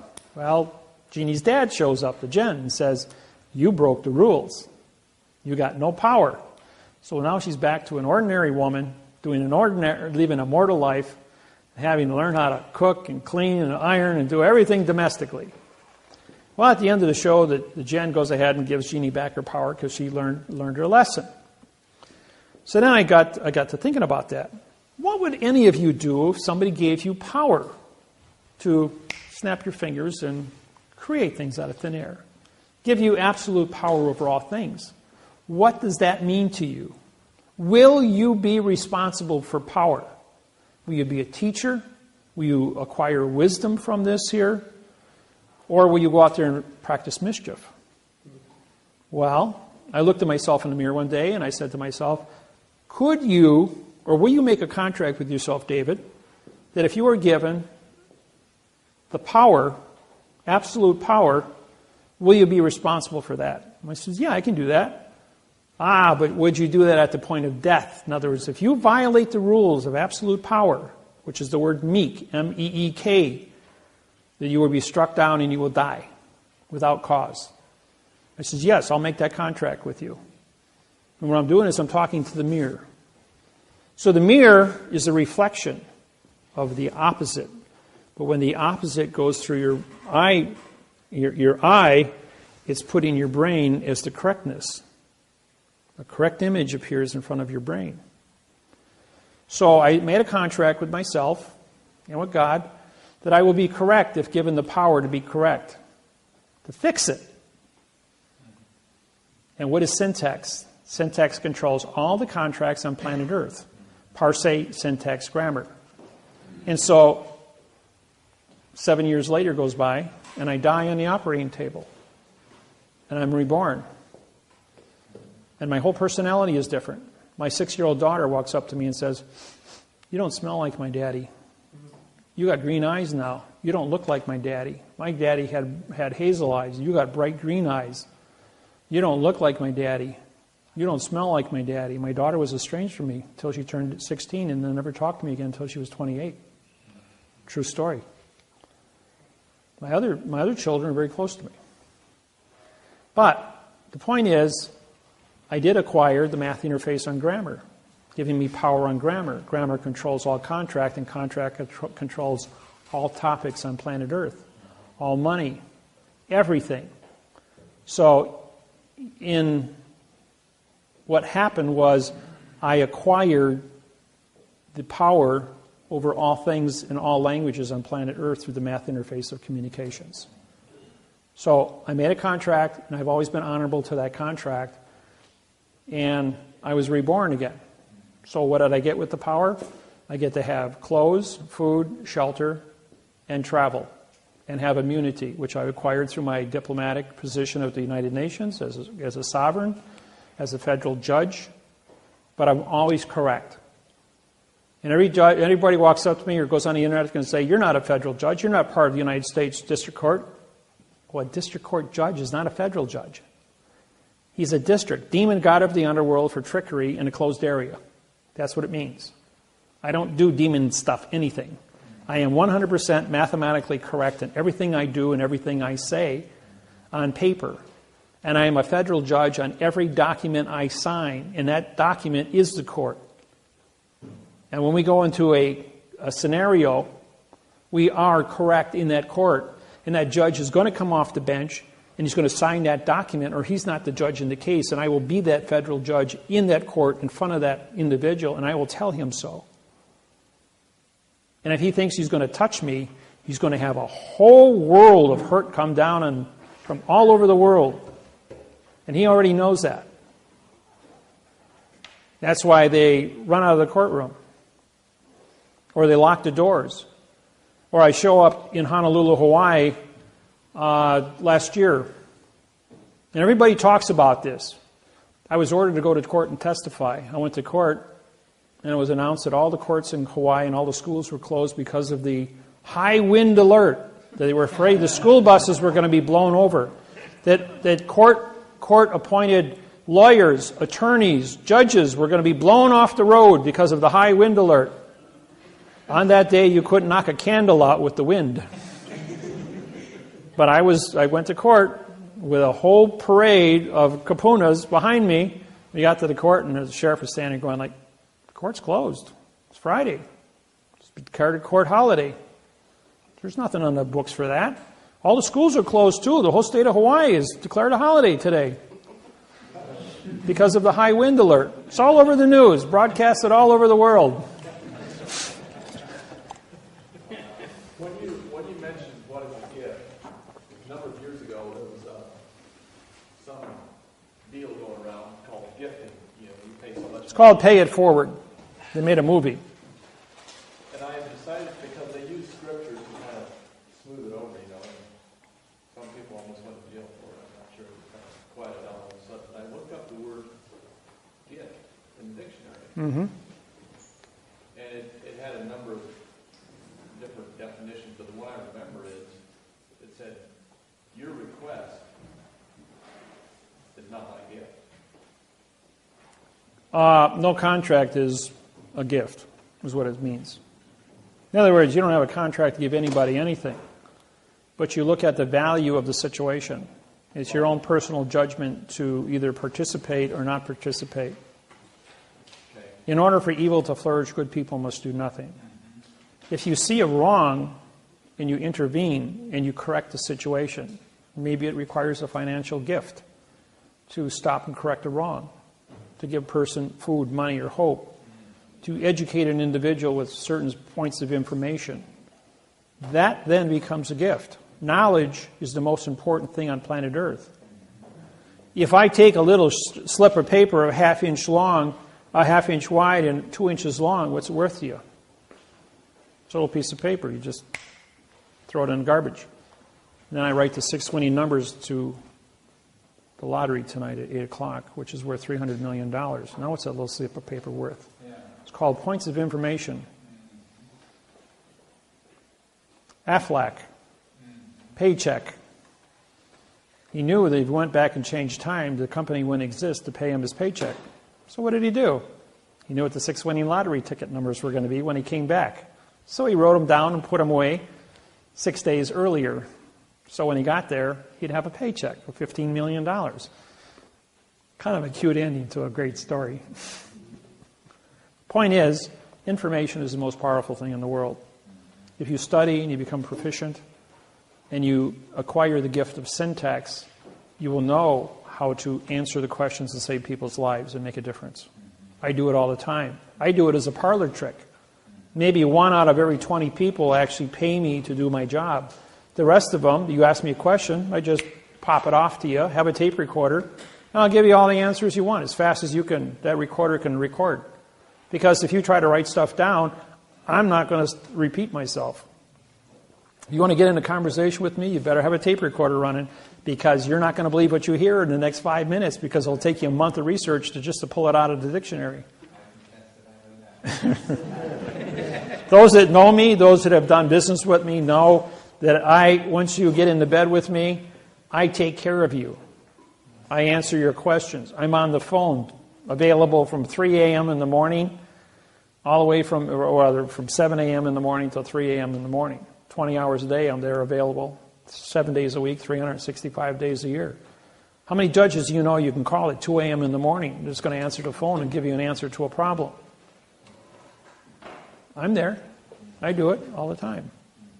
But only the people that are supposed to be there and talk to me get through on the phone. Look at all the billions of people I have on my website, and yet only the people that are supposed to call me with important questions that are under contract with me are the ones that get through. Everybody else doesn't know how to do it. Yes, question? Oh.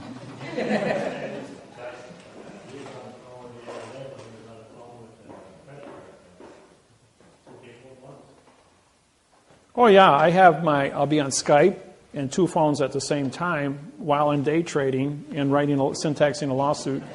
It's called multitasking. I can use my right brain, mathematics, doing numbers and syntaxing papers at doing 300 words, about 30 minutes, so about 600 words an hour. I'll do syntaxing while watching a movie. Did you say you fast forward the movie? Well, yeah, other movies, if I've seen a movie once, like Gone with the Wind, I'll just put it on high speed and watch a 3.5-hour movie in 6 minutes. Or for entertainment, I'll walk through a video store and use 1 second on each title and go like, I know all the plots, I know all the actors, I know the whole thing, and bang, bang, bang, bang, bang, bang, bang, watch 20,000 movies an hour just by reviewing my mind as to what I've seen in my life at 63 years. So I was 18 years old before I had my first TV set. So I grew up with a crystal radio that I built myself. I had to learn how to read books.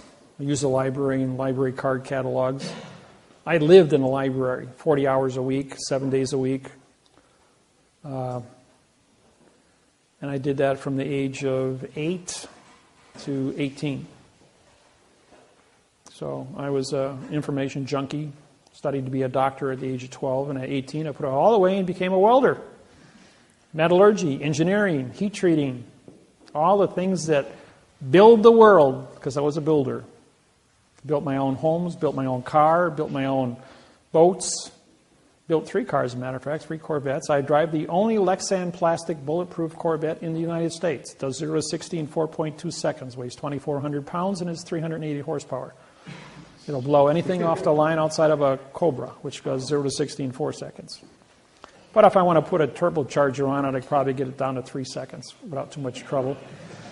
I built one with lock positive traction. Took the universal apart and welded it together with super missile weld so that both tires sped at the same time. And that was a quick little machine. That only weighed 2,200 pounds at 380 horsepower.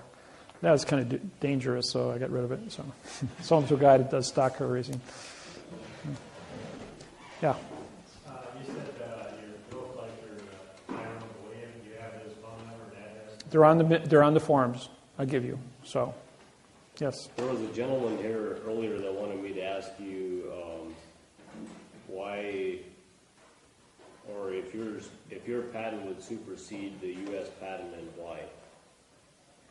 Hawaii doesn't have any patents with the United States government.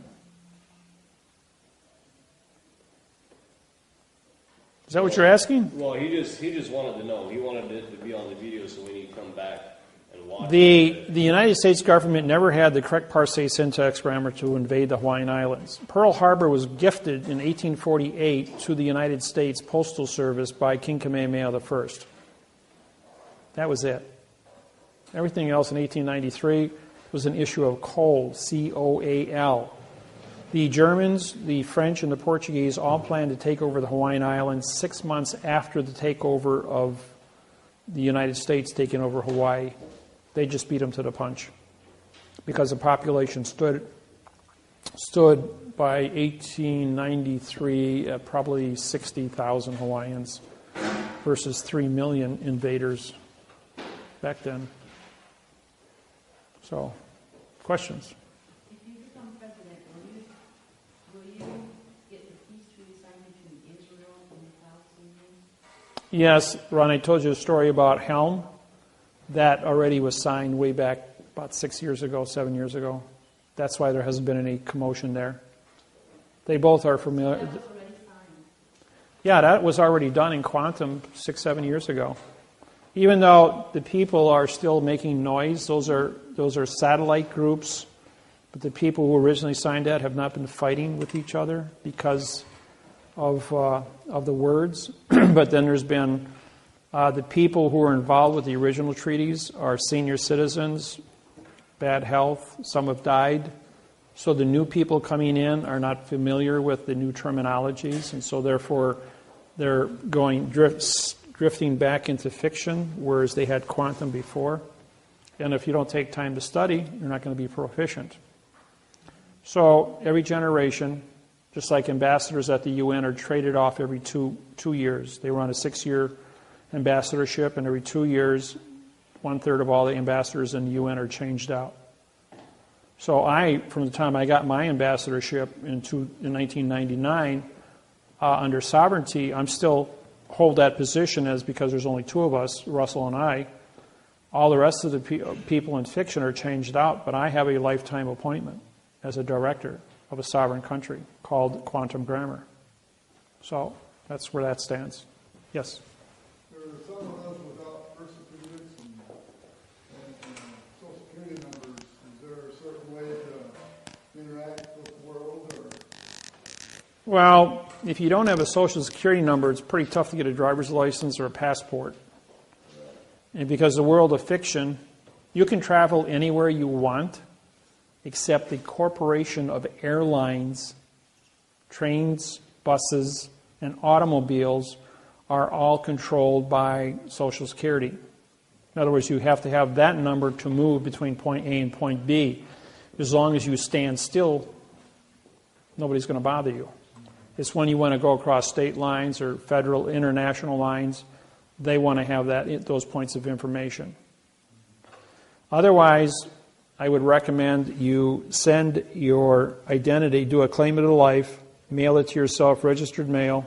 That way you've got a quantum registered mail with the post office. Use that as your identity to go and mail yourself anywhere you want to go, registered mail. And then send yourself, put a post-it like I did Russell.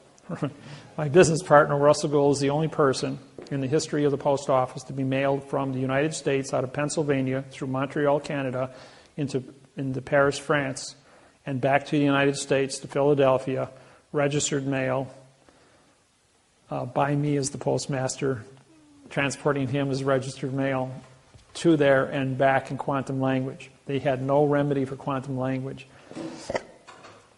Once we completed that task, all the post offices worldwide passed a law that said you must have 3 forms of identity: a ticket, 2 forms of state ID, which is a passport and driver's license, and a birth certificate certifying your location. Changed all the laws on the planet. He tried to do it a second time. It was not successful.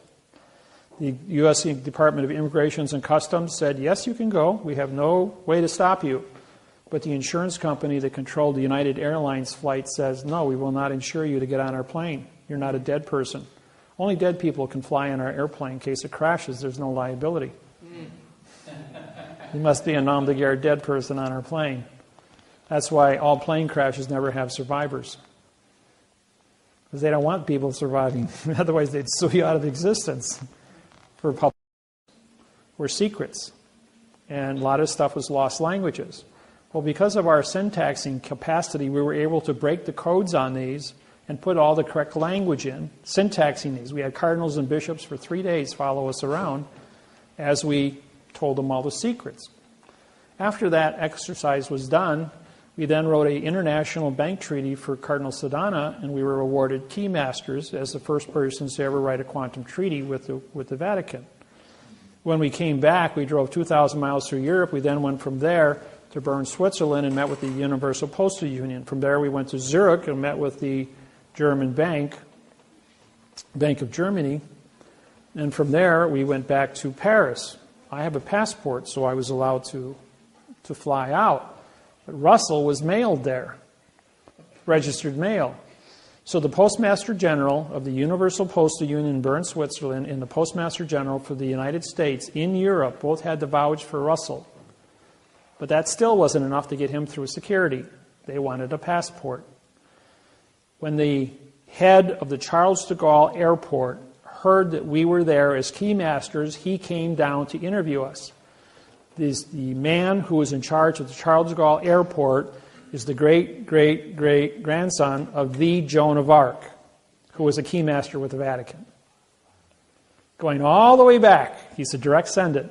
And when he heard that there was 2 keymasters from the Vatican at his airport, he shut down the airport, held 300 people on a DC-10 for 3.5 hours as he interviewed us for 3 hours, and did syntaxing exercises with us for 3 hours about Vatican secrets using a Bible. After which time he gave us red carpet VIP treatment through security onto the plane. We flew back and were accepted. We had to be debriefed by the post office when we landed in Philadelphia, but everything went smooth. Got him there, got him back. All postmasters in the world were notified that Russell was mailed to Europe and back, registered mail, successfully. As the only person to ever do that. And to this day, the post office still tells tales of the stunts that we have pulled and the treaties we have. I am also a muster master for the Pentagon with the Secretary of, and so is Russell, with the Secretary of Defense. Yes. Why are the secrets of the manual so secret? Well, first off, you don't have Manly Hall's Secret of All Ages. There are only 5 copies on the planet. Number 2, you don't have a deluxe copy, which have been syntaxed by me. There's only one in existence, and I own it. So therefore, the secrets that exist are so complex. If you started reading right now on a 6-page book that's 6,000 pages long, this wide and this tall and this thick, it would take you several years to get through that.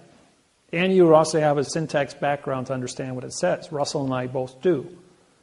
And we concur on different things. I'm 25 years older than Russell, by the way.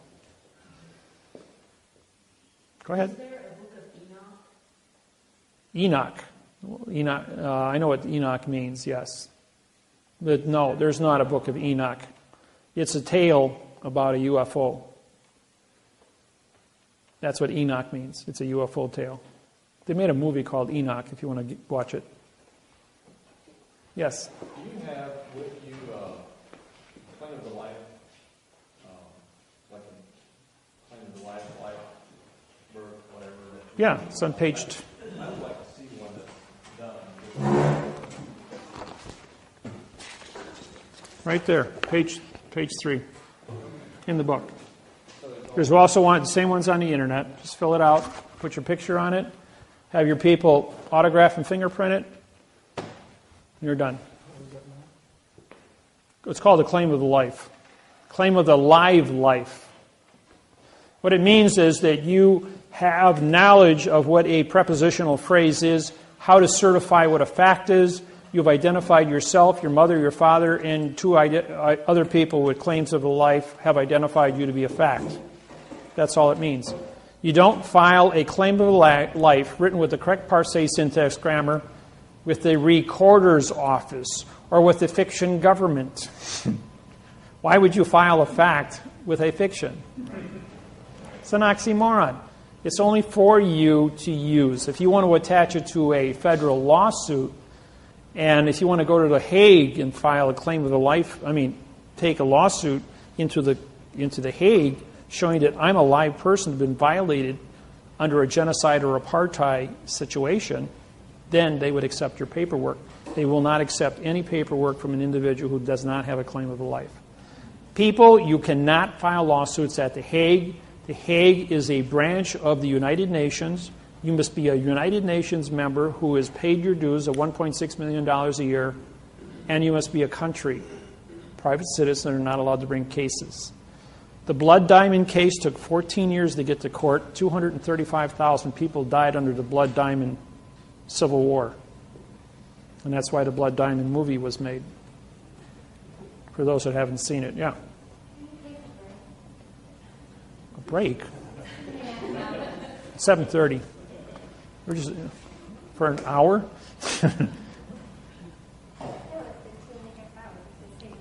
Oh. We're almost done. That's all. We're just answering some questions, and you guys can get out of here. Because I'm the guy standing up here for 8 hours. Yes?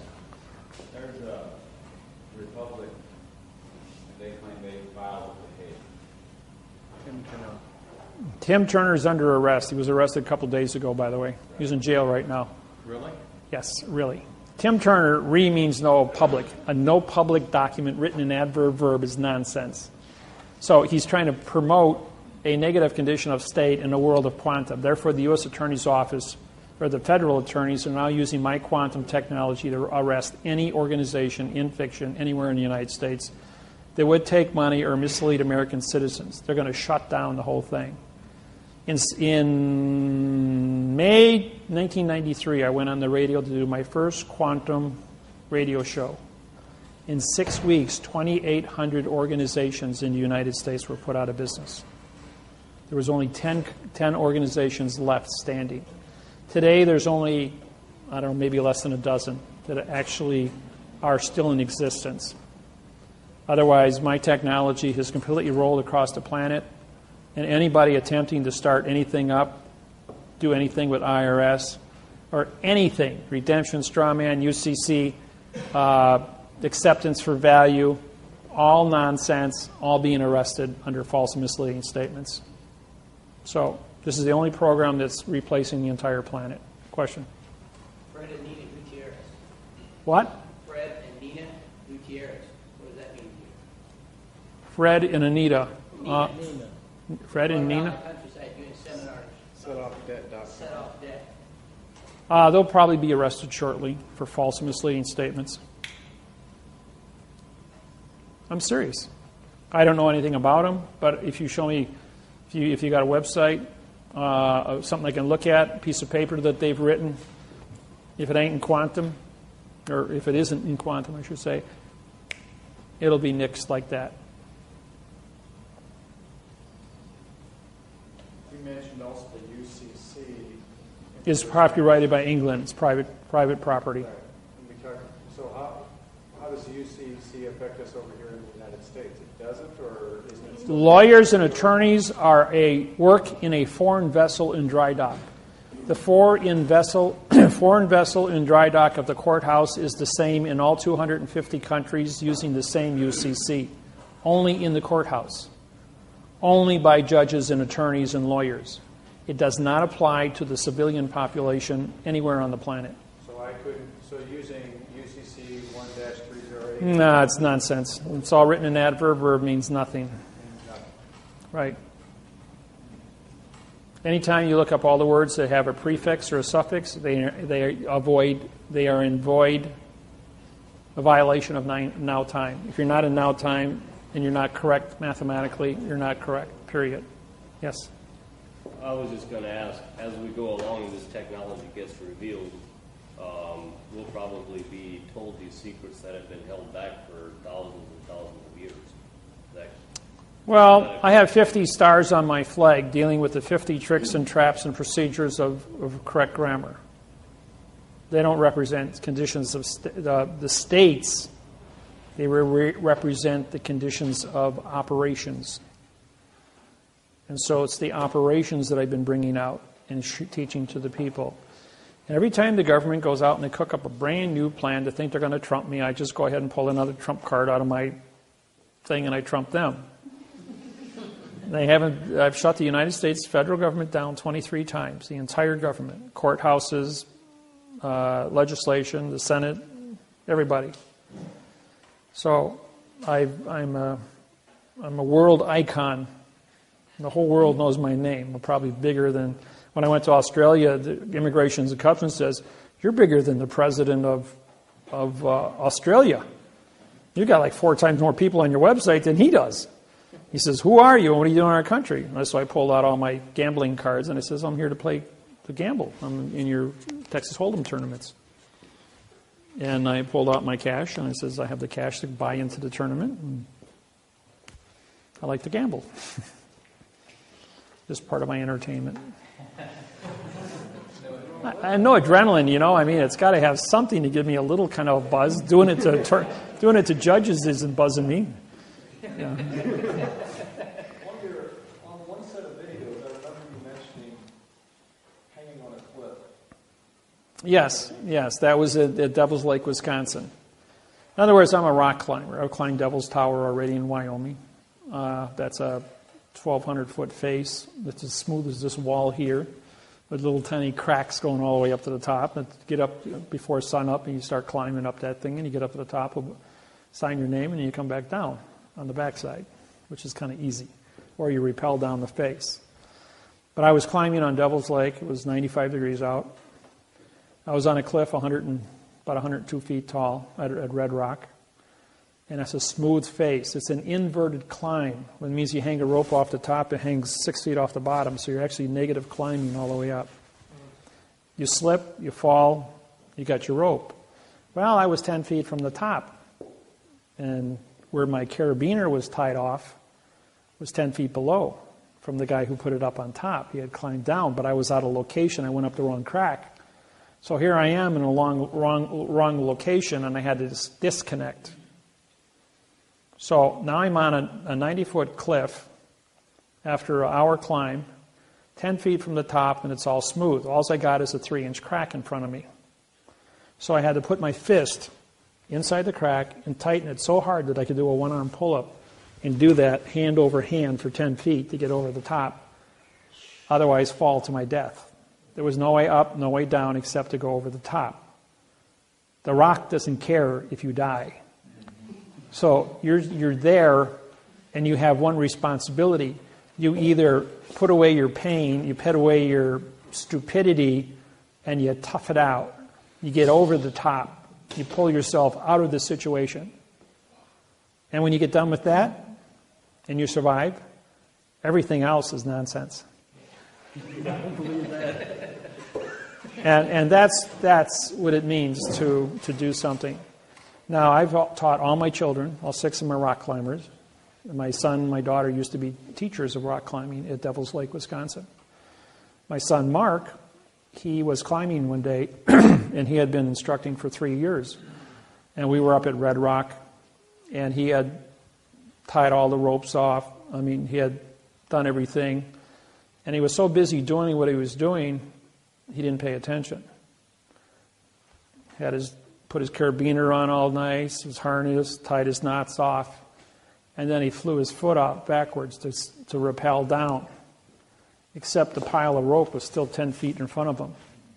Around the base of the tree, sitting there in one neat pile, and I was about 12 feet away, and I was tying my shoe, and I looked at him, and I looked at the rope as he swung his foot out, and he was already past the point of return, which means he was going to fall 90 feet to his death. And from a squat position, I sprung like a frog and caught the end of the rope as he hit a 45-degree taut. He pulled himself back on and sat there and shook and cried for 20 minutes, realizing that he had just died and got his life back. And me, I caught that rope with both hands, and you could see the marks in my hands from squeezing.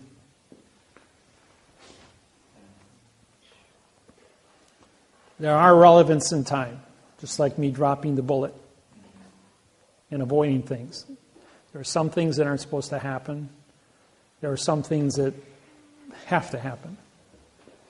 And after that, he was the safest climber, does a triple everything.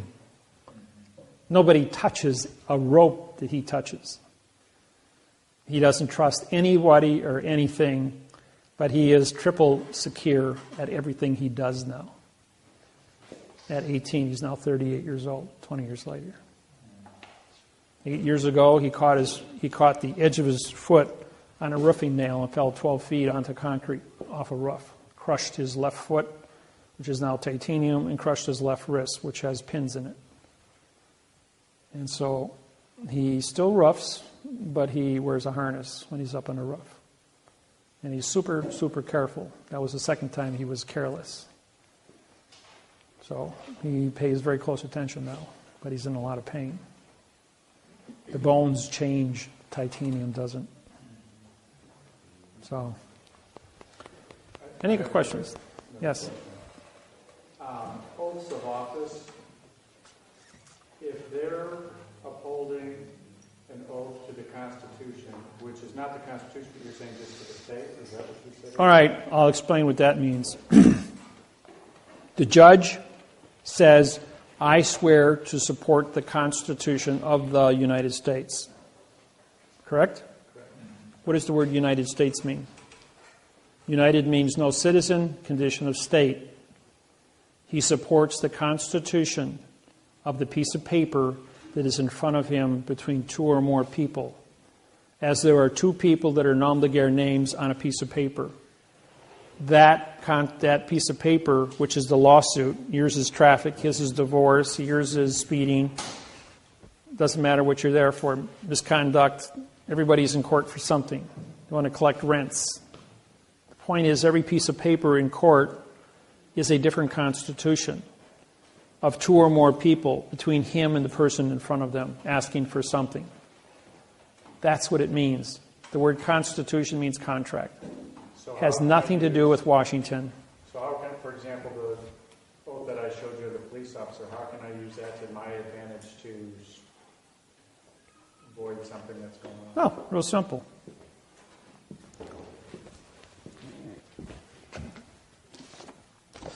Mr. Police Officer, will you please take the witness stand?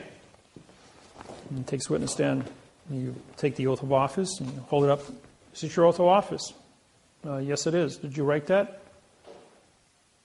And he's going to say, no, that was presented to me. Do you know what the word syntax means? He's going to go, well, no, I don't.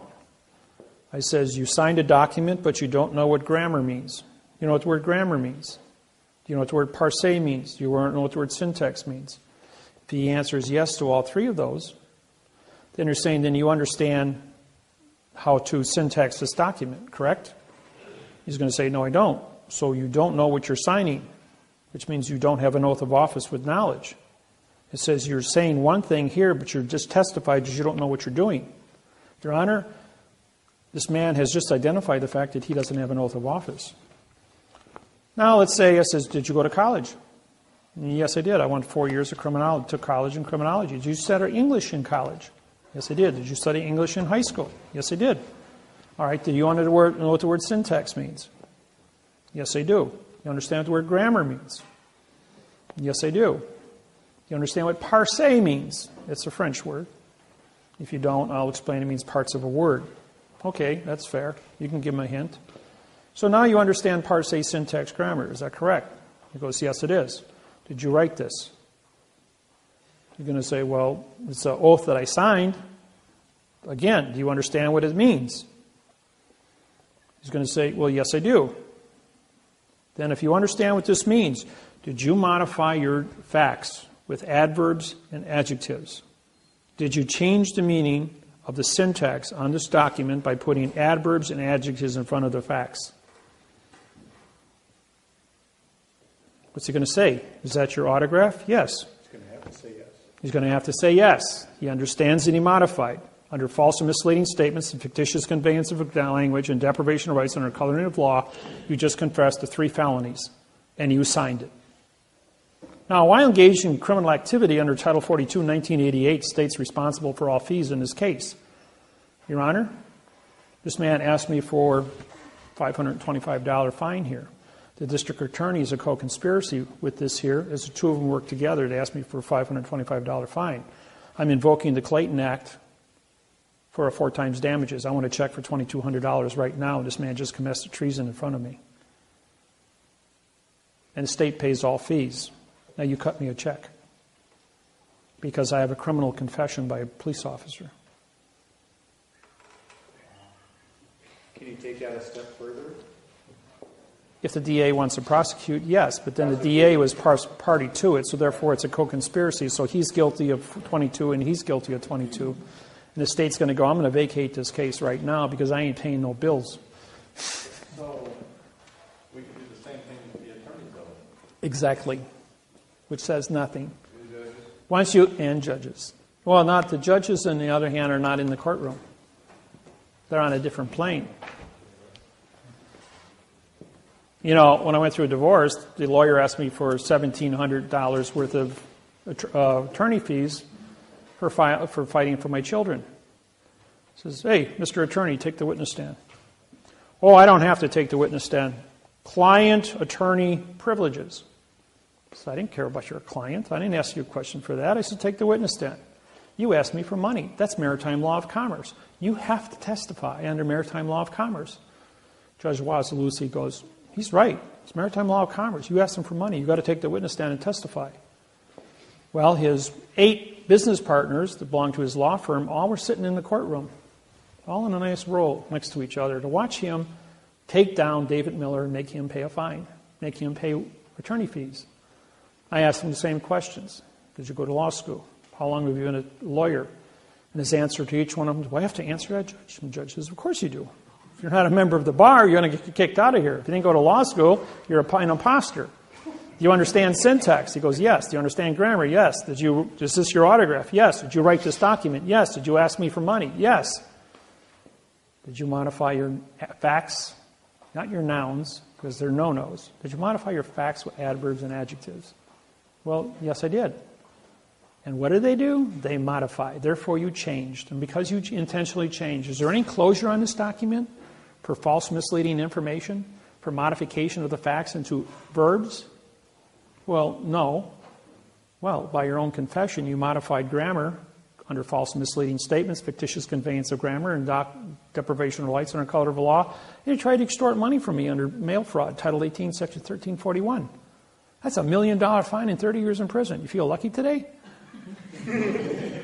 Judge goes, can he do that to me? Wasilewski is laughing. He had to stop himself from laughing. He was laughing so hard when I downloaded it on him. He says, he's already done it to you. You just confessed the 4 felonies. You will write him a check right now for $6,400 or I'm going to put you in prison. And he did. Pulled out his checkbook and his boss stands up. He goes across the courtroom.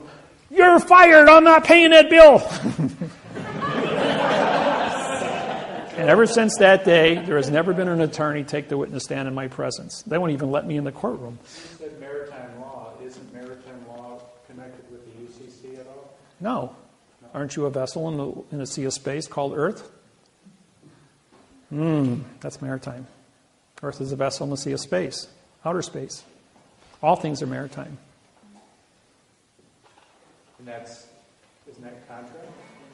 All contract law, right. The contract better be correct or you're going to get nailed for false, misleading information. But UCC is contract also. UCC is copyrighted. It's not allowed to be used unless you're under contract in a foreign venue. Foreign venue would be a spaceship landed on planet Earth from another planet. Declared the fact that they are a foreign spaceship in dry dock under law of the flag, which is fiction, in advertising fiction. Therefore, when you walk in there with no paperwork, you've trespassed on a foreign vessel and nothing you say matters. Because you're not going to talk to them in correct parse, syntax, grammar. And they don't have to listen to you because all 8 billion people are foreign to each other, speak babble, and that's the truth of it all, folks. The only thing that matters is what you write on paper with a stamp, a flag, and the correct mathematical grammar, and you take responsibility for every word, your laws, rules, regulations, and codes on that paper. That your punctuation is in the correct place. Even if you put something, claimant's knowledge, I just took away the hyphen. Now I just wrote 413341213 this is a 3. No. 121213412 comma 22 and 4 no 1, 1, 3, 3, 3, 3, 3, 3, period. So that would be a 4. No, that would be a 1, 2. But because of the period, because it's abbreviated, then all of these would become 4s. And then that would become a 4 also. 1, 3, 4, 1, 3, 4, 1, 2. Just have all the answers. Judge says, no, all the facts. The judge says, he has all the facts. The judge says, oh, you do. He says, well, how is that you have all the facts? He says, you can ask me anything you want. He says, I'm prepared for traffic court today. Judge says, well, actually, I don't have time for this today. He says, well, we're going to continue this for 30 days. He says, in 30 days, you will come back into this courtroom with all the facts, and you will present your argument, as I'll give you a half a day before this court. So the man walks out and he realizes that, and then the judge, before he walks out of the courtroom, says, I want all the facts from all over the world about what you know about your traffic citation. He goes, well, that's a really big order, Your Honor. He says, you said the word all. So you said you have all the facts. I want all the facts, or I'm going to arrest you for perjury, and you're going to spend 30 days in my jail. So he calls me up and says, Dave, he says, I really stuck my foot in my mouth. What do I do? He says, practice the handstanding. He says, what do you mean practice handstanding? I says, the judge told me to bring all the facts in the court. I says, yeah, practice your handstanding capacity. So he got to be really good. Go run around the house all day long on his hands, doing handstands. Got his balance all tricked up. So he calls him back the day before court and he says, all right, David. He says, I practiced my handstanding. I can do a handstand for 20 minutes, walk all over the place. He says, I'm really good at it. Now you're going to tell me the rest of the story as to why I had to do handstands for 30 days? I says, of course. So then he goes into court, walks up in front of the judge. The judge says, I'm here with all the facts, Your Honor. And the judge goes, well, I don't see any paperwork. And he says, you better show me all the facts right now. So he pops a handstand. He says, my feet are dangling in a sea of space and I brought Earth to the courtroom today. I brought all the facts on planet Earth. As my feet are now in a sea of space.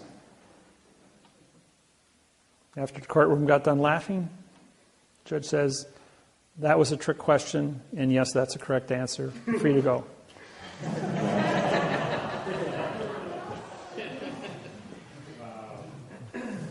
You see, sometimes it isn't about syntax or it's about knowing where to look. So, everyone in this room has a really unique gift right now. I'll tell you another little story that is relevant to the gift before I answer the question.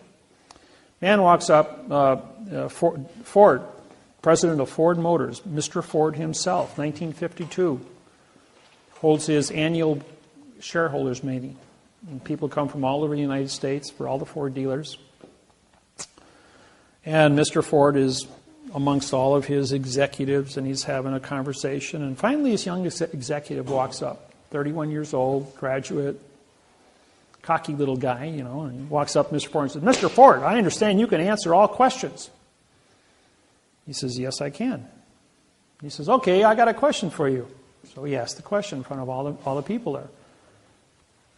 Give me a phone. I want the answer to this question. You got 15 seconds. Calls his think tank. 15 seconds later comes back and he says, here's the answer to your question. And answers it. He says, is that the correct answer? He says, yes, it is. He says, you can't answer all the questions. He says, you had to call somebody else.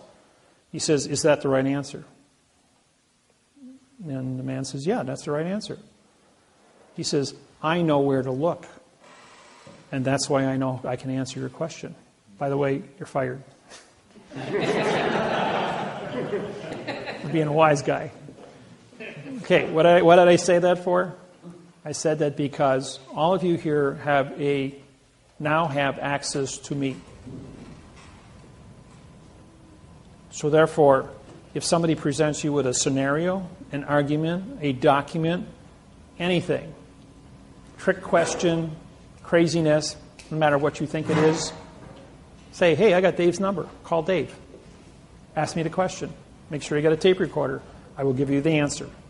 And you won't have to wait, week or so for me to research it. I will give you the answer while you're on the phone immediately. I haven't been defeated in 100,000 questions at 2,500 seminars, so you guys just cook up your best things. I hope I've answered everyone's questions here today and showed you the necessary points of information that are necessary. Yes? I got another question. With all these people that know about you and have your phone number from being on the website, all your students all over the world, how can you have time to answer? I think you'd be getting 2,000 calls a minute. I get 200 emails a day. I hope everybody sends me by email because you can write things out and you get to think about things when you write them out. And so it gives me an opportunity then to answer them when I'm not on the phone, but between the phones and the emails and the lawsuit writing and my day trading and research. I do have a full mental capacity. I don't watch television because that's just... If I'm going to syntax documents or I actually going to sit there and write, I'll watch TV because it gets boring when you're doing numbers at 300 words every half hour. So I watch TV because it's all my right brain does the work while my left brain is entertained watching. Or if I'm talking to you on a phone, I'll be syntaxing at the same time. But I'm always syntaxing. It's just automatic after 12 years, and I don't even think about it. My question was, how do you have time to answer all these questions? I do. I take care of everybody, and I get it all out in record time. Right. People that are doing nonsense don't get through to me. People that are actually legitimate, have a legitimate question for a legitimate reason, and have an emergency do get through to me, and I answer your questions. New people are always going like, you answered your phone. He says, I see how many people you got on your website. The numbers are posted. He goes, how can you possibly get through to me? Well, everybody gets through to me. Since I've been standing here, I've had only 8 phone calls. Kind of disappointed. No emergencies. I know everybody's phone number and what they want to call you about. Where's my form? How do I fill it out? Did I do it right? Same thing, yes. You got that passion up there, but you didn't show us how that changed. You showed us how it changed too, but not how. Oh, this was a compound noun. All my writings have underline on compound nouns. But when you drop this becomes, anytime you have 2 facts, a claimant is a fact, knowledge is a fact. When you put a fact in front of a fact, this becomes an adjective, making this into a pronoun. Except the is an adverb. The only word that the adverb can attach to would be another adverb, but knowledge of becomes a pronoun because it's been modified by 2 adjectives. The first word in the sentence, the authority always runs backwards. And the word and here is a conjunction. If I put a full colon after this, I would break it, and this would become a real fact now. But without it, this becomes a pronoun. The pronoun has to be connected by an adverb. The adverb has to connect, and all does are adverbs. Now making this into a verb, but because there's punctuation here, this automatically becomes an independent pronoun. And these are all pronouns, pronoun, and this then becomes an adverb, making court to be an adjective of the word with, which now becomes a pronoun again. It's not a fact, so it's a nothing, because it's been modified. Here's another one for you. We're at the University of Atlanta, Georgia. 3 PhDs in grammar are in the audience. And I'm about 3 hours into the seminar, and I write this little sentence up there.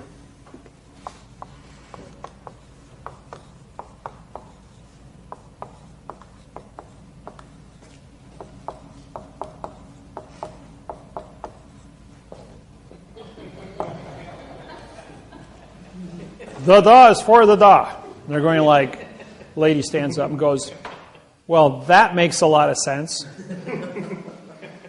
He says, yeah, but what does it say? Doesn't mean anything to anybody in this room. Why don't we syntax it? Here's a prepositional phrase. Can you put a verb in front of a pronoun? Or, a preposition. Yes, you can put a verb in front of a preposition. Can you put an adverb in front of a verb? Well, the answer is yes. Can you put an article in front of an adverb? The answer is no. So the only solution here is the adverb modifies the verb, which is connected to the adverb, which modifies the verb, which connected to the adverb, which modifies the verb. So I use the as an adverb and a verb. Or it's a 4, 1, 3, 4, 1, 2. That's also correct. Because there's no prepositional phrase in front of for the. And as the word for becomes a pronoun, the is now an adverb, connects and then modifies the adjective is, which modifies the pronoun for, which is connected to the adverb the, which modifies the verb the. Depends on what the volition of the writing is. I'm going to read this out loud. Now, everyone in this room thinks in music. You have music in your brains. You've been brainwashed to understand music. Lawyers write in music. 3, 4, 3, 4, 4, 1, 3, 3, 4, 4, 0, 3, 4, 4, 4, 4, 3, 3, 4, 4, 4, 4, 1, 2, 2, 2, 1, 2, 1, 2, 1, 2, 1, 2, 1, 2, 1, 3, 3, 4, 1, 3, 3, 4, 1, 3, 3, 4, 1, 2, 1, 3, 3, 4, 1, 3, 3, 4, 1, 2, 1, 3, 3, 4, 1, 3, 3, 4, 1, 2. You see a pattern here? You're either doing a two-step, a quick step, a waltz, country two-step, rock and roll. And this is the pattern that the brain goes through. So you write with patterns, you read with patterns. And when you start getting into numbers, you see the patterns. Here the guy is using, there's a quick step, 1, 2, 1, 2, 1, 2. A judge would say, this is the way I want it. An attorney who doesn't know what a judge knows is going to go 4, 1, 3, 4, 4, 1, 2. What is my exercise? I use the as a verb. I use the as an adverb. I use the as a pronoun. 3 different syntax identities. You don't believe me? Pull the dictionary out and look up the word the. It's used as an adjective, an adverb, a pronoun, a preposition, an article, and a noun. And if I want to do it a different way, I could do a 1, 3, 4, 1, 3, 4. That's also legal. So now I used it as a pronoun, an adjective, an adverb, and a verb. 4 different identities. And all 3 of those are correct. Now, how would I make a determination as to why this is correct?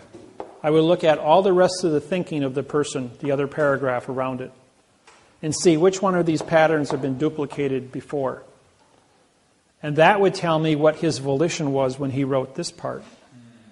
If one attorney writes continuously in a 1, 2, 1, 2, 1, 2 and hits this pattern, I'm going to say this is his volition. If the next attorney writes this pattern and it's unbroken throughout the document, I'm going to say this belongs to his pattern. This might be Harvard, this might be Yale, this might be Princeton. Each law school teaches different patterns. So you got to know where the music came from. And when you see the music, you know what your thinking capacity is, and you're going to say, oh, Benjamin Franklin wrote this in the Declaration of Independence. But then he went ahead and he helped Thomas Jefferson write the Constitution of the United States of America. But then there was a few other little individuals that got their fingers in the pie. So he wasn't the only guilty party up there. Yes? Do you recommend sending your kids to college? Did your kids go to college? Well, we're only talking about English here right now. If you want to study electronics, mechanics, car repair, motor engines, technical schools, yes, there's nothing wrong. Remember, what is the law of the mafia? You keep your friends close. You keep your enemies closer. Don't forget, who is the enemy? The fiction is the enemy. Smith is going to come after you as Zion. The machine, which is government, is going to try and control you through videotapes, mechanics, automobiles, houses, contracts. So you got two enemies in the world. One is a machine, the other one is a virus. So you have to exist and know who the enemy is. You have to be proficient to understand how the enemy thinks, how the enemy works. But you also have to know what the facts are and how to be proficient in the fact. And by doing so, you can protect yourself and your family and teach it on to other people. You know what the world of syntax pays an hour? It's a $1,000 an hour paycheck. When the world switches gears, they're going to need every document, every topic in the yellow pages rewritten in quantum language. It's a $1,000 an hour paycheck if you can write contracts for what is a refrigeration contract, what is a law contract, what is a real estate contract, what is a bank contract, what is a mortgage contract. How much do you think Bank of America will pay you to write a mortgage contract in quantum grammar compared to the 15-page one of nonsense you now possess? I can take that document and probably, that's 6,000 words. Let's see, 18 and 8, 20, 30, probably about 44 to 46 hours I could have an entire 5,000 word document written in quantum grammar to cover all the topics there, all the scenarios of weather, pesticides, pollution, contracts, and do it in quantum. At which time the banks would then pay a very nice paycheck because how much money is carried in mortgages in the United States? Anybody know that number? Yes, it's trillions. It's a $60 trillion is carried in mortgage in the United States. So therefore, what would be your paycheck? To just know how to write a 15-page quantum document. For Bank of America, Wells Fargo, Citibank, Chase, Wachovia, J.C. Morgan. Do the math. You got 38 major banks. They're all going to want mortgages. Learn how to do syntax, one contract, you're financially independent. There is no substitute for knowledge. The only security you have in life is your own daily capacity to earn. Earn doesn't mean money. Earn means respect, love, ability to communicate with other people about anything. And as you go through life, you have to continually beat your own record every day. That means you will learn and improve yourself every day and be more than you were the day before. Don't cry about the fact that you're in debt. Don't cry about the fact that you can't pay your bills. I worked 2 full-time jobs since I was 12 years old. I was financially I was emancipated at the age of 12 with a paper route of 147 customers in 1961. I had that for 2 years. I made $47 a week as a 12-year-old. My father made $60 a week to support 6 children. I had to turn over my entire paycheck to support my family, my brothers and sisters. At the age of 14, I worked for Sears and Roebuck at 6% commission. I took home $400 a week as a 14-year-old kid. You're not allowed to work in the state of Wisconsin under the age of 16. I had a work permit from the Milwaukee Journal as a paper boy. Nobody bothered to look at my age. They just saw I had a work permit, so they put me to work. I wasn't allowed to be in the distributive education clubs of America where you go to school for 4 hours in the morning and you work from 1 o'clock to 9 o'clock at night at Sears and Roebuck until you were 16.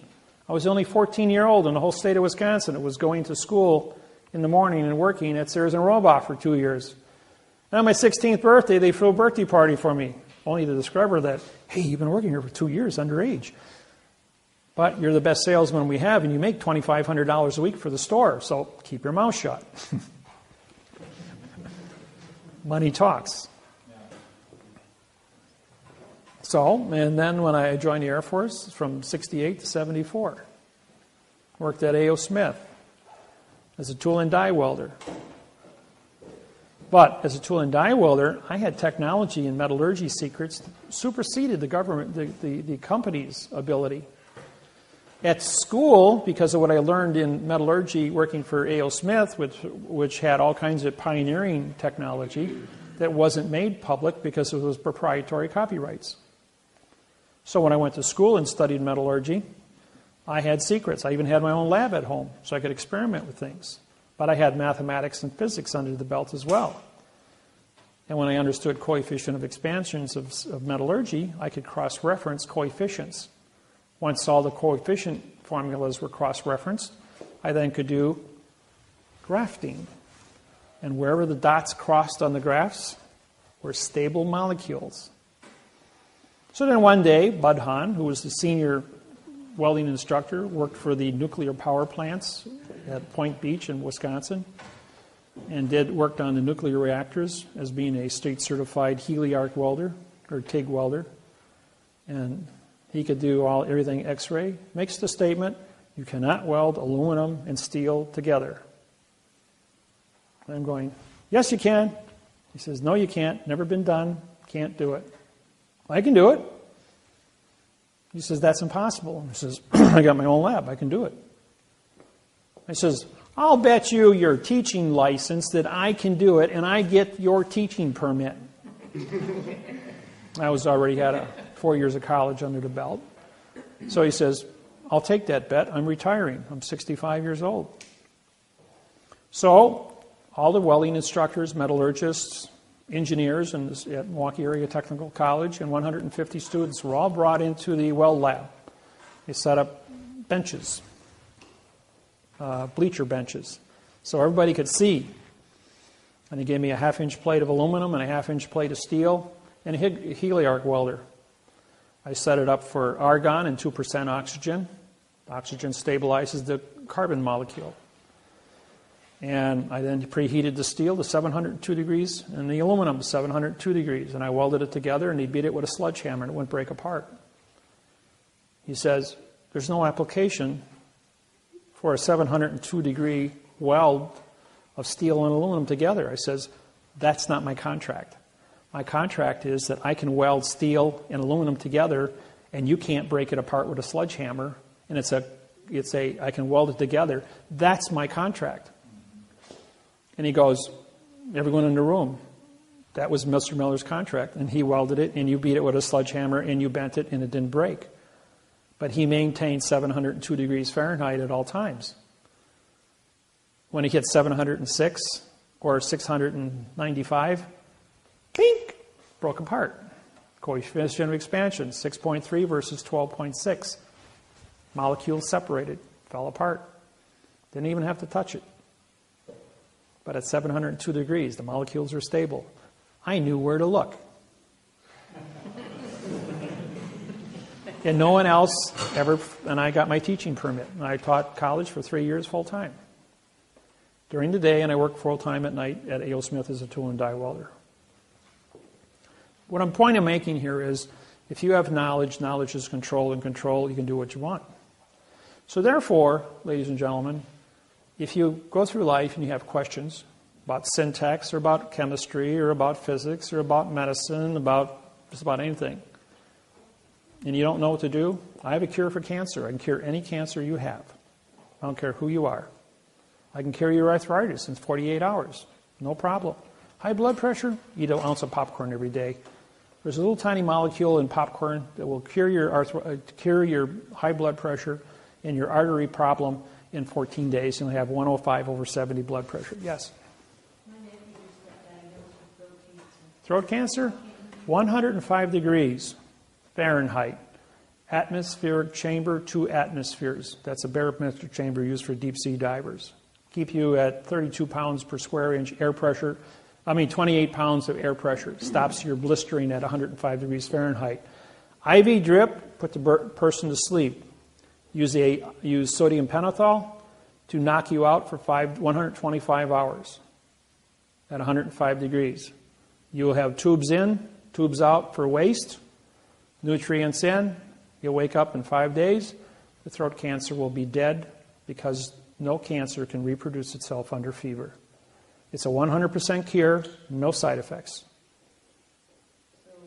Mayo Clinic, Minnesota.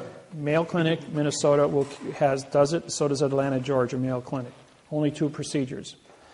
It was discovered in the American Indians have been doing the sweat tent for 400 years, curing cancer. Remember, they go into the sweat tent. They hallucinate, see the Great Spirit for 72 hours. You hallucinate at 105 degrees. As long as you're in hallucination, your brain is at 105 degrees and so is your body. And because it's in a steam environment of hot rocks with steam, you don't dehydrate. You're inhaling enough water to replenish your sweating. And you drink fluid, all heat. And it's done for 72 hours. That cures about 99%.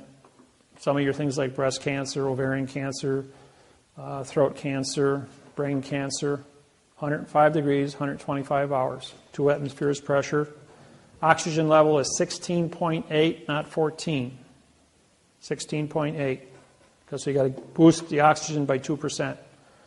Creates a oxidized blood chemistry. And no cancer can reproduce itself under fever. 105 degrees stops the reproduction, and no cancer cell of the 1,800 different cancers that exist can exceed beyond 125 hours. They will all die, 100% will die without reproducing, and your body will be purged. The human cell can go 90 days at 105 degrees. You only got to do 5. They will have no side effects. Nope, you're asleep. You're under sodium pentothal. Your whole body is completely kept asleep. You have a heart pacer to hooked up, so your heart is electronically monitored and timed so that there's no interruption of your heartbeat. And use an anesthesiologist to create the chemical IV drip that will create an artificial fever. The atmosphere of the barometric chamber is also heated to 105 degrees, so it's stable, both internal and external. But he does not have any money. He's still paying hospital bill that he If you accumulated when he had an accident earlier. It's not an excuse for murder, so I'll give you the cure. You go to the Mayo Clinic, they'll take care of it. Is it a child? He's old.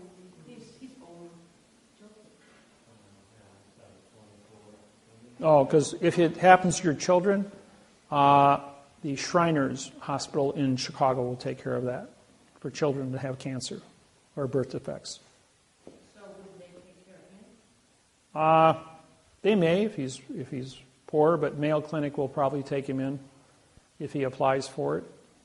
He's also hemophilia. It's a 5-day cure. So my recommendation is go to Mayo Clinic, explain your situation, and you might qualify. Obamacare might kick in.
else.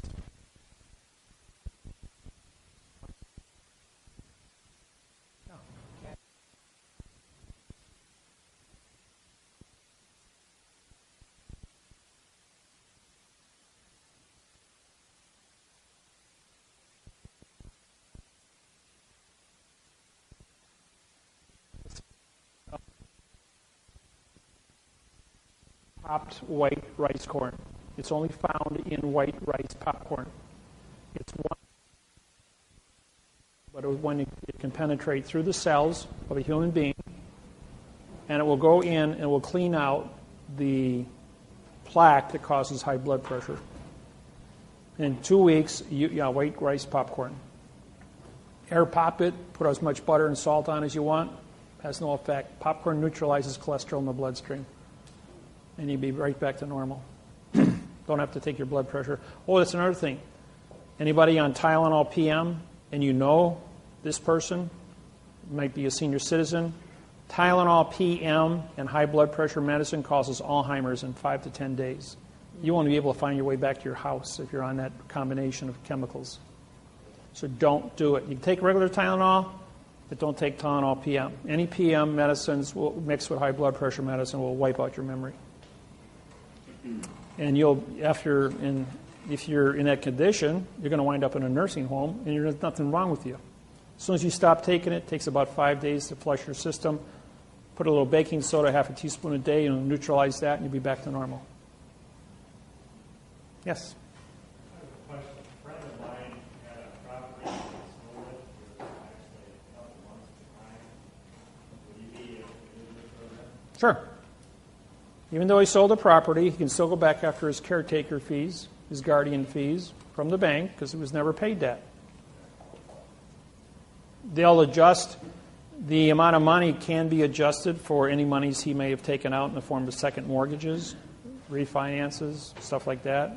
Those all get worked out after the fact. But fraud is still fraud. And the U.S. Attorney's Office is looking at $20 million a pop everywhere for one of these files, so still cooperate. Otherwise, we've talked to you about different things. I guess my question is, do you have the proper paperwork and stuff that we need to take home today for his case? And then the mortgage thing, do you have our stuff? Do you want it today, or do you prefer us to? we'll have to get together afterwards and discuss that. Okay. I don't know exactly what it is. I can read it in 15 seconds and tell you what you need. Okay. So, outside of that, guys, I'm always available by the internet. This is give you my contact information here.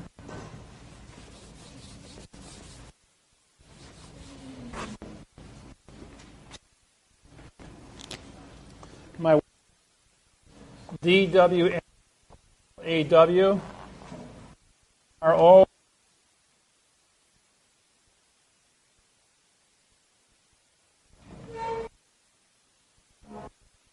My website is DWM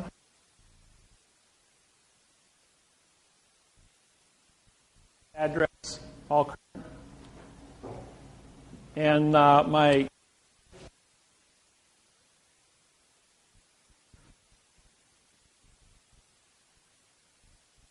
M and the number lowercase. So that's how you get a hold of me. If you want to do video seminars if you have a support group, call me, make an appointment. We'll do a 2-hour video seminar on Skype. I'm going to be unavailable until the 20th of October. I'm going to be traveling. I've got a bunch of seminars I'm doing in California, in Hawaii. So you can always get me on the cell phone and on the internet. I will have internet 24/7 as I have my own independent router it's portable that I travel with. It works anywhere in the United States. If a cell phone works, my router works. So that's about all I got for you tonight. And if you cook up some good questions, send me some emails and I'll answer them. And for those that want to get involved with doing lawsuits with me, contact me. I charge a flat $3,000 for anybody that wants to do the mortgage contracts. And the syntaxing, the fault judgment, any follow-ups that would take place, the contacts with Tyrone Williams in the U.S. Attorney's Office, any court issues that come up where a judge is going to get attitude, be more than happy to participate. This will be fun. So thank you for coming to my seminar. Thank you.